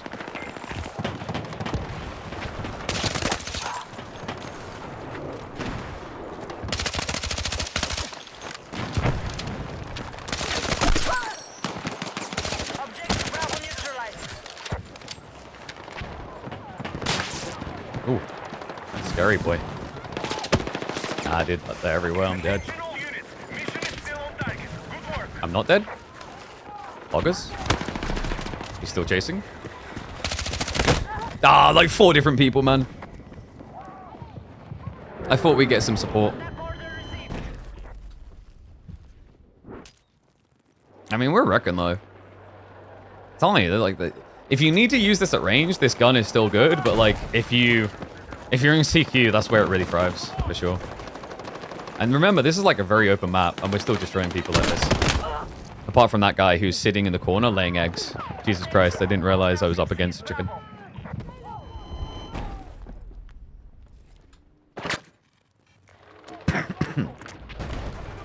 Oh, here comes the Jeep. Wait, get stuck? Bailed? Bailed out of driving? Coward.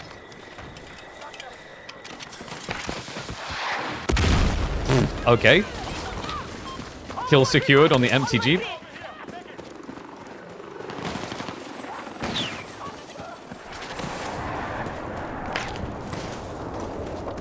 You want to be sliding a bunch as you run past all these snipers. Otherwise, they'll clap your cheeks for sure. LMG in 2 hits, guys. 2 hits, believe it or not. Oh, wait, no, that was a DMR. Apparently that... Wait, that was a DMR? Did you guys... Am I the only one who felt like he just hip-fired me twice in the head with a DMR? He 100% just hip-fired me twice in the head with a DMR. Holy crap. That is wild. The enemy are attacking Echo. Confirming Ow. the order set by squad leader. Wait, I didn't even get it? Brother, what? Oh, I did. Nice. I'm not used to where it pops up when you get kills. I keep looking in the wrong place. The enemy are attacking Echo.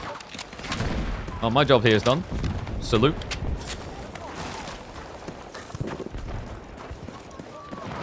There's people coming this way for sure. There's always another! I didn't even feel like I should have moved back a bit. But like I wasn't expecting them to come up the road like that and stand in such weird positions. Whatever. This is probably like a 50 bomb, 60 bomb game.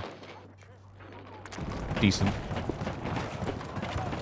I should play in this area more than the front, because this area is like more the range that I can compete at. What the hell? So many hit markers of this gun sometimes. Yeah, that's what you get for head peeking.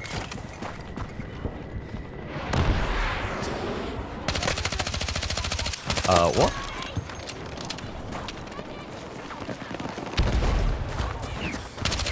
Ah, that's bad aim. Oh, nice, you got wrecked. I think there's a guy here. No? I could have sworn I heard footsteps.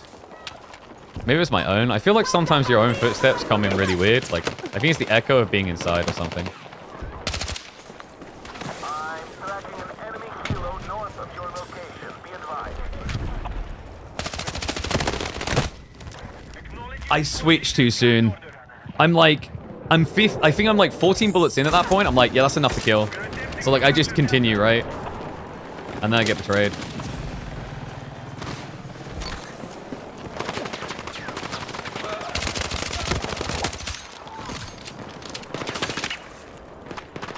Where's this guy? On the left? Yeah, on the left. Our forces in neutral gonna get in there? Yeah, we should be taking that. Nice, good lad. Like, this guy should have taken the AA gun for sure. He screwed up not taking... What? Okay, I don't know where this guy is I'm chasing, because there's no body. Just a magical icon that disappears. Oh, back to C. I died way too many times in this game. This is just a terrible map for SMG play. I don't know why I done it. I mean, it felt like it was gonna be fun, you know?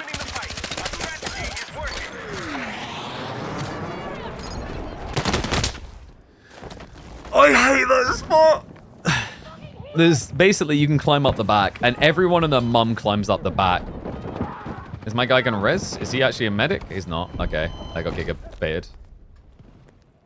If I just went sniper, I think we'd be like 70 kills. Like DMR, so you can still play objective aggressively, right? But... Nice, my guy got him.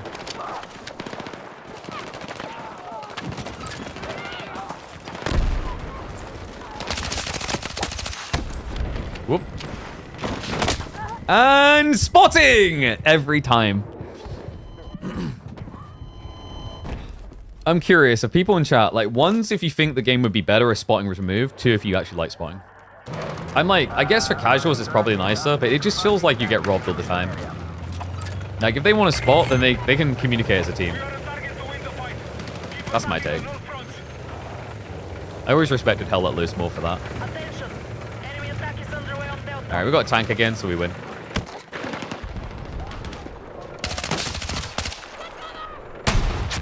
Got him. I think he had a mine behind him.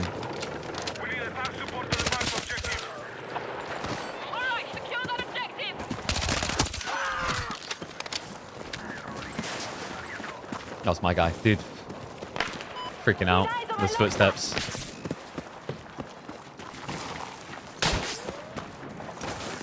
Sliding, guys. Sliding saved lives. What? Oh my god. Oh my god. Nice. Legends got me. What the? Die! We're hunting a freaking demon. I think that's the quickest I've ever seen someone I've killed or me being killed die to a pistol. Use that film takes 1 trillion bullets. Oh, crap.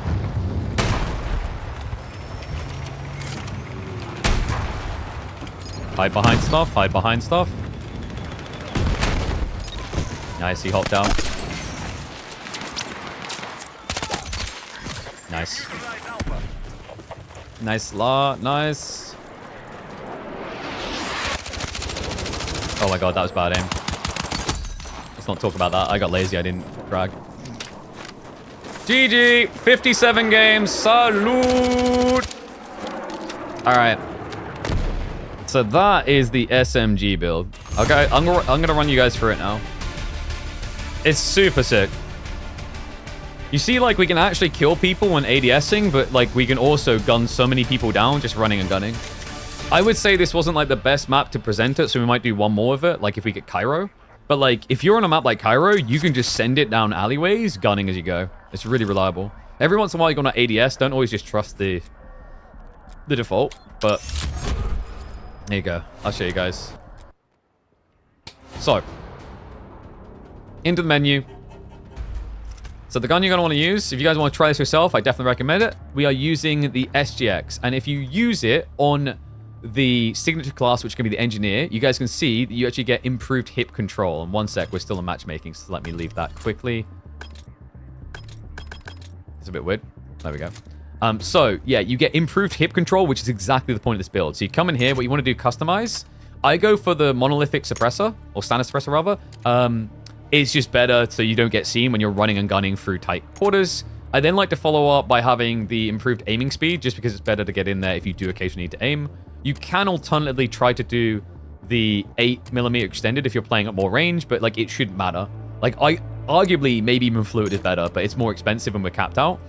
We go for the green, so we get the hip fire. You're going to use the laser on the side. I do like a sight. You can go without a sight if you want. You can save 5 iron sights, and if you save 5 iron sights, you can actually probably go for like a better barrel over here. But this is the most important one. To do the hip fire on the go, compact hand stop is going to be your go-to. So it's going to allow you to use the weapon while sprinting. And then I always love going for the fast mag, not the extended extra 36. I much would prefer to have the quicker reload because you're going to go through bullets quick. And then finally, no harm in doing soft point. If you smash them in the head, they're going to be dead. Even at range, it adds in a decent amount of DPS. It's only 10 extra points, and it's worth it with no downside to go for because there's not really anything else you want here. Ergonomics, there is none. And then, like, optic accessory doesn't matter because you shouldn't really be aiming much. So, guys, that is going to be the SGX. Highly recommend you try it once you get access to the beta. Run it, unlock. I think it takes a few levels to get your hands on the compact hand stop, but once you have it, you will be melting through targets. It's crazy. All right. Should we get ready to do some more? But, like, dude, we're doing, like, 50 bomb pluses regularly.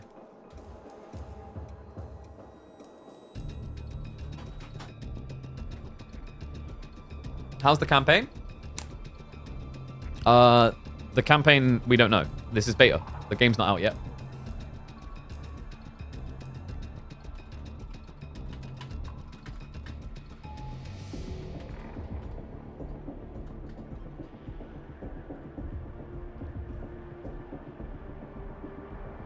Yeah, very powerful setup like that. Anyone else get their codes? Some more people get access? Pocketing intensifying?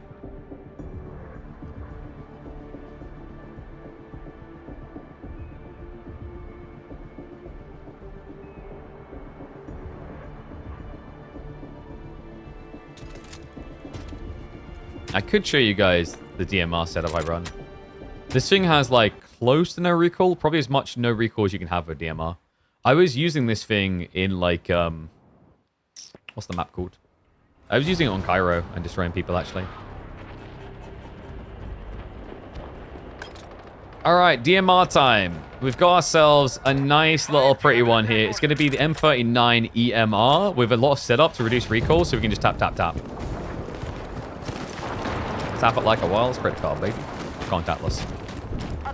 There's probably going to be people coming this way. There is a guy in B behind, apparently. Oh, he's camping topside, I think. Oh, yeah, he 100% is. His little kit is giving away, actually. Oh my god, too much fragment. Can't see what I'm doing with that much fragmentation. Whoop. Good god, we came into the rodent field. Do I need to go back to SMG to ruin them? Chat. I wanted to be EMRing. We'll do EMR next time. These guys want to play full CQ. We're going to have to do something about it. Thank you so much.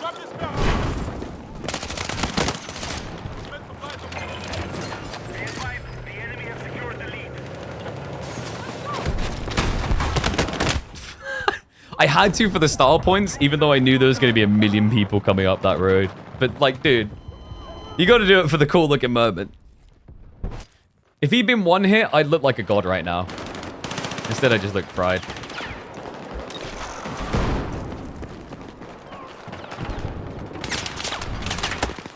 Whoa. Okay, I'm blind. Oh, dude. The boomstick? Guy came pre-peeking and everything. All right, this is a terrible start. I should pull back, reset. This is like horrible spawn point, but...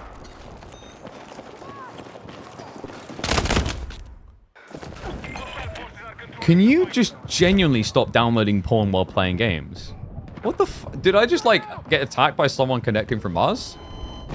I moved to the right, the guy's shooting down the corridor still, and my ass gets tapped. What?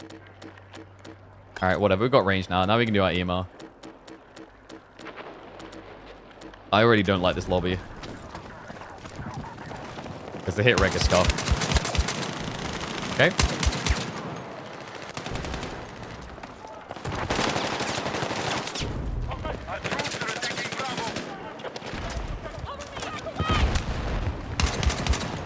CQ, man.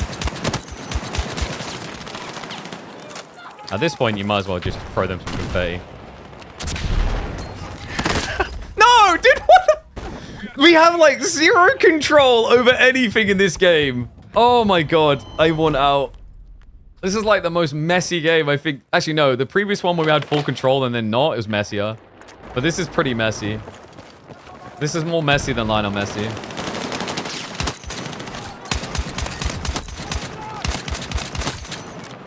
Don't mind if I do. Yeah, you can get him. I'll cover you. Thank you very much. Up the road probably is going to attack. Damn. Yeah, this still has a lot of recoil even when you minimize the recoil. It's one warning I'll give. But like you can see how strong it can be. Crap. That guy's looking. They're going to be coming from C. Okay. I'm not sure how that's not a triple tap heady, but... Because the thing with this gun is you basically need to ignore where the recoil goes and kind of just keep aiming where you're aiming. If you do that, you should normally hit your hits. I think he just hit us with suppression. I hate suppression. Like there, but apparently I didn't get a double tap. One thing I have noticed that I don't like about the EMR, which is why like I think I played it a bunch, leveled it, and then pulled away really quickly, is as far as I can tell, a lot of the time you're going to headshot people and it's still going to require a third hit. You can double head. I've had so many times I've double headied. I've got the double hit marker, and then it's still like do one more. What's my FPS? I like my monitor does 144. I think I made a money. I think I got like the 240 hertz plus gamer. Double kill.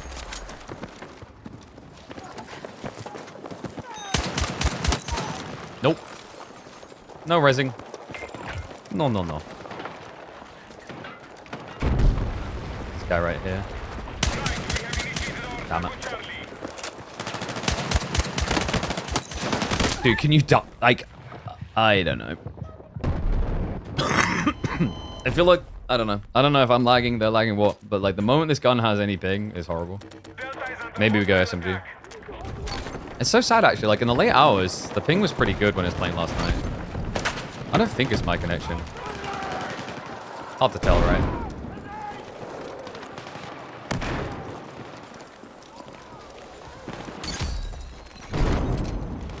It's like, I can't tell sometimes it's just the weird recoil of this, or if it's just like, I am just getting no reg. It's the weird one. I feel a lot happier when I play SMG, because there's so many bullets you usually can't tell if you're getting no reg. It sounds silly, but, I mean, whatever does your mental, right?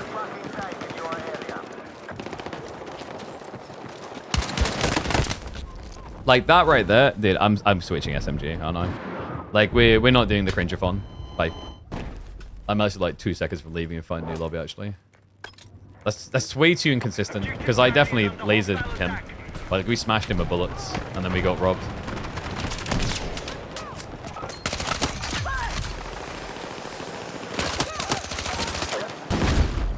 Honey, ooh. That's my guy. Full on rat. Oh my.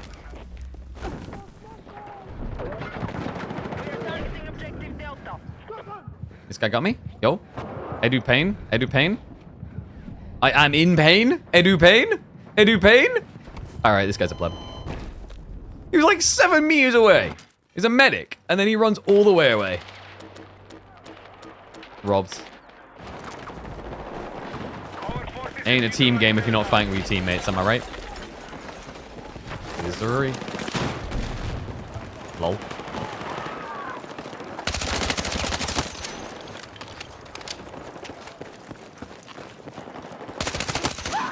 Hi. Hi.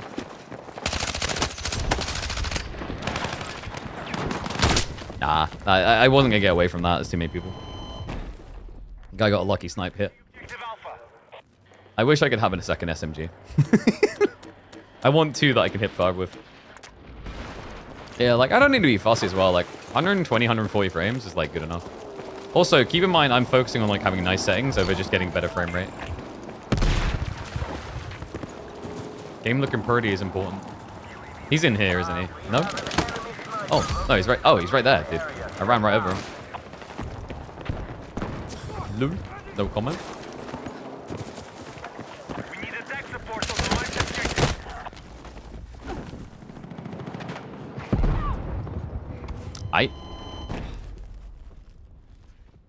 I feel like I wanted to find a new lobby. I'm just not having fun when half my bullets don't register. We got skill-based hit reg. Now, that guy is not even like stable.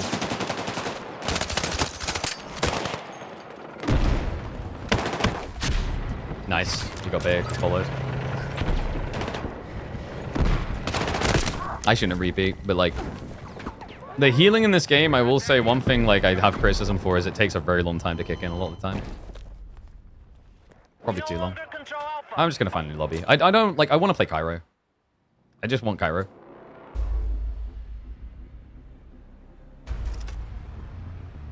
Like we just keep getting the same 2 maps, so I want Cairo. It's funny because yesterday I was getting way too much Cairo. And today we can't get it. Which is a big, huh?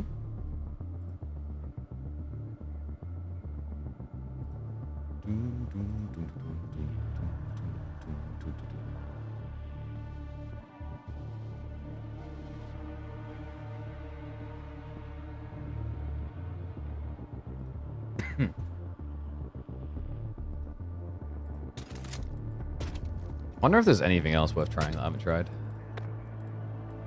I haven't got the B36 too. I want a G36. I love G36. Oh, you got the M417. Yeah, we should give this a try. Do you guys want sniper rifle, SMG, or the M417? Dude, it's not... I can't... Let me choose Cairo. I just want Cairo. Please, man. The things that I'll do to get Cairo, you don't even know.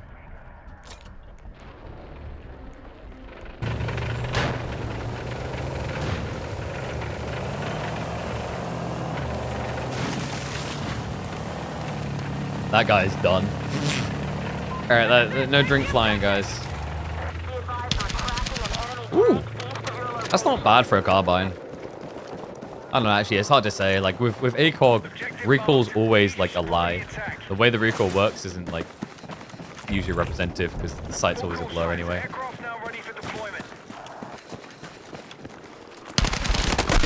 Nice.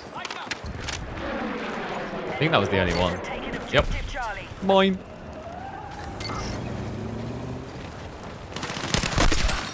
Got him. Yeah, Carbine's meant to be better in CQ than AR, right? So, like, definitely felt like it. That headshot, though, maybe a bit deceptive. Smashed him with ease. Okay, you can kill... Yeah, I did get revived, right? Yeah, I got the revive. Pog jam. Pog jam. Return the favor. Return the favor! You piece of crap! He ran into a building and died. I save a life, and he runs into the building and dies. Wasn't worth it, was it, champ? Alright, so let's try this new carbine. I haven't given it a spin yet. The M417, I think it was? Didn't this used to be like an AR for medics in Battlefield 3? And what are you made of? Mate, that ain't Iron Man, that's Titanium Man. Holy. It's freaking Scarface over here. I take your bullets! That's not a good sign. Can't do anything about that, really. I can get the gunner guy, though. Nice. Okay, carbines are, like, surprisingly effective at range compared to ARs.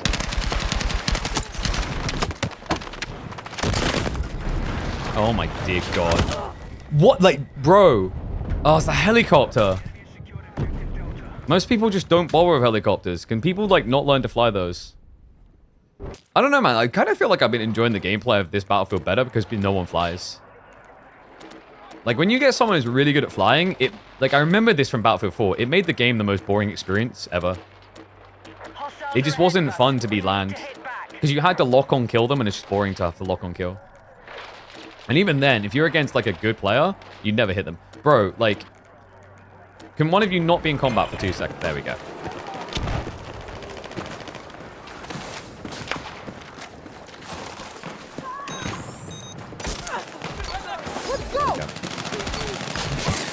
Oh, smoke. Totally forgot. Whoops.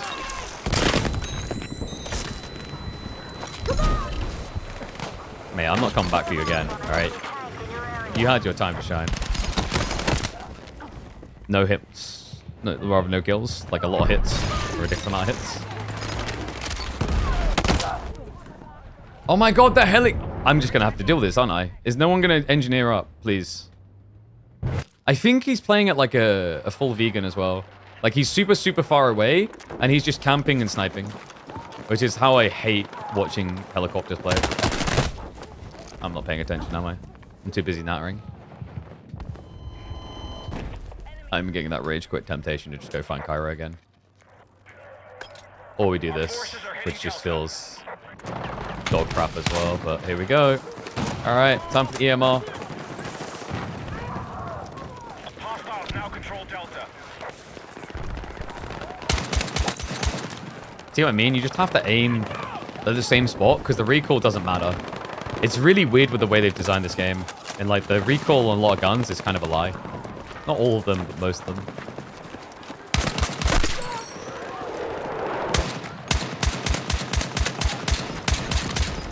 What's the flying duck?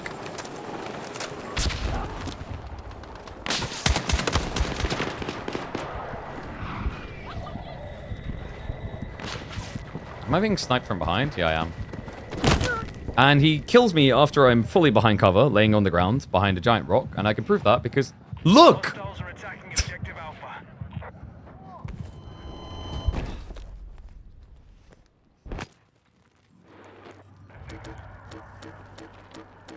Does anyone know if they've officially declared what the tick rate is for Battlefield 6? We're targeting objective I think Delta. it's probably 12. I reckon 24 at a stretch. And I feel like 24 is probably being generous.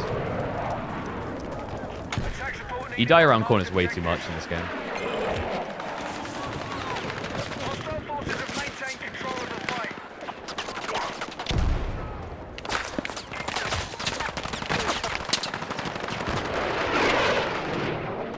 Is this guy peeking? Yeah. Dude, like when... Okay, I'm just gonna rage quit. Just give me... Like, I want out of the map. I just want Cairo. I can't be asked to play pass again. Sorry, I know I seem like a little bitch, but like I want to play what I want to play. It wouldn't be bad if it was rotating me through the maps one by one, but it's not. It's like just legitimately repeating the same two. I remember, like, I heard other people complaining about this. I was watching one or two other people earlier, and they were like, had the same issue. Like, you can't just, you can't search lobby, by the way, because there's matchmaking. There's actual skill-based matchmaking now. 45 hertz tick rate? I highly doubt. BF6 tick rate. 45 hertz of 2042 is a big downgrade from 60 hertz. Oh no, this is just like, nah, you probably got like baited where it's like someone saw a Reddit thread. I don't think anyone knows. They haven't, I'm pretty sure they have not announced anywhere what the tick rate is, and I have this slimy feeling that that's intentional. Because I think they know that people would like not play the game if they said this is 24 tick. I just also kind of feel like in 25, 24 tick or whatever is just like not acceptable. All right. Oh, SMG game. All right, here you go. Here's the uber broken SMG class. Let's do it. All squads move out for Zoom, attack. zoom. Take control of the This shoot on the go, very strong. This is the map. And it's going to be hilarious that this is the map because I guarantee there's going to be giant corridors of death. If you get behind them, you can kill one person before everyone turns around and shoots you. Part of me's been tempted to run a run and gun LMG just so I never run out of bullets when I backstab. Because you always run out of bullets when you backstab. Like, if you run into a squad, you're going to have to reload. Or resort to the pistol. And the one pistol they have in the game, bless him, is not very good. Like, I don't know, give me a revolver, give me a dig.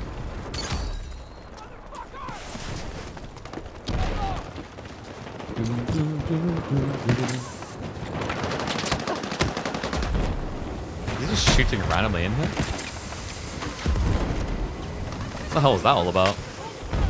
Losing the tank war and he's just spraying down here? Oh.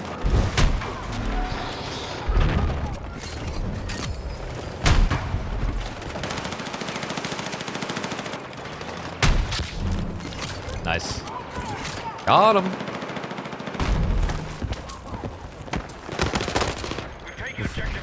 Nope. You can have this, though. Ooh. Almost. Enemies are attacking objective Delta. So he two hit me. What? Headshots? Maybe? Those are some perfect headshots, though. Holy crap. That guy should sign up for, like, a professional Counter-Strike team.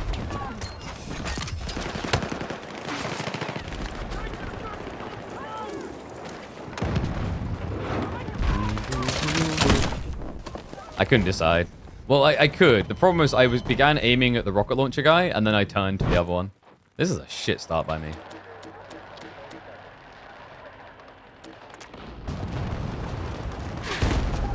I feel like I'm just rushing to prove my point about how good this gun is, and then I'm just feeding. It's looking really bad. That's the same guy from before, no? Was it Egger Spyboat, or was it someone else? I think it was Egger Spyboat, the guy who beamed me in the head perfectly. Like, Jesus. Alright, that was a bit janky. Oh, the guy's in the room, isn't he? They're always in the freaking room. No, we got him. That spot is like a hot spot for camping. Like, people sit there and just kill everyone that walks past.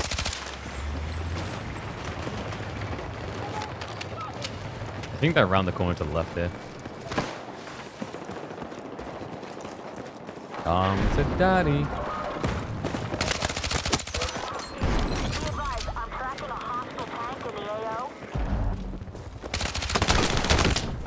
There is no way. At this point, I don't even like this replay system. I just want to see a kill cam. I want to try to understand how he, like, knows perfectly. Like, he was pre-aiming the window. Jesus Christ. And then he perfectly beams?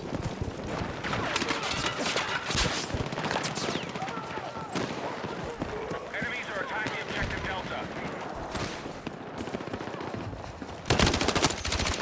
I'm getting pre-peeked a lot, by the way. Like, did you guys notice this? This is like the third or fourth time where I've been pre-peeked perfectly. So am I lagging that much? Am I connected to a server that far away? Or am I being scanned that much? Because, like, if there is a scan beacon on C that deep, props to that guy. That's actually true recon. He's like the ultimate recon. He reconnaissances everything.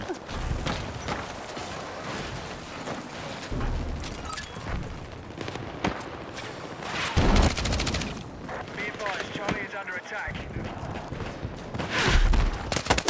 Ooh. I think I just got scanned because I got hit. I'm never sure with this system. Alright.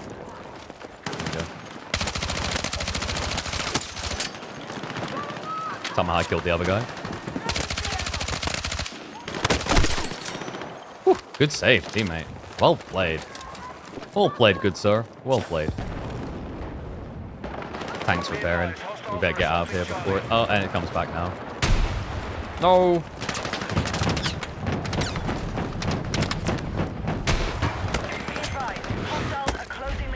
Did he just waste a missile on me and whiff? I think he did. Lul.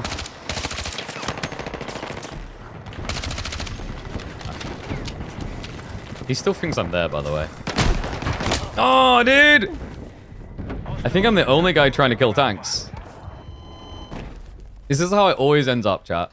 I just want to play my SMG spray and pray, and then, like, someone has to deal with tanks. And I'm like, I mean, I've got the rocket. I should be helpful, you know?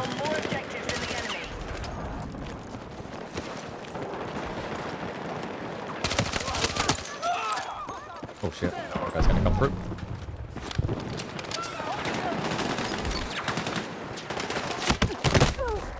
Where are they? All right, Robin Hoodie, dude, you gotta do something. What is this guy? No wonder the capture plan failed. All right, I'm part of the problem because I'm gonna share that clip online, and that's gonna be like this is why no one captures positions. I'm gonna be the problem. I'm not the problem. I'm spreading the problem. How can you have a name like 69 and not ego child everything? That's like you're like false advertising, bro. We're gonna have to sue.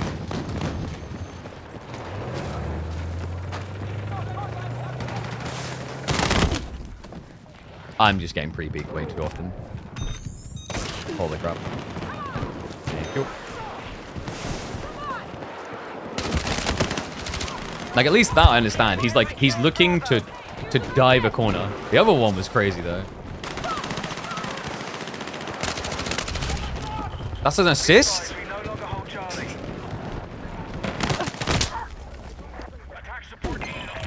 Everyone's just fucking sitting in still, aren't they? All right, chat. We're gonna do it too. Let's just like slow down. What's the point? Everyone's, I don't know, sound whoring or something else. But like, approach just ain't working. We're getting shot every time we turn a freaking corner.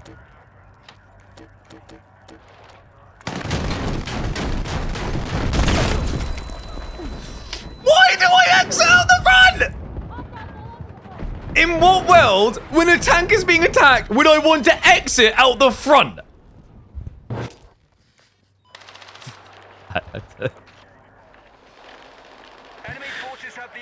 Alright, let's try this one again. Oh, nice. Yeah, it exited me out the front again. So it's not a variable thing. You always come out the front. End me. Just end me. Like, someone DDoS me and cut my connection now, please. This is freaking... Oh, this is a disaster.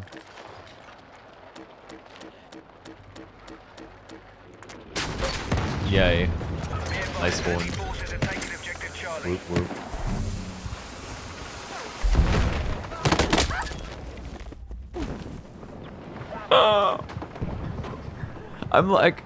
I'm so assumptual that they are coming from the other direction because map control logic. Nope. Nope. Can I just call it what it is? This matchmaking is really bad. I feel like we're getting... I mean, the tickets show we're close, but I don't feel like we are. I think we're just getting full capped constantly. But, like, we're several games in. Like, it's not like we're a new account figuring out our MMR. Like, we're deep, you know? Damn, my guy just wrecked. And I die around the corner. Maybe it's because I'm streaming, but, like, it should be? I don't think so. I've got, like, 1 gig download. So, like, I was 1 gig download, 1 gig upload. It's like, it can't be ping. What is it? That leads to these horrible die around corner. I mean, that one's obvious. I'm just not paying attention. I'm too busy ranting. Isn't SBMM yet? Are you sure about that? I thought they were testing... Like, I thought this was the point of the beta, is to test SBMM as well. Because, like, if there's an SBMM, then why is the matchmaking not just, like, doing the old school Battlefield thing where it just starts the lobby again? You know what I mean?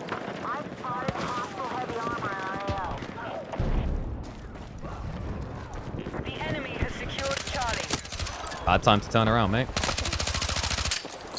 Oh my god.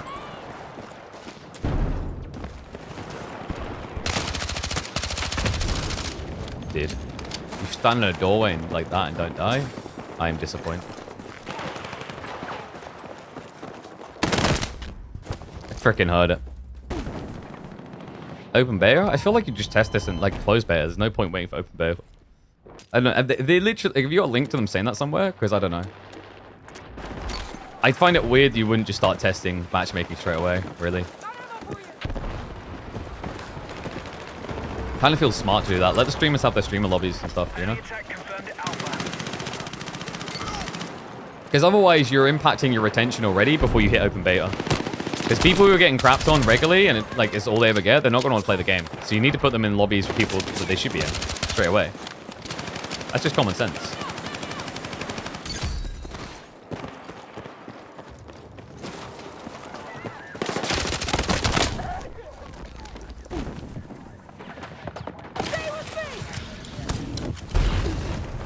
I'm losing count of bullets, man.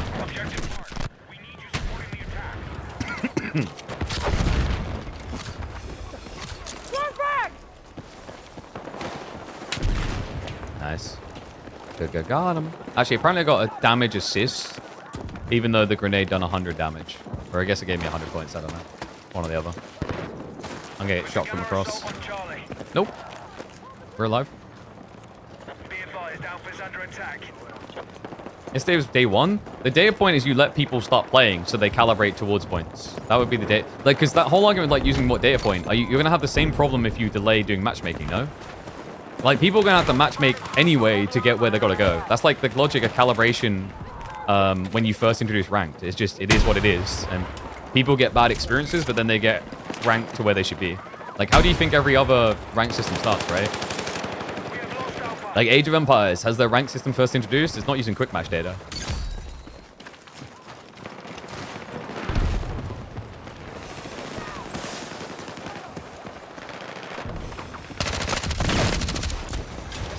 I am roasting. It's far from being perfect. Well, yeah, but you don't get to perfect if you don't start. Like, it is what it is. It's not worse. So there's no way an experimental matchmaking system is worse than randomly assigning people into lobbies and having them get crapped on, right? Can we agree on that? That's not a better solution. That's a better solution for the 1% that dominates. It's horrible for all the casuals. We've begun our assault on Echo.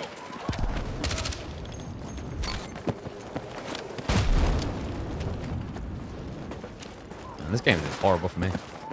I'm in trash. Be advised, the battle is still being controlled by the enemy. Right, we have secured more objectives. Let's hold it. I think he didn't die. He might come around the back there.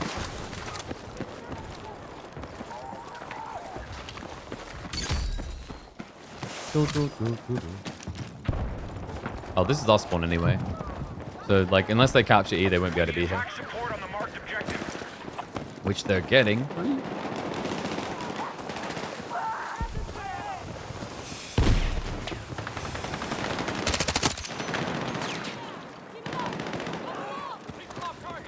I think they bailed. Yeah. Poor guy. One guy got lost in here. His teammate just left him entirely. Whoa. Oh my god. That was an explosion. I was right to run. Oh! I was right to stop sprinting. I had a feeling inside my bone. Be advised. Oh, this guy's getting confused. Bless him. Yo, what? Objective Echo Aight. is now under our control. Large people logging on trying first time. Highest point. Yeah, but you just... It's not defeating the point that you just start gathering data to collate data so you can, like, matchmake them anyway, right? If it's the case, if it's like, the servers are overloaded, we can't prioritize this right now, sure. But it doesn't matter that people are starting. Like, people will start, like, some people do better, some people do worse, and it'll drag you up and down. It's not like we're talking about a ranked to pro league. We're just talking about a ranked matchmaking, right? So you just start and let people calibrate, really. Where did this guy go? I saw a glimpse of him, and now I just completely lost him.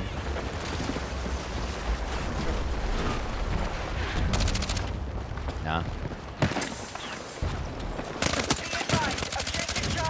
Damn it. The same guy from the start, dude. I can't make this up. There's no way I'm losing those gunplay. Like, there's no way. There's no freaking way. Like, I'm coming around that corner as quickly as possible. I'm definitely shooting at the same time as him. He's pre-injured, and I've got the SMG. Jesus.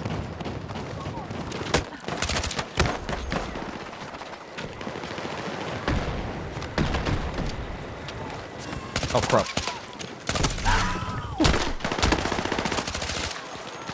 Under the tank we go. This is my new home. Mom, Dad, meet my girlfriend. Tread.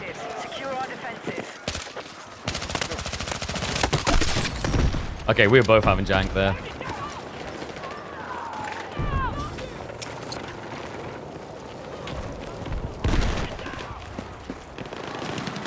Guys across the road. Was guys across the road. Oh, sorry. I just realized I can't see chat on my main. Let me fix that. One number of people doesn't have that because of day one. I mean, sure. Like, you're going to have this issue at any point, I think. Within reason, just start gathering data. Because you're going to get it again tomorrow. So, like, the argument that you're going to start an open doesn't really make sense. You get me?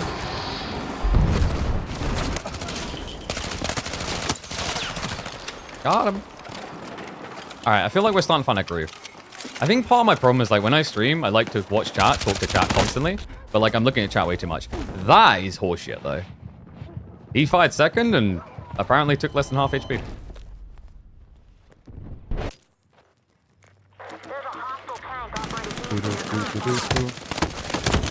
Oh, there's a fight!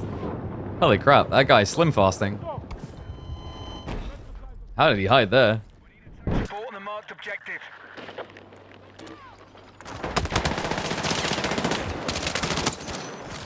Not bad. Loot. Oh, nice, they blockaded the doors. That's our guy. May have shot him in the dick a little bit. He'll recover. Objective Alpha is neutralized.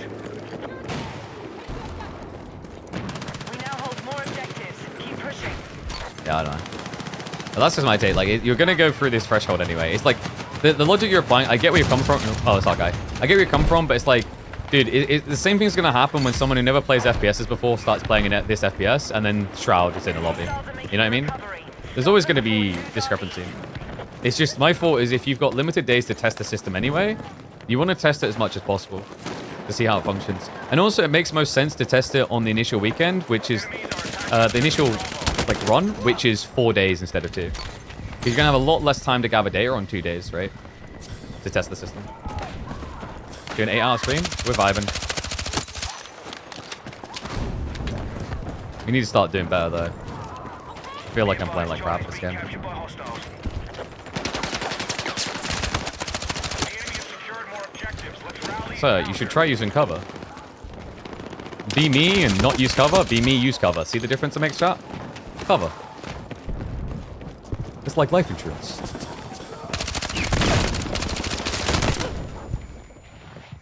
Didn't use cover. Also, hip reg is ass. They're attacking objective Bravo. When I watch netcode in modern FPSs, I feel like it's like a pet project by a teenager for high school. This is a diorama of my netcode. Look at how bad it is. Enemy forces have taken the lead. Man, my pinky's hurting though. And by the way, I don't say this like out of my ass as someone who doesn't have even a remote understanding netcode, like your average like rear online. Like that was my dissertation was in like pathfinding and AI solutions, but the other major project we got graded on, like we were making a first-person multiplayer shooter. While I'm not a pristine expert of 15 years of experience on netcode, like I do know a decent amount.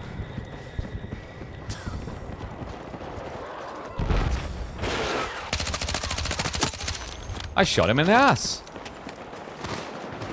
And remember that movie 51st Date? I got shot. Where? In the fucking ass. Charlie neutralized.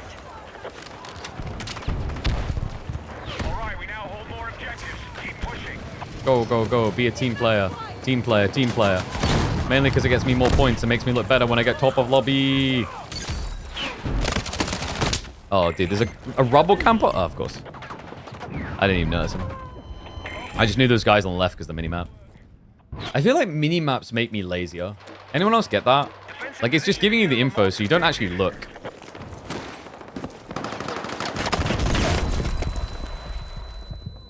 Dice, we gotta talk.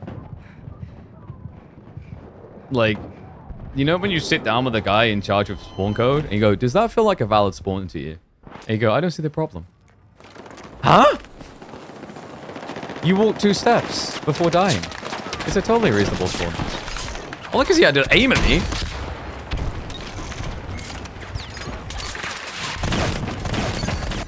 IFE. IFE. IFE.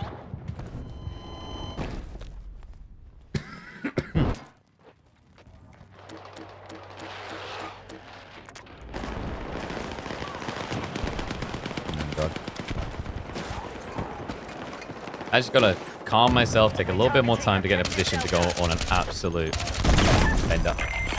We are heading for victory. Maintain attack on Was it? So it was the guy back there. Okay, I don't know. I was about to say, if it was the guy on the right, like he would have full-on pre-fired me and killed me before I could even see him. In which case, that is definitely the worst netcode of 2025. So thank God it wasn't that. We've neutralized Delta.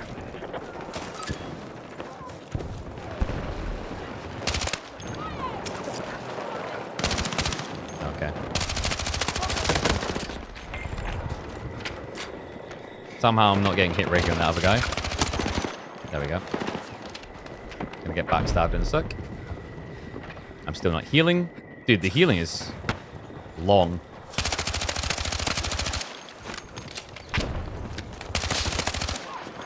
Ego challenge. Ego challenge, dude. I know you want to ego challenge. Yeah, I know, because I do the same thing. And I ain't guilty to admit it. Actually, I am guilty. I just have no shame to admit it. I'm gonna get shot in the back. I can feel it. Yep. Alright, let's get the crap out of him. That buys me time. Let's go do that.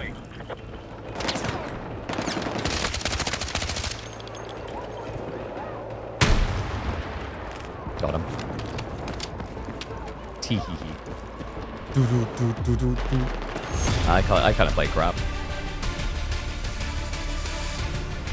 I just need to chill. When I chill, I play. I play much better. My till is like my biggest weak.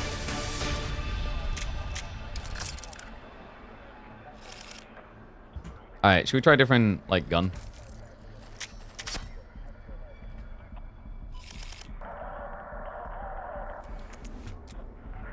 I don't know. Did I get enough footage? I feel like I need more footage. Do I do a YouTube video? This is the thing. There's so many YouTube ideas I want to do, but I just feel like I haven't got time to freaking commit to doing them.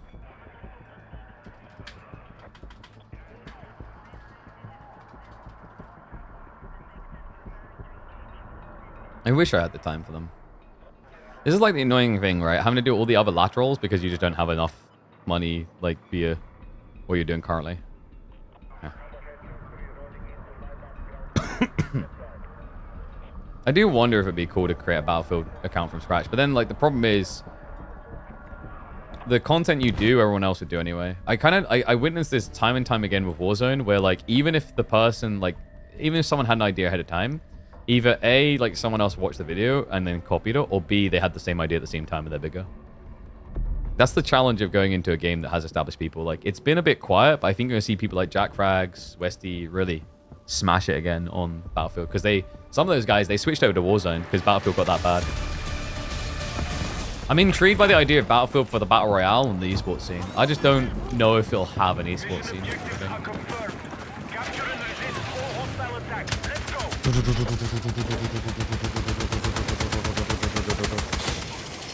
Hell yeah.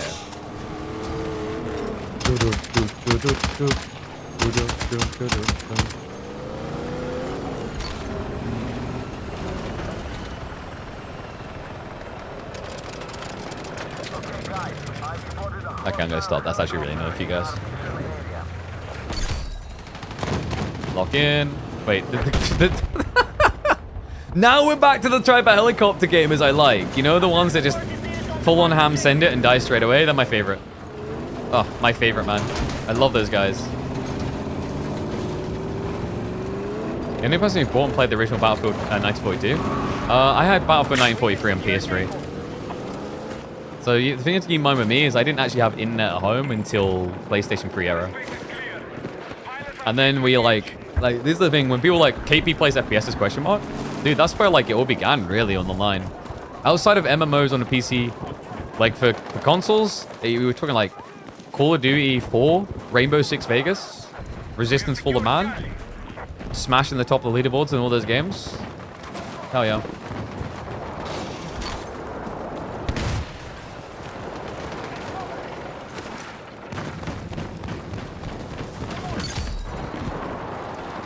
Where is this one guy? I think he's ratatouilleing underneath here. We need to defend the marked objective.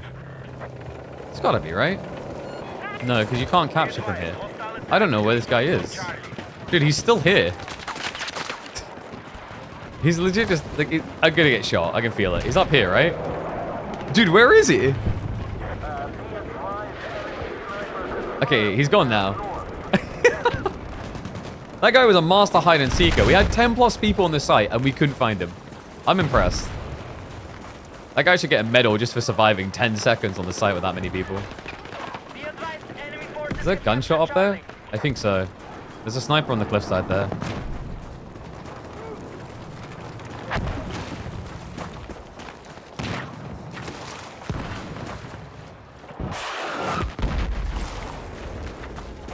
Where is he? This is horrible to reach. I'm gonna get shot in the back doing this, but I can't have the ratatouilles up in the cliffs, you know? Oh, he actually died. Oh, come on.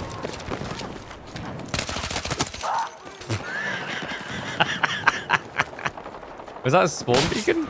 It might have been. Ouch. Now listen up, you. Not like that. Never like that.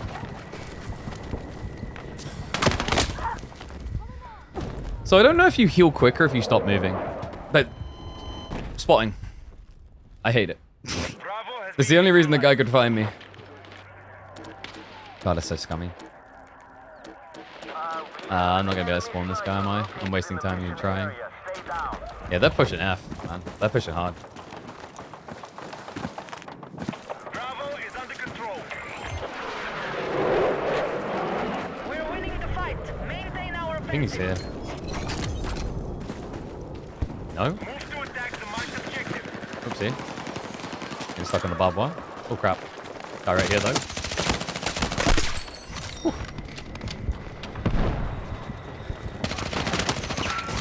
Dude. Chill. I got enough bullets for all of you. Just gotta wait for me to reload. Oh, I just realized. They're popping off a little and I wasn't even recording again. XD. Alright, let's try and get some sweet footage of spray and pray. Should have just kept sprinting at him, to be honest. I think I heard other footsteps here. Maybe. This guy on the right, that's way too far out. I'm gonna get shot from the left if I go for him. Just got a full ego chow. Straight up mid, baby. Straight up mid.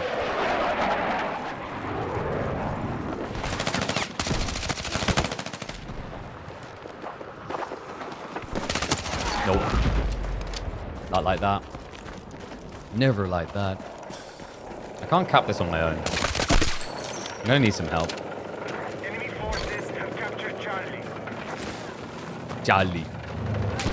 Where is this Charlie? Hostile troops have secured more Like reading it for the first time. Okay, speech impediments way now. Charlie. Got him. Yeah, he got out. He bailed quick. Dude, is it 2 hits and still alive? Yeah. It's 3 hits to kill. Goodness gracious. 3 hits for... I mean, at range, you'd actually think it wouldn't be less. I don't know if it's because it's far off that it took that many hits. Kind of wild if so. Alright, they should be coming up here from B. Nice. Hooperell.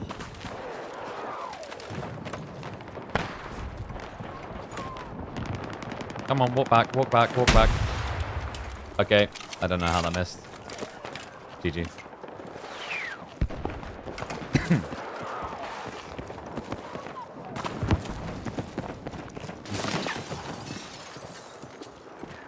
Let's do this. I can never do this. We're attacking objective Delta. Bit of a weird wobble. What we take. He's gonna revive him. Oh my god, he's on the hill again! Can I get a code? Go across the Twitch, watch on Twitch, you'll get a code. Das ist this way.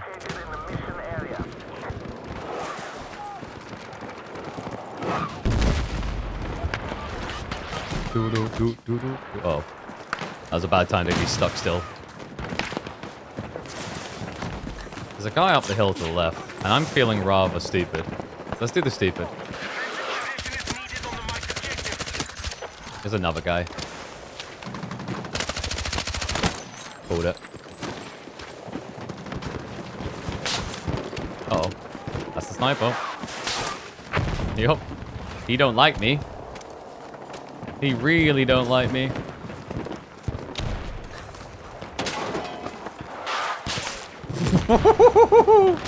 Dude, luckily, the lobby don't do aiming very well. Oh my god. Serpentine. Serpentine. Double tap. Whoop. Dude, we're styling. Oh. He's still trying. I feel like there's an obligatory point where if you keep missing, you should have to just stop. Okay? Like, you're embarrassing yourself. You're embarrassing me. You're embarrassing your father. First of his name. He's gonna want his name back. You're missing so often. Oh my dear God! Alright, like the tiniest piece of the tank can be seen, but it can shoot all of us. The battlefield experience. Ah, to be young. To be young. Alright, should we just like... Should we teach them how to stun, chat?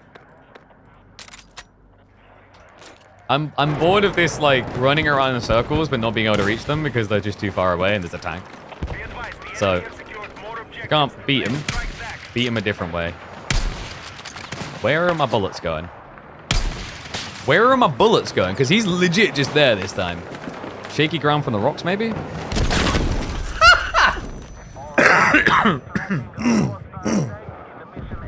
I hate tanks. I especially hate the fact that that was a headshot. That was a headshot. Jesus Christ. Okay, this is cursed. Holy shit. This game's screen shake is really trying to simulate having a seizure. Where did they... How did he hit me? Alright, this is dicey as all hell, man. Hey, because it's a dice game. Like, it's hilarious how I'm just dying through cover in the weirdest and dumbest places a lot. Okay. I mean, I tried aiming on, I tried leading. There's not really much left I can do other than just jump off a building. I swear, I'm gonna go back and watch this footage later because I need to know if I'm delusional or if I'm legit just getting scammed. Because to me, that was a heady. That was such a heady.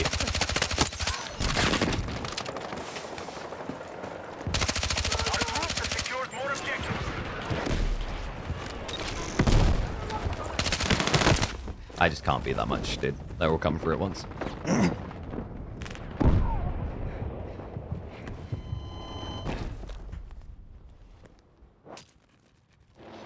You can find the guy and do the same thing? What are you on about, dude? Like, I 100% hit that guy. I maintain it. Like, I will go back, check the recording, and prove it. And then you will give me 15 gifted. That's your price for flame. I am adamant, goddamn adamant, that I hit that guy in the head on the first shot. The follow-up was like, I led, and I'm like, okay, but I don't need a lead. And then the third one, yeah, the third one was a whiff. But the first two was like, one was on. The other one was like, well, if that's not a hit, I need to lead. Lead didn't work at all. I just need a mental reset. How do I get code? By watching. You need to link your EA account, and then watching will earn you drops. Where the hell is it? On the dot. I want this goddamn tank kill. Huh? Ah, dude, he's getting repaired. Nice.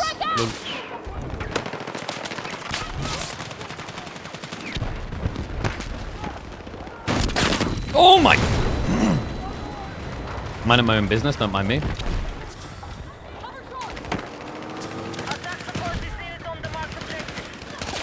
Ah. My heels.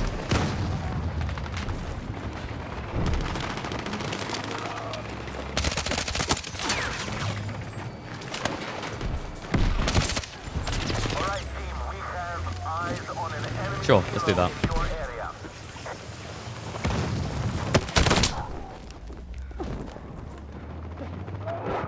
I couldn't even shoot. If my guy can't press off the ground, like, okay, so it's like let's explain the science of the stupidity of this gun. If my guy can like do this, why can he not get up off the ground and shoot at the same time? Also, I've done that before, by the way, so it's not even consistent.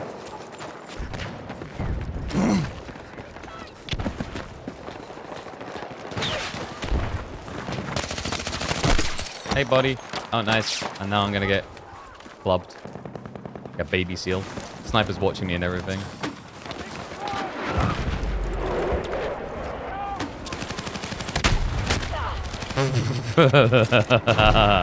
Anti-sniping, lol. All units, mission is still on target. Anti-sniping, lol. Okay, that one was probably my most accurate of all.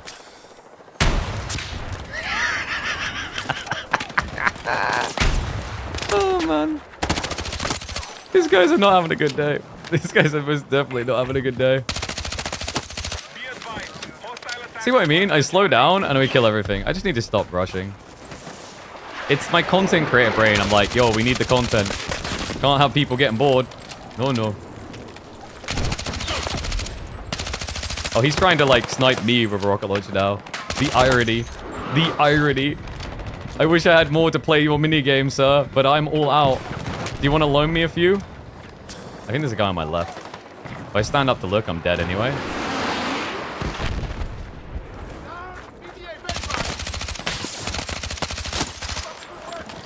Dude, these guys are not having a good time. Well, we're vibing.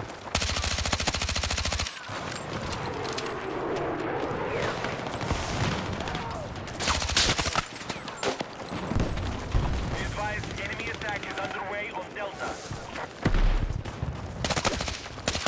Hey, you want to snipe, right?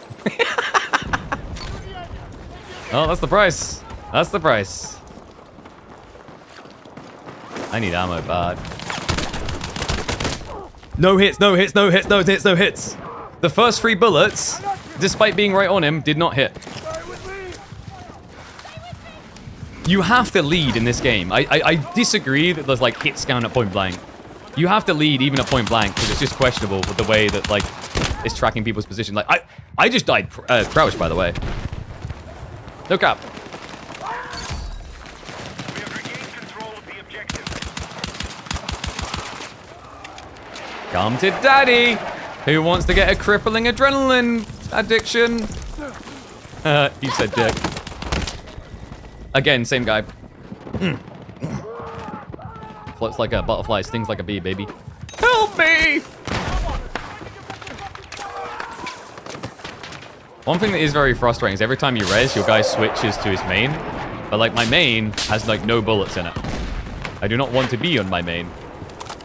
I will use this guy's main happily though. Defensive position is needed on the marked objective. This is a horrible main. Thank you. Guys, we like Hex. Hex is a G. He helped get us off of that terrible gun. God bless Hex. And I hope he sorts his speech impediment soon.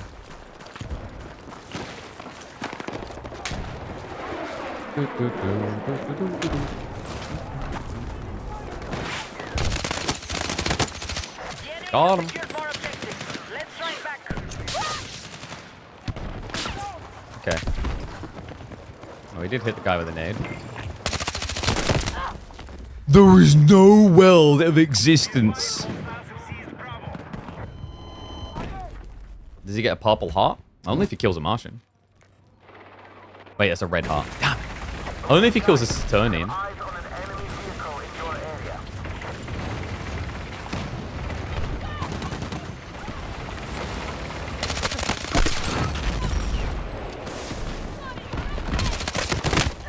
Okay, dude, that's the same guy. Same guy again. He's beaming every time. I don't know. Like, I don't know. I don't trust. By the way, guys, I tried the LMGs last night and they're busted. The slower long-range LMG is really, really good. Be advised, hostiles are attacking. If you think this SMG is performing well, just try that LMG. You'll need to shower. Objective marked. Support the attack.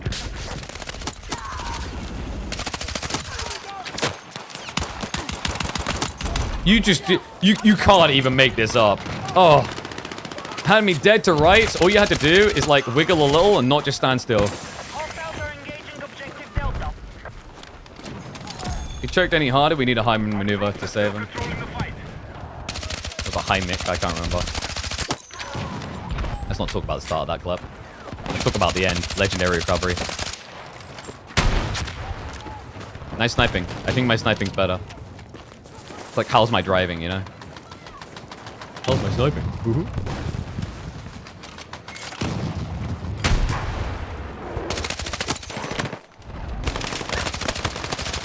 is such an ego child. I do not need to be peeking that.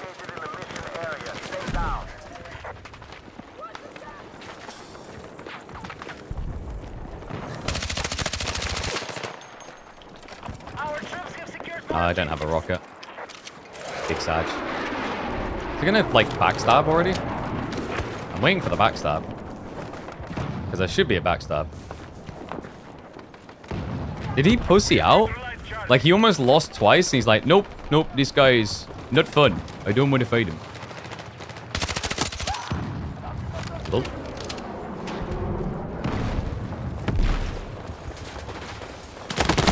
Oh, dude, he climbed the wall.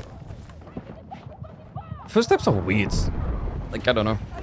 I heard them, but they sounded straight ahead. I don't like. I guess that's a good thing if it's not like super sound hoary. Although I did notice like Assault has an activatable ability, like the mini kill streak type thing, that lets them hear footsteps. I need a medic! I need help in this stupid choke point. Thank you. True Mother Teresa right there. I've somehow picked up a guy's gun and it doesn't exist. Okay, we now have the gun. The gun is trash, but we have it. And now we're dead because like we have a trash gun and I don't want it. I got on those sights, I'm like... I think he had like 2mm zoom on that thing. What? Alright, guys, that guy is, he's signed into a Counter-Strike team as their AWPer next week. Jesus. Alright, I like this. I don't like the beeping so much. The beeping's not so good. I hate the beeping. Can we refund the beeping? Keep the rest of it? The rest of it is nice.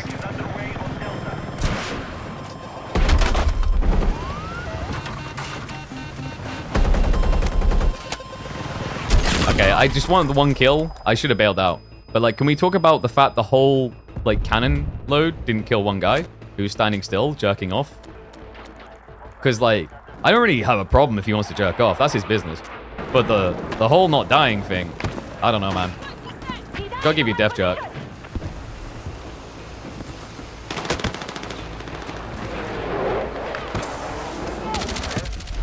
Alright, we win. 41 kills, not bad. Not my best.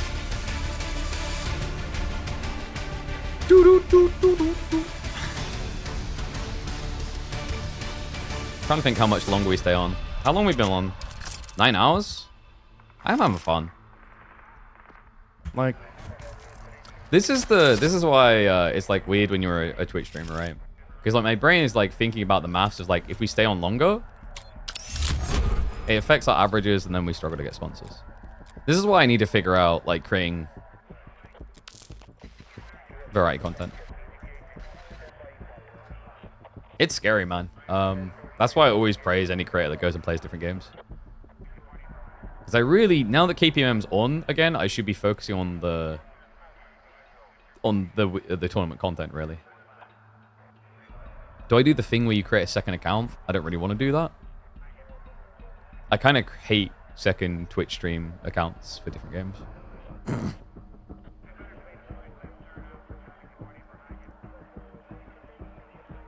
Because I do kind of want to play more of this in the future, maybe. You guys know that you can actually draw penises in game again, by the way.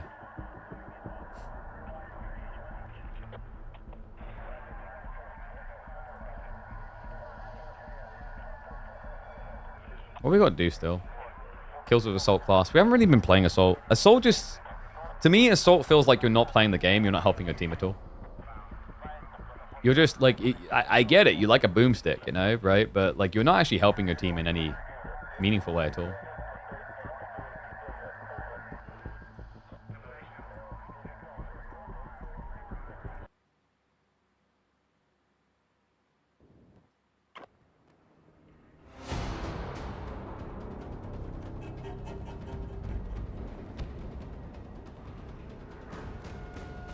Oh, we're not doing Cairo? All right, chat. Should we do a different gun? We've been like doing a lot of the same gun.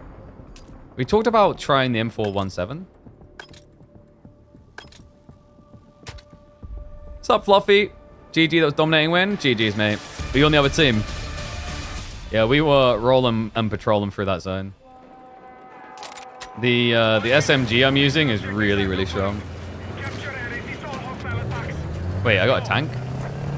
Oh no, I'm the gunner. I mean, I didn't want the tank anyway. You know when you don't want to be the tank guy, but then like if you get it, you're like, well, I'm kind of responsible now. It's like when someone drops off a kid at your doorstep, you're like, well, now what do I do? If I hide the baby in the oven, people are gonna know, you know?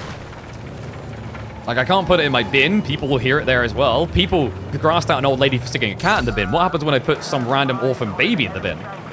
Then you just feel like you have to use it, you know? Life is hard, man. It's all going well, and then a baby and orphan in a bin on the doorstep. Just holds you. I just started recording. If people won't watch the live stream, it just sounds very confusing.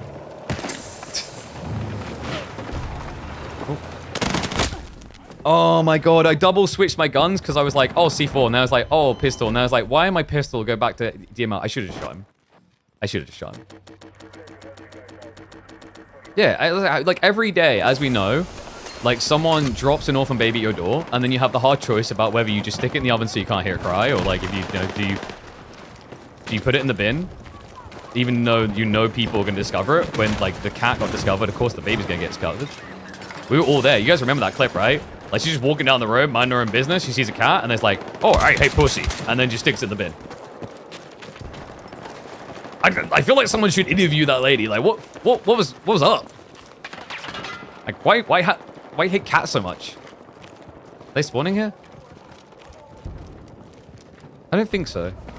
Which is weird. They're spawning up road now. Alright, so this class, not much recoil, and by the way, the thing I've noticed with DMRs is kind of scuffed. The recoil doesn't matter. Just aim where you start aiming and keep shooting, and you often just get the hits anyway. Come on, peek it. Peek it like a Pikachu. I think there's a guy right there. Oh wait, I'm too high. She was raised by dogs? Yeah, she was. Her mom was alright. Anyway. Oh god, that was bad. I think the web swap is taking like ages. I might just... I should just not swap pistols. There's no point.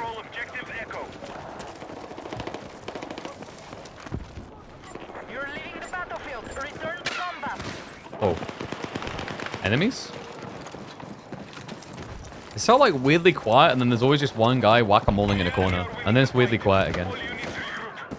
Yeah, they're spawning in there. So probably from here? Nah, I feel like no one ever uses this pass until it turns into like a full flood.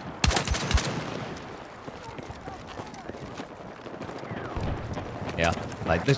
I don't know. I think people just usually come towards C from this way, but they don't come out C from this way. I've noticed it because I actually do go that way, and like you can usually catch a lot of people off guard doing it.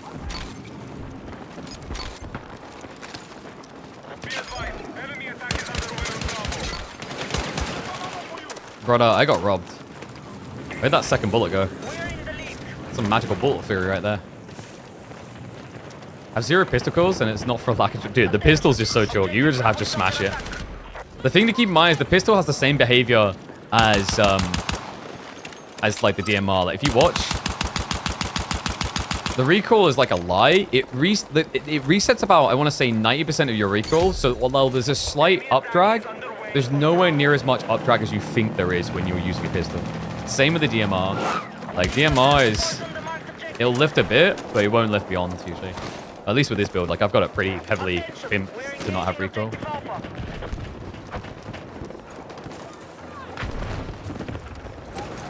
Is there a guy there? I think so. I saw head.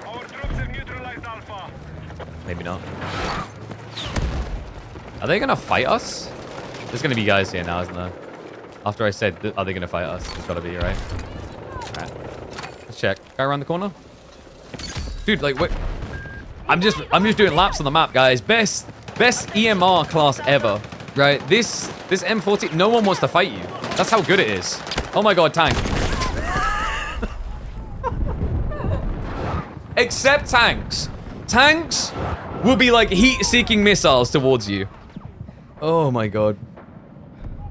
Oh, it's your first Battlefield? Oh, that's cool, dude. I love that there's new people coming in. Yeah, I mean, like, recent Battlefields haven't left a good taste in the mouth. This is like a game that has potential though, which is good to see. Objective Charlie is under hostile attack. Oh my god, the baby throws in this game. Guy doesn't know how to throw a grenade, he only knows how to throw a game. That... What?! Alright, we can agree now. We can agree, right? Look, this is not Battlefield, this is die round cornerfield. I am a million miles around that corner when I die. I'm not even close to where that like guy has vision when I die. I'm gonna die doing this, man. I can feel it.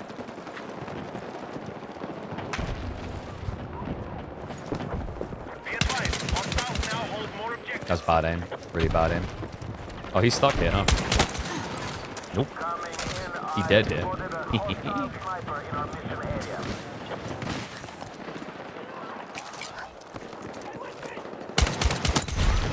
Thank you for the mark. No, get out, dude. Why is the APC got to agree for our battle? Our honorable battle, and then I get cringed. Oh! Oh! The dishonor! Man, you can tell I'm British when I use the words the dishonor. That's the most British thing I think we've said all stream. Am I just going to pull out a leather glove and slap him around the face? I feel like I want to. Is that an option? I've got so few kills because they're just like... The only time we see them is when there's a million of them. Alright, guys. So far, I've been a good boy capturing a lot. Let's capture some more. This is my job. I am rubber banding a bit.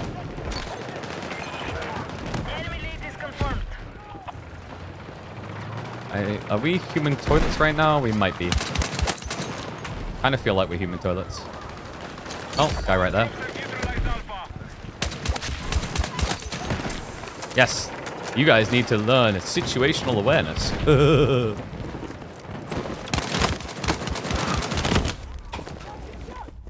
I mean, I know I should have ADS, but like, what?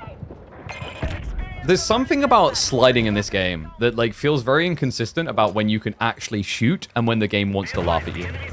And I cannot figure it out still.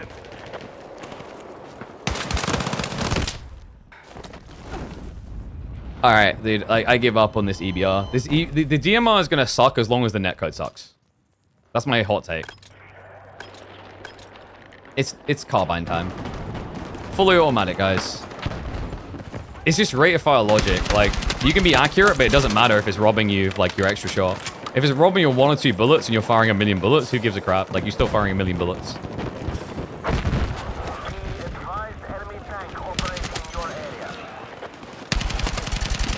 Oh my god, that was bad aim.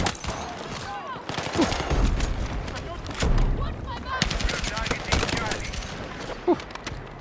Oh yeah, I'm a medic. The things we forget. So long of being useless. I finally am useful. Alright. I didn't think he'd notice me.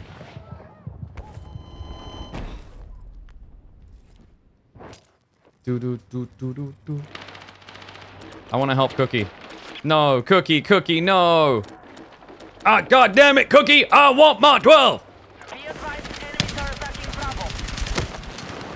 What? Wait, what?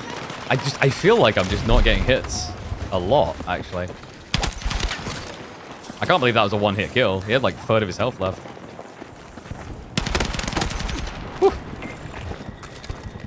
I got shot in the dick, but I shot him in the dick more. In the end, that's all that counts. Did he? Oh my god, I thought he got the res. He didn't.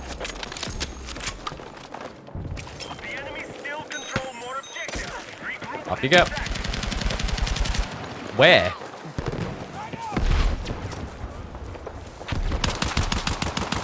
Where is he? Oh. Oh my god. Maximum bushwookie. There's a guy here, right? Oh god, dude. No, that's so embarrassing. Where there was the climb on the recall. Alright, this gun, I can confirm the last carbine you unlock is dog water without any attachments. That is so bad. The kick up is illogical in this. Dear Dice, when will you learn what is a safe spawn? Because that was not a safe spawn. If you sent your children to a school that had that level of safety, you would be brought up on not just neglect, but murder. Now, admittedly, it probably should have, in hindsight, been quite obvious we shouldn't have been sending our kid to the school that literally has tanks and rocket launchers. But, in my defense, it is Margarita Friday.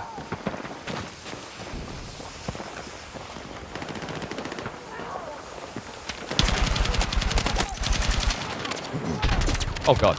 Hello. We playing, mate? We playing the game? Oh, you don't want to play the game the way I want to play the game, huh? I can't see anything. Can you see anything? I think we're just shooting because that's what our people, that's what mom and dad told us to do when we were young, man. And that's what we stuck to. Dad took us out hunting one day and it's changed us.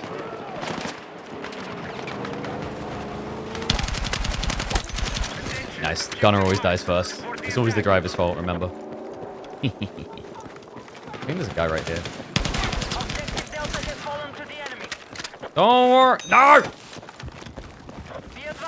I feel like if you're running towards someone and they like decide to tag out like that, penalize them. Just a bunch of orphans? Look, if you're an orphan, you just haven't found parents to kidnap yet that don't belong to you, but then you convince them that they are now your parents, you know? Like, you just need to take someone under your wings, unwillingly, and say, you're my daddy.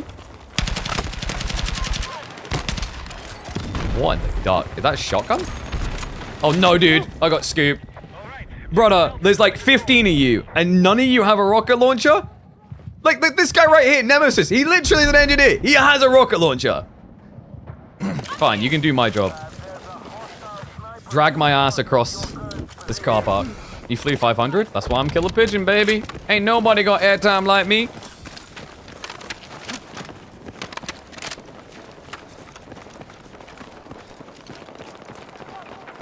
How are we losing so badly? And we look like dog water. Oh, crap. Nope. Not happening. Alright. You shoot me in the ass, I'm gonna come deal with it. I didn't want to go this way, but you forced me when you shot me in the ass. Where'd he go? I think he ran away. Is there a guy here? I thought I heard something. Nah. Alright, we're losing D. I should have went down here.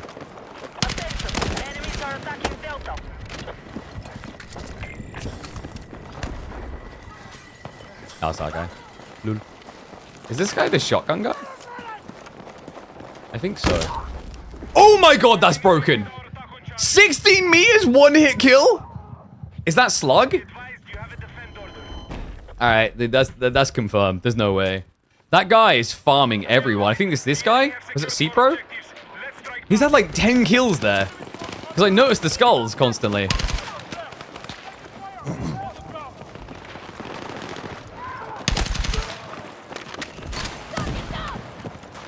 Oh my god, man.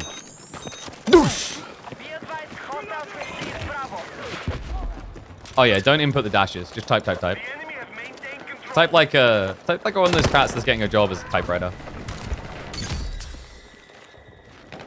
Holy crap. Healing takes a million years. No! The moment! Like, no delay. Literally, the second you decide you're going to cover that road, you hear the car. Motherfucker. Oh, damn, I didn't realize there was this back area. That's really ratty for, like, a reverse cap after someone takes it. We're getting crapped on, by the way. We've lost this. Team just ain't really making a move.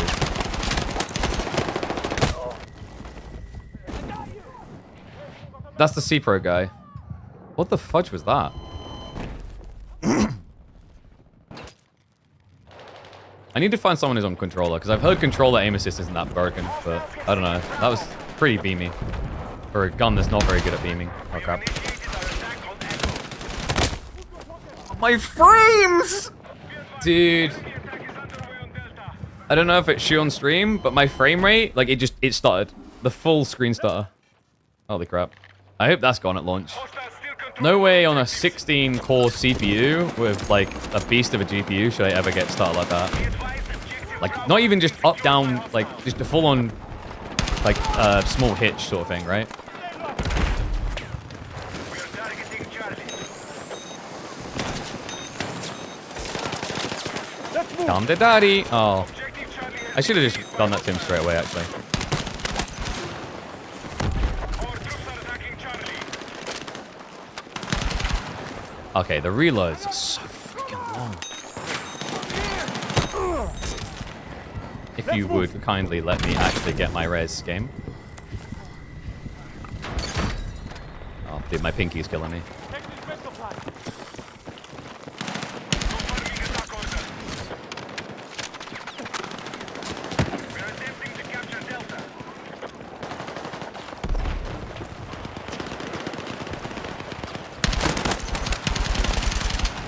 Damn. Someone yoinked me.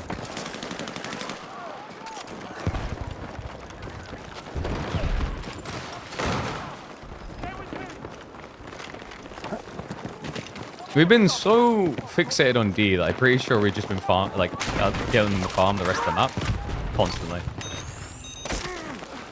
Let's move. Oh, that's a grenade, lol. Oh my god. Oh my god.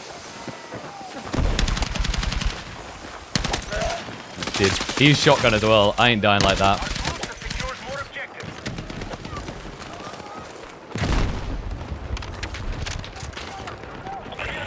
We are close to failure. I need all units engaging now. Where they at? Is he in there? Can you actually get in there? Attack support is needed on the marked objective. No, you can't. I swore I could hear someone back there. I'm imagining things, man. I like how someone can sneak in from the spawn back there, I think. Oh no, there's stairs there. You're a beast? Thank you, thank you. I try. You're gonna make me blush. Say more, say more. Objective Charlie has been seized by hostiles. We are tracking Nice head. the combat zone. Don't lose it.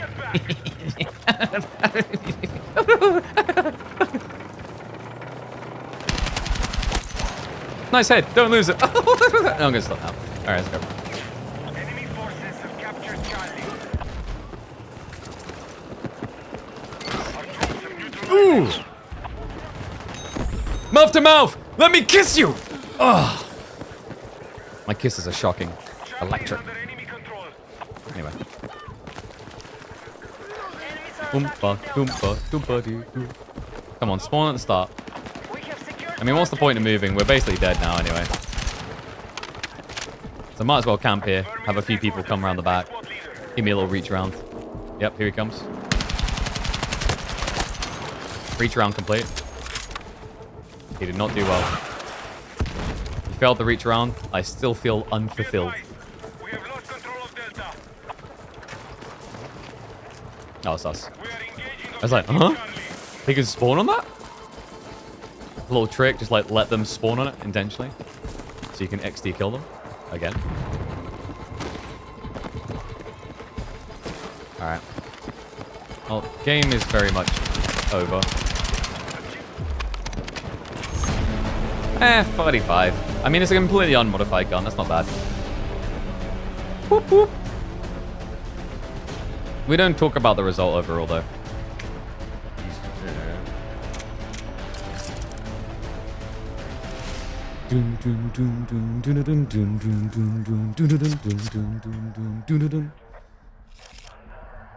I wonder, are many people actually watching on YouTube still? 30 people are still chilling. Hello, YouTubers. Checking in on you. You're being a little bit quiet.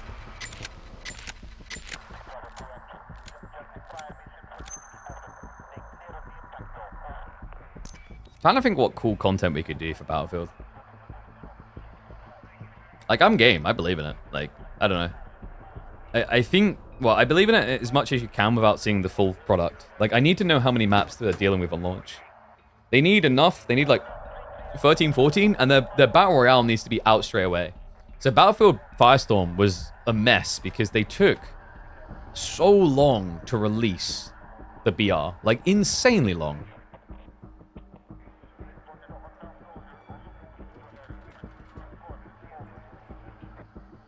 Oh, should we party up? Yeah, let's party up. I'll bring some boys in.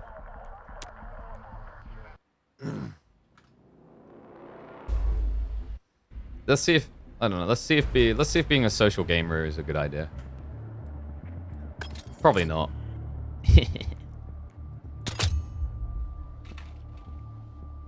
Oh, not too bad, not too bad. Yeah, I'm streaming. Wow, you don't even check my stream? Brother. What? Did you know if you watch, you can get a key? Yeah, for the beta. Yeah, but you can watch and you get a key. Oh, yeah, the next beta. Because, like, I don't know, you just always strike me as such a beta that we need to get you additional beta. Oh, I forgot to pimp my gun. Damn it. I've been wrecking with this carbine. It's not even modified. 21 shots is kind of XD, though. Like, why does he say OBJ? Just say OBJ. It's quicker. OBJ just sounds like we're securing all pensioners, you know? Let's secure the geriatrics. That should be a game mode made in Portal. You have to escort an old person across the map.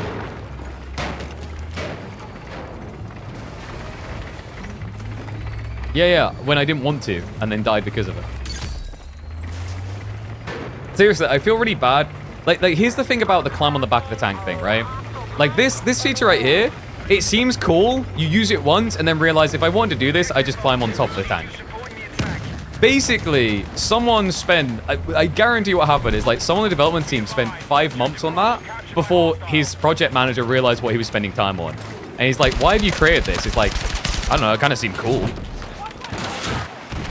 And he's like, well, crap. I have to explain why he's used all these hours. If I don't validate this, we looking pretty bad. Oh my god, no! Yeah, dude. It reversed up as I ran around. I'm like, why? How could this happen to me?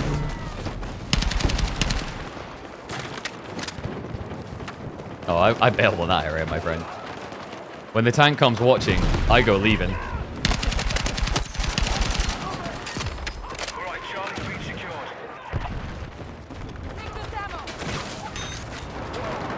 Yeah, baby. Give everyone the little defib. The kiss of life. The electric kiss of life. Woo-hoo-hoo-hoo-hoo. Oh my god, oh my god, oh my god, oh my god. We're gonna die, we're gonna die, we're gonna die. Pick up health, pick up health. I mean, we're alive! I've never felt so alive! We're gonna die, we're gonna die. Run. No, dude! Go to the right, go to the right. I blame the... I should have went right. Like, the guy was going left. I should have went right. When you typed yours in, you did caps lock and went straight across no hyphens. Yeah, I don't know. That's weird. Make sure you, like, put it in correctly. It's weird because it comes up on the Twitch dashboard, you can't just select copy and paste, right? Because the box doesn't let you select. Make sure you're going across to, like, the EA Link site so you can do it, would be my advice. Maybe that's what you're not doing. Oh, my God. Dude. Dude, I'm dying when I... Ah. Help me! Thank you. Perfectly safe location. Well played. Oh my... Dude.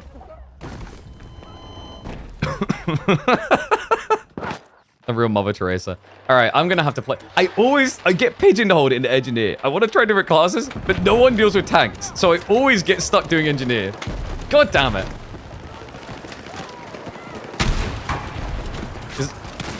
Yeah, exactly. Our tanks last 20 seconds, theirs last 20 minutes. Only in Battlefield. Remember that campaign? Hashtag only in Battlefield? Everything's only in Battlefield. Lamau, nice face. Be a shame if you lost it.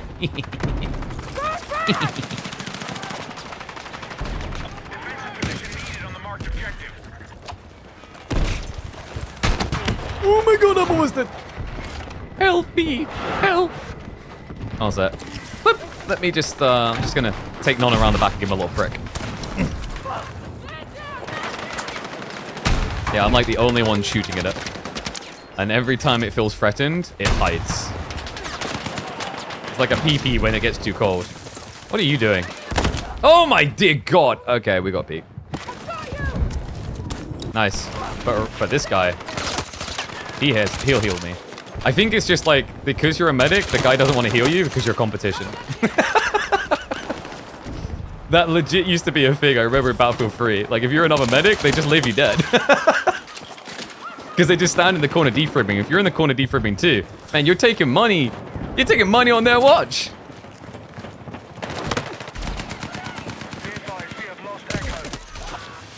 Got him.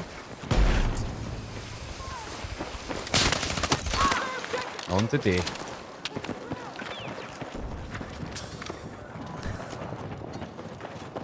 I think they're rotating around the back, maybe. Yeah, there's a beacon or something around the back.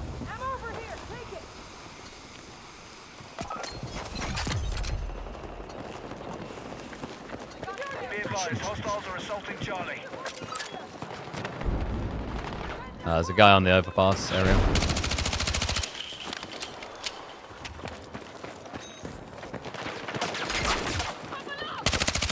Gets told there's one on the left, ignores it. I know which one I'm rezzing, and it ain't you. Yeah, it's the one that actually, like, pays attention. We're beaming. We vibing. Oh my God, guy up the road. Dude, why did he shoot me first? I wasn't even... Oh. I mean, we done our part. Where's our team? Oh, this is our side as well. Oh my... The spawns have got to be fixed. Yeah, and he beamed me like that across street. I mean, it's also just a spawn. Like, why are we allowed to spawn like that? I know he wasn't there instantly, but he was there literally a second later. I think he had a line of sight when we were spawning. I don't know. Waddled on like an annoying penguin somewhere else.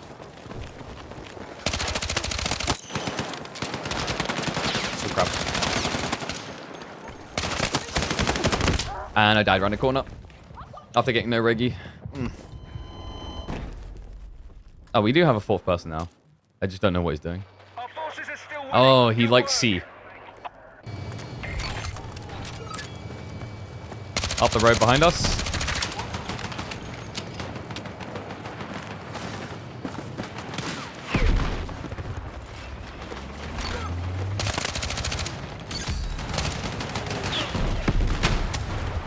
Oh my God. Yeah, he's right next to you, the guy. I can repair that, dude.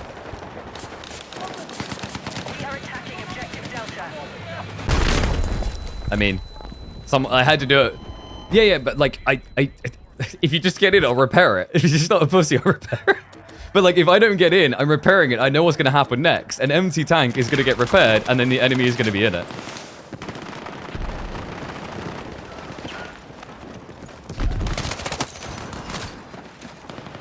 No one ever notices the people at the back of E, do they? Like the forbidden zone. What? Tony Montana ain't taking my bullets anymore. Boop. Yeah, where the people have that much of an issue with codes? Actually, like, in fairness, I had a huge issue with codes. Because I redeemed it, and it said I had early access, and I had to go through to another website on the day to redeem it again. After I tried buying EA Pro Play and it didn't work. Oh crap. Oh my God. Window... Apparently I pressed Windows key. I need to disable Windows key really badly. It's annoying because it's useful when I'm casting for like doing production, but it's actually horrible when I'm playing.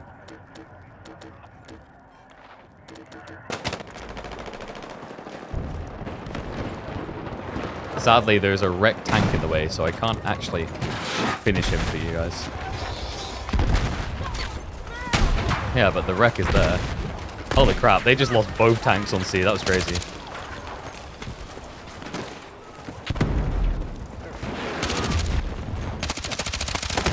Huh?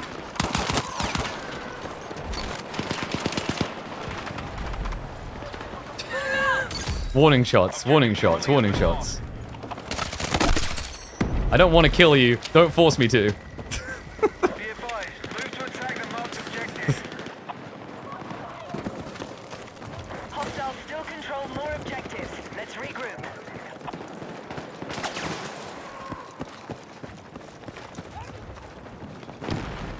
they down there?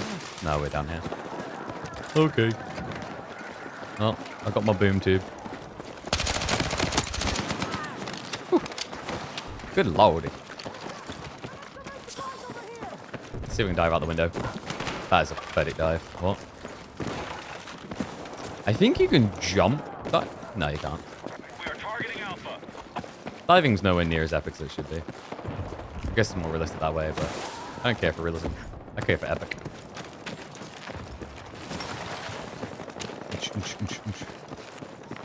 Where are they?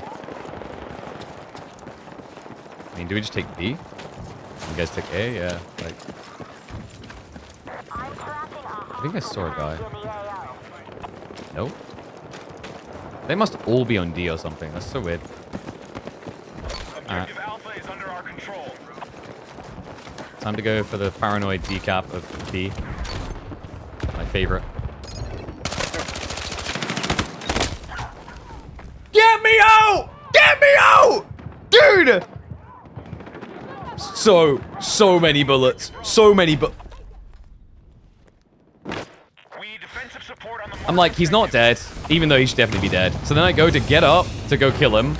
And apparently changing from prone to crouch takes so long that like he's able to 100% me. Scam.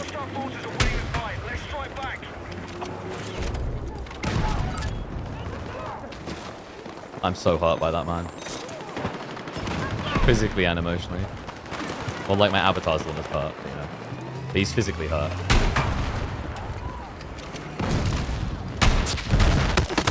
Bye-bye, tank. The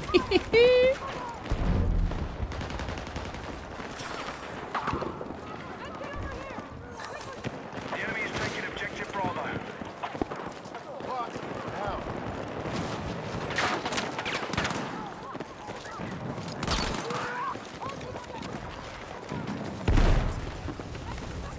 Oh no. Here, give me the cup.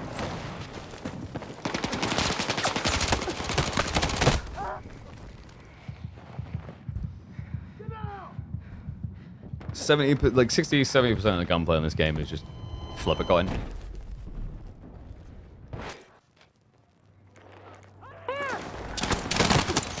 Woo!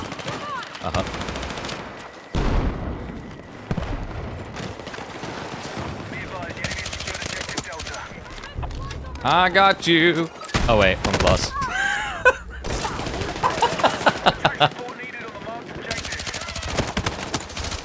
Yeah, got him. I'm getting you. There we go. But the drag was more important than the defrip, you know?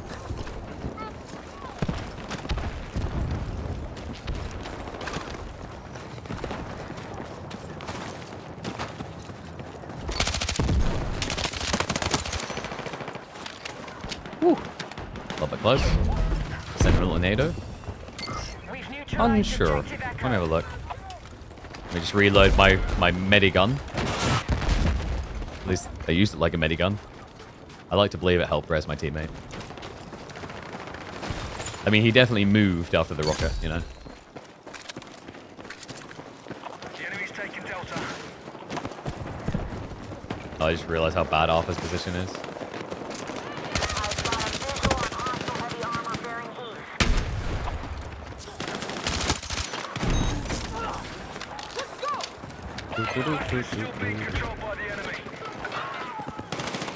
That's that guy.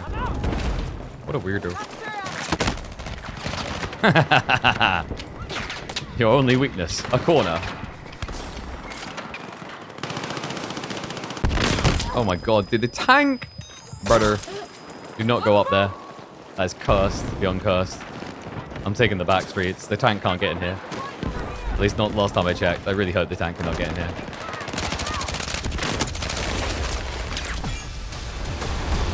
Building is slightly being destroyed. I could decrease screen shake, but I like the emotion, you know? Right, we've secured more objectives. Let's hold it.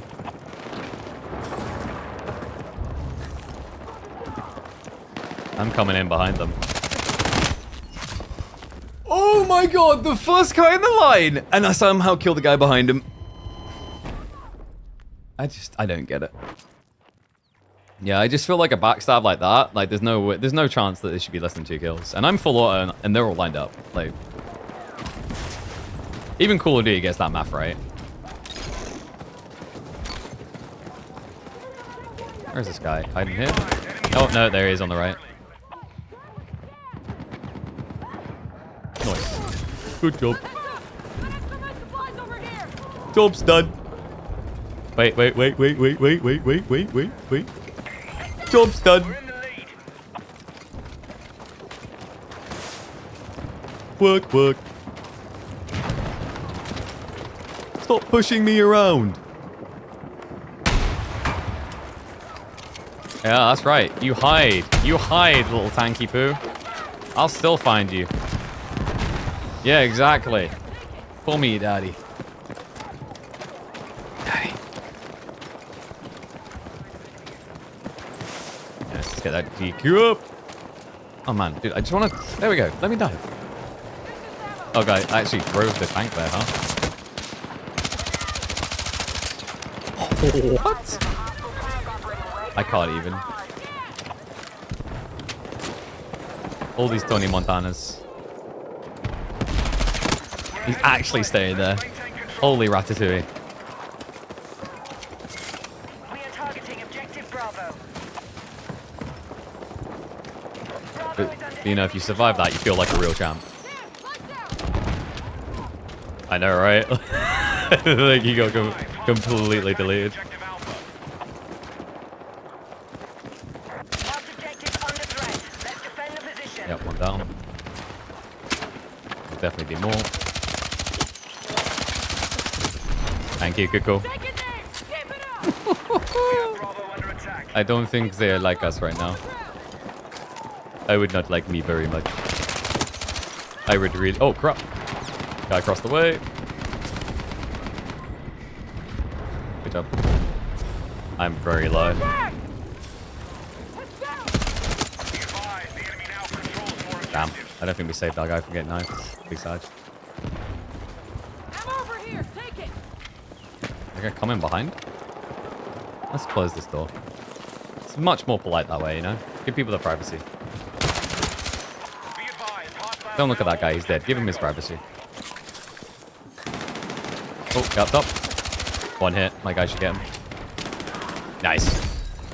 I just watched that. I didn't even try to move to help him. I'm like, no. If you can't finish that kill, you don't deserve to be part of the team.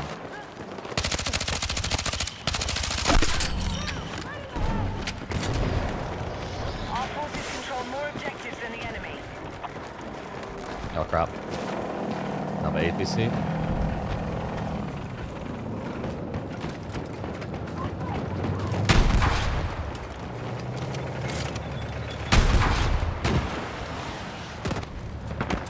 Wait, he's not getting out? Yeah, I know, but he's not getting out. Like, I didn't finish it because I thought he was going to go infantry.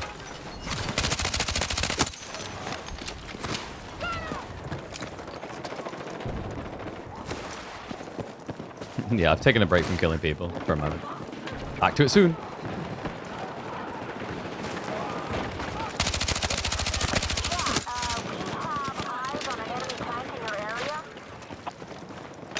Good little push wookies.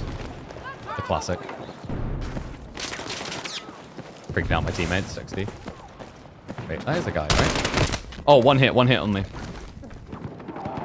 I think that guy got him. Thank you. Wait, he's still here. Our team is just getting smashed by him. Holy crap.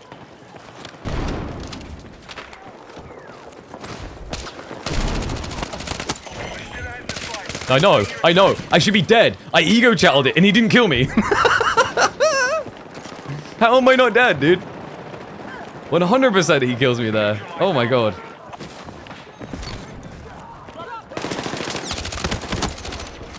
I am just destroying everyone right now. Oh god. Where is my heal, medic? Whee! All right, we have secured Alpha. Drug me up. Juice me. Yeah. Move to attack and mark objective.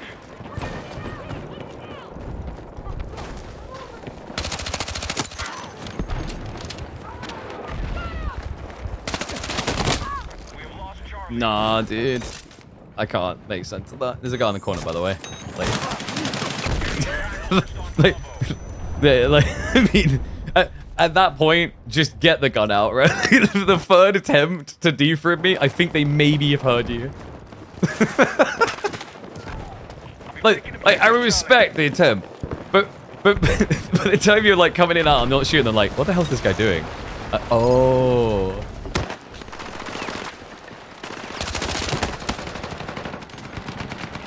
Zoop, zoop.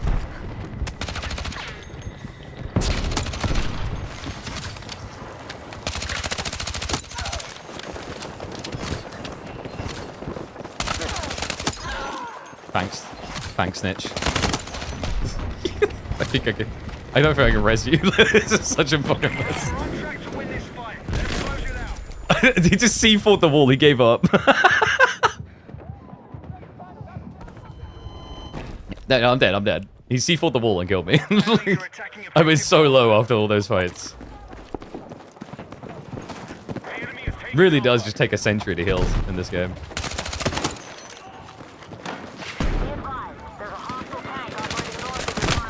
Oh my god, the spotting system in this game. It needs to go. Alright guys, I think this is a good representation of how good this SMG is. The funny part is I didn't even use it for the hipfire. I might actually just remod. Like, it's good for hipfire sometimes. Like, it's good for ape send. But in this game, ape send sucks because of netcode and time to kill. Like, you're just gonna die trying to run at someone 9 times out of 10. But the 1 time out of 10 where this thing delivers, it's a beaut. What? That guy with the wall, I just like... I respect the attempt, actually. Got him. Oh my god, dying to nades? That's like so not meant to ever happen.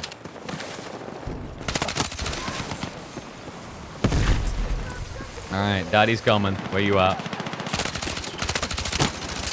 Wait, a guy behind me? Lol. Oh. I wondered where he went. The problem is I went inside as like people. Oh, so it was spawn. Yeah, I had a feeling he's like sitting in the corner was a bit weird. We're attacking objective Bravo.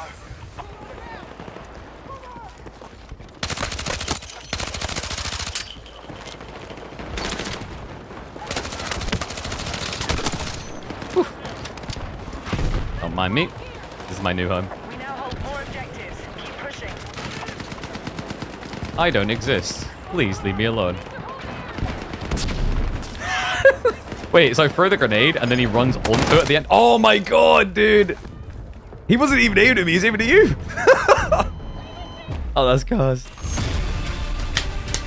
Thank you, thank you. Good number.